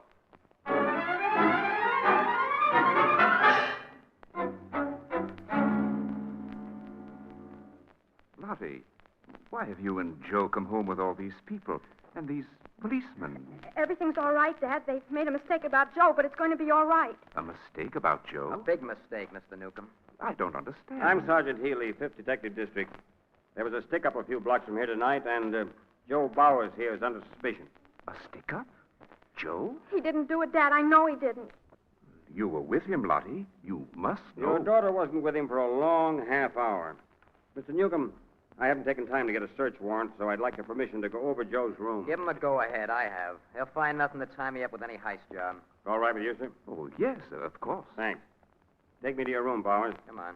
Everybody else stay here with this uniformed officer. Miss Williams and I'd like to go with you and Joe, Sarge. Okay, Casey. Oh, thanks, Sergeant. My room's on the next floor. It's right up those stairs. Well, lead the way, kid. And don't try anything tricky. Why should I try anything? What you got on me is that a stick-up guy wore an overcoat like mine. And that's all you're gonna get. There's the door of my room, copper. Open it. Make yourself at home. Give me your key. The door isn't locked. I never bother. I'll turn on the lights. Now do your stuff. I will. You won't find anything locked up here. Because I got nothing worth stealing. And nothing to hide. Now, if you were going to work on my cousin's room across the hall, you'd need a fistful of keys. He's one of those careful, secretive guys, you know? You got a cousin living across the hall? Yeah, his name's Ferd, or Ferdinand. And is he a crumb? I take it you don't like him. I like him about as much as he likes me, maybe more. Because he's been making a play for my girl. He isn't getting anywhere. How you doing, copper? You see anything of the dough I'm supposed to have stolen, or the gat you think I used in that stick-up? Not yet, kid. And you won't. I'm 100% in the clear. Oh, yeah? How did this get under your carpet? What? Casey. A torn $20 bill. Stuck together with scotch tape. I never saw that bill before. And I think Jones will identify it as the one taken from his cash drawer. Wait a minute. There's more dough under this rug, Sarge. A couple of $100 at least. I spotted it, Casey. I don't know how it got there. I didn't pull that stick up. Cut the comedy, Joe. This money nails This you. is a frame-up. I tell you, it's a Where'd frame-up. you hide your gun? I never had a gun. I swear I didn't. Come clean, kid. Where's the gun? Wait a minute. Will you give me a break? Let me think. Let me think a minute. Yeah. Yeah, there's just one mug will pull a thing like this. And if you're right, guys, you won't let him get away with it. Question Ferd, Sergeant. Question my cousin Ferd. His room's right across the hall. Might be a good idea, Sergeant. Okay. Let's go over. There's the room. Yes? I'd like to talk to you a minute. This is the police. Just a second. We're just starting to get ready for bed. I'm Detective Sergeant Healy, young man. This is Miss Williams and Mr. Casey. How are you? Hello there. What do you want? Let me close this door. Your cousin Joe here has made some accusations against you that it's my duty to investigate. Oh, he has he? Do you own an overcoat like Joe's here? Blue with red stripes? An overcoat like that? Or have you ever worn one? I wouldn't wear a zoot blanket like that if you paid me. You say? Yes, I say. Mind if I look around your room? Why? Bert, someone wearing an overcoat like Joe's held up the Whitestone filling station tonight and... What? You know where I bought this coat, Ferd. I think you got one just like it on the QT. I think you slipped my wallet out of my pocket just before I left here with Lottie tonight, so I'd have to leave her and look for it. You were watching the restaurant when I left it. You went to that filling Why, station. you're crazy. Sergeant, you can't believe Maybe it. I don't. But I want to search your room. Oh, wait a minute. Huh? Have you got a search warrant? No. Then get out of here. Say. I know my rights. Unlike a certain relative of mine, I've got a clean record. Who are you calling a lousy You, rat? Joe. Why, I'll knock And your if- teeth out. Cut it up. Cut it, both of you. So you don't want me to search your room, hey, young fella? You heard me before, Sergeant. Hey, pal, wait a minute. You're taking the wrong attitude. If you got nothing to hide, this isn't the way to show it. He's got a good reason for saying you can't search, and I'm going to prove it. Keep out of that closet, Joe. Make me if you can. I'll make you. Hold it, Ferd. Let me go. Come Let out me of there, go. Joe. I'll get a warrant. You I'll won't tell need a you- warrant, Sarge. Look there. What? In the back of his closet, covered with other clothes. Oh. An overcoat like yours. Just like mine. And in its pocket, there's a gun. I never saw that coat before. I never saw that gun. Well, somebody did. Come on. I'm taking you both to headquarters.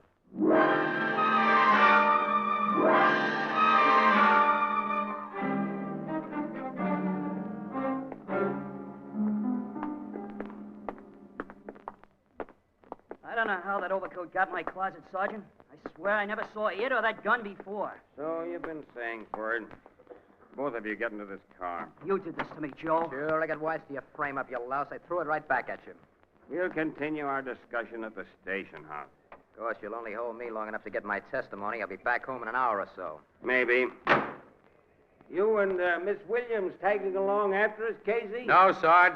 I may give you a buzz later, though. We still have our Thanksgiving dinner to finish. So why don't you two get jobs that won't make you work on holidays? Why don't you? You mean like Captain Logan? I've been thinking about it for the last 25 years. Good night. Night, So long. Sergeant Healy. Come on, let's get into our car, Casey, and get our stuff to the I'm paper. going and... back to that rooming house, Annie. Why? Are you convinced that Cousin Ferd framed Cousin Joe? Well, his attempt to prevent a search of his room didn't look very good. Annie, I'm just thinking. Oh, Joe found that overcoat with what might be called surprising ease. Mm-hmm. It's hard to believe that Joe would invite his own arrest in order to frame his cousin. Why, one little slip. The framer, whoever he is, did make a slip, Annie. His plan didn't anticipate a grease puddle. And he had to get rid of a pair of shoes that may warp back and kick him. Well, none of the shoes in Joe's room or in Ferd's had any grease stains on them. No? Sergeant Healy hasn't forgotten those missing shoes, and he'll be back pretty soon to really look for them. So I'm going to start looking right now. I'll ring Newcomb's bell. Sometimes I wish your snooping instincts were more restrained, Casey. I'd like a cup of coffee now and pop. Hi, Mr. Newcomb. Mr. Casey? Yes, may we come in? Of course, but We didn't go with Sergeant Healy and his prisoners. Wanted to ask, how's your daughter now? She wasn't taking this thing very well when we left. Oh, she feels terrible about it. Miss Williams, perhaps a woman can talk to her better than I can. Will you try to convince her that everything will come out all right? Well, I'll gladly try, Mr. Newcomb. She's in our private living room. Yeah, go on in and talk to her alone, Annie. I'll stay here. All right. It breaks my heart to see my girl crying, Mr. Casey. She's all I have. She blames herself for what has happened. It isn't her fault that two young fools became so infatuated with her. I knew they hated each other, but I never anticipated anything like this. No, guess not. Of course, you had some reason for coming back here, Mr. Casey. Yes, I came back to ask your permission. Yes? I want permission to ask a few personal questions between ourselves and off the record. Very well. You haven't wanted Joe for a son-in-law, have you? In my place, would you? The boy has served a reformatory sentence that, according to my observation, has failed to steady him or improve his sense of values. Ferd has been Joe's opposite, I imagine. He always seemed so. Lottie strikes me as a pretty sensible girl, Mr. Newcomb. Unless one of those fellas confesses he framed the other, or it can be definitely proven, she'll doubt both of them too much to marry either one of them. Yes, I think that's so. And as there'll be no confession or definite proof, things should work out exactly as you planned. As I planned? You're the guy behind this double frame-up. Oh, Mr. Casey. You didn't think I'd be back, did you? You shouldn't have changed back into those comfortable old shoes after Sergeant Healy left here. You did a lousy job of cleaning off that grease. Oh, but... You held up that filling station and framed both the boys to keep your daughter from marrying either one of them. I was very foolish, wasn't I? Yes, I think so. Shall I call Sergeant Healy? All right. You can call Sergeant Healy, Mr. Casey. I'm ready to confess. Wait a minute. Wait. Let me take a close look at those shoes. What? The pool of grease in that filling station you heard us talk about wasn't deep enough to reach far above the soles of a shoe. Hey. You greased those shoes yourself. You spread it on so thick it covers the toes and heels. I didn't spread it on. Pal, you're a beautiful liar. And I'm a beautiful dope. You greased those shoes and put them on knowing the cops would come back and spot them. You were willing to take the rap. Because your kid is in love with one of those punks. You can't prove that. Nobody can.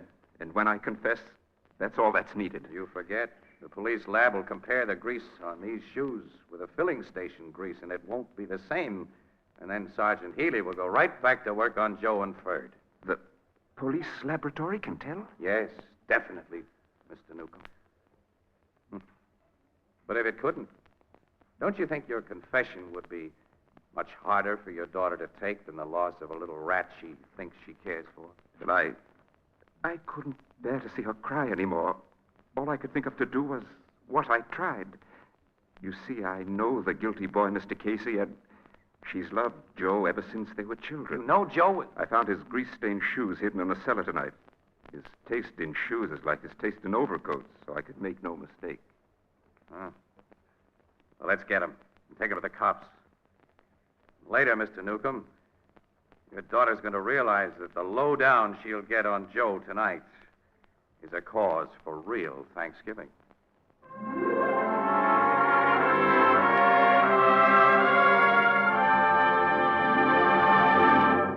We'll join the crowd at the Blue Note in just a moment.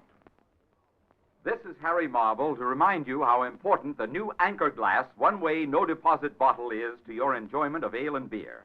It's a custom-made container made just for you. No one has used it before, and no one ever will use it again. When you're through with it, you dispose of it as you would any other food container. There's no deposit, no fuss or bother. And the new Anchor Glass one-way bottle assures you of sparkling ale and beer without cloudiness and with no foreign flavor or aroma. Beer that's truly brewery bright. Most of the brewers of New England and those who ship ale and beer into New England have adopted this bottle for your protection and added convenience. For the Anchor Glass one-way bottle not only costs the brewer less than any other type of single-trip container, but it also gives you much more for your money. So here's a good rule. When buying ale and beer, always demand a glass bottle. And for extra convenience, demand your favorite brand in the new Anchor Glass one-way no-deposit bottle, a product of Anchor Hocking, the most famous name in glass.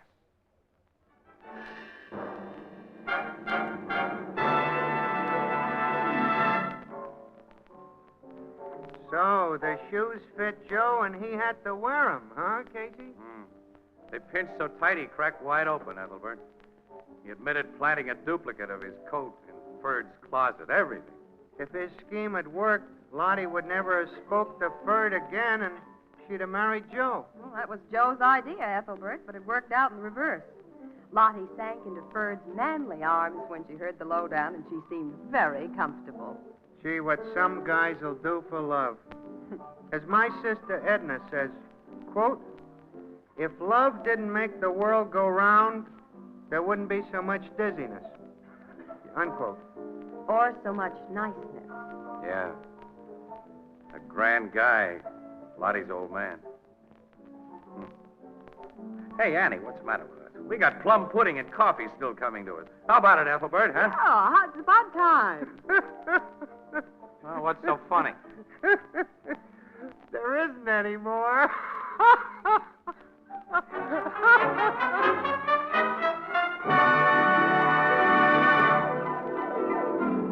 Crime Photographer, starring Stotts Cotsworth as Casey, is brought to you each Thursday by the Anchor Hocking Glass Corporation, makers of Fire King Oven Glass, Anchor Glass Containers, Anchor Caps and Closures.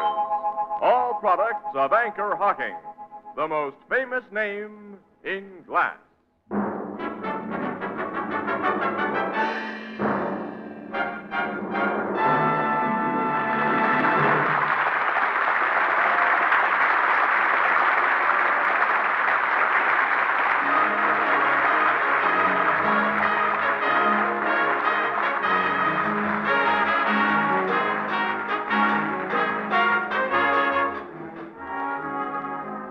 Photographer is directed by John Dietz.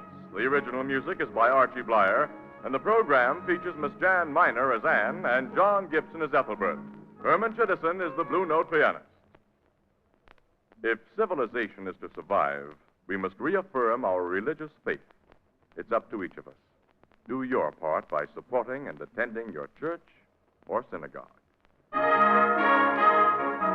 This is Tony Marvin saying goodnight for the Anchor Hocking Glass Corporation of Lancaster, Ohio, with offices in all principal cities of the United States and Canada.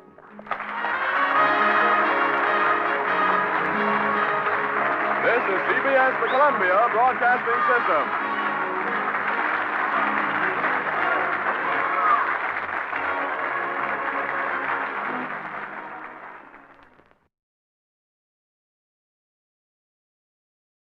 The Anchor Hocking Glass Corporation brings you Crime Photographer.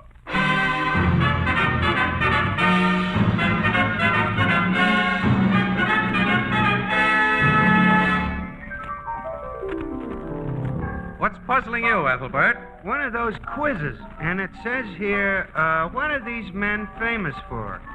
Sidney Porter, Samuel Clemens, Charles Dodgson. Well, they're all great authors. Well, how come I never heard of them? Well, you would if they printed their pen names. They're O. Henry, Mark Twain, and Lewis Carroll. Well, I'll be. Those names are famous. Everybody knows them. Mm-hmm. Like everybody knows Anchor Hocking, the most famous name in glass.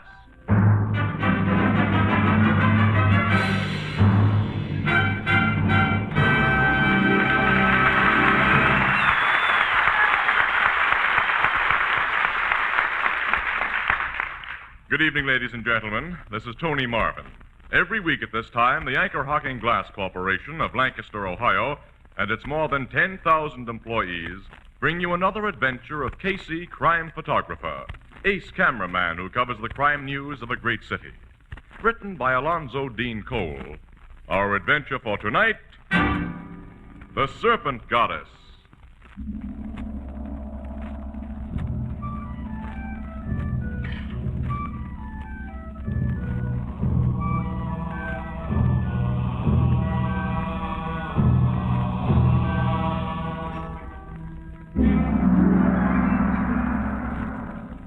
Early afternoon, around 2 o'clock. A sumptuous suite in one of our city's finest hotels. There's a knock at the door, and a big, weather-beaten man opens it. I guess you're the newspaper folks who found me. I'm Dan Sykes. Yeah, thanks for giving us this appointment, Mr. Sykes. This is Miss Williams. My name is Casey. Oh, I'm real pleased to meet you, Miss Williams. Thank you, Mr. Sykes. You're a swell-looking kid. Thanks again. Come in, make yourself at home. Thanks. Well, what can I do for you? Well, through a mix-up, Mr. Sykes, our paper didn't have anyone at the airport this morning to cover your arrival with Mr. Johansson. And the Morning Express wants to rectify its blunder now with a special interview. Pictures, too. Take all the pictures you want and ask all the questions you want. Well, we'd like to have your partner, Mr. Johansson, in on this. We phoned him, but he wasn't in. Oh, Chris went out to look for a cheaper place to live. He ain't like me. I'm going to enjoy my dough. According to our news service reports, you and Johansson have already sold part of the emeralds you found in South America for over $1 million. That's right. I'm a nouveau rich. But we didn't sell the best ones. We brought the eyes back here to the States with us. The eyes? Well, that's what Chris and I call the two big emeralds we found. Reports on how you found all those emeralds have been rather conflicting, Mr. Sykes. What's the real lowdown? Well, Chris and I were flying an old crate out of Caracas on our way to Lima when a gas line broke and we had to bail out over the jungle. While we were trying to find our way out, we come onto some ruins of an old Indian town, and under a stone we accidentally knocked over, we found them emeralds. And that's all there was to it. There wasn't another man with you and Mr. Johansson? No, we were alone. Well, the first story we got on you fellas was that two very sick men, one with a pocket full of emeralds, had staggered into a village at the edge of the jungle, raving about a third guy they'd seen crushed to death by a big snake. A huge boa constrictor or an anaconda with, of all things, a human face. Yeah, well, naturally, a yarn like that made news. One of them South American reporters dreamed up that crazy stuff. Whoever saw a snake with a human face? Excuse me, someone at the door. Oh, hello, Chris. I think I find me a place to live, Sykes. But such high prices. Oh, you got company. Oh, they're newspaper folks. This is Chris Johansson, Miss Williams. How do you do, Mr. Johansson? Well, oh, you are a pretty lady, Miss Williams. And this is Casey. Hello, Mr. Casey. How are you? They've been interviewing me about our emeralds, Chris. I just been telling them that snake story was a lot of bunk. Sykes and me was alone in that jungle. Also, we are not afraid of no drums. Drums? One of the goofy stories they told about us was that when we come out of that jungle, we raved about hearing drum beats all the time. We was sick with fever, Sykes. We didn't know what we were saying. We never said anything about drums. No, we never said nothing because we had no reason to. That's right. I would like a drink, Sykes. I see you got a bottle there. Help yourself. Well, what other questions you want to ask, Miss Williams? Well, I'd like to know Sykes. who you're so... A drum. It can't be here. No, not in the city. It can't be here. What's the matter with you fellas? Nothing. Nothing. Oh, there's music now, Chris. Huh? Look out of this window. There's only some Salvation Army folks down there with a bass drum and a couple of horns. Yeah, just Salvation Army people with an ordinary old bass drum.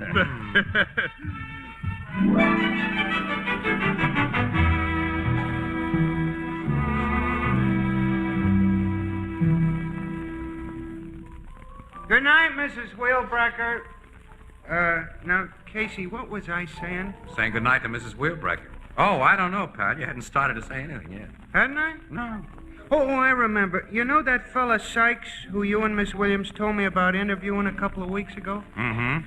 Well, he come into this bar today, and I served him a couple of drinks. I recognized him immediately from the pictures you took for your paper. After the little blonde he had with him called him Dan Sykes. No, afterwards. You had a little blonde along, huh? Uh-huh. A few days ago, we saw him with a big brunette. Well, he told us he was going to enjoy his dough, Eddie. He's an awfully nervous-acting guy, Casey.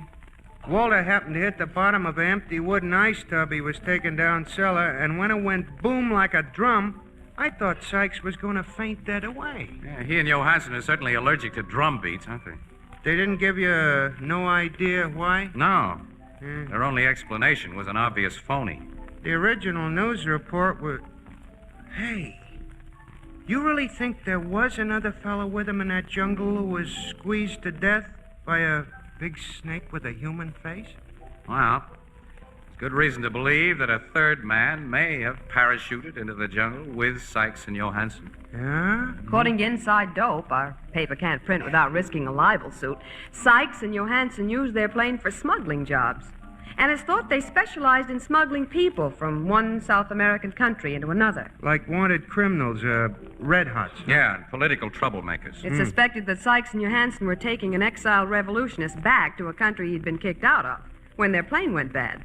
And that he's the other man they talked about when they came out of the jungle. They were both delirious from fever then, but when they recovered and knew what they were saying, they quickly changed their story. You figure they told the truth while they were delirious. Well, they couldn't help it. Then it must have been true about the third guy getting crushed by a big snake. But a snake with a human face. Yeah. Oh, we can't worry about it here any longer. Casey, we've got to get back to the office. Yeah, before city desk starts paging us. What do I owe you, pal? It's only 60 cents. Oh, only 60 cents. Too bad. I guess I got that much. Oh, excuse me. There's the bar phone. Hello? Just a second. Your city desk is paging you, Casey. Huh? What, give me.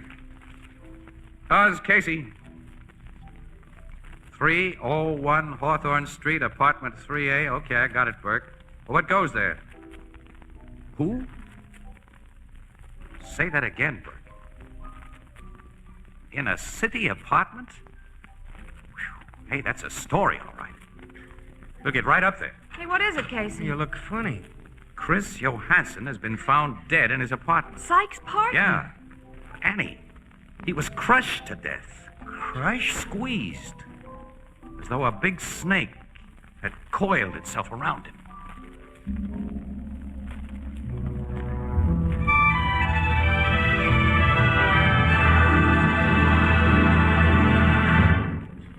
Our story will continue in just a moment.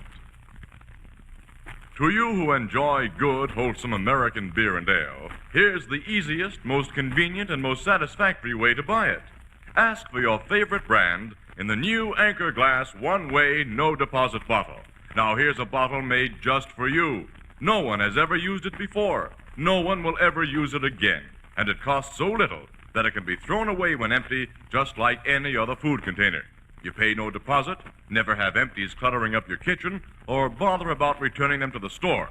And though it holds exactly as much as the regular beer bottle, the one-way bottle is so compact that it takes up a minimum of precious refrigerator space. It's light and easy to carry. It chills beer more quickly and holds the chill longer. It looks well on any table. But most important of all, it's made of glass.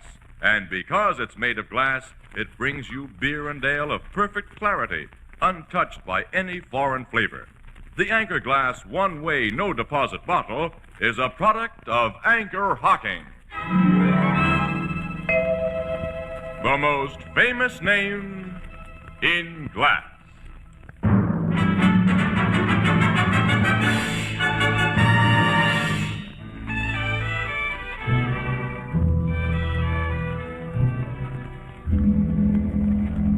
Captain Logan, did the medical examiner say that a big snake? He didn't say a snake did it, Miss Williams. He merely said that, well, that a python or boa constrictor were the only things he knew of that would kill in such a way. Johansson was literally squeezed to death by something big and smooth that coiled around his entire body. In this apartment? Yes, Casey. Well, what do you think, Captain? Only that a snake big enough to do the killing didn't do the killing. That's too crazy, Miss Williams. Oh, nuts, Casey. I just can't figure this one out at all. You know about the first news story we had on Johansson and Sykes, huh? Yes, I think you told me about it, but, well, that fantastic yarn can't have any bearing. Naturally, you're going to question Sykes. My men have orders to bring him here as soon as they can find him. Well, here's your sergeant now, Logan. Well, maybe now we'll get the lowdown. You found Sykes at his apartment, Sergeant? Yes, Captain. I gave it to him cold about Johansson's death. I thought he was going to pass out on me. Especially when I told him it looked like the job of a big snake. He kind of whispered to himself, "She followed us." She followed us? Yes, sir. Well, were you able to find out where he was last night when Johansson was killed? Well, Sykes was throwing a big party in his place. His alibi is perfect. Now, bring him in. Yes, sir. She followed us. That's a screwy one, Casey. Yeah. Another screwy one, like his fear of drums.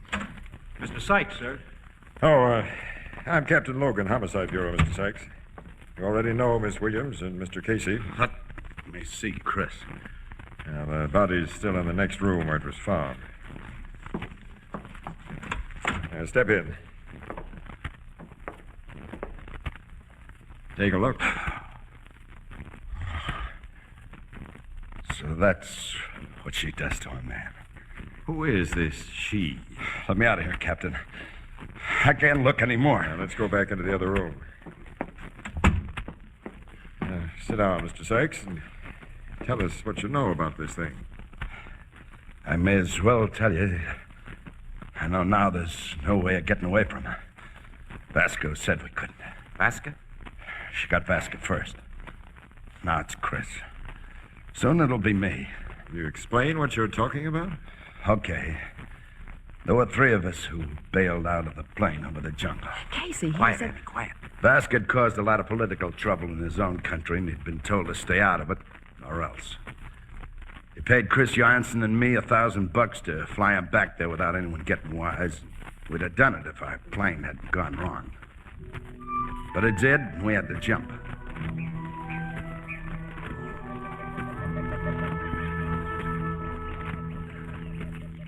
We were in luck, we thought, because all of us landed safe in the clearing. Then, all of a sudden... Sykes, what was that? Sounded like a drum, Chris. It is a drum. Oh, that's nuts, Vasco. There's nothing but animals in this part of the jungle. You saw it from the air. We're deep in the bush. Ah, look there. Yeah. Guys with spears and clubs. Indians. They are all around this clearing. You got the only gun, Sykes. Shoot. No, don't. The biggest man have laid down his spear. and lift his hand in a sign of peace. Say, they're all laying down their weapons. It looked like they are coming as friends.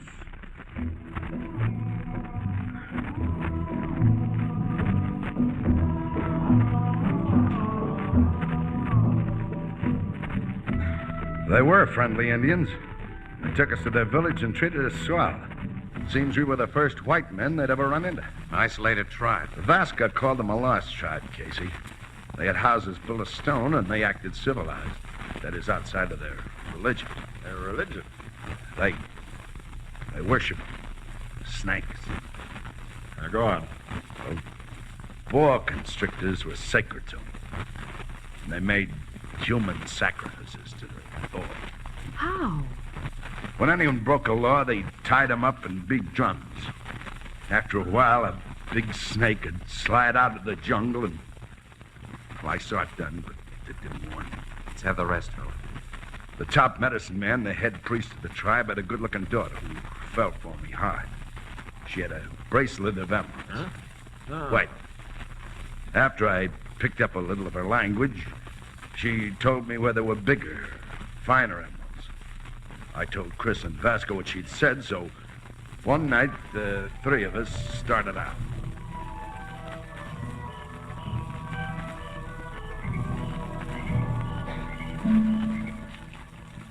We must be getting close to the place she told you about, Sykes. Yeah, as I get it from her, Chris, we'll find a long stone building completely hidden by jungle growth. Hold your torch higher, Vasco. All right. I do not like this business, Sykes. You gonna start that again? If they catch us before we can escape, well, you have seen what happened to men who break their laws. They're not gonna get me squeezed by any big snake, not while I have a gun. Listen. Those drums. I hear. They are calling the big snake for the sacrifice tonight. Yeah, that's why I picked tonight to come here. The whole village will be attending the ceremony. You are sure nobody guards that temple where we go to? The girl says it's guarded only by the spirits. They won't bother us. We shall be robbing their temple. Oh, look. There is the long stone building. That's the place. We can walk right in. Sure, and take what we want. Come on. It is so dark in there, and these torches give so little light. They'll give enough. The emeralds are in back. On a statue, you said? Yeah. Come on.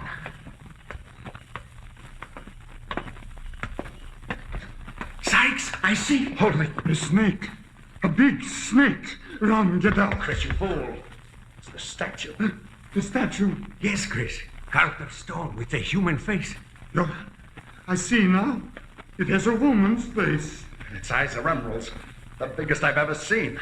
And the emerald necklace. We'll be millionaires, Chris. Yeah, millionaires. I'll climb up and get them. What's that? The drum. It started when you touched the snake statue. Maybe it's a warning. Buck, hand me your knife, Chris. Here. And be quick, Sykes. You are going to... Do what I came to do, Vasca. Cut off this necklace and pry out them emerald eyes.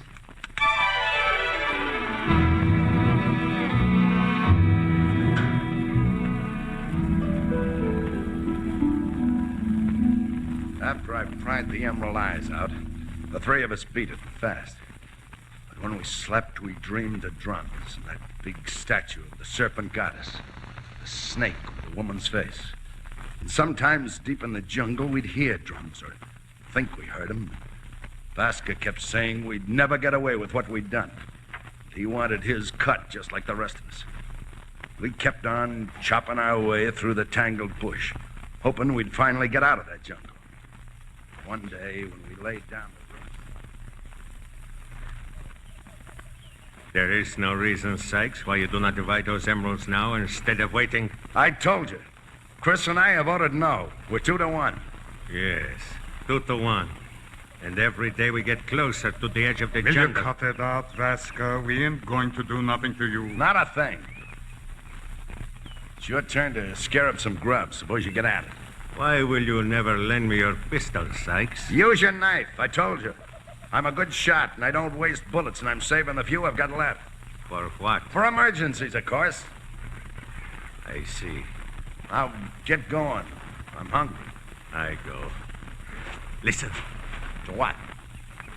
I don't hear nothing but birds. I hear drums. I don't hear any drums. You don't hear them now? No. There are no drum sounds.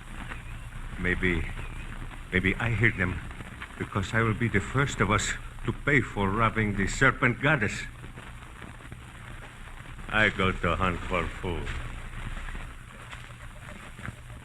Guy's driving me nuts, Chris. Me too. Sykes, you didn't hear no drum. No, I'm sure. Did you? I do not think so. I'm not always sure. He said maybe he heard him because he'll be the first of us to... Hey, Sykes, it's Vasca. Snake? Come away, Sykes. Run. Away, Chris. Away.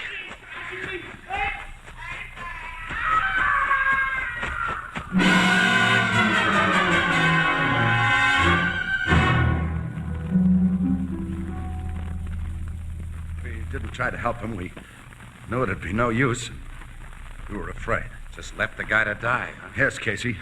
All we did was run until we dropped and couldn't run anymore. Then the fever got us. I woke up in a village where the news reporters came, and, well, Chris and I denied the true things we'd said while the fever was in our heads because... I can guess why you denied this story. Now she's followed us. She's paid off Chris, and I'm next.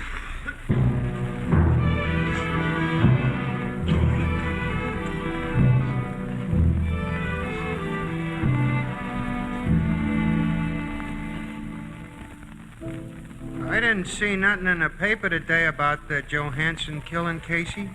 Ain't Captain Logan going to arrest Sykes? What for? His alibi was 100%. Yeah, but he confessed to stealing them emeralds. In another country, pal, from jungle Indians. Oh. There is one thing, Ethelbert, but it doesn't look very promising. What is it, Miss Williams? Well, Logan's turned up a witness who says he saw Johansson let a woman into his apartment about a half hour before he was killed. A woman? Yeah, described as a small brunette and carrying a small leather traveling case. Oh, a little skinny girl couldn't squeeze a big guy to death? No.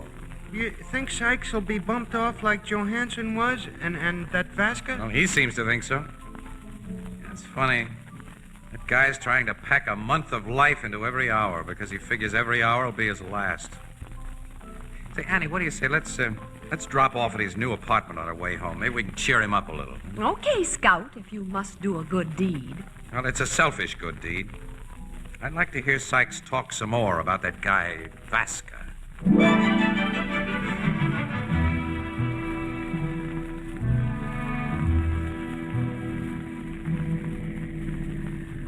Oh, there's a parking spot, Casey, in back of that old Ford coupe. That's for us. Hey, somebody put a bad dent in the fender of that jalopy. Huh, I'll say. Oh, Sykes certainly got himself a swanky place to live when he moved out of that hotel. Whole first floor of these new garden apartments. Yep. Come on, I'll get you out of the car. Okay. There's a light behind those Venetian blinds, so the guy's at home anyway. Let's go in. I am sorry, excuse me. Okay, sister, but what's your hurry? Boy, she is in a hurry. Almost knocked you over and gets into that old Ford and off she Suitcase goes. of hers almost cracked my shin. She came out of Sykes' door. Say, Annie. She was a small, pretty brunette. So? With a traveling case. Casey! She and her Ford are out of sight. Hey, look. Let's get into Sykes' apartment quick. Okay.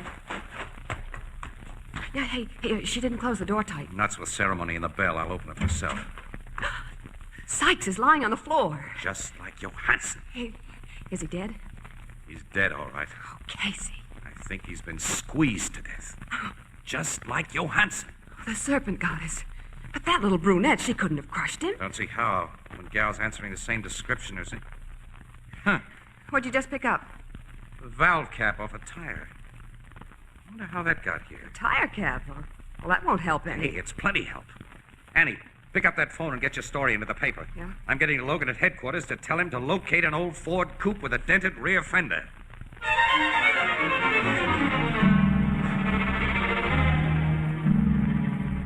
That's the car, Logan. I'm sure of it. Well, the garage guy here says that Ford belongs to a Miss Isabella Vasca.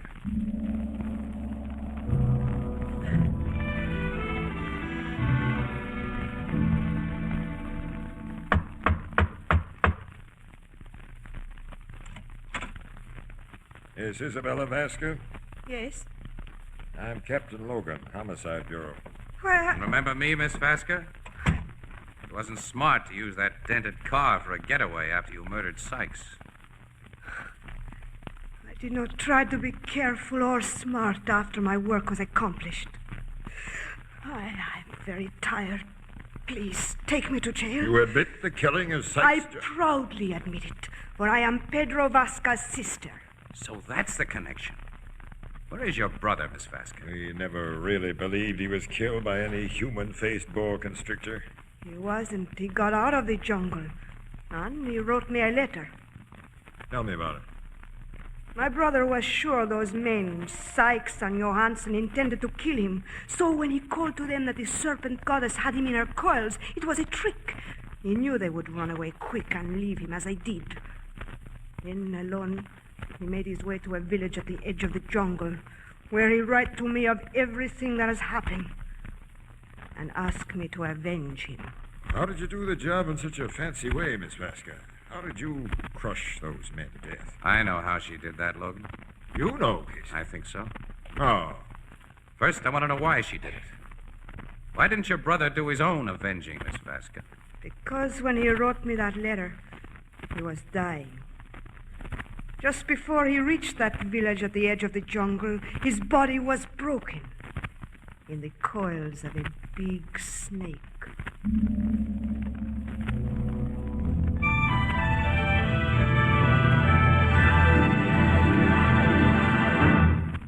We'll join the crowd at the Blue Note in just a moment. Very seldom do you hear a commercial announcement as important as the one we have for you tonight. It's about a brand new kind of dinnerware, a product of Anchor Glass. Its name is Jadeite. Jadeite. Jadeite. It looks and feels like rare Chinese porcelain, and it's as sturdy and heat-proof as the Fire King oven glass you use in your oven. And its cost is unbelievably low. Now, for instance, a beautiful Jadeite cup and saucer cost only 15 cents. In fact, this revolutionary new Jadeite costs less than half as much as the very cheapest dinnerware on the market. Now, you can buy Jadeite items separately or a complete dinner service for $6 for less than $5. Now, the demand for Jadeite is enormous. To avoid disappointment, go to the nearest chain store, department store, or other store selling chinaware or glass tomorrow and ask for Jadeite by name. Jadeite, Jadeite, is the newest triumph of Anchor Hocking. The most famous name in glass.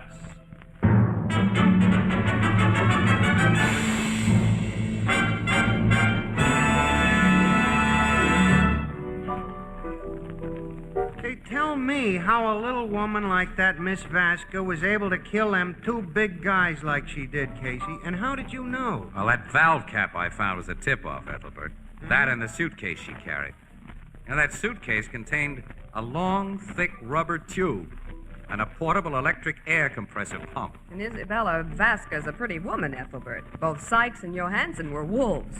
She let them pick her up and take her to their apartments, and then she tapped them on the head with a well-padded blackjack that left no mark, and wrapped the big tube around them and inflated it with the electric pump. You know, if a doctor ever used one of those blood pressure gadgets on your arm, pal, you know how air can squeeze. Of course, a doctor only uses a small bulb to pump it in a small tube. Gee, it was as simple as all that. Mm-hmm. Well, all this certainly wrecks the notion that Serpent goddess was paying off them three for stealing her emeralds. Does it, pal? Think about it, Ethelbert. Gee.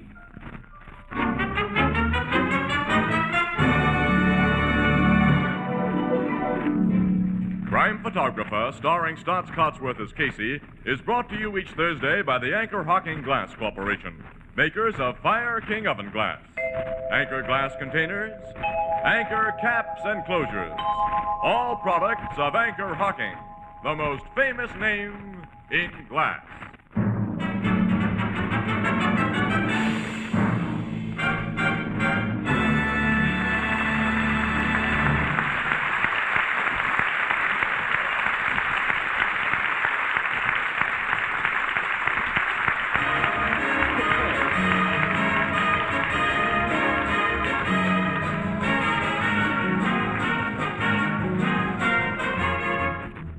Crime Photographer is directed by John Dietz. The original music is by Archie Blyer, and the program features Miss Jan Miner as Anne and John Gibson as Ethelbert. Herman Chittison is the Blue Note pianist.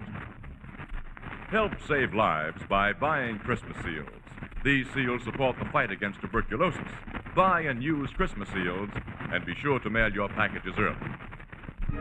This is Tony Marvin saying goodnight for the Anchor Hocking Glass Corporation of Lancaster, Ohio, with offices in all principal cities of the United States and Canada. This is CBS, the Columbia Broadcasting System.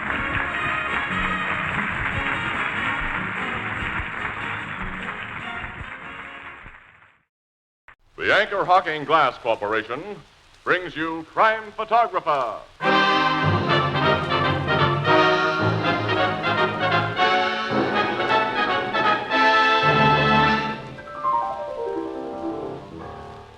Say, Casey, I'll bet you photographed a lot of famous people. Well, I'm not so sure, Ethelbert. How come? Well, it's like this. Many a guy who looks like a ball of fire today is nothing but a wet match tomorrow. Oh, I get it. You gotta wait before you're sure a guy is really famous. Right. Sometimes it takes years and years to ensure fame. Sure, like the years and years of leadership that have made Anchor Hocking the most famous name in glass.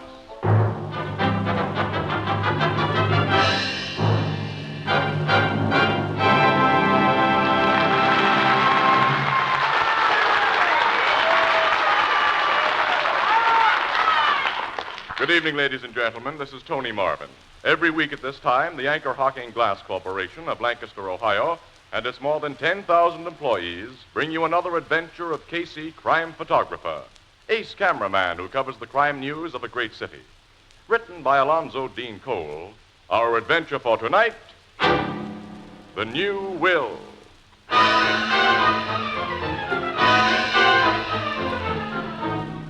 One of the showplaces of our city is the mansion of multimillionaire Bradford Randall. In the richly furnished library of this mansion at 8 o'clock in the evening, Randall, his daughter Agatha, and a dapper, handsome man face each other in angry... This is one time, Father, that you're not going to have your own way. I've made up my mind to marry Giuseppe, and that is that. Oh, no, Agatha. You only think you're going to make this gigolo my son-in-law. Do not call me a gigolo, Mr. Randall. Oh, then what are you? I'm a man of honor who comes to you like a gentleman and asks for your daughter to be my wife. And for that, I'm insulted.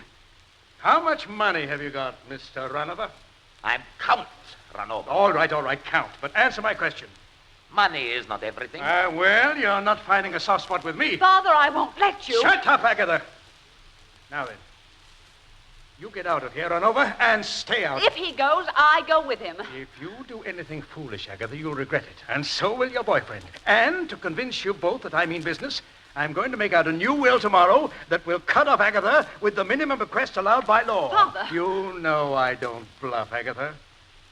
Tomorrow morning, I'll have Devons draw up a new will. And it'll stand until you come to your senses. Come on, Giuseppe. Let's get out of here. Yes, Agatha. You'll be back, my dear, and still single. You? Oh, I absolutely hate you. I'll show you I don't bluff.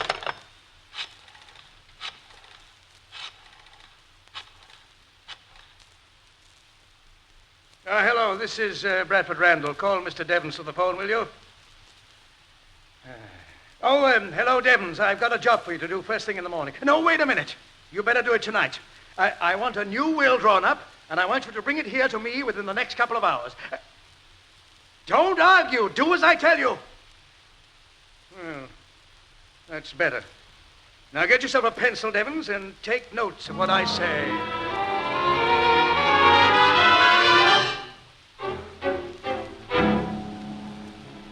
Well, looks as though you've done a pretty good job with this new will on short notice, Devons. So, I'm leaving practically my entire estate to, the Society for the Relief and Rehabilitation of War Victims and Displaced Persons. You told me to name some charity. Any charity as your beneficiary? Oh, it'll do. Of course, when that nitwit daughter of mine agrees to forget about her count, we'll destroy this and make her an heiress again. Yes, I was going to have you draw this new will up tomorrow, but Agatha and her lounge lizard might be getting married while you're doing it. But they won't after I spring this on her at breakfast. Oh, we'll need witnesses to make this good, I suppose. Naturally. Well, I'll get my butler and... Fieldston! Yes, Mr. Randall. Fieldston, get one of the other servants and come in here, will you? There's only the upstairs maid on duty now, sir. It's after 11 o'clock. She'll do. Get her and hurry up, will Very you? well, sir. After 11. By the time I get Now, home... quit your crabbing, Devons. Well, why shouldn't I You'd crab? better not. I made you, and I can break you. Oh, I didn't mean it. Here is Sophie, the maid. Oh, come in, Sophie, come in. I want you and Fieldston to sign a paper. What kind of paper, sir? What does that matter? Here's a pen. Here. Excuse me, sir, but I have been told never to sign my name to anything I have not read over, sir. When you work for me, you do as I tell you. Wait a minute, Mr. Randall. Huh? From a legal standpoint, this girl and your butler must know what they're signing. Sophie, Fieldston, this document is a new will in which Mr. Randall bequeaths the bulk of his estate to the Society for the Relief and Rehabilitation of War Victims and Displaced Persons. Well, if that is the case, You sir... needn't have explained all that in order to make the thing legal, Devons. I'll tear this will up as soon as that girl of mine gets some sense. Well, here's my John Hancock. Now, you sign here, young woman, as a witness. Yes, sir. You, Fieldston, here. Very good, sir. All right. That's all. You can go now. Thank you, Mr. Randall. Yes. Oh, Fieldston. Yes, sir. Have me called at 7 in the morning. Yes, Mr. And Randall. get my daughter up at the same time. I want her to have breakfast with me.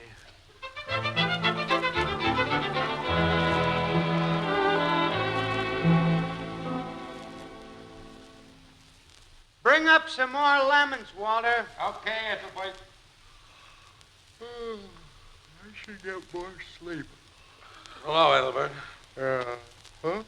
Casey. Hi, pal. I think so. I'm never sure at this hour of the morning. What are you doing around here? It's only a little after 8. Working the early shift this week, 8 in the morning till 4 p.m. Have Walter Russell me have some coffee, will you, pal? Hey, Walter, breakfast for Casey. Bring it here to the bar. Okay. I suppose you reported for work, then made a quick sneak before your city desk got wise. The guy's got to eat, doesn't he? Well, look at me. I already had 6 wheat cakes, half a grapefruit, a plate of ham and eggs, 2 cups of coffee, pineapple. I feel fine. Yeah, you're looking. Well, don't mention food again till I get some. Casey. Well, hello, Annie. Good morning. Come on, get on your bicycle. We're going places. What? Not till I exercise my Oh, teeth, yes, Annie. we're going to Bradford Randall's house right now. Bradford Randall? The Bradford Randall. One of his servants went to call him about an hour ago, about 7 o'clock, and found him dead with a bullet through his heart. Captain Logan and his homicide squad are at the house now. Holy jump. Bradford Randall's one of the biggest guys in this town. And one of the crookedest, too. But his murder is front page and double column, Casey. Come on. Okay, cancel my breakfast, Ethelbert. It'll be on the fire by now, Well, then Casey. eat it yourself. But I had... Well, after all, I ate just a little snack almost an hour ago.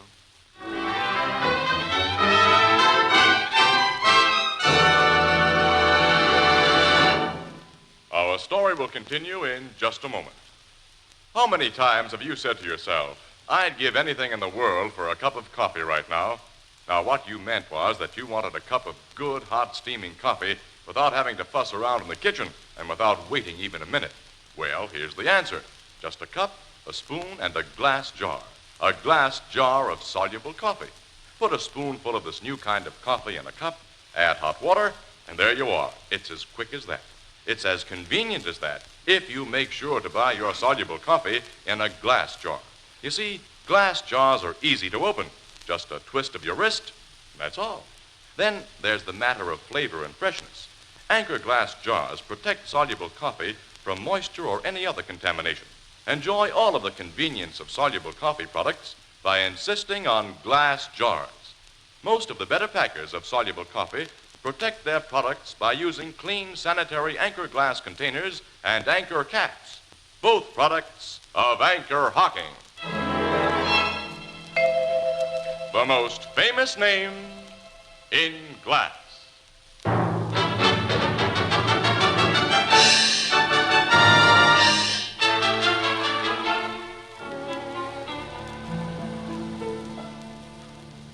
What happened, Captain Logan? One of the servants discovered Randall dead in his bed when she went to call him, Miss Williams.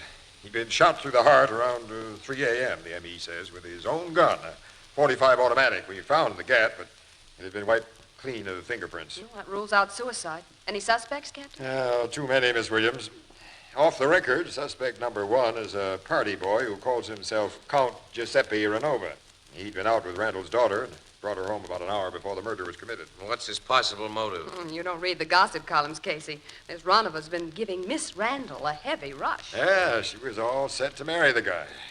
Some of the servants heard a noisy quarrel between Randall, his daughter, and Renova early last evening, during which Randall said he'd disinherit her if she didn't give Renova the heir. He threatened to change his will first thing this morning. But after daughter and boyfriend left, both pretty sore, Randall got his lawyer and executed a new will last night. It cuts Agatha Randall out of the estate, and how? Yeah, but at 3 a.m., when he was murdered, Renova thought she was still a big heiress. That's the picture. And she's suspect number 2. Either one. They killed Randall to prevent him making a new will, which they didn't know had already been made. I've met Agatha Randall, and I can believe she'd kill her own father if he got in her way. She must be a sweet character, just like her old man. But what are your other suspects, Logan? Anyone who was in this house. For instance, there are 16 servants, and the only one who seems sorry that Randall's dead's the butler, Fieldston. I'm not convinced he's very sincere. Popular guy, this Randall. Renova, after he left Miss Randall at the door downstairs, could have gotten into this bedroom by climbing that trellis, Logan, you know? Sure. And so could anyone else. Howard Devons, for example. Randall's lawyer? He had no love for his boss. Yeah, I've heard that. Now, I'm expecting Devons here any minute. I'm letting him have the will we found. He'll need it to settle the estate. Now, where'd you find the will? Lying folded on top of that dresser. Well, let's get out of this room and go downstairs. Oh, I beg your pardon, sir. What are you doing outside this door, Fieldston? I was just about to knock, Captain. Mr. Devons has arrived, and I came to tell you, sir. Where is he? Downstairs in the library with Miss Randall. And Count Renova is there also, sir. Get that maid who was your co-witness to the will last night, Fieldston, then both of you come to the library. I'll get Sophie at once, sir. Come on, Miss Williams. Casey. You know, Logan, it looked as though that butler was listening at the door.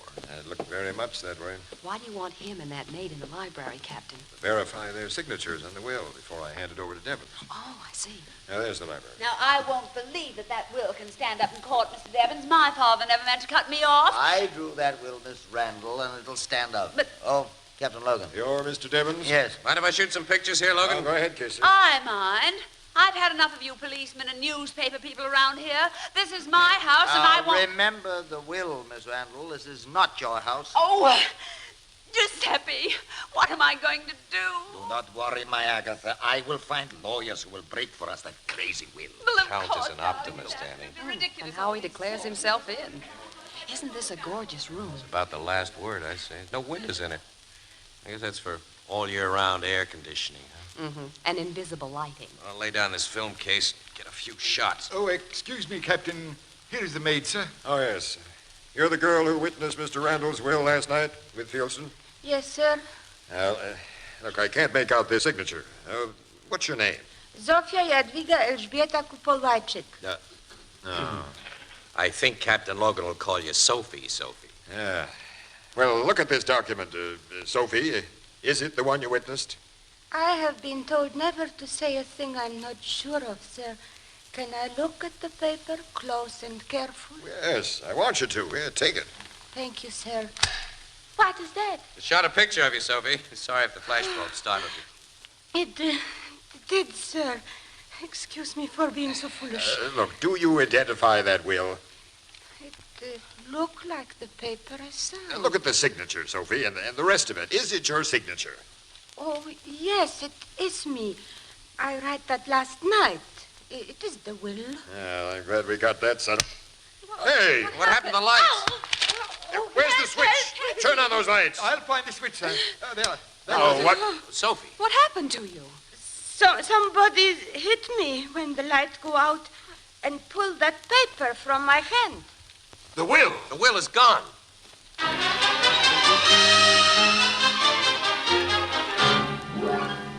All right, every one of you's been searched, and we didn't find the will. But someone in this room switched off the lights, struck Sophie, and took the will from her hand, and whoever did it isn't going to get away with it. Now, the thing's somewhere in this library, and my men will find it if they have to tear the walls down. Sergeant. Yes, sir. You and the boys go to work. Okay, Captain. Everybody else, get out of here. You can seriously believe that I had anything to do with this strange theft? You were in this room, and the will disappeared, Devons. But of course you consider poor Miss Randall your principal suspect, Captain. What makes you think my principal suspect isn't you, Mr. Renova? Count Renova. Now, all of you get out of here. Now, don't try to leave this house. Come, Giuseppe. It'll be a pleasure to get away from these people. A great pleasure, my Agatha. Hey, you and Miss Williams get out, too, Casey. Okay. Let me get my film case, pal. I'll bring your photographic case, Mr. Casey. Oh, thanks, Fieldston. Well, just put it down in the hall here. Very good, sir. I'm closing this library door, Sergeant. And don't let anybody in, and don't you or the boys come out until you find that will. Okay, Captain. Will you need me any more, sir? No, go on about your business, Fieldston. I'll find you if I want you. Very good, sir. Casey, come into this room. And you, Miss Williams. I want to have some gab without any interruptions. Look, what do you think? That job was timed beautifully, Logan. Right after I'd used up a flash bulb. If I'd had another one set in my camera, I could have touched it off and caught the thief dead to rights. Now, didn't either of you notice who stood nearest that light switch just before the room went dark? I didn't. Neither did I. But I'm sure 3 people weren't anywhere near the light switch. It's yourself, Logan, the lawyer, Devons, and that little maid, Sophie. Now, that leaves Agatha, Renova, the butler, Fieldston, you, Casey, and Miss Williams. See, I just thought of something, Logan. Yeah? That butler, Fieldston, closed the door when he came into the library. But if that door had been open, the room wouldn't have gone entirely dark. Hey, and Fieldston was trying to get an earful outside that room upstairs. What was that? It's a man. Upstairs. Come on. I see him. Say, it's the butler. He's lying on the floor. His head is covered with blood. Someone socked him. Turn him over, Logan. Open his coat. Yeah. And his heart's beating. He's only knocked out. Hey, that paper sticking out of the inside pocket of his coat. Casey, it's the stolen will.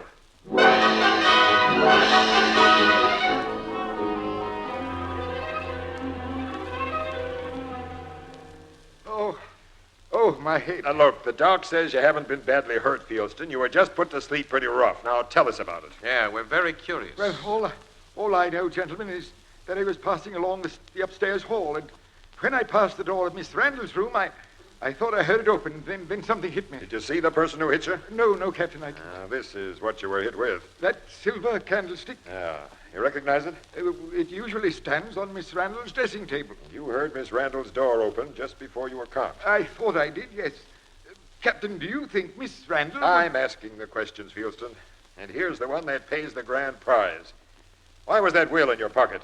Will? Randall's new will. No, I don't know. Now, don't try to play innocent. You hit Sophie in that library and snatched the will. I did nothing of the kind. You searched me. We know why the will wasn't on you when you were searched, fella, and how you got it out of the library. Mr. Casey, I swear... Save it. And the way I helped your scheme, Fieldston, with my film case. You stuck the will in that film case after you snatched it and before you turned on the lights. Then you carried the case out in the hall where I was dumb enough to leave it.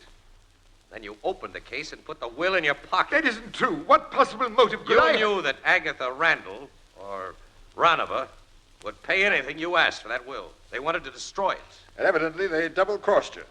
Now, are you going to protect the person who tried to kill you, or are you going to talk? I'm going to talk. You're a sensible guy. My head is beginning to clear, Captain. Now I realize that I've been double-crossed.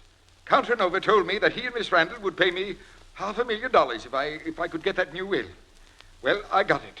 But they double-crossed me. One of them tried to kill me. You bring them here, and I'll tell them that to their faces. Get them, Sergeant. Yes, sir. Well, Casey, I guess that takes care of that. It takes care of that, Logan, but you still got the murder of Randall to solve.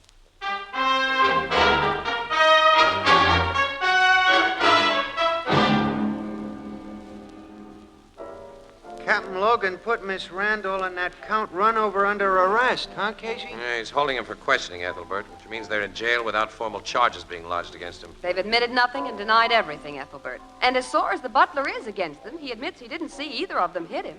I have a hunch that neither Agatha nor her phony count bumped off Randall. Hunches aren't accepted as evidence either, Mr. Casey. Well, who else could be the culprit, Casey? Culprit? Yeah. Oh, look, pal, you've been reading that bad literature again. Culprit. Where do you get words like that? Out of True Detective comics? No, William D. Shakespeare mentions culprits, and Allen Edward Poe and Charles Makepeace Dickens. Yeah, you win, pal. Well, then tell me, who else besides Runover and Miss Randall? Look, I'm going to ask you a question, my literary friend. Pal, if you were a lawyer, would you kill a client right after he'd signed a will leaving his money to charity, a legitimate charity that you selected, and then bust a second guy over the head in order to prevent that will from being destroyed by the daughter? This is a hypothetical question, huh, Casey? Yeah, highly hypothetical, Ethelbert. Extra highly hypothetical. Oh, Annie, lay off. Come on, what's your answer, pal? Am I a lawyer making good dough? Plenty, yeah. Have I got a wife and kids? Now, wife, no kids. How do I get along with the old lady? Okay, at least there's no scandal about you, anyway. See, I gotta ask these questions, Casey, because I'm awful ignorant about the lawyer I am, see? I see. Well, now that you're enlightened, how about it? Tell me one thing more. Have I got good sense? Well, I think the lawyer has. Say, was that a crack? I don't know what you mean, pal. Oh. Well, after mature deliberation, Casey, I've come to the conclusion that if I got dough, a happy family life, and ain't no crackpot, I would be a first-degree chump to take a chance of broiling myself in a hot seat by doing a job of murder. Yeah, that's the same conclusion I reached, Ethelbert. Now that you have Devons out of the way, where you go from here? I don't know, Annie, but I still have my hunch. Well, try eliminating all the Randall servants now. None of them like their boss or his daughter. Start with that little housemaid, Sophie. You can get rid of her quickly. I'm not giving that poor washed-out gal a second thought. That the dame who Fieldstone gave the black eye when he snatched the will? A Polish girl. Awfully sweet. I spent quite a little time talking to her, Casey. Yeah? She's been in this country only a few years. She's a war refugee. So? Poor thing. You know what the war did to Poland. The Germans invaded and the Russians invaded. And she and her family had a terrible time. How could she stand working for a guy like Randolph? Amongst all the other crooked things he did, he was a notorious war profiteer. She witnessed that new will. She was told its provisions.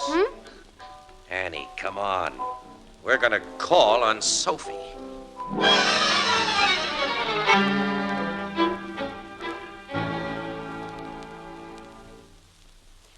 Yes, Mr. Casey. I killed Mr. Randall. And I hit that butler Fieldstone, too. I was pretty sure you did, Sophie. After I started thinking, I wouldn't have accused you otherwise. If you had not accused, I would have told the police anyway soon. Because now I'm sure they will not again lose that bad man's new will. That leaves his money to the society, doesn't it, for the relief of war victims? Yes. The will won't be lost again. And it won't be broken, Sophie. I believe you, Miss Williams. Tell us what you meant to tell the police. In our town, in Poland, war was very bad. I see my mother killed, and my father.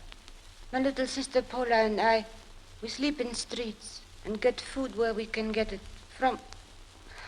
You would not like to hear about that.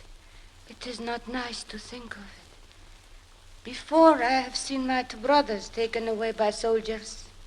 They never come back.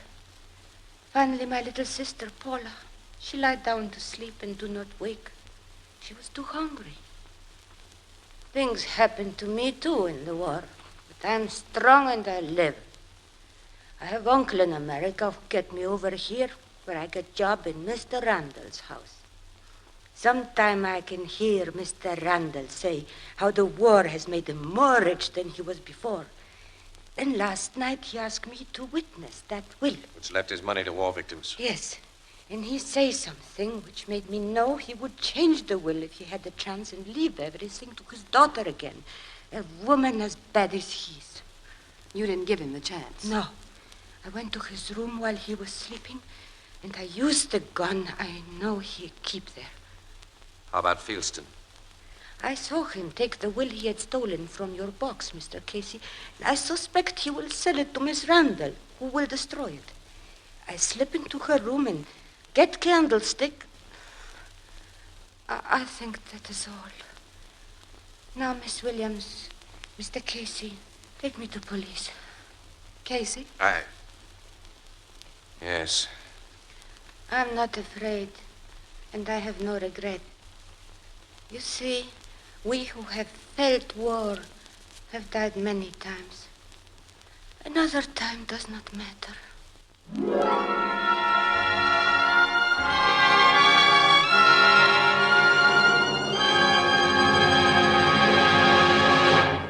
We'll join the crowd at the Blue Note in just a moment. Just in time for Christmas shopping, Anchor Hocking presents the perfect answer to your problem of giving something beautiful and practical. A set of jadeite dinnerware. Jadeite, spelled Jadeite, jadeite. It has the lovely texture of Chinese porcelain, the color of green jade. It's as sturdy and heat-proof as the Fire King oven glass you bake with. Almost anyone will be delighted to receive a beautiful 35-piece jadeite dinner service consisting of 6 cups, 6 saucers, 6 dessert plates, 6 salad plates, 6 dinner plates, 1 vegetable bowl, a platter, and a sugar and creamer set. All of this for less than $5. Jadeite, a product of Anchor Glass, can also be purchased in open stock. Now, you'll find jadeite dinnerware at chain stores, department stores, and most other stores selling chinaware and glass. Ask for jadeite by name. The newest triumph of Anchor Hocking. The most famous name in glass.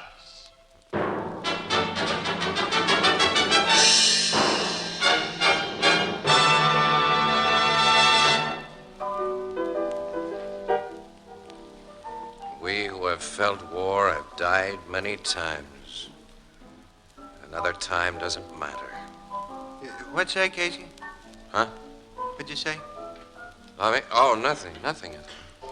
He's been muttering to himself like that ever since Sophie repeated her confession to the cops, Ethelbert. I guess I have, Eddie. What'll be done about that girl, Sophie? Should be sent to a hospital for the criminal insane. The docs say she's crazy, huh? In the legal definition. She's incapable of distinguishing between right and wrong. She never had much chance to get acquainted with what's right in the legal definition, did she? No, Ethelbert. She didn't even realize that there's never a justification for murder. That's a fact, Annie. Yeah, and many people in Europe and Asia are just like her.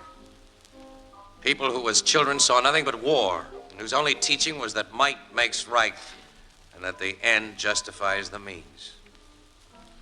Boy, we're just lucky that philosophy hasn't become basic training for a lot of American kids. So far. The anniversary of Pearl Harbor was last Sunday, and in 2 weeks we celebrate Christmas. I think a lot of people over here have forgotten the meaning of both those days. It's time all of us started thinking and doing.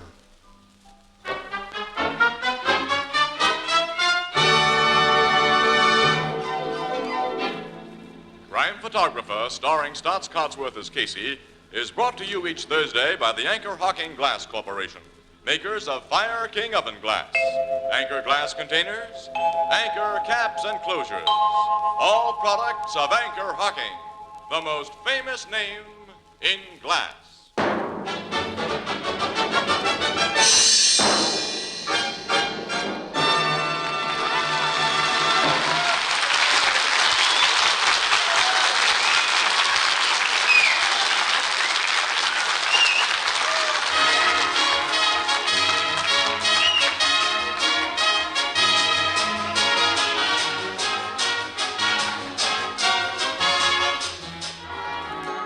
Crime Photographer is directed by John Deese. The original music is by Archie Blyer, and the program features Miss Jan Miner as Anne and John Gibson as Ethelbert. Herman Chittison is the Blue Note pianist. Lives are lost needlessly every year when people die of tuberculosis. You do your part to prevent tuberculosis when you buy and use Christmas seals. And be sure to do your Christmas mailing early. This is Tony Marvin saying goodnight for the Anchor Hocking Glass Corporation of Lancaster, Ohio, with offices in all principal cities of the United States and Canada.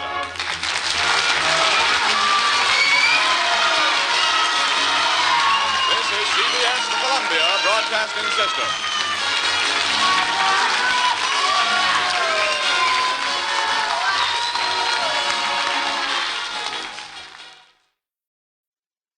The Anchor Hocking Glass Corporation brings you Crime Photographer.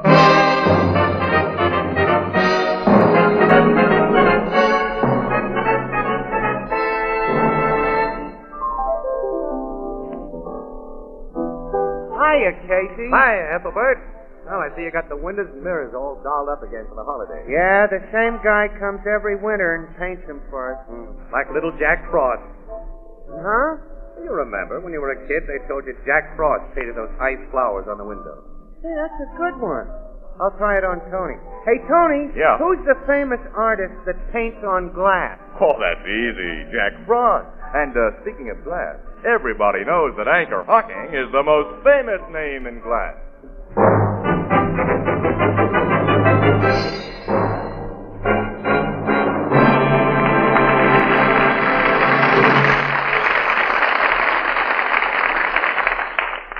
Good evening, ladies and gentlemen. This is Tony Marvin. Every week at this time, the Anchor Hocking Glass Corporation of Lancaster, Ohio, and its more than 10,000 employees bring you another adventure of Casey, crime photographer, a cameraman who covers the crime news of a great city. Written by Alonzo Dean Cole, our adventure for tonight, The Life of the Party.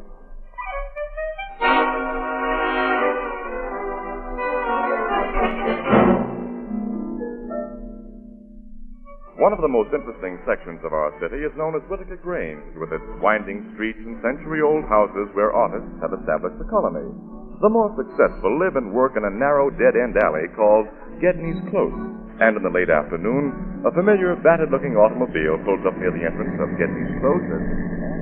I guess I'll have to park here, Annie. They don't let you drive into this alley. Well, I prefer to walk the rest of the way, Casey. I love to look at these old houses. You do, huh? Well, I got my camera and stuff. Come on, let's go. Okay. Higgins' studio is that big stone barn at the dead end there. I'm going to get a big thrill out of seeing his studio and meeting him again.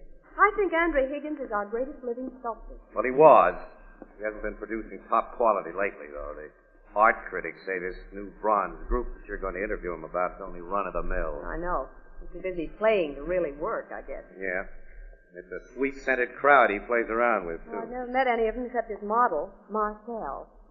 She's certainly no bargain. Oh, wait a minute, Annie. She's the only one who is a bargain. That gal's the most gorgeous brunette I've ever looked at. Really? Well, I mean of her type, Annie. I don't know how a cultured, mature man like Andre Higgins can stand having her around, let alone be in love with her, as he apparently is. Well, at least she's not dangerous. I can't say that for one of Andre's other pals. Who? Blister Hoagland. He's a pal of Andre Higgins? They've seen together a lot. Oh, Casey, Blister Hoagland's suspected of a couple of murders. The cops have been trying to nail him for years. Uh-huh. How can Higgins associate with a man like that? I don't know. He's a strange guy. Like all famous artists, he attracts parasites who live on reflected glory. He's either too weak or too good-natured to give him the brush off, I guess. Uh-oh. Hey, look at that guy. He just came out of Higgins' place, didn't he? Casey, he must be headed for a costume party. Yeah, look at the green velvet pants on him. It's fantastic. And that bright yellow smock and a red beret. If he goes outside of this deserted alley, a cop will pinch him for obstructing traffic. Annie! What's he doing with that big knife? He stabbed himself, Casey. Annie. Quick, come on. He's fallen to the sidewalk. Oh, I can see the knife handle sticking out of his chest. And his blood. He drove that blade right into his heart. Has he? Is he dead? We gotta get a doctor, quick. And the police. This guy came out of Higgins' place. Punch that doorbell, Annie, will you? The door's open. Hello, Casey. It's William. Andre, come here. I saw you two from my window, so I... What's happened here? This guy just committed suicide. We saw him do it. Good heavens. Well, who is he? Why did he come out of... Bertram Farlam, art student. Student? Well, he looks at least 50 years old. Well, I'm glad the poor devil can't hear you say that, Miss Williams. He liked women to think of him as young. He was the life of every party he attended. That should be his epitaph. He was the life of the party. Poor fellow. Well, he's gone, and there's nothing we can do to bring him back. Come inside and meet some friends of mine. We're having cocktails. What can I make for you, Miss Williams? Mr. Higgins. Wait a minute, Andre. You knew this guy. He just killed himself in front of your door. And it was most inconsiderate of him. Oh, I know you think I'm callous, but I'm a realist. Well, Now that I've spoken so frankly, how about a cocktail? We'll skip it. Definitely. Well, now, apparently I've shocked you. My guests are coming out. Why are you staying outside so long, Andre? Yeah, what's the big idea? Andre, I want you to make me another drink. Oh, Casey. Hello, Marcel. Oh, mon Dieu. Why is Bert lying on the sidewalk? He's committed suicide, Marcel. Suicide? A knife in his chest. He stabbed himself, Tom. The poor sap. Did it because of Marcel, I suppose. Probably, Daisy. Well, I could not help it if he was in love with me and I did not want to make marriage with him. He knew my heart belonged to Andre. He should have. You tell the world your heart belongs to Andre when Andre's around. How do you mean that last part, Daisy? Never mind. Miss Williams, Casey, you know Marcel, of course, yeah? Certain mine, oh, Casey. And Miss Williams? Mm-hmm. I don't think you've met Mrs. Leland Carmichael. Noted for her wealth, the 5 husbands she's divorced, and her vulgar display of diamonds. Gals who can get husbands get 'em, Andre, and gals who can buy diamonds wear 'em. Glad to meet you, chum. Call me Daisy. And this is Tom Thompson. He's an artist and a bad one. Candor can sometimes be more unpleasant than refreshing, Andre. Nice to know you, Miss Williams. Mr. Casey. Thanks. Now let us all go inside and get a drink. Now, wait a minute. We'll have to do something about poor Bert, won't we? Oh, don't bother. Let 'em lay. Oh, I've never met such callous, inhuman people in my life. Neither have I. And Higgins, I never could figure you, but I kidded myself you were a right guy. Now I see you're nothing but a louse. As for these characters you call your friends, why, get out of my way. I'm going into your joint and call the cops. And I'm going with you. What? Oh, they're laughing. Yeah. Annie, look at the dead guy. He's getting up. The handle of that knife still sticking out. It's a gag. Oh, no. You fell for it, John. Miss Williams, Casey, meet the late corpse, Bert Fallon. Oh, me. If you could have seen yourself when you thought I'd done a harikari. The old collapsible knife trick and a little red ink to make it look better. Yeah. The knife blade slipped into the handle when I hit myself. See? You've been a fine pair of dopes, Casey. You don't pay a thing. Bert cooked up the joke when I mentioned you were coming, and we watched for you. Why, I hope you're not sore. Oh, no, anything but. We can take it. And you certainly handed it out. Yeah. Oh, you'll get a laugh on somebody else before you leave here. I'll see to that. You can depend on Bert. He's quite a prankster. Yeah, I know a million gags. Our little Bert loves fun. Well, why shouldn't I, Daisy? Fun never hurt anybody. That's a debatable question. What do you mean, Tom? Oh, do not talk so much, Bert. Let's all go inside. Come on, I want a drink. Let's go in, Casey. Miss Williams? Oh, close the door, Tom, and keep the common people out. What a lovely studio you have, Mr. Higgins. It's so big. Oh, thank you can lose yourself in this bond. Say, where's Blister? I'd forgotten that. Here I am. Oh, he's sitting behind that statue. Miss Williams, Casey, let me present Mr. Hoagland. We already know Blister, Hoagland. How'd you like the gag they pulled on you, Casey? Pretty good, huh? Good enough, we fell for it. I know. I was watching from the window. Why didn't you come outside with the others? You'd have made the gag better. Just how? Well, if I'd seen you around, I'd have thought Bert Fallon's phony suicide was a murder. Why would you have thought that? You've done several jobs of killing, haven't you? Cops never proved it. They'll get the goods on you someday. Your luck will run out. I don't like this kind of talk. Mister! Okay, Andre, I'm a good-natured guy who never loses his temper. Casey's sore because Bert's suicide gag made him look like a sap, and he's trying to needle me to get even. But I'm a good sport. I can take things as they come and laugh when... Oh! What? My foot's on fire! The old hot foot gag, Blister. I snuck up and stuck a match in your shoe. Why? I told you, Casey, you'd get a laugh on somebody You else. lousy little clown out. Let him go, Blister. Let go of him or I'll Okay, Casey. Sorry, everybody. The joke's on me. Have a drink with me, Bert, old pal. Let's all have a drink. Come on. Hey, Andre, make me one of my specials. Blister would have killed that little man if you had stopped him, Casey. Yeah. We really stepped into something when we came here today. I'll say we did.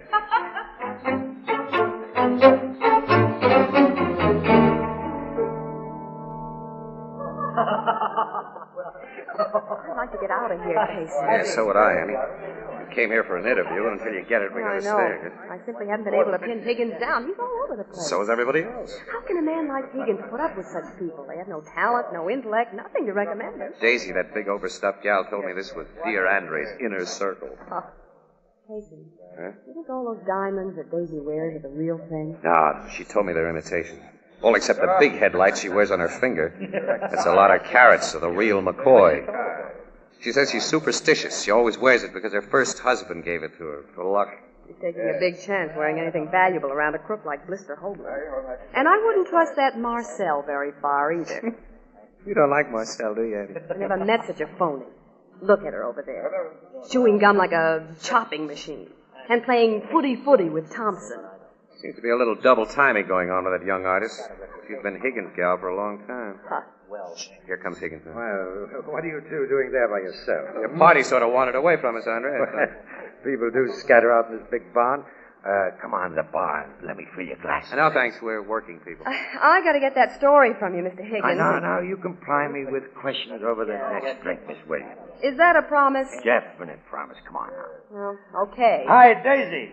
I found him in the jungle, and I'm bringing him back alive. Good hunting, chum. Marcel, Tom, you gather around, too. Come, Tommy. Andre wants us. The master's voice. I'm not gonna get that interview, Casey. Not right now. Blister! Blister! Huh? What do you want? I'm gathering the clan. Come to the bar. I was grabbing a nap. I'm gathering the clan. I'm bringing in the sheep. Higgins has gotten himself a snoop boy. So is Daisy. Look at her. Now that we're all together. Now, quiet, all of you, please. Now that we're all together, my dearest friend. We're not all here. Where's Bert? Oh, yeah. Now, where's Bert? Oh, hey, Bert! Andre, chérie, maybe he's asleep someplace. Do not wake him up. It is so peaceful here without him. Oh, now we need Bert, Marcel. He's always the life of the party. The party's better without his kind of life. No unfunny comedy, no practical jokes. Tom, Bert's our pal. Yeah, maybe your pal. The last gag he pulled handed me a swell laugh. Your foot still feel hot, Blister? Yeah, that was very funny, Daisy. The way you took it was. Trying to kill the poor twerp. Now lay off, will you? Maybe I'd better, knowing your reputation. Well, I gotta find Bert. Bert! Where is Tommy, while Andre is looking, you pick me at my string. Okay, Marcel. Will somebody have a stick of chewing gum? Oh, I forgot. Nobody uses it but me. We sometimes get the benefit of it after you've used it. You shouldn't stick the wads of it on chairs. Ah. Show my glass too, Tom. Here. Ow! What's the matter? My ring. My ring's gone. You're My kidding. big diamond, the real one. Well, you had it on me. You were talking to me, Daisy. I know it, Casey. I was talking to you and Bert about... Bert! He was holding my hand after you left. He slipped it off. Bert wouldn't steal a ring. Well, of course he wouldn't, Tom. It's another of his unfunny jokes. Where is our run? Let me get my hands on him. Don't that hand me a lad. Oh, shut up, Blister. Marcel, Casey, Yes, everyone, What's the matter? come here. What is it? I just found Bert. Dead. Dead? Is this another gag? No, he's not breathing. I think he's been murdered.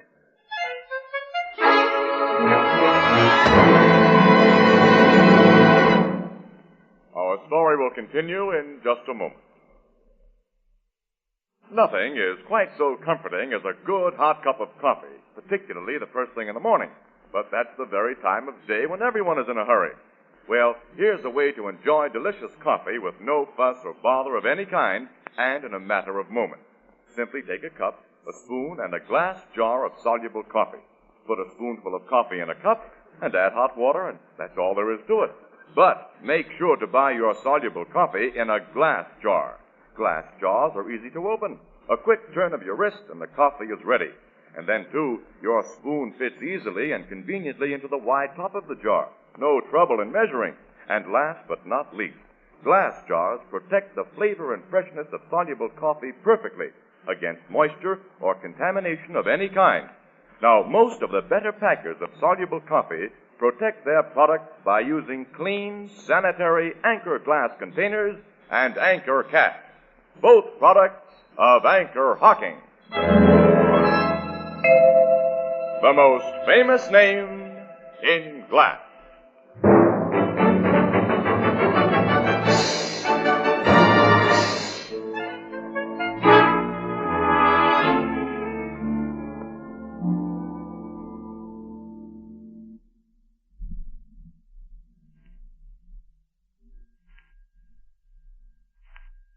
I found him lying here, behind the statue, just as you see him, Casey. Well, he's dead, all right. A knife through his throat. In just the right spot, Anne, so he'd make no sound. Who could have killed him? It had to be someone here, Marcel. Definitely. You tried to kill him earlier this evening, Blister. Now, don't you point the finger at me, Daisy. You've been suspected of other killings. Now, be careful, Tom. You did it, please. I didn't. I swear I didn't. I think the cops will nail it on you. With all of you against me, accuse me, maybe they will. But I'm giving them no chance. I'm doing a lamb. You're not leaving here. Yes, I am. He's got a gun, Casey. Keep away from me, all of you. I'm not taking a rap for something I didn't do. I'm getting out of here. Anyone who tries to stop me gets a bullet. Andre. Andre, you shot him. One has the right to shoot an escaping murderer. Luckily, I had a gun. Phone the police, Casey. Okay, Andre. Good job of shooting you did. Caught Blister squarely between the eyes.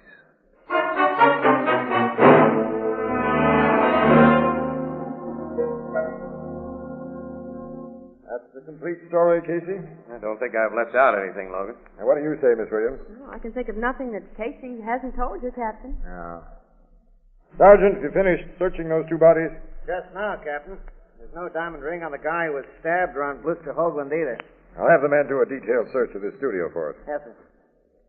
You know, that ring may have no connection with Fallon's stabbing, Casey. Look, Logan, when a hunk of ice worth a good $15,000 is missed at about the same time that a guy suspected of taking it is found murdered. I know. Casey, do you think Blister killed Bert? Well, Logan, I did. I fell into line with everybody else who was accusing him because I wasn't thinking then. Well, now I don't know. But you'll testify that Higgins was justified in shooting Blister. I'll have to. The guy was a murder suspect. He threatened us with a gat, and he tried to escape. I'd have shot him myself if I'd had a gun. Not as accurately as Higgins did. Yeah, it was good shooting. Higgins told us he does a lot of pistol practice. Yeah, he told me that when he showed me his permit for the gat he used. You say Higgins discovered Fallon's body. But your police surgeon says Fallon was dead at least 15 minutes before the discovery was made. You can't think Higgins had anything to do with it. I'm simply thinking, Miss Williams. Nobody recalls seeing anybody near the spot where Fallon was found? Well, we were all scattered all over this barn of a place, Logan, moving around. You know what parties are like. Everyone excepting yourselves has been drinking pretty heavily and was inclined to be quarrelsome. Marcel hadn't had much to drink. Too busy crunching gum. Higgins wasn't quarrelsome. And he was tight. Until he found the body, that sobered him up. Yeah, it naturally would. The fat gal who lost her ring. She have a lot of dough? A couple of millions, Fallon told him. What about Thompson? Thompson's an art student. He goes in for surrealism, that kind of stuff. Goes for that Marcel, babe. Yeah. Captain Logan. Yes, Sergeant? We just found a ring. The diamond ring? There's no diamond in it, sir. The stone's been pried out. Pried out? Let me see. Here. Yeah. Prongs have been forced apart. That's the setting that held Daisy's diamond, Logan. Uh-huh. Now bring the fat gal in here, Sergeant. Bring all the witnesses in here. Yes, sir. Well, this proves that ring wasn't simply lost. It doesn't prove, but it certainly indicates. And how, Logan? Look. Bert Fallon slipped the ring off Daisy's finger as a joke, but somebody saw him do it and got an idea. Yeah? And that somebody killed the little guy, took the ring, pried out the $15,000 stone because it was easier to conceal, and he just sat tight. Then when Fallon's dead body was discovered, it was a cinch that Blister would be immediately suspected and accused of the murder. And if he'd gotten away with his run out, even for a short time, no one would believe that he hadn't stolen the diamond in addition to knifing Fallon. Now, Higgins' gunshot spoiled things for the real thief and killer. Sure, because Blister was killed before he could leave this studio. And your search of his body proves he didn't have the diamond. Now, if your theory is right, it eliminates Higgins and the fat gal. She had no reason to steal her own diamond. It leaves only Thompson and Marcel. Yeah. Casey, I think your theory is 100%. Well, thanks, Ellie. All right, inside. Sergeant Flanagan's bringing them in. Now, let's go over and meet him halfway. Now, you people sit down. Make yourselves comfortable. Oh, thank you. Here's your pet chair, Marcel. Oh, thank you, Tom. Have you found my ring, Captain? We haven't found your diamond, Mrs. Leland Carmichael. Oh, dear. And they will find it, Dave. Oh, I hope so, Andre. You know it's my luck. I'm going to ask a few personal questions, starting with you, Mr. Thompson. All right. Have you any money of your own? That is personal. I can get it from other sources if you don't tell me. I'm an artist. A bad one, many people think, which means I'm always broke. Yeah. Thanks. What's your financial status, Marcel? Why, I have only what I make as a model and what Mr. Higgins gives me besides. What do you give her besides, Mr. Higgins? I'm afraid I haven't been very generous with Marcel. Oh, but you have, Sherry. $100 a month just for spending money? Give you any diamonds? No. I do not care for diamonds. Any woman who says that is a liar. Do not say I lied, Casey. Pipe down. Marcel, Thompson. Huh? Which of you two has that stolen diamond? Stolen diamond? Which one of us? Bluff won't do you any good. You hand it over, or must we search the two of you? Oh, I have never been so insulted. Search me immediately. I demand that you search me. You seem very sure of yourself. Of course she's sure. This girl wouldn't steal anything, Captain. Now, we're going to see about that, Mr. Higgins. Sergeant, send for a matron to search this girl. Right, Captain. Say, Logan, maybe you can save yourself a lot of trouble. Yeah? A quick way to hide a diamond would be to wrap it in a wad of chewing gum. Chewing gum? Yes. There's one on the edge of Marcel's favorite chair. Now, let's see. Marcel is the only one here who chews that stuff. I put nothing inside my chewing gum. Someone put something inside this wad. Here's a knife, Logan. Scrape the stuff off. I didn't. I swear I didn't. It's a diamond. It's my diamond. I didn't. We'll go into that at headquarters, Marcel, thoroughly. I'm taking you there now. No, do not let him over. Help me. Wait. I stole that diamond, Captain. You, Thompson? Yeah. I hid it where you found it. Now, let Marcel go.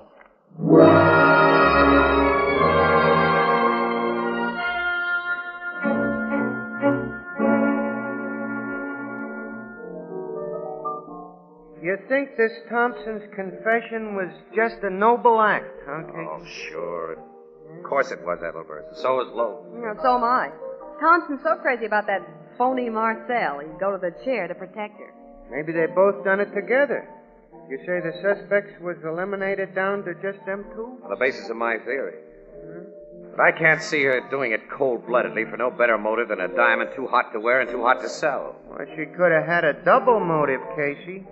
You and Miss Williams say the dead guy was one of them practical jokers. Ain't you ever wanted to knock off one of them pests? Ethelbert has something there, Casey. Yeah. Maybe a lot. Excuse me, I'm going for a walk. I'll go with you. No. I want to be alone. Think.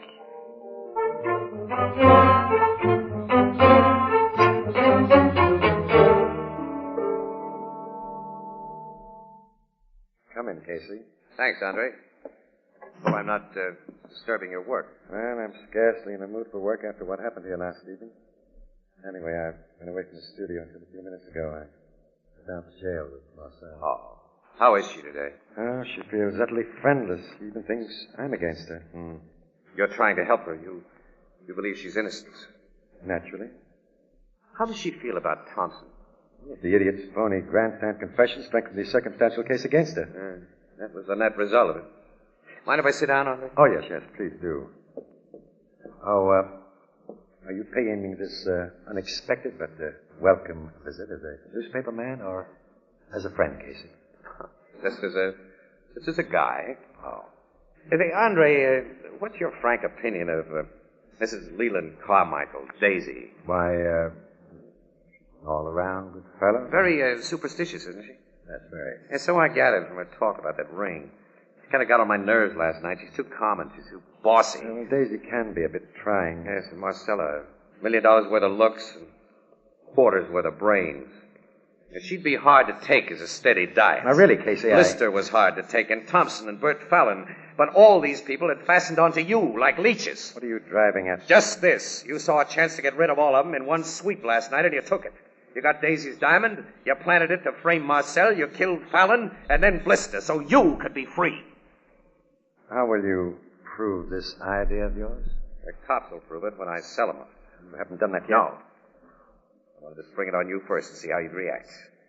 Your face has told me that my theory is good. What does this reaction tell you? I thought the cops impounded that gun you killed Blister with. They did. This is another. No one else will realize the motive for what I did. I didn't kill for profit or because of hatred. I simply had to be free to the friends who were wrecking my life. They were driving me mad. I was too weak, too cowardly to send them away. Now you threaten my freedom. So I must kill again. No, you don't. You broke out his gun, Sergeant. Get the cuffs on him. Yeah. All done, Captain. Logan, I was beginning to think you'd make your play just a little too late. You policemen were hiding it.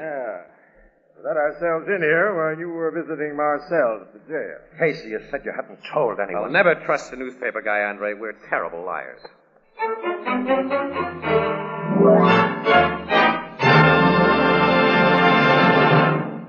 We'll join the crowd at the Blue Note in just a moment. 1 week from tonight, when we join you on the air, it'll be Christmas. But there are still 5 shopping days ahead.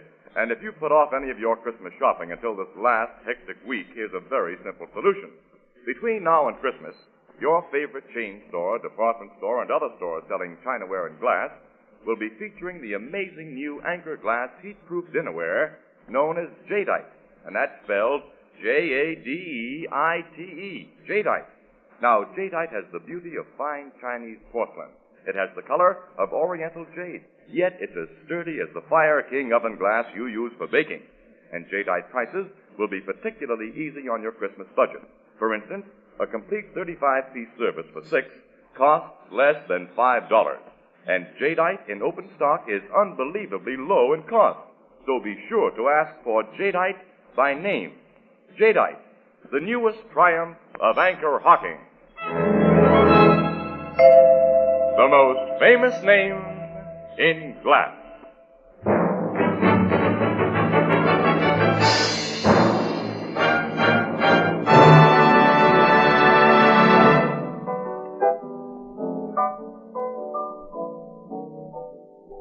I gave you your notion about Higgins, Casey? You sure did, Albert. When you said everybody would like to kill pests. Yeah, but nobody does kill them. They just say they'd like to. Well, there's always the exceptional person. A fact naturally only realized by an exceptional person like Mr. Casey. Exactly, Miss Williams, and thank you, Miss Williams. You're welcome.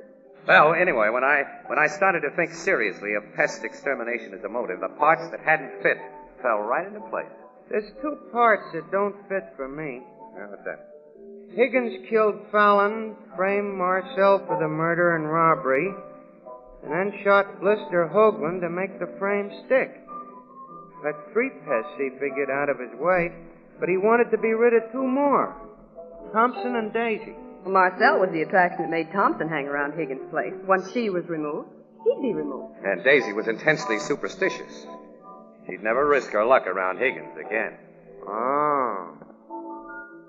I don't approve of Higgins' methods, Casey, but I got sympathy for his feelings. Oh, how I'd like to make a clean sweep of a lot of pests. Good night, Ethelbert. Yeah. Oh, good night, Great.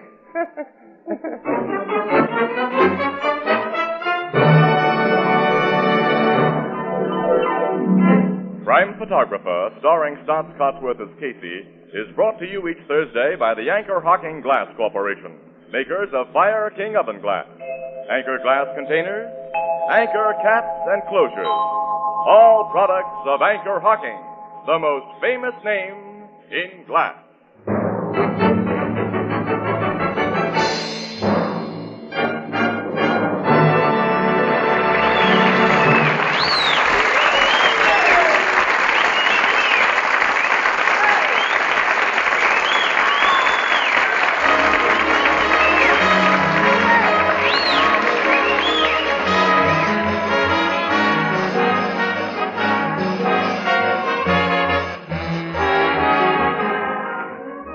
Crime Photographer is directed by John Deep.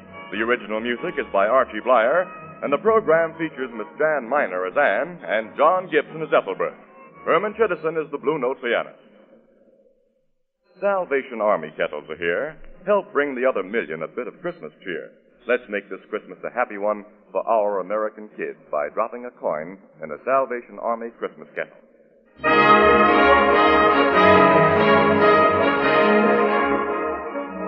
This is Tony Marvin saying goodnight for the Anchor Hocking Glass Corporation of Lancaster, Ohio, with offices in all principal cities of the United States and Canada. This is CBS, the Columbia Broadcasting System.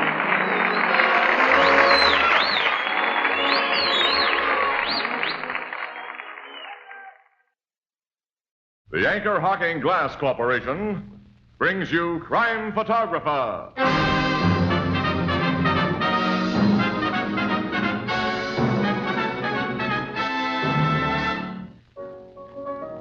Hiya, Casey. Hi, Ethelbert. How did Santa Claus treat you? Fine, just fine. I'm so full of Christmas spirit, I could even kiss the city editor. What do you know? And me, I could even forgive and forget one or two of those Christmas neckties. Hey, some of those things are Lulus. You ought to see the one Marvin got. It lights up and spells a message. Well, anyway, it's a beautiful sentiment. What's it say? The most wonderful words. Anchor Hocking, the most famous name in glass.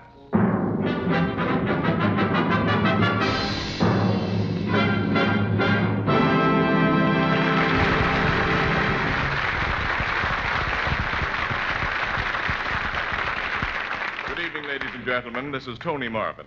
Every week at this time, the Anchor Hocking Glass Corporation of Lancaster, Ohio, and its more than 10,000 employees bring you another adventure of Casey, crime photographer, ace cameraman who covers the crime news of a great city. Written by Alonzo Dean Cole. Our adventure for tonight, the Santa Claus of Bums Boulevard.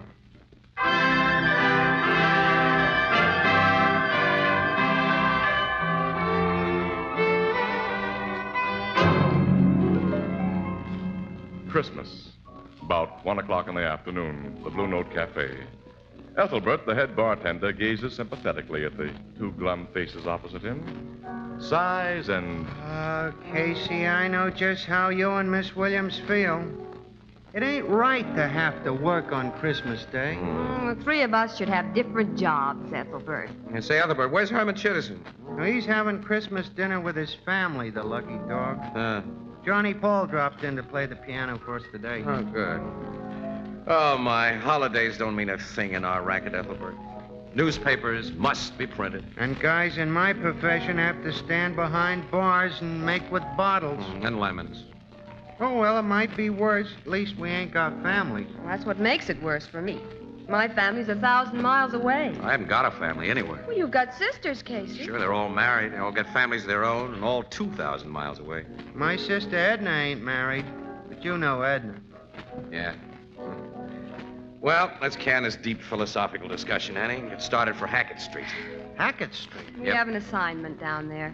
That's the crummiest street in town. Nothing but gin mills, flop houses, and bums. Yeah, it's Bums Boulevard. Why's your paper send you down there on Christmas? For a story, of course. Yeah. Ethelbert, you know, for the past 2 years, at exactly 1:30 on Christmas Day, a guy has shown up at the corner of Hackett and Finley with a wad of new $1 bills, which he's handed out to all the rummies around there. Then, when his wad is gone, he's beat it, without telling anybody who he is, where he's from, or anything. If he shows up again this year, City Desk wants pictures of him and a complete yarn about him. We'll play him up as the Santa Claus of Bums Boulevard. The guy must be nuts, giving good dough away to a bunch of lushes who'll spend it on nothing better than cheap hooch. What kind of a guy is he? Oh, probably a publicity hound, I guess. Well, come on, let's get started, Annie. Yeah, we haven't too much time before 1:30. So long, Ethelbert. So long, and Merry Christmas. Yeah, it'll be a very merry and very Christmassy Christmas among the panhandlers and drunks that we're going to see. You know, the holiday spirit's a lot of malarkey anyway, unless you got a family. Come on, Annie. Yeah, you're right, Casey. Yeah, he's right. Walter, bring up some lemons.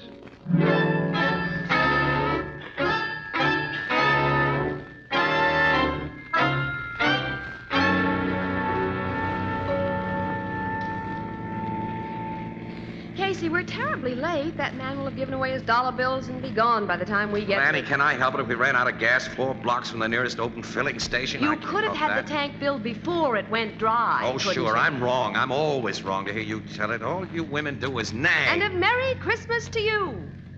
Oh, I'm sorry, kid. I'm a dope. I'm sorry. I love the bracelet you gave me, Casey. Huh? Yeah? You have exquisite taste. That looks swell on you, Annie. Hey, I wanted to get you a ring. A ring? Yeah, with your birthstone, amethyst. See, I know it. Oh, Right. I didn't see any I liked. it's just as well. I don't care for amethysts and rings. No? No. Oh. Wish I could afford a family of my own, Annie. What makes you think you can? My pay envelope and the cost of living. Well, maybe someday. And maybe when that someday comes, no woman will want you. You may have something there. I've been a bachelor so long, Annie, it's become a habit. You know, this morning when I woke up in my dinky little apartment, I felt, empty and lonely and useless. I haven't got a home. I felt the same way. I wonder, maybe, Annie, if the two of us... What about the two of us? Well, Oh, nuts. Look at this crummy street and the people on it. How can anybody think of home and a family life down here? How can anybody believe in anything or dream of anything? Every one of these bums, Annie, had big ideas once, and now look at him. This street is frightening, isn't it? Anybody reaches here, he's finished. It's the last stop. There's a crowd lined up at the next corner, Casey. Is that where they... Yeah, that's the place where the dollar bill Santa Claus has shown up before. Well, maybe he's been there and gone. No, if that were so, those rum-dums wouldn't be standing in line. They'd all be in the nearest gin mill spending the dough or fighting to get it away from each other. Well, I'll park the car here and walk the rest of the way. Yeah, the car may be safer away from that mob. That's how I figure. Let's see, I got the camera. Lock the car. Okay, let's go. It's 2:45, Casey. According to his previous schedule, Santa Claus is 15 minutes late. Maybe he won't show up. It'll be a big Christmas thirst on Bums Boulevard if he doesn't.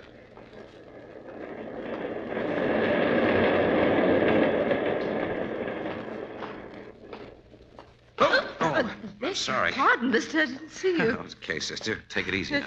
So I'm all right. Don't I know you? I don't think so. Holy. Miss Arnold. We're both mistaken. I don't know you, and you don't know me. Excuse me for bumping you. Goodbye. Casey, what? Annie. That dame is Julia Arnold. Julia Arnold? She was a big actress, a great star. Julia? She was a Broadway sensation when I was in college. Why, she was beautiful. Oh, Casey, that woman can't The way be she this- denied her identity proves she is, Annie.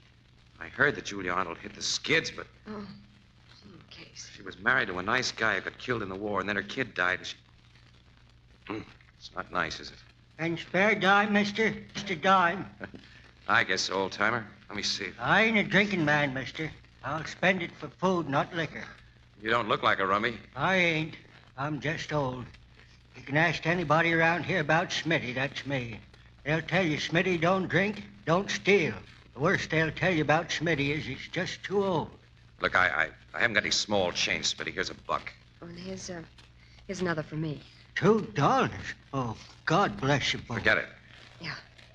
Goodbye. Merry Christmas to you. Merry Christmas. And Merry Christmas. You didn't look like a faker, Casey. No, just old. Christmas. There are plenty of fakers in that mob we're coming to, though. Oh, they look like a line of zombies. Yeah. Dead and won't lie down. Not that big guy over there, though, Annie. That big, heavy-set mug, the green lumberjack coat. Oh, he looks like a prize fighter. I know that guy. His name is Boots Driscoll. He's a yellow skunk. He's mean as a copperhead. You know, that louse would steal pennies from Kid, and he's the boss of Bums Boulevard. I gather you don't like him. I don't. Well, look who's here. Hello, Boots. Hi, Casey. I ain't seen you since... Yeah, since the last time you came out of the big house. That's right. Who's the good-looking dame with you? This lady's a friend of mine. Well, ain't you gonna introduce us? Nope. Oh. What are you doing down here in my territory? Came to get a line on the screwball who hands out new dollar bills on Christmas. Apparently he's late. Yeah, the louse. When he shows up, I get a good mind to kick his head in. Yeah, not until after he hands out his dough, of course. You think he'll show up? The folks think so because they want to think it. Me, I just stick around and keep everybody in line. So you got them all lined up? Yeah. First come, first served, if and when Santa Claus gets here. All right, stop pushing, you bums. Get back in line there. Of course, you get something for your policing service. Well, why not? Them jerks would tear one another to pieces fighting for a grab at them bucks like they did last year if I wasn't around. This year, I'm taking a cut of 35 cents out of every bum here to keep things peaceful. Boots, you've got all the instincts of a big racketeer. I'll say. Where's the racket part? This is a legitimate business. I guess it is at that for you. This way, you're getting the dough without using a gat or brass knuckles. Say, if that's meant as a crack... Skip it, Boots. I'm nearly as big as you are. Boots. Boots. What? Casey, that awful-looking man. Boots. What do you want, Creep? Creep's a good name for him. Hey, the guy who passes out dough. Santa Claus. I just found him. You found him? Yeah. In the alley back of Fritz's gin mill. Somebody socked him on the head and took all his dough. I think the guy's dead. Dead? Dead? Yeah, dead. Dead? Hey, you bums stay here. Show me, Creep. Yeah, come on. We're going too, Annie. I'll say we are.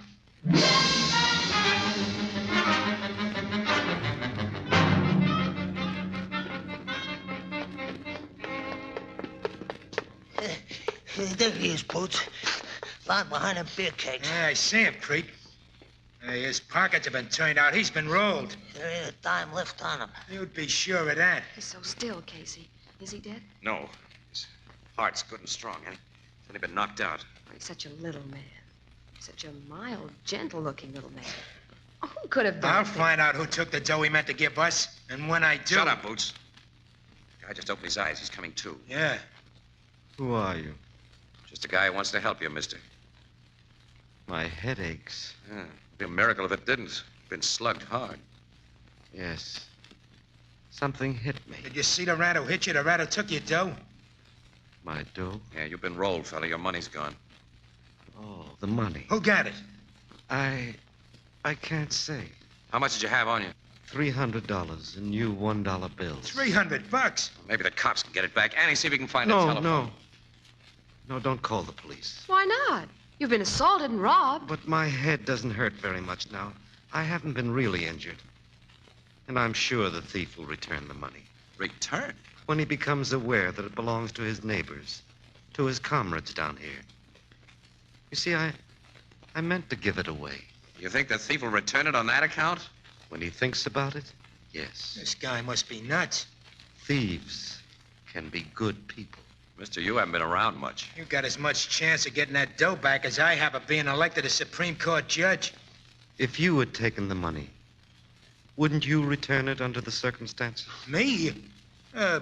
Well, of course. I'm different. Well, you're different from the guy who got the 300, Boots. He has it and you haven't. But maybe I'm wrong. What do you mean? At what time do you think you were hit and robbed, mister? I entered the alley at about 20 minutes of 2. And I've been on that corner where you met me, Casey, ever since 1 o'clock. Every bum in that line will say so. You can't pin this on me. Okay, Boots, but you should understand my natural suspicion. Yeah. You, creep. Yes, sir. What were you doing in this alley when you found him? Well, I was just walking through, honest. I seen a foot sticking out from in back of them kegs, and well, when I looked closer, there this guy was. Well, I didn't take his dough, Boots. Don't look at me like that. I believe you, creep. Why shouldn't I? Well, I don't. Let go of my collar. Shut up, creep. Mr. Santa Claus, whether you like it or not, I'm going to find a cop and have this creep guy searched. Wait. You're not the wrong person. And I will make no complaint. What? There's nothing you can do, Casey, if that's how the little guy wants it. It is how I want it. You gotta let me go. Okay. You insist on being a sap, mister. It's your hard luck, not mine. Well, come on, Annie. Let's get out of here. Well, I'd like to, Casey, but I've been assigned to interview this gentleman. What? Oh, that's so, yeah. Interview me? Yeah. To begin with, what's your name? Why, Shepherd. Shepherd? Yes. Your first name? Oh, Casey, catch him. I got him. Hey, the guy passed out. The crack on the head did more damage than he admitted. Look, there's a clinic up the street. We'll get him to a doc. I guess you can take care of him alone, huh, Casey? Yes, I won't need your help, We Vicky. parked our car near here, this alley, in case he's no Okay, Annie. Well, I'll be getting along myself, Boots. So long. Oh, no, creep. Hey, why you grabbing my arm? You're gonna give me that $300 you took.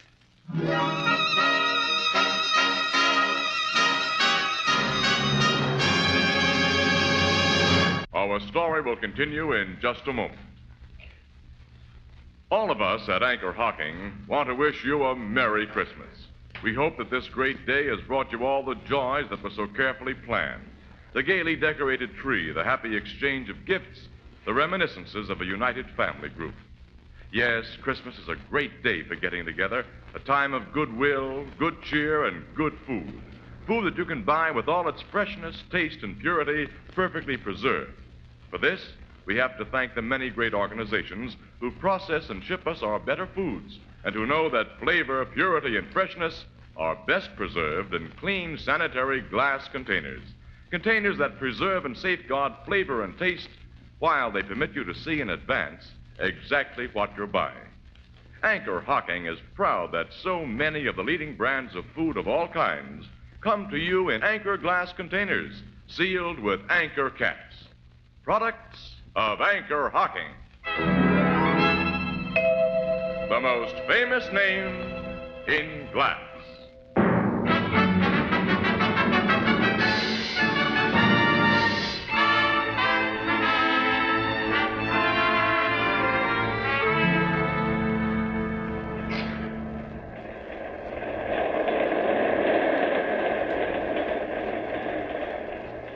Are you sure you feel all right now, Mr. Shepard? Yes, Miss Williams. Doc said you got a really nasty crack on the head. I'll drive you home. He wants you to stay in bed for a few days. Thank you, but men are seldom as sick as their learned physicians say. I'm quite all right. Just the same, we're taking you to your home. Yeah. Where do you live? Very close by. What? You mean in this neighborhood? Yes, but I have some unfinished business to attend to before I lie down, Mr. Casey. That money hasn't been returned yet. If you get it back, Mr. Shepard, I'll believe in the faith that moves mountains. Mountains have been moved by steam shovels, Miss Williams. And man's faith in himself created the steam shovel. By that you mean you're going to do something to persuade the thief? I shall only remain near the thief so he can find me. I don't get you. Casey. Huh? Look. Holy. It's that creep guy. His face is terribly bruised. He must have crashed into a 10-ton truck. Yeah, he's dragging himself along. Hey, creep, what happened to you? How did... Boots beat me up. Boots? Yeah, in the alley after you left. Why? He thought I took that $300. He beat me up and then searched me. But he didn't find it because I didn't have it. Hey, buy me a drink, will you? I need a drink there. Look, we're going to take you into the clinic and get you patched up. No. When the docs get the mitts on guys like me, they send us to the hospital where we can't get no liquor. So, just buy me a shot, mister, huh? That's all I need. We'll serve this man best by doing as he asks, Casey. At the moment, his body needs its accustomed alcohol more than his bruises need medical treatment. You're a wise guy, mister.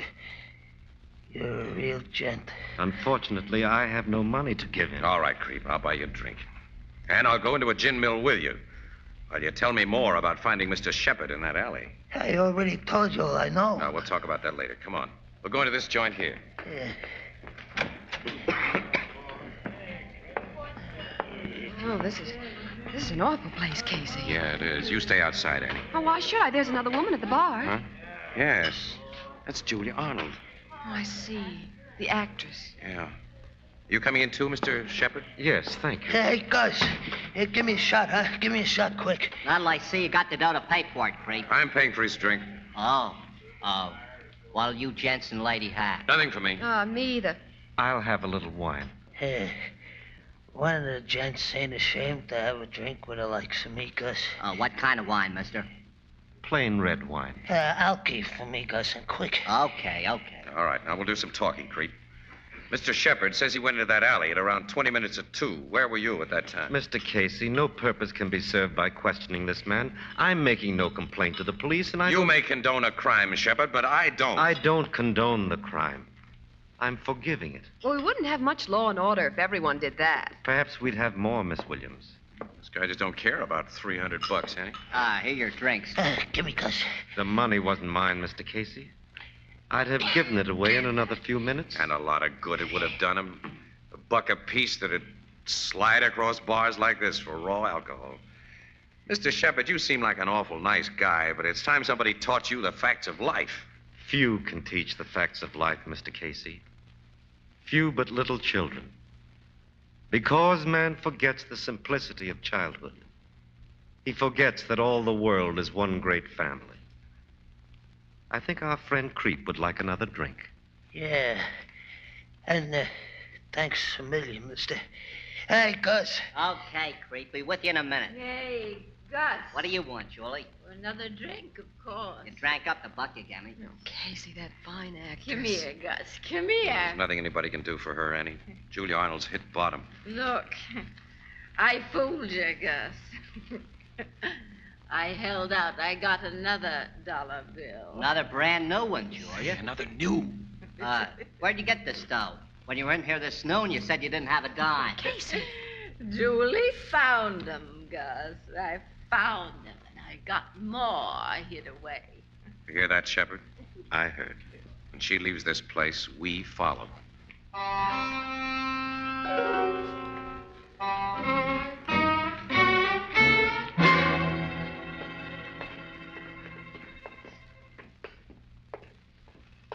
She's turned it into the same alley where you were robbed, Mr. Shepard. I see, Miss Williams. We saw her come out of that same alley just a little while before Creep found you.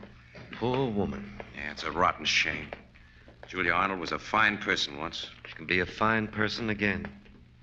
Casey, why didn't you let Creep come here with us? Oh, because these bums all stick together. I know how they act. He might have tipped off Julia Arnold that we're trailing her. She's going down into that cellar, Casey. Come on, we don't want to lose her. Wait.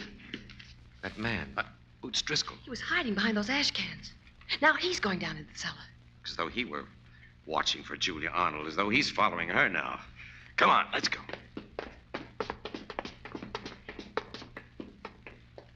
There are rooms down here. She probably lives in this cellar. Yeah, but which door? Get out of here! Her voice. That door, Casey. We're going in, all right. What? Let her go, Boots. I said let her go. They broke my arm. What's the big idea, Boots? I'll ask her. He came to rob me. He said he'd make me tell where my money was hidden. And you're gonna tell me, all of you. Stick up your hands. Casey. The man has a gun. I see. Stick them up, I said. Okay, Boots. But you're losing what little mind you ever had. A lousy $300 isn't worth a Shut rap. up, Casey. This is my territory. I'm boss, and I don't take no double crossing. Hand it over, Julie, or... I haven't $300. I don't know what you're talking about. Hand it over. Don't shoot. I'll give you what I have. I found $6 bills in the alley today. Here are the 4 I have left. You're bluffing, but I ain't. Give me that 300. Keep back, Casey. You get it first. You're crazy, Boots. Listen. Shut up. This is your last chance, Julie. Give me that 300 or... Out, Boots. Huh? She ain't got it. Creep. I got it. I stole it and I hid it. Here it is. You lousy double-crosser. Mr. Shepard, I'm sorry for what I did to you. I ain't never been no good. But standing at that bar with you, you drinking with me like I wasn't just a rat. I don't know. I had to get the dough I'd hid and bring it to you. I'm sorry I had to hand it over to Boots. You gave it to him to save this woman's life, Creep. Yeah, I guess I did. Another thing, I dropped them 6 new dollar bills on purpose in the alley when I saw Julie coming so she'd find them and spend them and take the rap for me. There'll be no rap for anyone. You said it. None of you birds are gonna live to squeal on me. You don't want to shoot us, Boots. Don't I? Do you? I got myself in too deep. Not yet. You haven't taken life. And your life isn't finished. I ain't gonna finish it and stir. I got a chance and none of you talk. Yes, you have. Why don't you shoot us, Boots? Well, I'm gonna. When? Shut up. I can't shoot a guy who talks like you do. Words have never stopped a bullet or a true desire. Nuts. Here, Casey, take this gat and this dough and send for the cops. I'm tired of being a phony tough guy. Shall I send for the cops, Mr. Shepard? If you wish, Casey. You're running this. We have $300.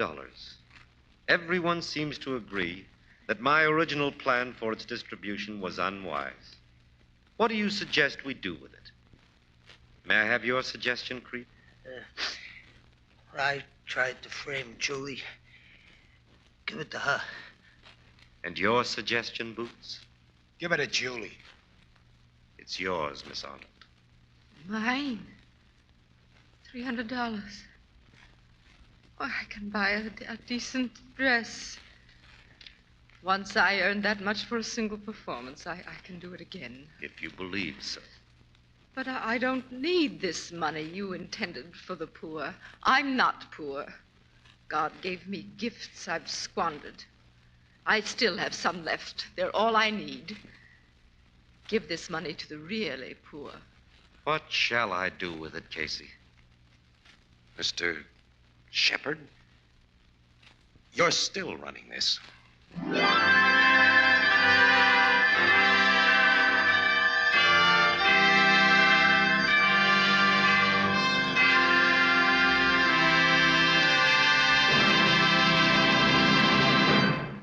We'll join the crowd at the Blue Note in just a moment.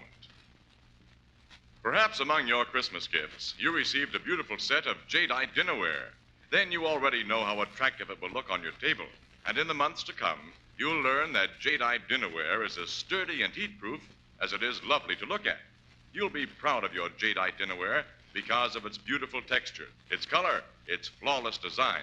And your guests will hardly believe that this jade green dinnerware costs so little. But incredible as it may seem, you can buy a 35-piece jadeite dinner service, including 6 cups, 6 saucers, 6 dessert plates, 6 salad plates, 6 dinner plates, 1 vegetable bowl, a platter, and a sugar and creamer set for less than $5. And jadeite is also available in open stock at chain stores, department stores, and most other stores selling chinaware and glass. Remember the name, jadeite. That's spelled Jadeite. Jadeite, the newest triumph of anchor hocking. The most famous name in glass.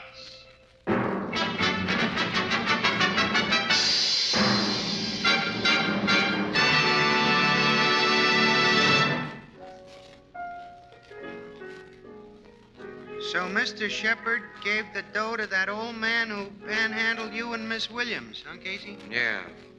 Smitty, who didn't drink and didn't steal. Was just old. What do you suppose Smitty did with it, Ethelbert? How should I know? He was so happy he had to make others feel the same way. He played Santa Claus. You mean? Yeah. He stood on a corner of Bums Boulevard and handed out those dollar bills. Funny, wasn't it? Yeah. He was like a little child who hadn't forgotten that all the world is one big family. That's a pretty thought. I got it from Mr. Shepard. He sounds like a very interesting guy. What'd you find out about him, Miss Williams? Him personal, I mean. Nothing.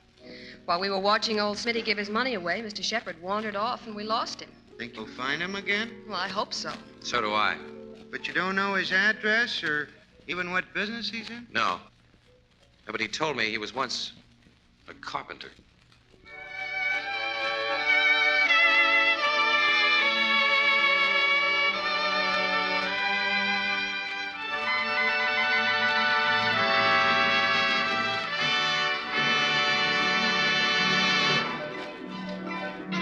Crime Photographer, starring Stotts Cotsworth as Casey, is brought to you each Thursday by the Anchor Hocking Glass Corporation, makers of Fire King oven glass, Anchor glass containers, Anchor caps and closures. All products of Anchor Hocking, the most famous name in glass.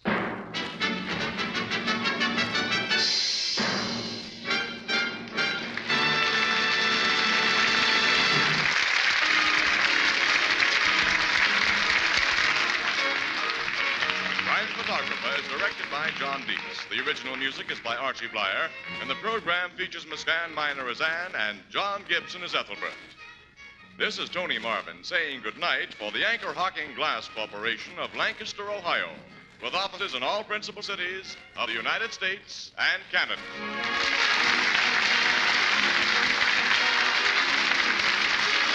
This is CBS, the Columbia Broadcasting System.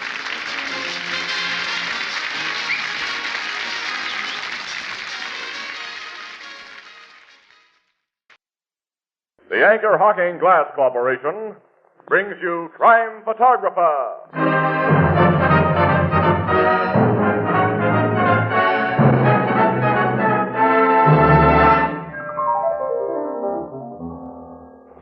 Happy New Year, Casey. Happy New Year, Ethelbert. Same to you, Marvin. Hey, you know this 1948 is going to be a great year. Why so? Well, don't you know? It's leap year. And just what can leap year mean to you? Why, I'm surprised at you, Ethelbert. Don't you know that means an extra Thursday? So what? So what? That extra Thursday gives me an extra chance to say that Anchor Hocking is the most famous name in glass.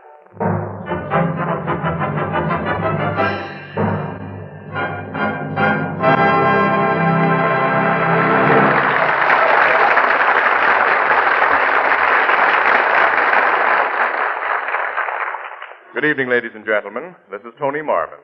Every week at this time, the Anchor Hocking Glass Corporation of Lancaster, Ohio, and its more than 10,000 employees bring you another adventure of Casey, crime photographer, ace cameraman who covers the crime news of a great city.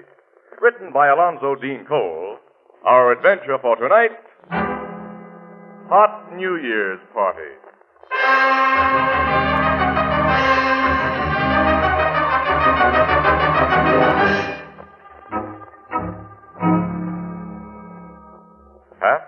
Nine on the morning of New Year's Day. And to some people, that hour on that day can be very bleak and dismal. Ethelbert, the head bartender of the Blue Note Cafe, is obviously not one of those unfortunates, for we find him in the morning. Oh, what a beautiful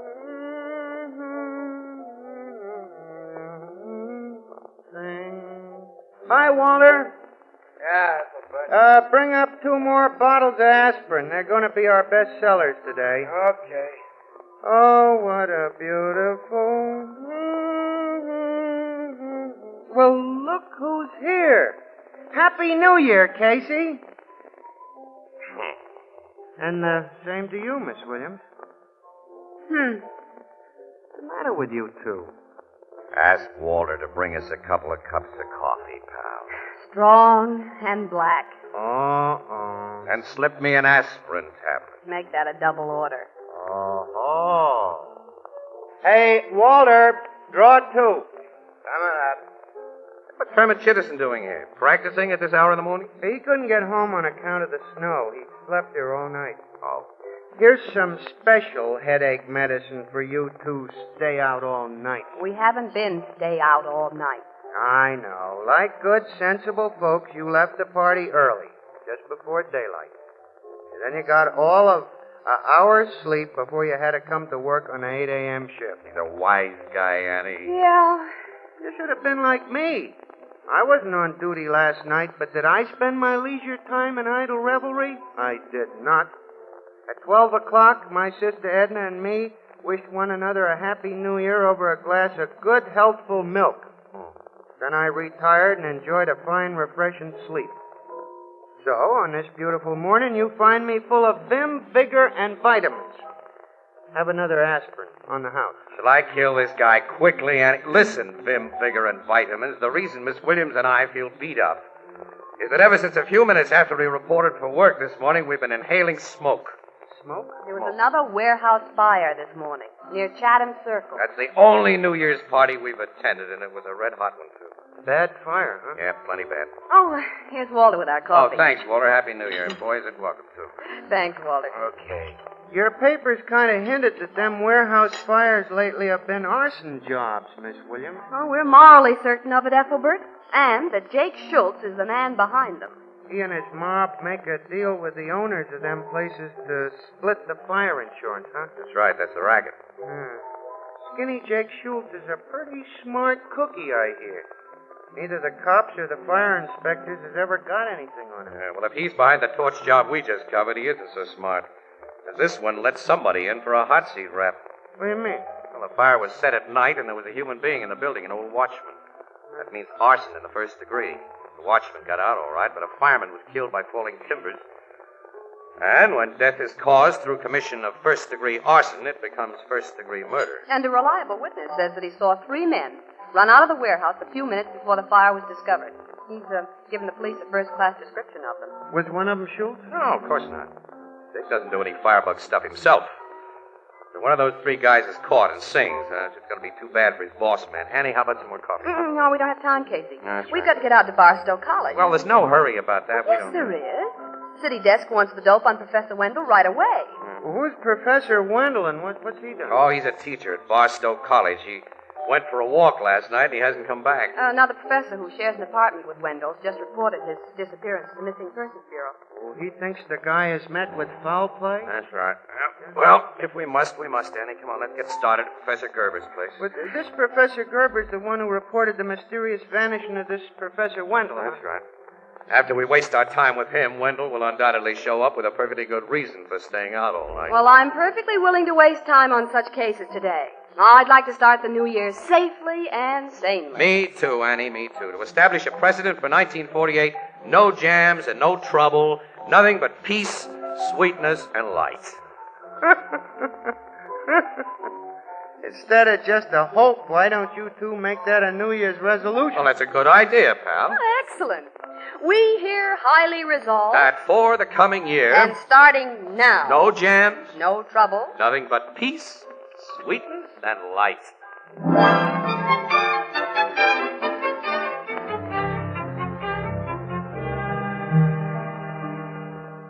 Professor Wendell and I have shared this apartment for over 5 years, Miss Williams, ever since he lost his wife. I know him, and I'm certain he wouldn't stay out all night without notifying me if he was able to do so. Well, when did you see him last, Professor Gerber? He attended a New Year's party at the Teachers' Club, a most decorous affair, I assure you. Shortly after toasting the arrival of the New Year with a glass of sherry, he left saying he was going to take a bus to Chatham Circle. Chatham Circle? He liked to wander around there. That's a tough neighborhood. I know it, Mr. Casey, and I have repeatedly warned Professor Wendell to keep out of such neighborhoods, especially after dark. But to him, they were most interesting because of the criminal element he found there. He was interested in the criminal element? Very much so. Frankly, instead of the brilliant authority on ancient civilizations which Professor Wendell has been for many years, I am certain that he would rather have been a private detective. An amateur Sherlock Holmes. He more particularly admired a fictional character called Dr. Thorndyke. Casey, if he was snooping around Chatham Circle early this morning, he may have seen something he wasn't supposed to see. Yeah, that warehouse fire was started early this morning, Annie. A warehouse fire? Look, will you give us a description of your friend, Professor Gerber? Clarence Wendell is a small man, about 5'3", I should say, Yeah. and he weighed not more than 130 pounds. He had light blue eyes, thin gray hair, and wears gold-rimmed spectacles. Last night he wore a dark blue overcoat, black felt hat. Casey. Professor, did you give that description to the cops when you reported him missing? Oh, of course. I gave them a photograph of Clarence. And it didn't mean anything to them? Mean anything? Well, it exactly fits a witness description of one of 3 men who ran out of the Chatham Circle warehouse early this morning, just before it caught on fire. I don't understand. Well, the Missing Persons Bureau men who talked to Professor Gerber wouldn't necessarily know about that arson business, Annie. Oh, no, that's right. It's being handled by the homicide squad. Will you please explain? Now, there's more important things to do first, Professor, if you don't mind. Where's your phone? I want to call Captain Logan of Homicide and get him to check with missing persons right away. That's all you're going to do, Casey. Just phone. Remember our New Year's resolution.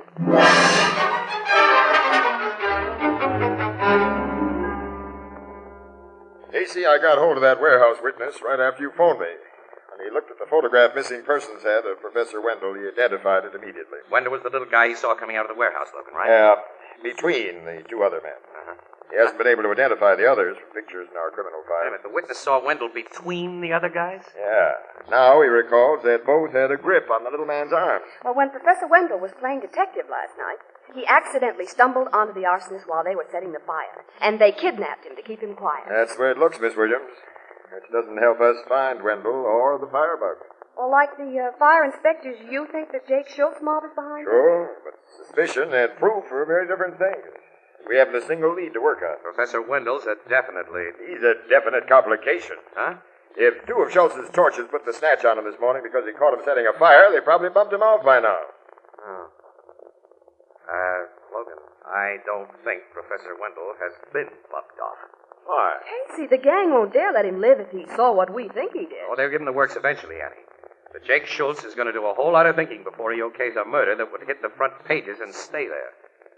Logan, Jake's in the fire business, but he does his best to avoid strong heat. Yeah. I'll have Skinny Jake and his mob brought in. We'll force information on him. No, you won't force anything out of Jake or his mob. That's been tried before. Do you know of anything else we can try? I can try something. You? Yeah. What? I'll have to keep to myself. There can't be any cops in the picture, Logan. Meaning you know some crook who might be persuaded to spill? Meaning you ask no questions and I answer none, now or later. Okay. Help me find Professor Wendell alive, and you can write your own ticket. Attaboy, Logan. Thank you. I'll get started right away. Now stick around your office here, and I'll phone you after I make my contact. I'll be near the phone. So long. Oh, I'm going with you. See you later, Captain. Okay, Miss Williams. And carry your luckiest horseshoe, Casey. Yeah, I guess I'll need it, pal. Oh, what are you going to do, Casey? Annie, I'm going to leave you as soon as we reach the street door. Not unless you tell me what this is all about. Look, kid, I can't tell anybody. Well, then I'll trail you. But if you do, you may wreck the one chance of finding Professor Wendell alive. Okay. Well, just tell me one thing, off the record. Where are you going? Completely off the record, Annie. Nick Morrow's Tavern. Well, the Schultz mob hangs out at Nick Morrow's. Jake Schultz owns the place. Yeah? Casey, you'll be sticking your neck out down there. Quite a few of the mob know you. Schultz knows you. I'll be okay, Annie. Well, maybe.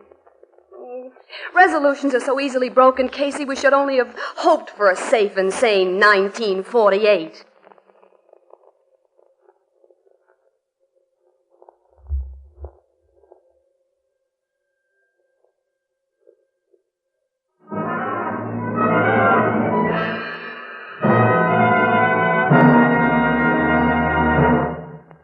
Today, a lot of you probably met jadeite dinnerware for the first time, because jadeite is the perfect solution to the problem raised by an unusually large number of guests.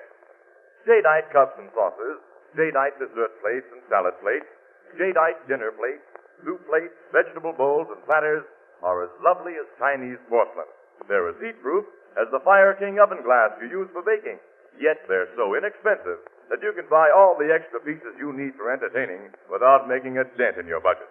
For example, jadeite cups and saucers cost only 15 cents for the 2 pieces, and you can buy a complete 35-piece dinner service for 6 for less than $5. Now, you'll find jadeite dinnerware at chain stores, hardware stores, department stores, and all other stores selling chinaware and glass. Ask for jadeite by name. Now it's spelled Jadeite. Jadeite, newest triumph of anchor hocking. The most famous name in glass.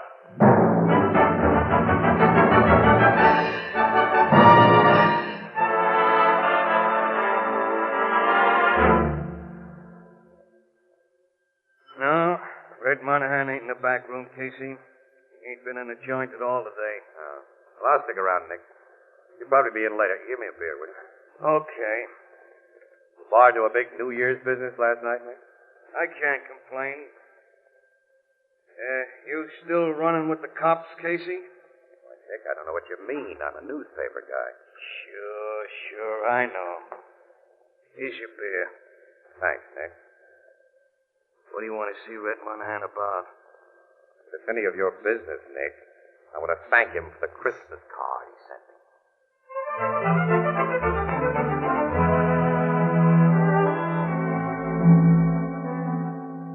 You've been waiting here over an hour for me, Casey? That's okay, Red. That's okay. Oh, it ain't okay.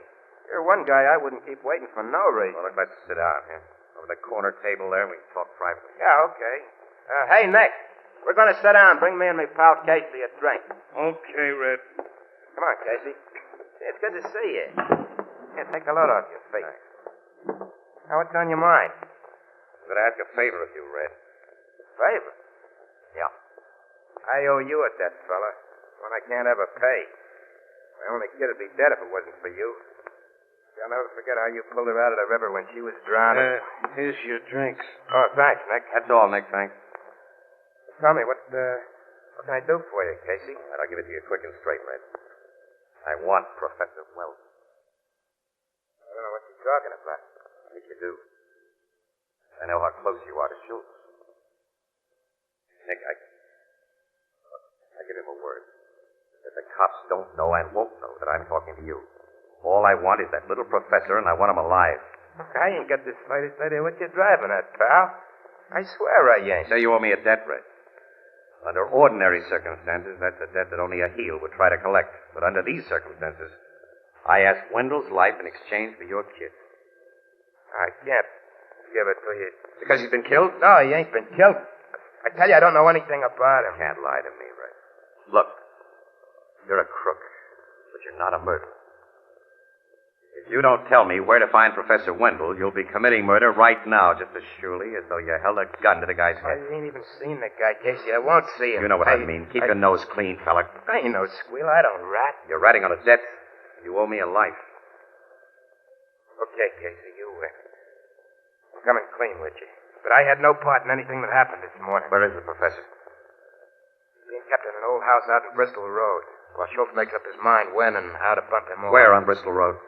East of Old Turnpike. Third farmhouse on the right-hand side. Third farmhouse on the right, Yeah, now get out of here, Casey. It's curtain for me if the mob finds out that I told Nobody will ever find it out from me, Red. Thanks a million and so on.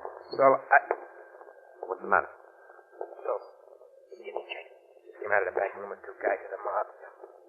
Hello, Red. Hi, Jake. Hi, Maury. How's Vic, Sam? Yeah, hi. Casey. I haven't seen you for a long time. Well, I haven't been around your way, Schultz.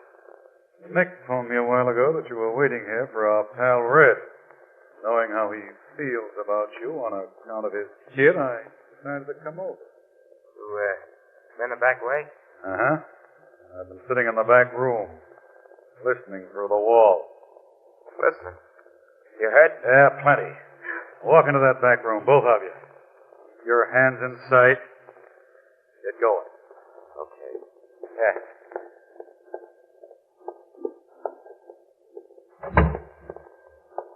Now, we've got a car in the alley, and you two dopes are getting into it. What are you going to do to it, Jake? Yes, can't you, Red? Yeah.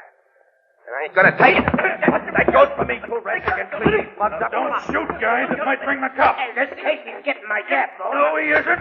You got him with your blackjack. Yeah, Casey's out of the picture now, Red. I got right under control, Jake. What's happened anyway? I'm doing just that. Now they're both out cold. Yeah, but not cold enough. You and Murray, put him in the car, Sam, and we'll all go for a ride.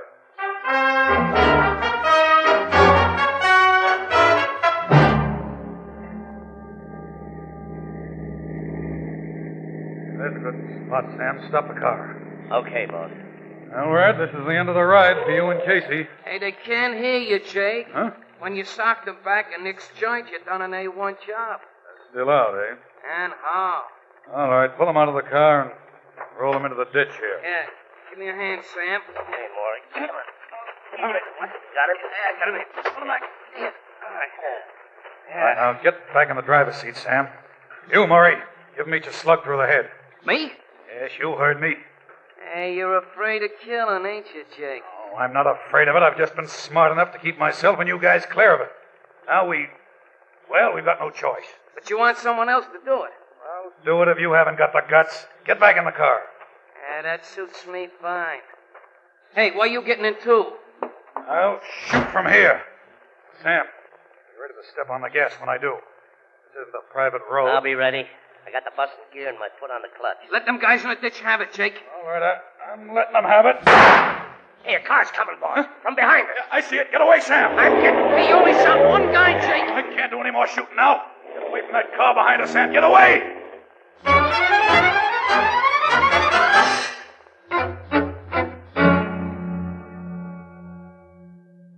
Well, you certainly had that lucky horseshoe with you, Casey. We found Red Monahan lying beside you in the ditch with a bullet through his chest. You only had an egg-sized lump on the back of your head. Oh, Casey didn't get off so easy, Captain Logan. He was unconscious for almost 2 hours after he was brought to this hospital. The doc says he's all right now, Miss Williams. Yeah, it's all right, honey. I'm okay. I've been so worried. They killed poor Red. No, he's going to pull through. Doc didn't get him in a vital spot. Oh, I'm glad of that. I'm glad.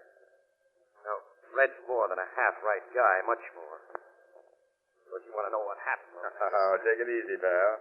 You were delirious for a while after they brought you here, and you did a lot of talking. He kept saying that Red Monahan had told you that Professor Wendell was being held prisoner in a house on Busman Road. East of Old Turnpike, third farmhouse on the right. Wait a minute, I said all that when I was out.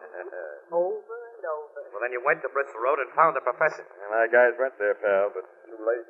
Schultz and the men with him evidently knew they hadn't made it. They lost no time in taking Professor Wendell away. We found the house empty. Haven't any idea where they've taken him. Well, you found a possible lead in that Bristol Road farmhouse, Captain. Go ahead, show me. Lead? What? That thing's no lead, Miss Williams. It merely proves that Professor Wendell was in the house. What'd you find, Logan? He found a belt. A belt? With Professor Wendell's initials on the buckle. Now, take a look, pal.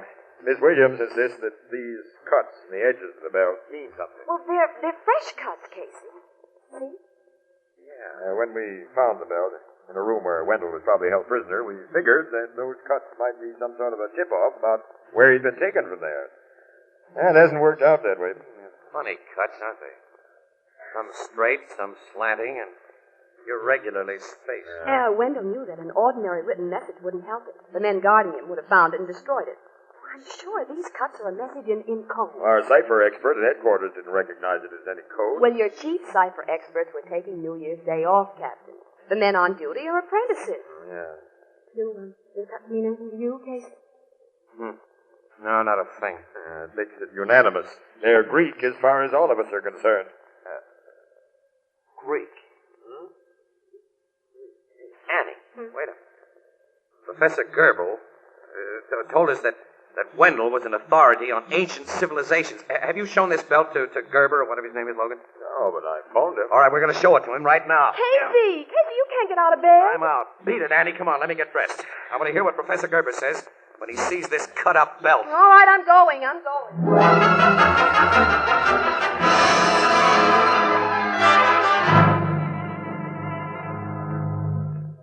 You're right, Mr. Casey. The belt conveys a message. It does, Professor Gerber? Yes, in the oldest secret codes that history records. The ancient Spartans used it to convey secret military information. It is called Citily. Professor Wendell hoped you'd bring this to me, Captain Logan. He did, huh? He must have. He knew I'd be able to read a Citily message. Why are you wrapping that belt around your arm? So that I may be able to decipher its markings, Miss Williams. You see, to write a Citily message, the ancients wrapped a strip of papyrus, long and narrow, like this belt, around a staff of predetermined circumference. Spirally, with the edge of each spiral joining that of another. Then on the joining edges, they wrote the secret information they wished to impart. When the strip was unwound from the staff, nothing but apparently idle markings were visible on its edges. Now, the belt is completely wound about my arm. See? Its message is placed? No, not to me. All I see is that the edges of the cuts meet. But the cuts form letters, Captain. Greek letters. They're Greek, Logan. Ann knows she's been to college. Well, what do they say? In rough translation, they are taking me to Diana's house. Diana's house? Diana was the Roman name for the Greek goddess Artemis. Say, I'm not a shark on the classics, but I get it. So do I, Logan. Well, I don't. Neither do I. Professor Gerber, Annie, the name of Skinny Jake Schultz's best gal-friend is Diana. And to get away from the classics entirely, it's Diana McGillicuddy. I never thought Schultz would take Wendell to such an obvious hideout, Casey. Neither did I, Logan, which means Schultz has been smarter than we are. Well, all right, let's go.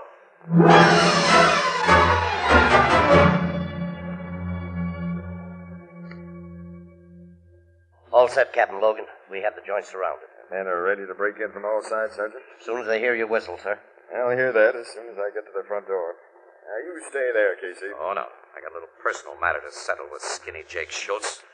I got a hunch he's in Diana's house. You should still be in the hospital, you Sam. All right, but I'm not. Okay, blow your whistle, pal. I haven't got time to argue with you. This is it, guys. Hey, cops! They're coming in from all sides. Take him up. That means you, Schultz. Oh, no, you're not going to take me. You're wrong, Jake. Oh, Casey. I owed him that KO, Logan. And I owe these other two mugs something, too. No. We've given up. Lay off, Casey. Let me go, Logan. Let me go. Cut it. This is a police job. You can take the pictures, but you can't make them. Well, all right, Logan. But I want good shots. With Professor Wendell in them. Where is Wendell, you mug? He ain't been hurt. He's down in the cellar. Yeah. Sergeant, bring him up. I'll get my camera set. You can't take pictures of the professor for the newspapers. Hey, not for decent newspapers. Why not, you mugs? Oh, on account of... Because, some way, the professor lost the belt that kept his pants up. Yeah, and then some way, he lost his pants.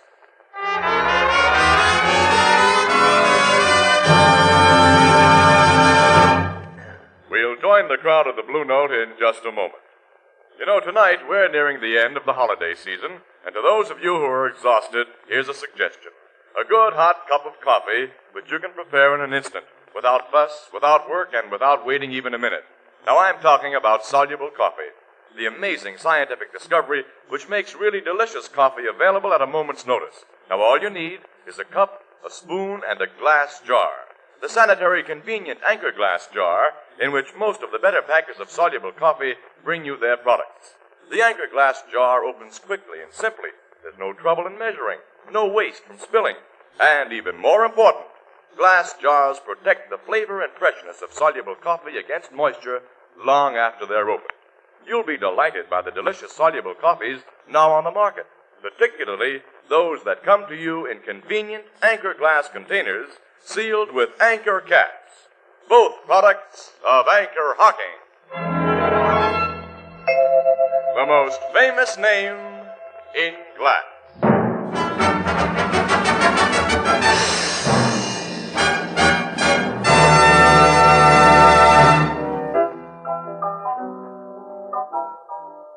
Them pictures you took of Professor Wendell after he was rescued was very different, Casey. It's the first time I ever saw pictures of a college professor wrapped in a blanket. He looked just like an Indian. Professor Wendell didn't like to have him taken that way, Ethelbert, even though Casey was responsible for his rescue. He was kind of burned up. Yeah. He wasn't as burned up as Jake Schultz and his hired firebugs are going to be. No, they're facing murder and kidnapping charges. And with plenty of evidence to back them up. Yeah, as the result of Casey busting some nice New Year's resolutions, Miss Williams. Yeah. The safe and sane 1948. You started swell. Happy New Year. Happy New Year to you. Let's enlarge the idea. And no kidding. You got something there, Ethelbert. All right, all together. Happy New Year to everyone. To everyone. Excuse me.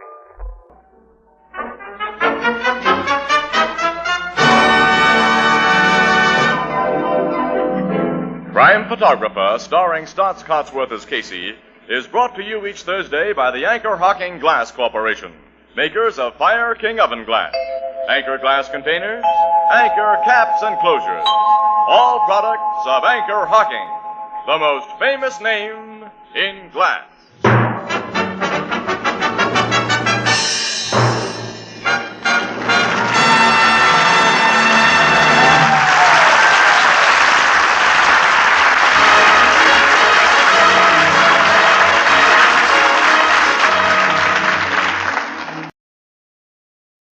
The Anchor Hocking Glass Corporation brings you Crime Photographer.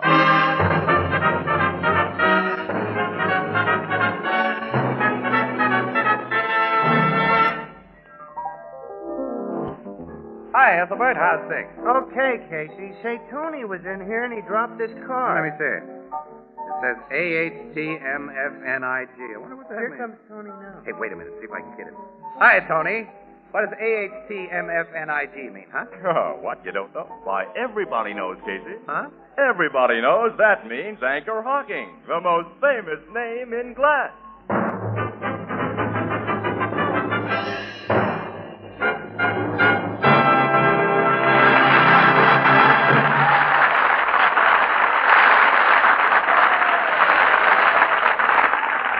Good evening, ladies and gentlemen. This is Tony Marvin. Every week at this time, the Anchor Hocking Glass Corporation of Lancaster, Ohio, and its more than 10,000 employees bring you another adventure of Casey, crime photographer, ace cameraman who covers the crime news of a great city. Written by Alonzo Dean Cole, our adventure for tonight, Queen of the Amazon.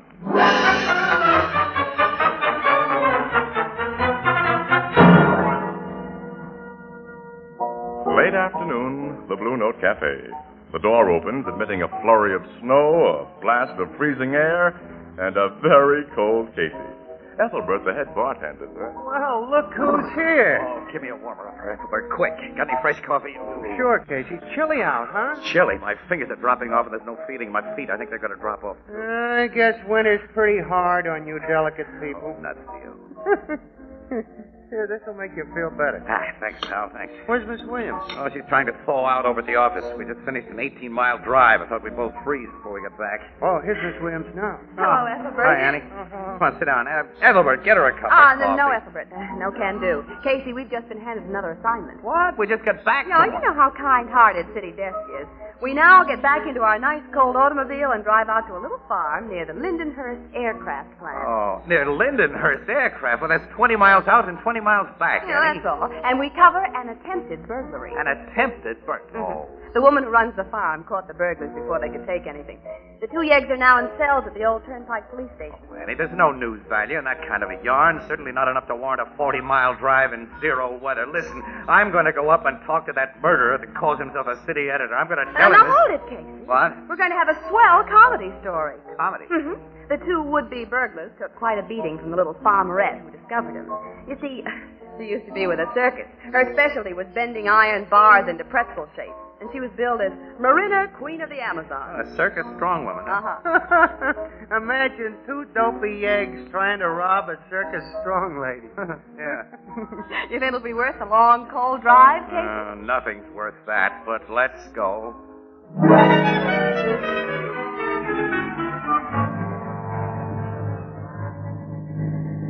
Oh, swell business, this newspaper rack. Only dope stick to it, Annie. My feet are like chunks of ice. I can hardly work the brakes in this Oh, car. now stop crabbing, Casey. I'm cold, too. What, you are? Oh, hey, look, let me tuck that blanket around you a little better. Okay. There you are, honey. You know, City Desk shouldn't have sent you out here on a day like this. Why not? I'm no softy. And I'm looking forward to meeting Marina, Queen of the Amazon. She sounds interesting. Sounds like a homely mess of muscle with the personality of a male gorilla. Oh, that must be her place, just ahead of us. Yeah. Say, look, has she got a regular name, or do we just address her as Your Majesty, Queen Marina? Her real name is Millicent Hodges. Millicent? Mm-hmm. It's a nice-looking farmhouse she has. Not bad. Well, I'll turn in and we'll park in the driveway. Oh, she's back near those chicken houses. That must be her, Casey. Yeah. Is she big? I guess 6 feet 2 at least. Good 300 pounds. None of it fat. I'm going to stop here. Oh, she's seen us. She's coming over. Hey, Annie, you know something? You've got a pretty face, kind of a baby face. Yeah. Let's get out. There's something I can do for you folks? Are you Miss Millicent Hodges? Yeah, that's me. We're from the Morning Express. We'd like to get the facts about the trouble you had here today. Oh, I didn't have no trouble, mister. That's what them 2 fellers had who tried to rob me. Yeah, I can believe that. This is Miss Williams. My name is Casey. Pleased to meet you. Hello, Miss Hodges. I kind of figured some of your reporters would be getting out here pretty soon. Well, I hope you won't mind telling us about what Of happened. course I don't mind. Like you probably heard, I used to be with a circus, and my kind of folks never hates publicity. Oh, but no use talking out here in cold. Come inside the house where it's warm. Oh, that suits me fine. Me too. I like cold, bracing days like this, but they must be kind of tough on you little people. Oh, that'll hold you for a while, Casey. Here, step in. Thanks. Oh, heat again. This is swell. Get yourself chairs near the stove and sit. Oh, here's a nice, comfortable one, Miss Williams. I'll take my knitting off it. Oh, you're knitting socks. Uh-huh. For a gentleman friend. I wish I was your gentleman friend, Miss Hodges. Why, Mr. Casey. Oh, those socks will really keep a guy's feet from freezing. Look at the wool in them, Annie. And Miss Hodges knits beautifully. Argyle. Oh, it is Miss Hodges, isn't it? Yeah, that's right. I ain't ever been married yet. But you want to hear how I caught them 2 bums and knocked their heads together? Yes. Yeah, I'd like to shoot some pictures of you, too. Oh, I hope you don't mind if I powder my nose and push up my hair first. I wouldn't like the circus folks who know me to think I'm letting myself go since I went back to farming. Sure, Miss Hodges, go right ahead. When did you leave the circus? And you said you went back to farming? After the old folks died, and with the war coming on, it seemed growing food was more important than weightlifting. Oh, well, now you can take my pictures anytime you want to. Oh, I hope I look a little better than I did before. You look swell. He's one of them flattering men, ain't he, Miss Williams? Well, I've never noticed it. Look, if you'll sit down and tell Miss Williams your story, I'll just take some informal shots while you're talking, and then later I'll ask you to pose for a few. All right. Well, about them burglars. Now, I left the house to go out to the cow barn, which I do at just that time every day. Until a week ago, I had a good old watchdog who stayed here while I did such chores, but he died suddenly. Got something poison, I think. Oh, well, that's a shame. Well, when I got inside the barn, I remembered that I'd clean forgot something. So I started to go back for it. And what did I see but a couple of strange fellas sneaking into my house by the back door? Oh, Mr. Casey, you took a picture. Yes, Miss Hodges. Oh, I hope it didn't look awful. Mm-hmm. I snapped it then because I thought you looked especially nice. I don't trust you at all. I never lie to a good-looking woman. Oh, you. Getting back to your story, how long do you usually stay in that cow barn, Miss Hodges? At that time, a good hour at least. Well, then, if you hadn't forgotten something and gone back Them to... fellas would have gotten away with what they tried to do. But they didn't. I snuck back to the house soft and easy. It must have taken me a good 15 or 20 minutes. And here was them two burglars trying to bust open the trunk in my bedroom. Before they had time to think, I grabbed them, taught them a lesson, and phoned the cops to come and pick up the pieces. They were trying to open a trunk in your bedroom? Yeah. Come on, I'll show you. There. That old circus prop trunk. Looks more like a steel safe than a trunk. Well, it was built special to carry the big weights I used in my act. It's almost as strong as a safe, and there's a doggone good lock on it. Take a long time to open that trunk without a key, and I always carry that with me. You keep something valuable in that trunk, Miss Hodges? Why, nothing any burglar could cash in on, very heavy. I use it for storage. There's mostly just clothes in there and linens. Uh-huh. Miss Williams, well, it's kind of what you call my hope chest. I see. Just because a girl is big doesn't mean she has to die an old maid. Well, you're not the old maid type, Miss Hodges. I ain't going to be one either. Say, is everything in this room just as it was when you discovered those two men?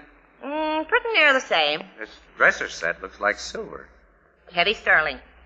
I won it in the ladies' wrestling contest. This very handsome clock. The case is solid 18-karat gold. I got it for busting a hammer throw record. They were here in plain sight when those men were here. Just as you see them now. Well, Miss Hodges, why do you suppose they didn't take these things instead of trying to open that trunk? The cops asked me that, and the answer is, I got no idea. There isn't anything in that trunk that'd do anyone but me the slightest bit of good. Oh, there's my doorbell. Excuse me. Here, go ahead. Casey, why do you suppose... This attempted burglary is becoming interesting, Annie. Why do you suppose that watchdog was poisoned last week? Oh, I'd forgotten about that. Ambrose, Queenie, my darling. Ambrose, I have company. Company? Oh, Miss Williams. Mr. Casey, will you come out here? Sure, Miss Hodges. Oh, I want you to meet my friend, Mr. Higginbotham. How are you? Mr. Higginbotham? How do you do? Mr. Higginbotham works at the Lindenhurst Aircraft. He's one of their most valuable men.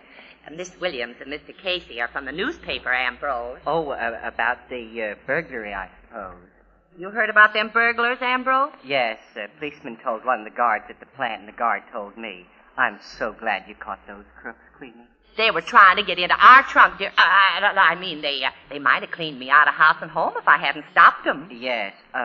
Were you and Miss Williams just about to leave, Mr. Casey? Leave? Well, I've told you all there is to tell. Oh, I've only taken one picture of you, Miss Hodges. Oh, well, take your pictures, of course. I suppose I shoot one of you and Mr. Higginbotham together. No, I've had nothing to do with the burglary. I mean, I can be of no interest to your newspaper readers. Oh, Ambrose is the retiring kind, Mr. Casey. Why not have one of us two together, Ambrose? It'll be all right now. No. Okay. Well, I'll take a few more of Miss Hodges alone, and then we'll be on our way. And then, Ann, we'll stop at the old Turnpike Precinct Station and see what the cops have learned about those two men that tried to rob you, Miss Hodges. Why will you do that? Well, it's my line of business, Mr. Higginbotham. And besides that, I'm a curious guy.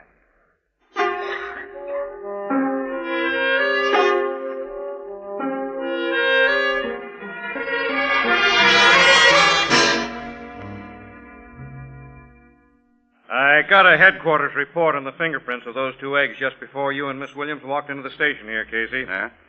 One of them is Gus Newton. Gus Newton? Well, he's a notorious safecracker. One of the cleverest boxmen in the racket. Well, he's always going out for furs and jewelry, big stuff. Yeah. He must have been awfully low on the chips to be prowling a farmhouse. Well, did you make him talk any? You can make his kind talk, Miss Williams. Or guys like the other fella. Who's the other fella, sir? Name's Loader. The FBI want him for suspected espionage and illegal entry into this country. Funny, ain't it? Yeah. So what do you know about a guy named Ambrose Higginbotham, Sarge? Oh, he's the little shrimp Big Queenie's sweet on. Works for the Lindenhurst Aircraft. Yeah, that's the guy. Is he okay? He couldn't hold a job at Lindenhurst if he wasn't. They're doing some hush-hush government stuff there, and their employees are investigated pretty thoroughly. Why do you ask about him? No, just curious. What do you know about Miss Hodges, Sergeant Rourke? Plenty, Miss Williams, and all of it good. Queenie's a little weak in the head where men are concerned. Her size makes most guys fight shy of her, and she don't like it that way. But a better woman hasn't been made yet. I figured that. Well, thanks, Sarge. Come along, Annie. due back at the office. Yeah. So long, Sergeant. Drop in again when you're out here in the sticks. Yeah, we will. So long. So long. I hate to face this cold again. Me too. After I drop you at the office, Ann, I'll have this trip to make again. Why? Because I'd like to know more about that big trunk of Miss Hodges. I'm going to pay her another visit this evening. You mean we'll pay her another visit? No, Annie. I'm making this call alone. Oh, why? Annie, look. Miss Hodges is a gal. When a guy wants to make himself popular in Florida, he doesn't go there with a crate of California oranges.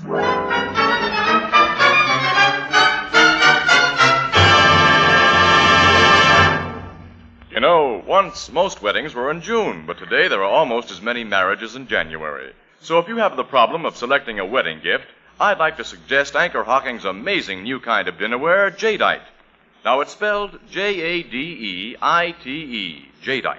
And Jadeite has the color and texture of rare oriental jade, yet it's as sturdy and heat-proof as the oven glass you use for baking, and it costs less than half as much as any other dinnerware you can buy.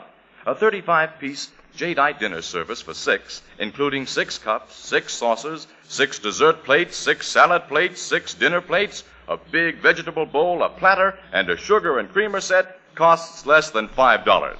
Now, naturally, you needn't wait for a wedding to buy Jadeite. You'll find it in open stock at chain stores, department and hardware stores, as well as other stores selling chinaware and glass. Now, remember the name, Jadeite, the newest triumph of Anchor Hocking. The most famous name in glass.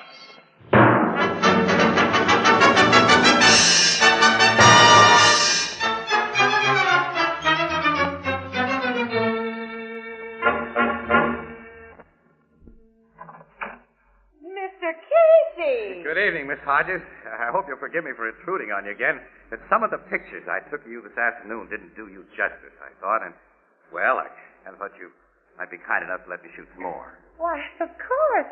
Come in. Oh, thank you very much. That pretty little lady, Miss Williams, isn't with you. No. Oh, that good-looking gentleman I met here, Mr. Higginbotham, gone. Ambrose left just a few minutes ago. I cooked dinner for him. You did? Lucky guy. Bet you're a swell cook. Well, I know how to do a few things besides lifting quarter-ton barbells. I've already guessed that. Pick up your overcoat, Mr. Casey. Aye. Don't you feel the cold when you go out again? Thanks. Oh, wait, I got something in my pocket. Hope you won't think I'm presuming too much on short acquaintance of it. Well, this is for you. A box of it. Good chocolate creams. Hope you like them. Oh, they're my favorite candy. I'm glad. Oh. Well, I suppose you want to take those pictures as soon as possible so you can get back to your office. I'll go pat him a note. Oh, I'm in no hurry. No. Matter of fact, I'd like to talk to you while Miss Hodges get better acquainted. What do you mean, Mr. Casey? Well, it isn't often a man meets a woman like you. No, it ain't. I'm a freak. A female giant. Only a few like me in the whole world. But I ain't brainless, Mr. Casey, and not altogether. I don't like to be kidded. You ain't trying to kid me, are you? No, Miss Hodges. I figured you for a nice guy. Say, you don't have to call me Miss Hodges. My friends call me Queenie, and we're going to be friends. I hope so. Really? I know so, Casey.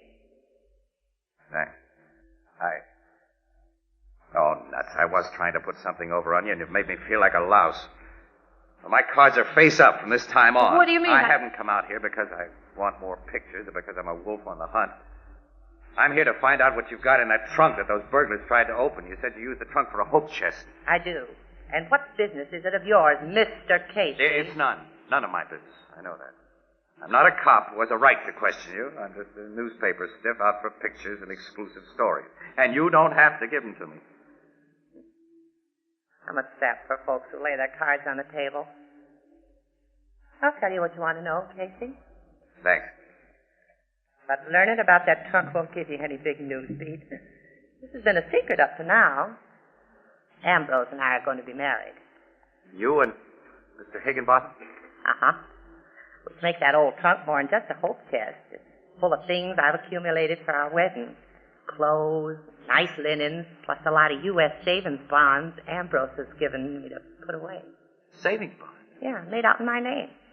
That's why I told you this afternoon that nothing in the trunk could do a burglar any good. But there's nothing there but clothes and linen and savings bonds in your name? In my name and his. Oh, I'll open the trunk and show you. Come on. Ambrose and I have been having some little arguments about them bonds. You see, he's been giving them to me at least one a week ever since we got secretly engaged last September. We kept our engagement secret because he was getting a divorce. Oh, divorce? Uh-huh. It was only 10 days ago, and then to celebrate, he wanted me to let him have the bonds so as he could cash them in and buy me a swell wedding present. I see. But I said, no, we'll just let them bonds stay as they are and draw interest. They're the only wedding present I want, I told him. But 10 days ago, you refused to let him have the bonds. Yeah. He was pretty sore about it. And he was sore again tonight because I wouldn't let him have them after them burglars were here. He'll get over his mad. I carry the only key to this trunk around my neck. It's kind of precious to me. It's my future, Mr. Casey. Yeah, I understand. Yeah. Now, it's open. See for yourself. The bonds are in this compartment in them sealed manila envelopes. And sealed envelopes? Yeah, Ambrose gave them to me that way so I get a big surprise when they're finally open. You see, I don't know how big those bonds are. Some may be only 25, some may be hundreds or bigger. Queenie, will you open one of those envelopes now? Oh, I couldn't do that. Then I'll have to do it. No, give me that. I won't let you. You're too late now to stop me. Look. It ain't a bond. It's just paper. Draftsman's tracing paper. It's a plan of some kind. Like only a small section of a plan, like part of an airplane wing. I don't understand. I think I do. Queenie, your Ambrose works in the drafting room of Lindenhurst Aircraft. They've been working on jet propulsion planes, and your Ambrose has been tracing blueprints. He didn't dare keep those tracings, so he tricked you into keeping them. And when his copying was complete, he tried to get the sections back from you, but you refused to let him have those envelopes, which accounts for the attempted burglary today. Oh, you don't mean that Ambrose... Miss Hodges, one of the burglars you caught here is a known enemy of our government. I can't believe it. Because you're a fool. Ambrose! Hello, Higginbottom. Put up your hands, both of you. Okay. Put them up, Queenie, or I shoot. All right, Ambrose. Now, stay that way. I saw your car pull up in front of this house tonight, Mr. Casey. I thought it best to stay around. I let myself in very quietly and have been listening. You're selling out your country. You're something I hoped I'd never meet. A traitor. Certain people will pay me well for those plans. And you conned me into helping you. Nobody would suspect you of hiding stolen plans, and it was so easy to make you believe that I was your devoted future husband. Yeah, it was a sin. Until now, fella, I thought a worm was the lowest thing on earth. Your opinion doesn't matter to me, Casey, or hers either. In a few minutes, you'll both be very dead, but first I'll take my savings bonds from this trunk. No, you won't. Don't close that. Don't lock it. Swell work, Queenie. When he had his eyes on you, I got him. Pick up that gun I knocked out of his hand. Oh, I ain't bothered with any gun. I just want my hands on that rat. Don't let her touch me. Help. Michael! Put up your hand. Forgot to tell you, fools, I had friends outside. Come in, Joe. This Ambrose, this weakling, had to call for our help. He could not handle these people alone. This Casey jumped me, Marco. She had to kill me. You're a bungler. You even let her lock the trunk again. She has the key in her hand. Take it from her, Joe. Yes, Captain. You don't have to take it. I'll give it to him. Here. Captain, it is broken. Useless. I just busted it in pieces for you, and it's the only key there is. Queenie, you're some gal. Ambrose. The garage adjoins this house? Yes, sir. There's a door into it from the kitchen. You and Mr. Casey will proceed to that garage, Miss Hodges. I ain't going to... the drop on us, Queenie. Better do as they say. You're correct, Mr. Casey. Both of you. Go. All right. Open that door, Ambrose. I will. You ready, Joe? Yes, Captain. Go into that garage, Miss Hodges and Casey. Okay. Joe, now! Look out, Casey! Oh, you hit him from behind. I'll fix you! Get this big woman, too, with your blackjack. I am trying. Got her. She almost got us first. She is more strong as an elephant. Get rope. Bind their hands and feet and gag them. Why don't you kill them now, Marco? Get it over. The important thing now is to get those plans.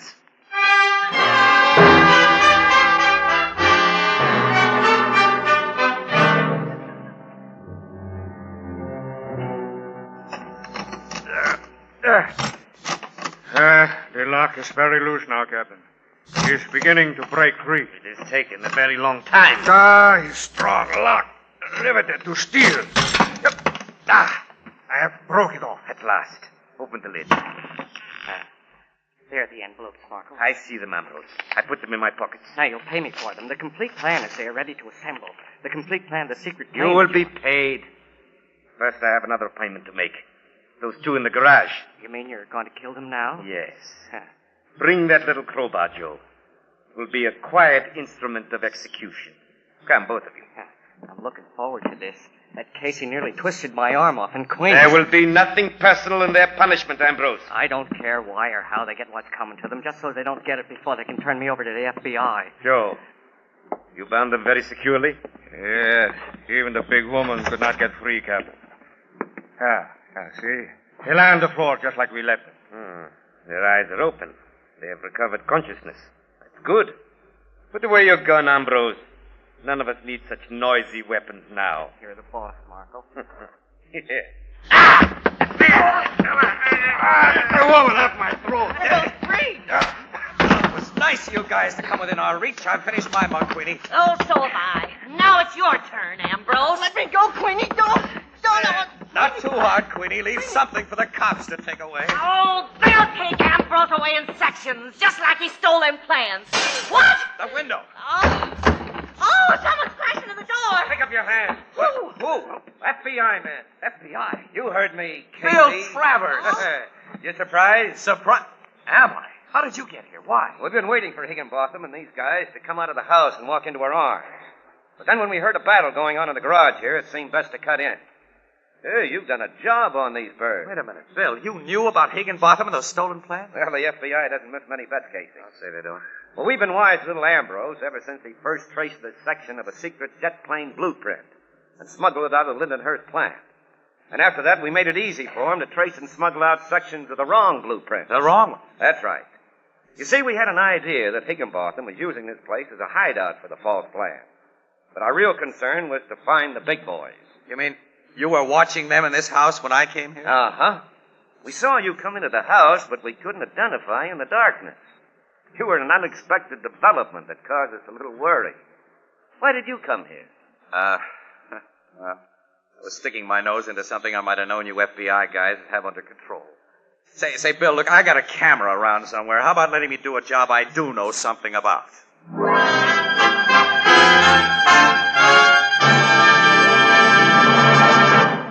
We'll join the crowd at the Blue Note in just a moment, but first let me ask you a question. Tell me, are you proud of the coffee you serve? Well, here's a way to make delicious coffee at a moment's notice without fuss or bother of any kind. All you need is a spoon, a cup, and a glass jar. A glass jar of soluble coffee. Put a spoonful of this delicious new kind of coffee in a cup, add hot water. That's all there is to it. But be sure your soluble coffee comes to you in convenient Anchor glass jars. That Anchor glass jar saves you so much trouble in measuring. There's no waste from spilling. And what's more important, glass jars protect the flavor and freshness of soluble coffee against harmful moisture long after the jar is opened. Enjoy a cup of good coffee whenever you want it. There's no more fuss or bother than pouring out a cup of hot water. Use soluble coffee out of clean, sanitary Anchor glass containers. You know, 2/3 of the packers of soluble coffee protect their products by using clean, sanitary Anchor glass containers and Anchor caps. Both products of Anchor Hocking. The most famous name in glass.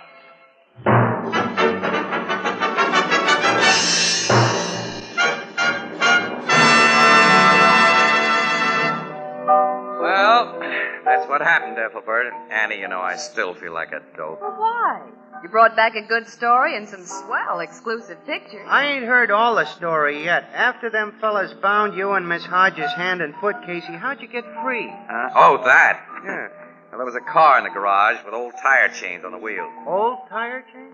Some of the links were worn so thin that the edges were like knives, and that's how we used them. That Queenie must be a swell fella. Oh, yeah. She's aces. Annie, you know what she's going to do? What? He's promised to knit me wool socks. Looks like you're going to have some romantic competition, Miss Williams. As my sister Edna says, quote, in the wintertime, the way to a man's heart begins with a pair of warm feet. Unquote.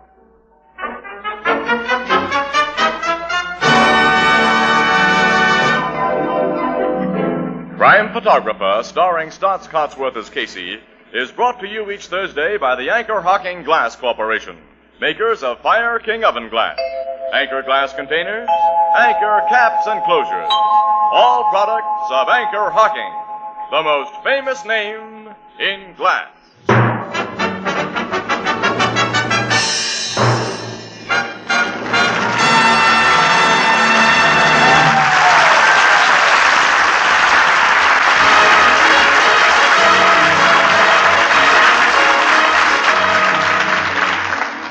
Crime Photographer is directed by John Dietz. The original music is by Archie Blyer, and the program features Miss Jan Miner as Anne and John Gibson as Ethelbert. The part of Queenie was played by Hope Emerson, and Herman Chittison is the Blue Note pianist. This is Tony Marvin saying goodnight for the Anchor Hocking Glass Corporation of Lancaster, Ohio, with offices in all principal cities of the United States and Canada.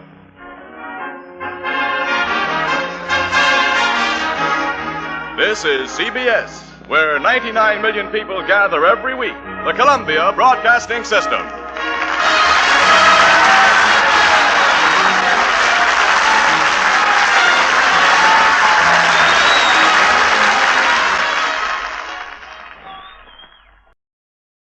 The Anchor Hocking Glass Corporation brings you Crime Photographer.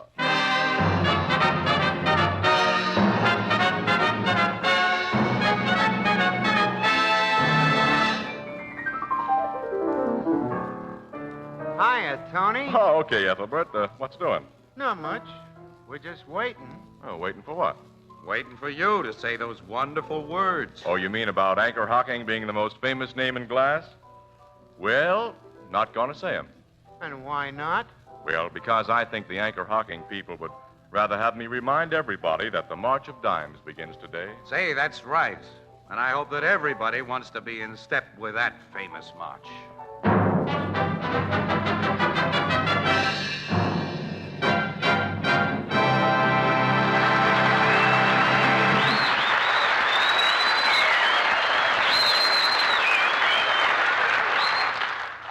Good evening, ladies and gentlemen. This is Tony Marvin. Every week at this time, the Anchor Hocking Glass Corporation of Lancaster, Ohio, and its more than 10,000 employees bring you another adventure of Casey, crime photographer, ace cameraman who covers the crime news of a great city. Written by Alonzo Dean Cole, our adventure for tonight, The Miracle.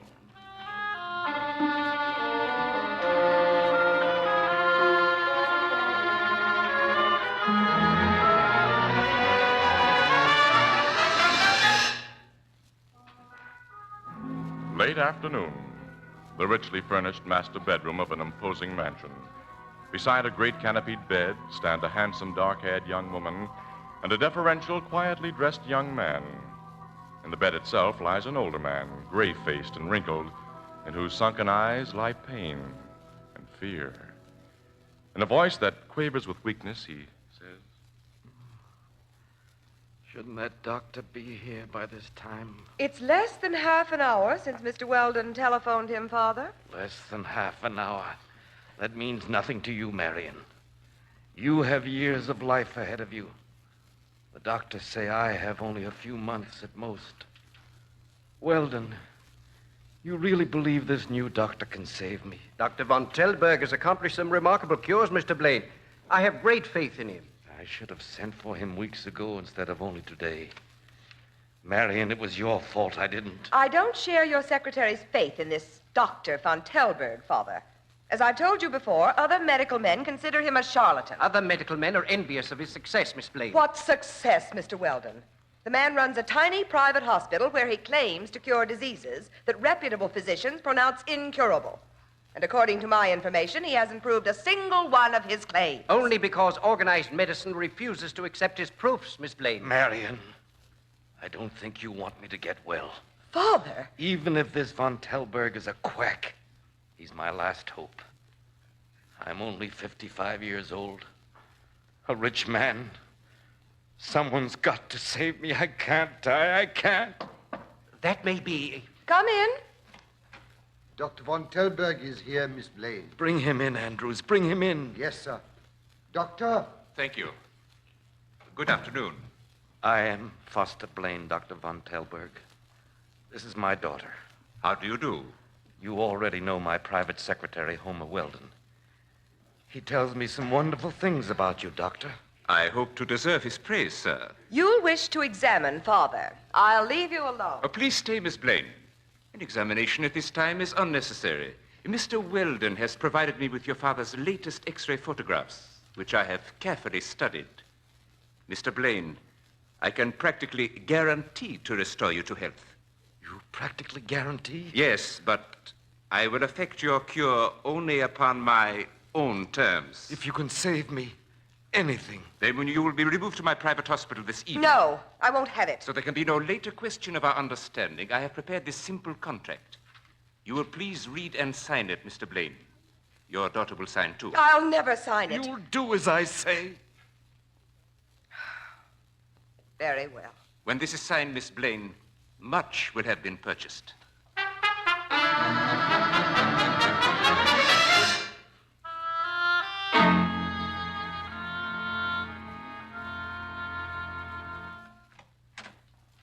Good morning. Morning. I'm Casey, and this is Miss Williams. We're from the Morning Express. We have an appointment with Miss Blaine. Oh, yes. Will you please come in? Thank you. Right. Andrews, is that? It's the lady and gentleman from the newspaper, Miss Blaine. Miss Williams, I'm delighted to see you again. Hello, Miss Blaine. And Mr. Casey. It's very flattering to have you remember us. How could I ever forget you? If it hadn't been for you, I wouldn't have gotten back a lot of stolen jewelry several years ago. And to show my appreciation, I determined that you'd have the first and exclusive story about Dad. Well, we're certainly grateful. I'll say we are, and we're tickled that you have such a story to hand out. A miracle has happened, Mr. Casey. A perfect miracle. Your father's completely recovered? He's a new man. 6 months ago, well, as all of my friends know, I had no hope. I had no faith in Dr. von Tellberg, and thank heaven I was wrong. Wait till you see Father. Well, we're very happy for you, Miss Blaine. Come into the living room and sit down. Father and Dr. von Tellberg will join us. Andrews, ask them to come here, and Mr. Weldon. Very good, Miss Blaine. We've heard of this Dr. Hans von Tellberg. He runs a little private sanitarium out on the edge of town, doesn't he? Yes, you've probably heard, as I had, that other physicians consider him a quack. Well, frankly, that's the general impression. I believed him a charlatan at first. Oh, here's Father now. Father. Andrews just told us your friends were here. You remember Miss Williams and Mr. Casey? Oh, naturally. They did us a big favor once. It's nice to see both of you again. Thanks, Mr. Blaine. Yeah. You look at Dad as though you'd never seen him before. Well, it's been only 2 years since, but the change is astounding. You look like a new man, Mr. Blaine. I've simply recovered my health. And here's the man who restored it to me. Miss Williams, Mr. Casey, Dr. von Tellberg. How do you do? Doctor. Nice to know you. And you've met Homer Weldon, my secretary? At the time of the robbery, 2 years ago. Oh, yes, yeah. Glad to see you again, Weldon. So am I. Thank you. Now, I know you'll want to take pictures and hear the complete story of the great thing Dr. von Tellberg's done for me, so we're at your disposal. Oh, thanks. Mr. Blaine, the last time we saw you, you were living on borrowed time. You looked it. The doctors told us what was wrong with you. Now, well, I just can't get over this. Neither can I, Casey. I've never believed in modern miracles before. Well, Annie, we're looking at one, I think.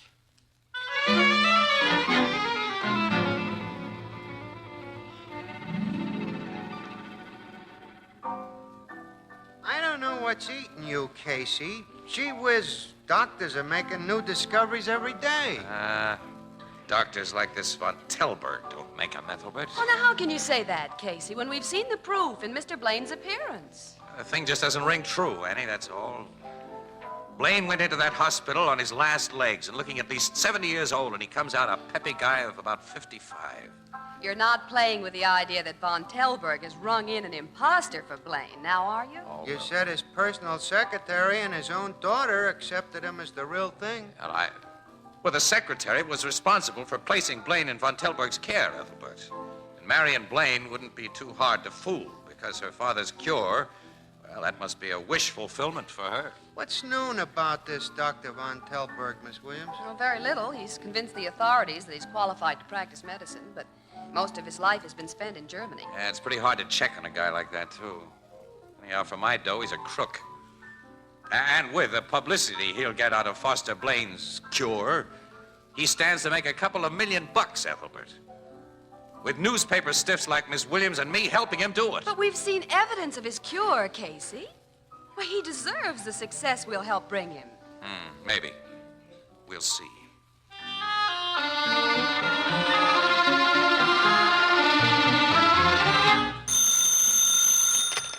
Hello, Ann Williams speaking.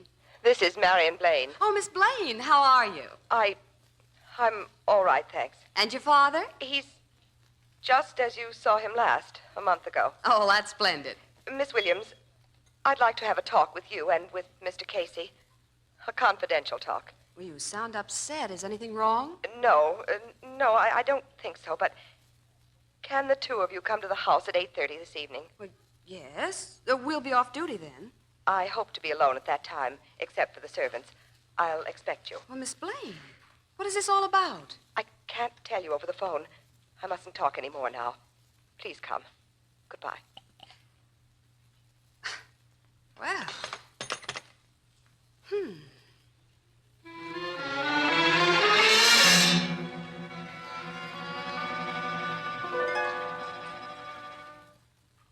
Please come in. Thanks, Andrews. I'll tell Miss Blaine you're here. Oh, there she is now. Miss Williams and Mr. Casey, I'm so glad to see you. You may go, Andrews. Yes, Miss Blaine. Come with me. I'm going to take you two into the conservatory. Through here, where we can be alone. Contrary to my expectations, Mr. Weldon is here tonight, and Father. What's this all about, Miss Blaine? Wait. Step in. Okay. Sit down while I close these doors. To say that you've aroused our curiosity would be an understatement, Miss Blaine. Yeah. Miss Williams, Mr. Casey, I'm afraid. Afraid of what? Before I say what I'm compelled to say, I must be sure you will respect my confidence. I shan't be speaking for publication, at least not now. All right, it'll be off the record. Yes, of course. Thank you. I know how experienced you are with the criminal side of life. I know nobody else who can advise and help me. Go on. Mr. Casey, it's been a month since my father came home from Dr. Von Telberg's private hospital. You remember how happy I was to have him back, how convinced I was of the miracle that had apparently happened. Apparently? I use that word because I've been thinking a great deal. You see, during the months Father spent under Dr. Von Telberg's care, I was permitted to visit him for not more than 5 minutes each day. On most of those days, he never spoke to me because he was under the influence of drugs. And on none of those days was I able to really see him. What do you mean by that? His room was always kept dark. Dark? Well, exactly what are you driving at, Miss Blaine? I'm beginning to wonder if the man Dr. Von Telberg brought to this house is really my father. Casey. Shh. Someone's outside that door. Well, this is a pleasant surprise. Oh, Mr. Blaine. I had no idea you had visitors, Marion. Nice to see you, Miss Williams. How are you, Casey? Very well, thanks. Come in, Weldon. Some old friends of ours are here. So I see. Good evening. Good evening, Mr. Weldon. Hello. Weldon, tell Andrews to bring drinks out here for all of us. Very well, Mr. Blaine. I hope we're not intruding, Marion. No, of course not. Father. I was sure you'd make your old dad welcome. Were you in the midst of a conversation you wish to continue? If so, don't let me interrupt. We were merely talking about the weather.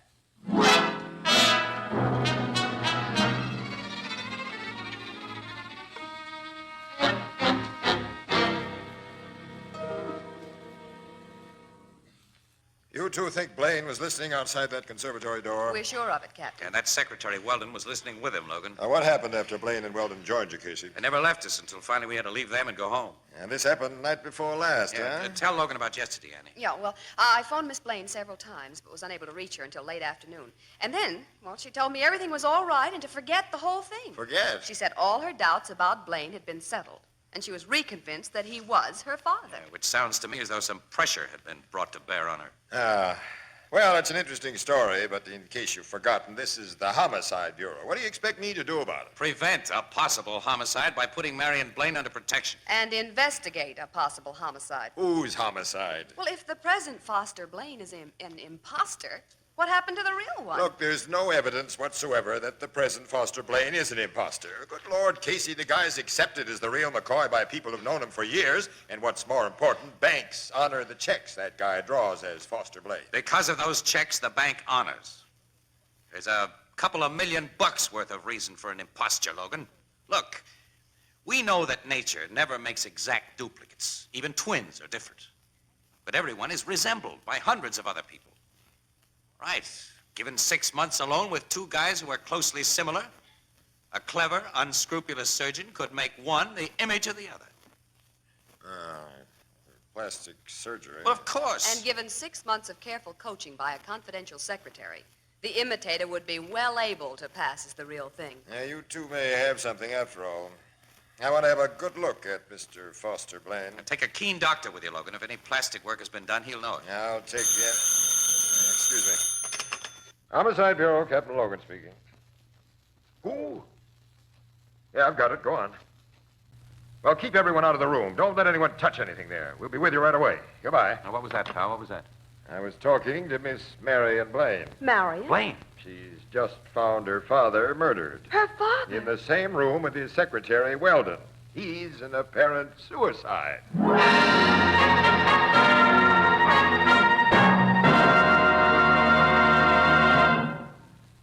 If you've been shopping recently in chain stores, department stores, hardware stores, or any other store selling chinaware and glass, you undoubtedly have seen Jadeite, the beautiful new kind of dinnerware developed by Anchor Hocking. Jadeite, spelled Jadeite, Jadeite. As its name implies, it's jade green in color and has the lovely texture of fine old Chinese porcelain.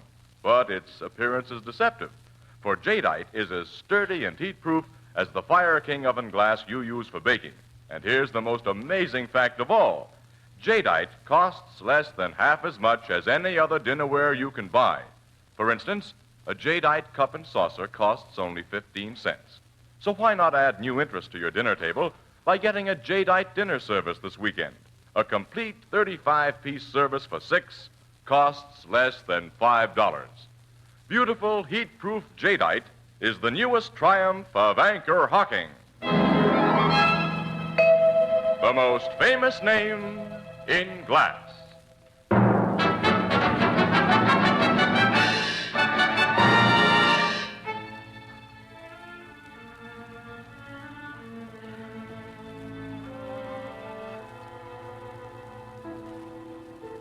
Yes, Miss Blaine, tell me what happened. When I came down to breakfast, Captain, I found Andrews, our butler, very worried. You tell him, Andrews? Yes, Miss Blaine. I had discovered that neither Mr. Blaine or Mr. Weldon had occupied their bedrooms last night, Captain. And one of the maids reported that the door of Mr. Blaine's study was locked from the inside, and that no one answered her knock. I told Andrews to force the lock. When he did, we saw Father and Mr. Weldon. Oh, allow me, Miss Blaine. Everything was exactly as you found it on your arrival, Captain. Now, let's go back into that study, Casey, and hear what the M.E. has to say. Yeah. You better stay here with Miss Blaine, Annie. Yeah, okay.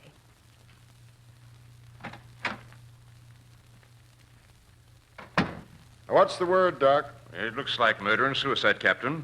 Blaine was shot twice in the chest from a distance. Weldon has a single bullet through the temple. The gun muzzle was held only a few inches away. What time did the two guys die? At about 2 o'clock this morning.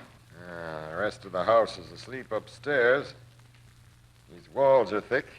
The shots wouldn't be heard. Doc. Yes, Casey?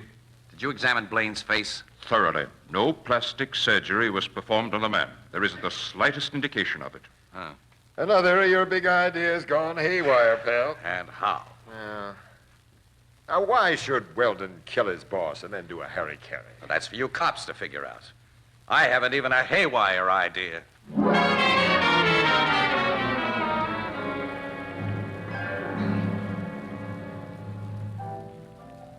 What have the cops figured out about that murder and suicide, Casey? Now, that Secretary Weldon had banked a lot of dough, Ethelbert, over $100,000 during the time that Blaine was in Von Telberg's private hospital. Apparently, Blaine got wise that Weldon had been robbing him and accused him of it. And then Weldon got desperate and shot Blaine and, well, then himself. That's the way it looks. You mean you don't believe it's the way it looks? Oh, I don't know, pal. I'm trying hard not to get another big idea that'll go haywire. But Miss Williams and I got a report on the autopsy a little while ago, and, well, it just doesn't add up right. What do you mean? Well, the autopsy revealed that Blaine was organically sound. There wasn't even a trace of the disease that was killing him before he went to Von Telberg's. Oh, then the guy really performed a miracle on him. That's the way it looks. Oh, again, huh? Yeah. What are you going to do about it? Why? As newspaper stiffs, we'll report the findings. They'll be published. And poor sick souls from all over the world will flock to Von Telberg and beg him to take their dough. And I'll tell you right now, Ethelbert, when I see that happen, I'm going to quit the newspaper business. And so am I. Come on, Casey, let's get out of here. Well, why get out of here? You ain't sore at me, are you? Oh, no, of course not, Ethelbert. We're simply going to cheer ourselves up by going to the undertaker's. By going to... Huh? Foster Blaine's body has been turned over to the embalmers. It'll be laid out in one of their rooms tonight. Well, we figured... Marion Blaine will be there. Won't be easy for her to take. She's been nice to us, and she trusts us, so... Maybe it'll help her if we're around, you know. Well, so long, pal. Good night. Night. Such places they go to. Undertakers. Ooh.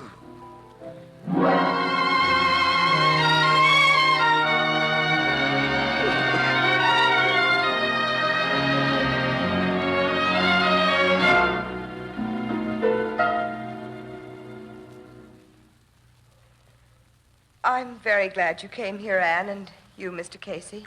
I'm glad we're welcome, Marion. Yes. They made Father look very natural, didn't they? I just don't know how I could have ever doubted he was my father. Wait a minute. What, Casey? What? I just noticed something that... Miss Blaine, your father was almost bald in front. He had only a thin line of hair on his forehead that he brushed back in an attempt to cover his bald spot. Why, yes, they're brushed that way now. Yeah, but these few brushed back hairs don't cover a bald spot. Of course they do. Well, they don't. There's a thick stubble there. This spot has been kept shaved. Von Telberg found a man so like your father he could be mistaken for him, Miss Blaine, if he was as bald as your father was. Oh, no, I won't believe it. The cops will when I show them this. I'm going to phone Logan right away. Wait. What? What's the matter? If the man in this coffin was an imposter, Von Telberg is responsible.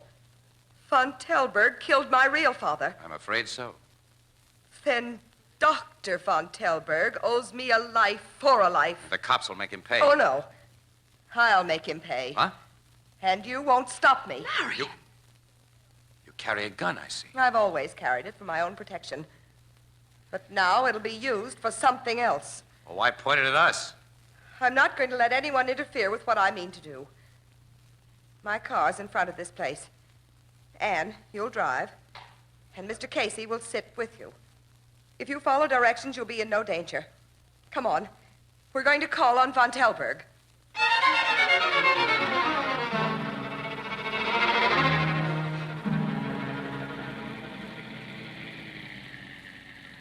There's his house, Anne. Stop in front. All right, Marion. Mind if I tell you again, Marion? That you're acting very foolishly. I tell you again, Mr. Casey, that I'm the best judge of that. Now, get out. I'll be holding this gun under my coat. Oh, I hate to threaten you two this way. You know I don't want to harm you, but I'm determined to make that man tell me what he did with my father. And then, after I've paid him, you can turn me over to the police. Ring that doorbell, Anne. All right. He lives alone here, so he'll answer the bell. Follow my lead, and no warnings. You're the boss, lady. Casey, what? Miss Blaine, Good evening, Doctor. And Miss Williams and Mr. Casey. This is most unexpected. Are you alone? Yes, We'd like to come in. of course.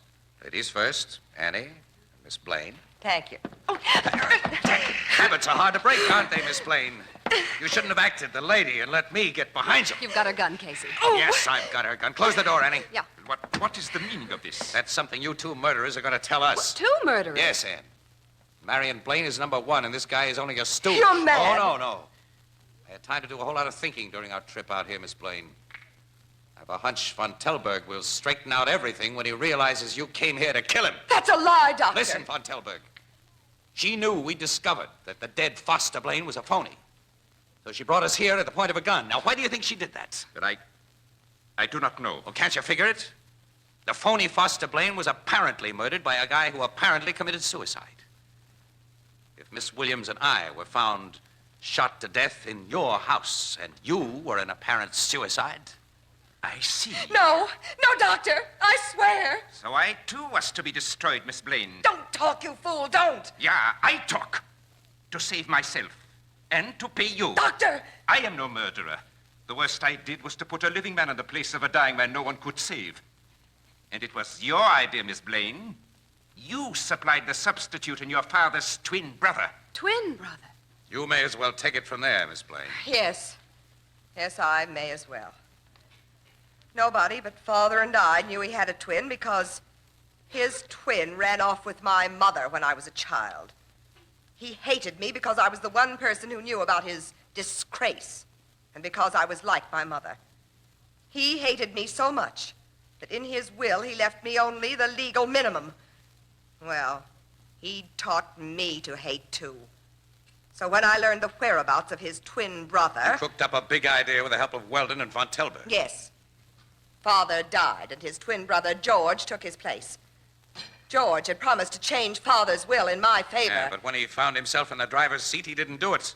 You had to force his hand by getting Miss Williams and me to the house, where she knew he'd be listening. And she hinted about exposing him. He made the will in your favor the next day, didn't he, Miss Blaine? Yes. Well, how did you make it look as though Weldon had killed him and then committed suicide? That was very easy. Weldon was in love with me. After you shot your father's twin, you... I kissed Weldon as I put the gun against his head. Oh, no. Why not? My father gave me nothing but hatred for no fault of mine. Why should a woman return to men better than she receives? Annie, phone for the cops.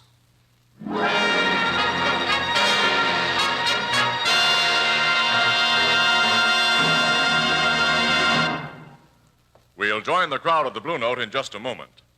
This year, America, the land of plenty, is sharing with the world one of the most serious food crises in history. If it were not for the Food Packers of America in convention this week at Atlantic City, this crisis would be far greater than it is. For the Food Packers of America take each food crop as it ripens and becomes ready for market, products of field and orchard and stream, and preserve them for your use throughout the year. If it were not for the magnificent efficiency of our food packers, much of the food produced in America would be wasted and would never reach the market. As it is, even in this year of food shortages, it is possible for you to enjoy varied and healthful meals throughout the year. Anchor Hocking is proud to be associated with the Food Packers of America and to be privileged to supply so many of the glass containers and easy-to-open caps which bring you the better brands of food. Anchor glass containers and tamper-proof Anchor caps are products of Anchor Hocking, the most famous name in glass.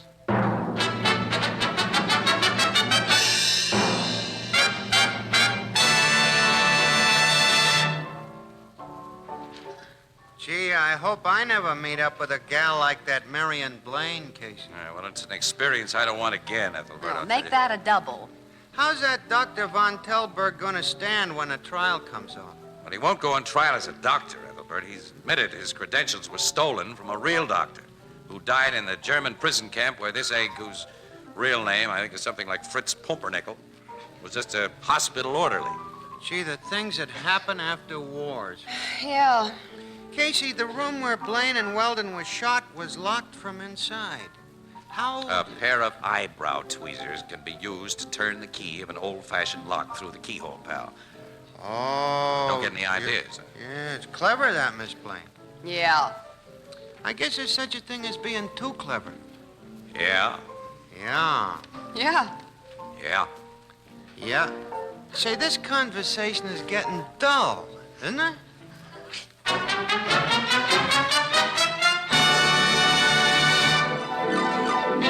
Crime Photographer, starring Stotts Cotsworth as Casey, is brought to you each Thursday by the Anchor Hocking Glass Corporation, makers of Fire King Oven Glass, Anchor Glass Containers, Anchor Caps and Closures, all products of Anchor Hocking, the most famous name in glass.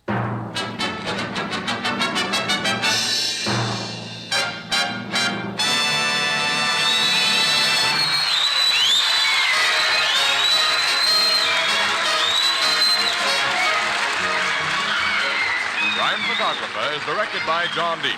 The original music is by Archie Blyer, and the program features Miss Jan Miner as Anne and John Gibson as Ethelbert. Herman Chittison is the Blue Note pianist. This is Tony Marvin saying goodnight for the Anchor Hocking Glass Corporation of Lancaster, Ohio, with offices in all principal cities of the United States and Canada.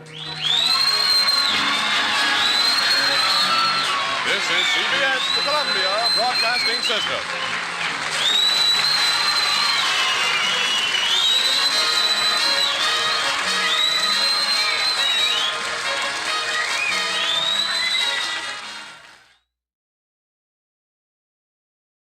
The Anchor Hocking Glass Corporation brings you Crime Photographer.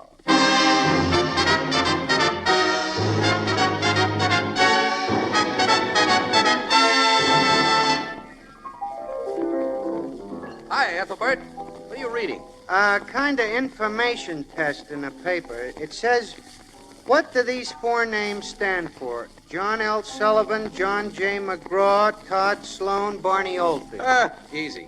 Boxing, baseball, racing, auto racing. Say, you got them fast. Yeah, it's a cinch. They're among the most famous names in their line. Everybody knows those names. Why, certainly, like everyone knows that Anchor Hocking is the most famous name in glass.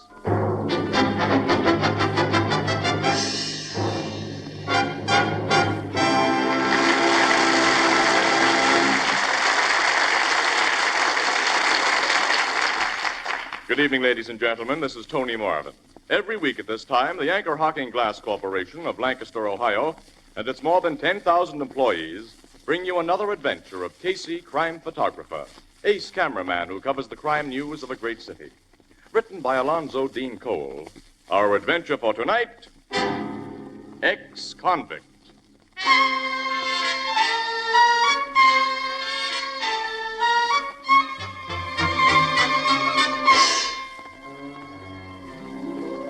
Morning. A highway leading from the city to its suburbs.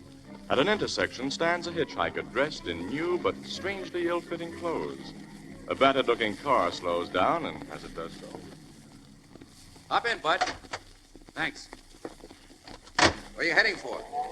Martindale? Ah, you're in luck. You're passing right through there. That's swell, mister. Casey's the name. Mine's Holden. Where are you going in Ardendale? Brinsley Road. The Maddox Estates? How'd you know? I just guessed. How long you been out? Out? Of the big house? Now, look here, if you're going to be... wait a minute. Don't get sore. You a cop? The sign on the windshield tells you my racket. Press. Mm-hmm. One of them wise guy reporters. No. Just a dumb photographer. You remember my case. You took pictures of me when I was wrapped. Nope. Never saw you before. When a guy wearing a prison-issue suit is heading for Asa Maddox, the next con can't get an honest job anywhere else. He's always sent to old man Maddox. What were you in for, Bud? Armed robbery. First conviction? Yeah. 5 years. I had it coming to me, though. Oh, you feel that way about it? Yeah. And I'm not going to have it come to me again. What'd you say your name was, pal? Holden. Ben Holden. Well, who sent you to Maddox, Ben? Welfare Foundation? Yeah. I guess this Maddox is a pretty swell guy. You bet. Aces, from what I hear. I never met him, though. He's given a lot of guys that have been in jams fresh starts. Most of them are made good, some in a big way. At the foundation, they said a couple of rats had crossed and plenty. That's right. Been 2 cases during the past year. Guys he'd helped went out and pulled jobs while they were living on his estate. That's right. Nice characters. Yeah, I think so, too. What do you know about it? You never come out of stir without a friend? Finally, to have a decent guy offer you a break? Anyone who rats on a decent guy like that should have his heart cut out. No, I'd say you meant that. Then I think Mr. Maddox is hiring a pretty good boy.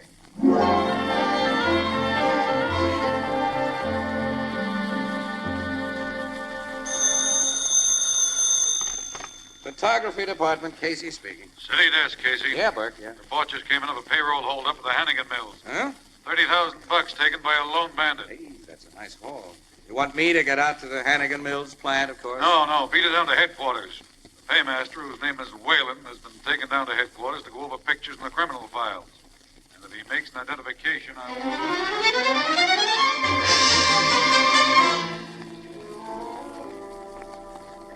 Casey, here's that picture the paymaster identified. It's Ben Holden. Ben Holden? Discharged from Woolstick Prison a month ago.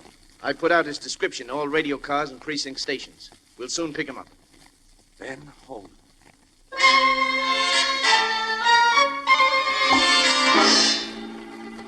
Calling all cars, all precinct stations. Discontinue search for Hannigan Mills robber Ben Holden. Discontinue search for Ben Holden. He has just been identified as hit-and-run victim of unknown car. Ben Holden is dead.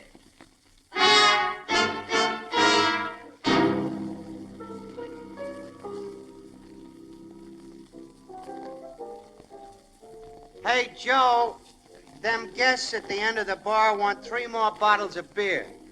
Now, getting back to where we was, Casey. Yeah? Where'd they find this stick-up guy, Holden? On Beechnut Road, Edward. A car had run over his chest and kept on going. Gee, this morning he lifts $30,000 at the point of a gun, and this afternoon he's in the morgue. That's justice the way she ought to be. I'm not so sure of it. Why? Well, Casey gave this Holden a lift in his car about 3 weeks ago and convinced himself that Holden was a reformed character. That kid was on the level when he talked to me. I can't see him doing He's it. been positively identified. And the $100 bills found in his body had the serial numbers of bills noted by the bank that made up the payroll. But the total wad found on Holden's body amounted to less than $600, Annie. Now, what happened to the balance of that 30 grand? Well, he hid it somewhere, of course. He had plenty of time after the robbery, Casey. Sure, there was time enough. Well? Annie, 2 other ex-cons who got a break from Maddox have gone sour during the past year. And how? And if Maddox is smart, he'll give criminal reform up as a bad job. Wait a minute. Those 2 other ex-cons weren't captured alive either. Both of them were found dead, just like Ben Holden. Well, so what? One was shot by the cops when he tried to get away, and the other committed suicide when it looked like he was going to be captured. Very little of the dough that those guys stole was found on their bodies. Well, they... Sure. They'd hidden it somewhere, just like Holden. Yeah. It is a little funny. Say it is, so to speak, Casey. It's a peculiar coincidence. Yeah. Say, Annie, let's you and me go down to Homicide Bureau and have a talk with Logan. I got a hunch.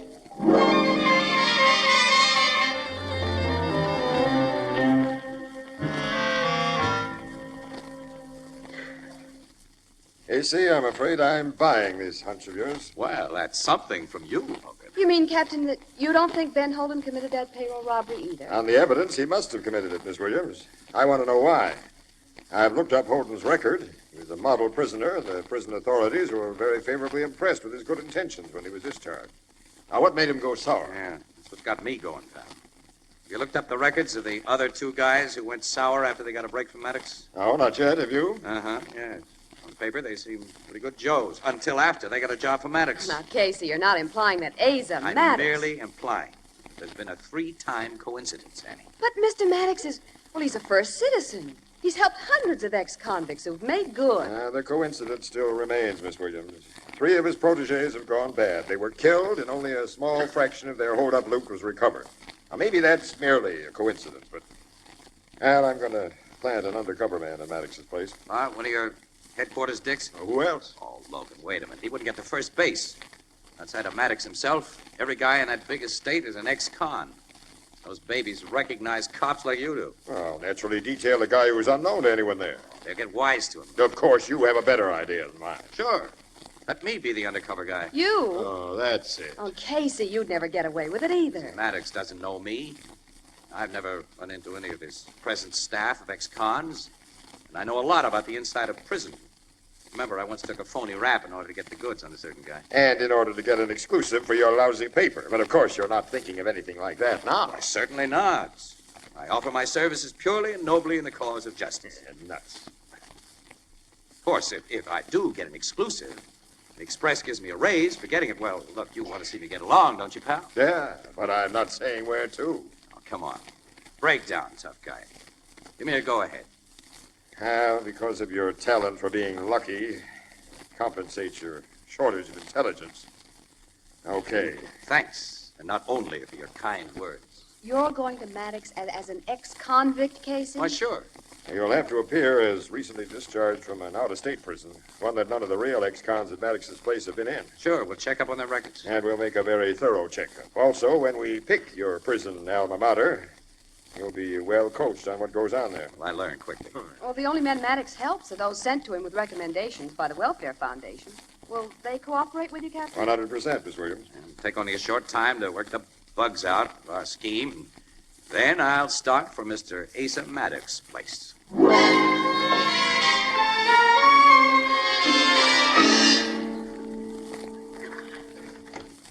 Morning. I'd like to see Mr. Maddox. Who are you? Who are you? My name is Eggles, punk. Mr. Maddox Butler. Yeah? Thought all butlers had English accents. So you got your education from the movies. Tough guy, huh? No, at least not anymore. If you are, punk, you come to the wrong joint. What's your name? Stacy. Huh? Dan Stacy. Foundation Center. Well, why didn't you say so right away? Come on in, Stacy. The boss is expecting you. Ah, thanks, Mr. Eggles. Plain Eggles. Eggles. Hey, just get out of the Stillwater pen, huh? Yeah. I'm a graduate at Dannemora. Hey, that's a real tough one, I guess.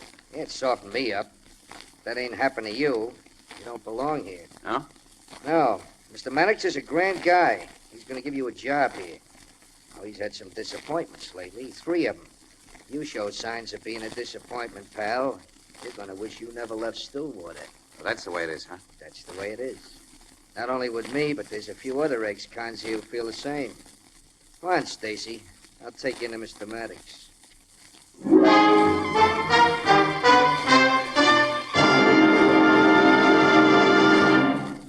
You know, few of us wear the same clothes every day, and yet millions of families have breakfast, lunch, and dinner week after week, month after month from the same plates and dishes and platters. So why not make your meals more interesting and appetizing by changing your tableware? Now, you can now do it today at an almost ridiculously low price. Anchor Hocking has developed a brand new kind of dinnerware called Jadeite, spelled Jadeite, Jadeite.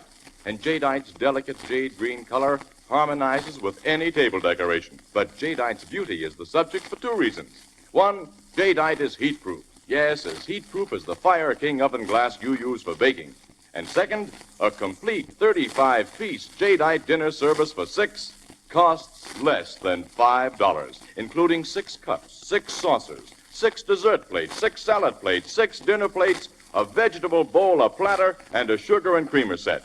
Now, you'll also find Jadeite in open stock at chain stores, department stores, hardware stores, and all other stores selling chinaware and glass. Jadeite is the newest triumph of Anchor Hocking. The most famous name in glass.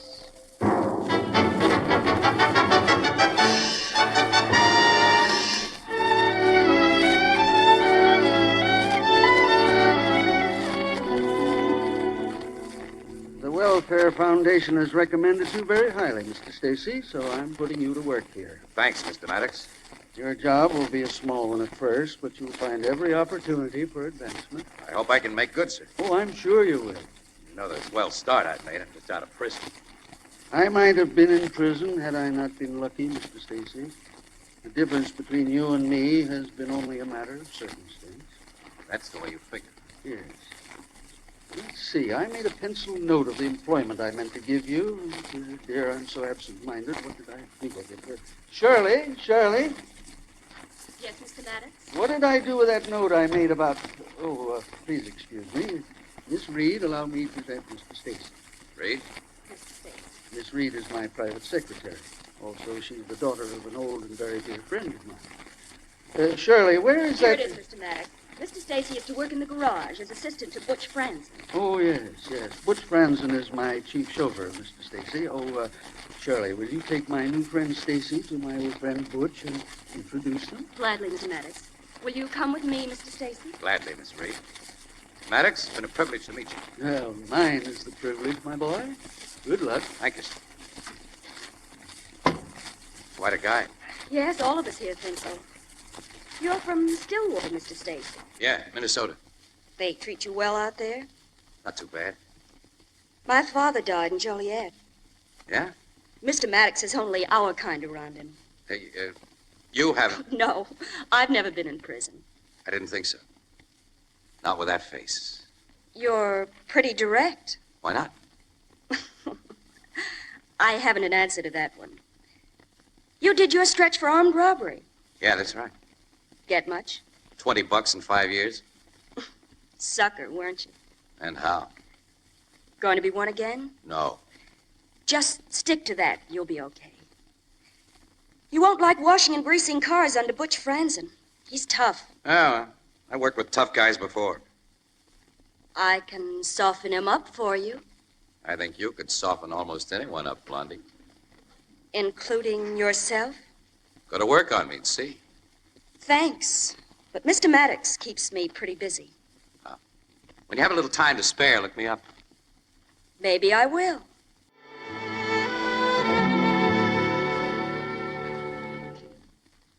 Hey, Stacy. Yeah, here I am, Butch. Driving the boss into town. While I'm gone, wash and polish the station wagon. And I mean wash and polish. Okay. The blue convertible needs a clean-up job, too. I'll take care of it. Now get right at it. So long. So long. Hi, Butch. Oh, hello, Eagles. The Maddox is ready for his car. All right, I'm taking it to him right now. Hi, Stacy. Oh, hi, Eccles. Don't see much of you back here in the garage. Yeah, I always got plenty to do at the house. How you like things here, Stacy? Swell. Yeah, what you like best is the boss's secretary, ain't it? What do you mean? You and Shirley Reed have been seeing quite a bit of each other. Any rule here says we shouldn't? No, there ain't no rule, but you can't afford a babe like Shirley in what you're making here. So what? So 3 other guys who fell for her went out and pulled jobs that landed them on morgue slabs. This is a friendly tip, chum. Watch your step. Thanks. Say, Stacy, when you was at Stillwater, did you meet up with a guy named Ross Taylor? What? No. Well, it's a big pen. I guess there were a lot of guys there you didn't meet. Yeah, that's right. Shirley told you about Ben Holden? Guy we had here who pulled that payroll stick-up? Everybody's here. Everybody's told me about him except Mr. Maddox. You know, Shirley had a little hard luck the day Holden pulled that job and then got accidentally killed. She drove home with a dented front fender. Dented front fender? Yeah, she'd run into something with that sporty roadster of hers. A post, she said. Butch fixed the fender for her so it looks like new again. Well, I gotta be getting back to the house. I got a lot of work to do this afternoon. So long. Yes, so long. Oh, Stacy, it's funny you didn't meet up with Ross Taylor out at Stillwater. He's the prison doctor. So long again.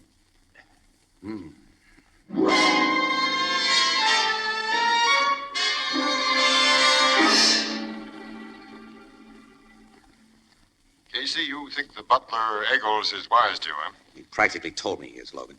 But at the same time, he tipped me off about the dented fender. I got outside of this pay station as soon as I could to pass you on the word. You figure Eggles is playing on our side? He's playing Maddox's side. Eggles obviously believes that Shirley Reed's car was a hit and run that killed Holden. That she's the works behind those 3 stick-ups. I think Holden and those other guys, those other 2 guys, fell for this babe so hard that they were willing to do anything she suggested. You think that guy Butch Franzen's in the deal with her? Well, there's an understanding of some sort between her and Butch, Logan. And he fixed that dented fender, don't forget. Ah. Well, play the two of them along, pal, but watch your step. Yeah, I'm doing that little thing every minute. And when or if you've got a suggestion from her about a stick-up, get in touch with me right away. We'll throw a little surprise party. Yeah. Oh, I gotta get back to the garage now. Polish a couple of cars. That I'd love to see. I'll bet you would. Now, remember, you asked for this job, and it can't be too tough. It's never hard to play romantic with a glamorous blonde, even though you think she's loaded with trouble. Logan, look, have you told Annie Williams about everything? I've had two. You know how interested she is in what you're doing. She's especially interested in the blonde angle, pal. Play that blonde angle down, will you, pal? Way down.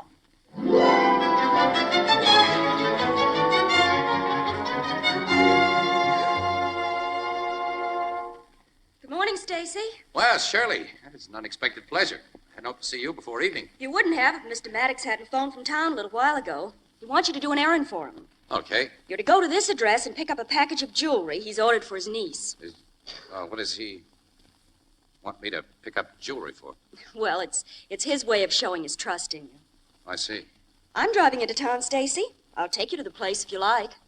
I never miss a chance of being with you. This trip will be strictly for business purposes, big boy. Oh, just like that, huh? Definitely. Now get my car out and let's go. Well, I had to tell Butch I'm going. Oh, he already knows. He was in the house when I got Mr. Maddox's message. Well, then I'll pull out the car.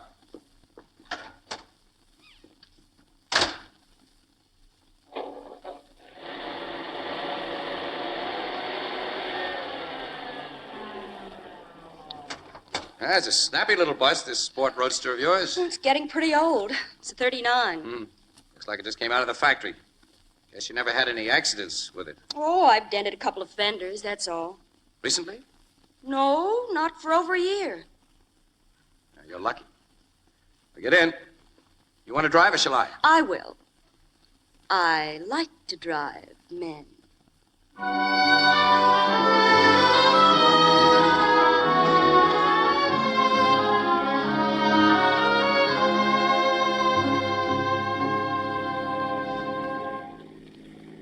I'll park in front of the side door of the building, Stacy, here. Yeah. Now, the man you're to see, Mr. LeBlanc, is a wholesale diamond merchant. His offices are on the second floor. I see. Mr. Maddox left this sealed envelope with Eggles before I came to work this morning, and absent-mindedly forgot to tell me anything about it. Here, it's addressed to Mr. LeBlanc, and I imagine it's to identify you, so you'll be given the package. Just send the note in to LeBlanc, huh? Mm-hmm, right. You know, Shirley, a gal like you ought to have some nice jewelry. When I get it, it's going to be bought and paid for by a man whom I'm certain isn't a crook. You mean that? What do you think? Babe, I wish I knew. Oh, come on now. Get up to Mr. LeBlanc and hurry back with that package. Yeah, okay. Second floor, remember? And hurry. Yeah, I will. Yeah. I wish I knew.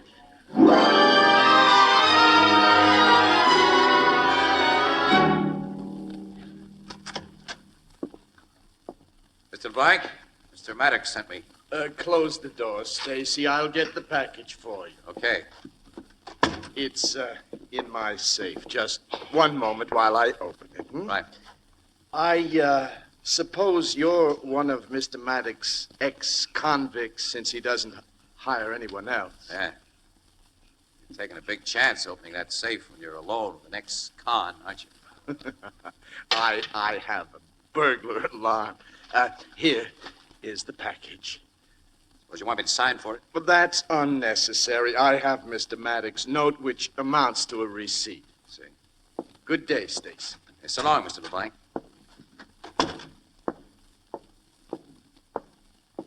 Hello, Stacy. Hey. Eggles, what are you doing here? Here to keep you out of trouble, bud. Come on down these stairs and hurry. What trouble? Shirley brought you here, didn't she? She's waiting for you outside. Yes? Already tipped you that she's trouble. But I don't see what... You will, very soon.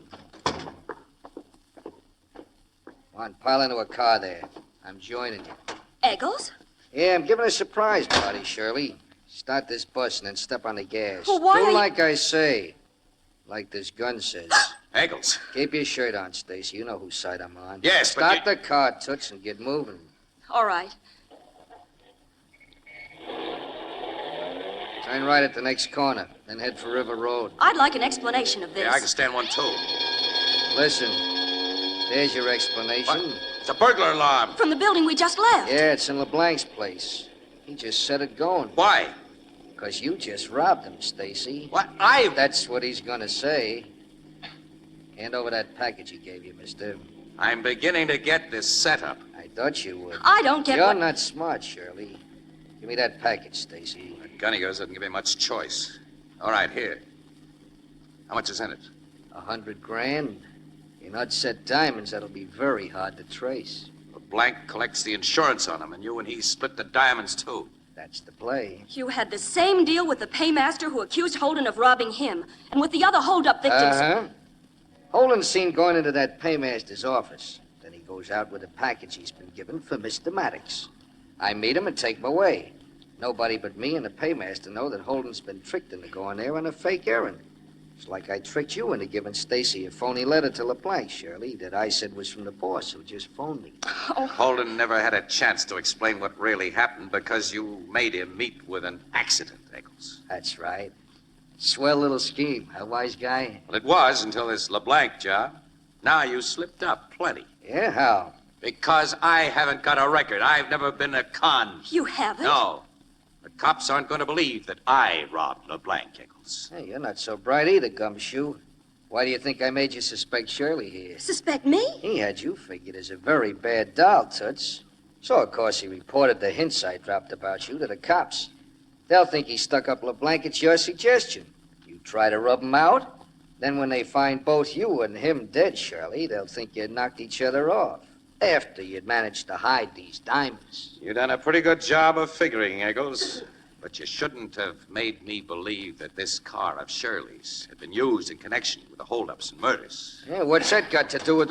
This is a gun you feel at the back of your neck, Eccles. What's going on? You get her, I'll blow your head off. Okay, don't shoot. I got his gun, Lieutenant. Good. All right, stop the car, Shirley. I am. So you got a cop hiding in a rumble seat, huh? That's right. He heard everything you said. Which is more than enough to burn you 3 times, Eccles. I thought if I was invited to go places in this car, I'd be more comfortable with a cop back there. So several good guys have been taking turns. You thought I was behind those holdups and murders. You thought I was a traitor to Mr. Maddox, who's treated me like a daughter. Well, anybody can make mistakes. No! Get out of this car. We want you to drive us and our prisoner to headquarters, miss. I'll drive you and your prisoner, Lieutenant. But this person, this Stacy, he's going to get out and walk.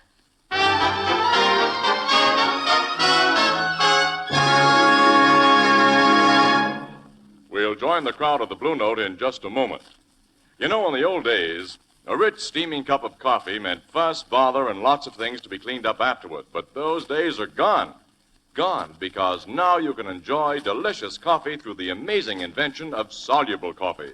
A spoonful of this new kind of coffee in the cup, hot water, and there you are. Delicious coffee, quick as you can say Anchor Glass. And Anchor Glass helps bring you the convenience of soluble coffee, because 2/3 of the packers of soluble coffee protect their products against harmful moisture by using clean, sanitary Anchor Glass containers and Anchor caps. The cap that comes off with a twist of the wrist and goes on again just as easily to protect the flavor and freshness of the coffee. Yes, today you can enjoy delicious hot coffee in a split second with flavor protected by sanitary Anchor Glass containers, a product of Anchor Hocking. The most famous name in glass.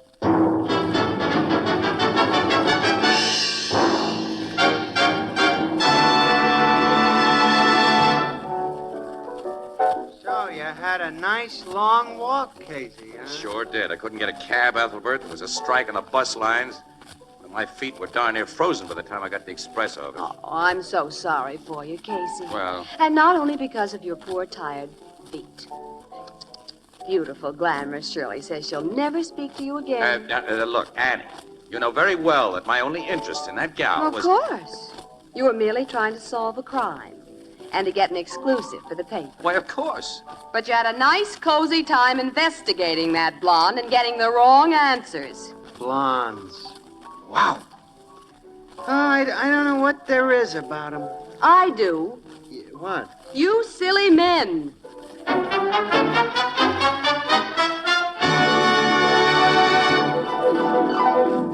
Crime Photographer, starring Stotts Cotsworth as Casey, is brought to you each Thursday by the Anchor Hocking Glass Corporation, makers of Fire King Oven Glass, Anchor Glass Containers, Anchor Caps and Closures, all products of Anchor Hocking, the most famous name in glass.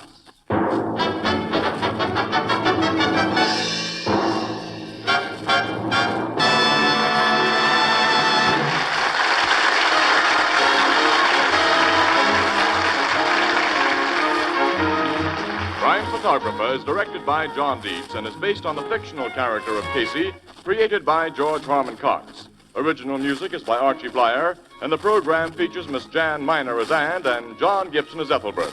Herman Chittison is the Blue Note pianist.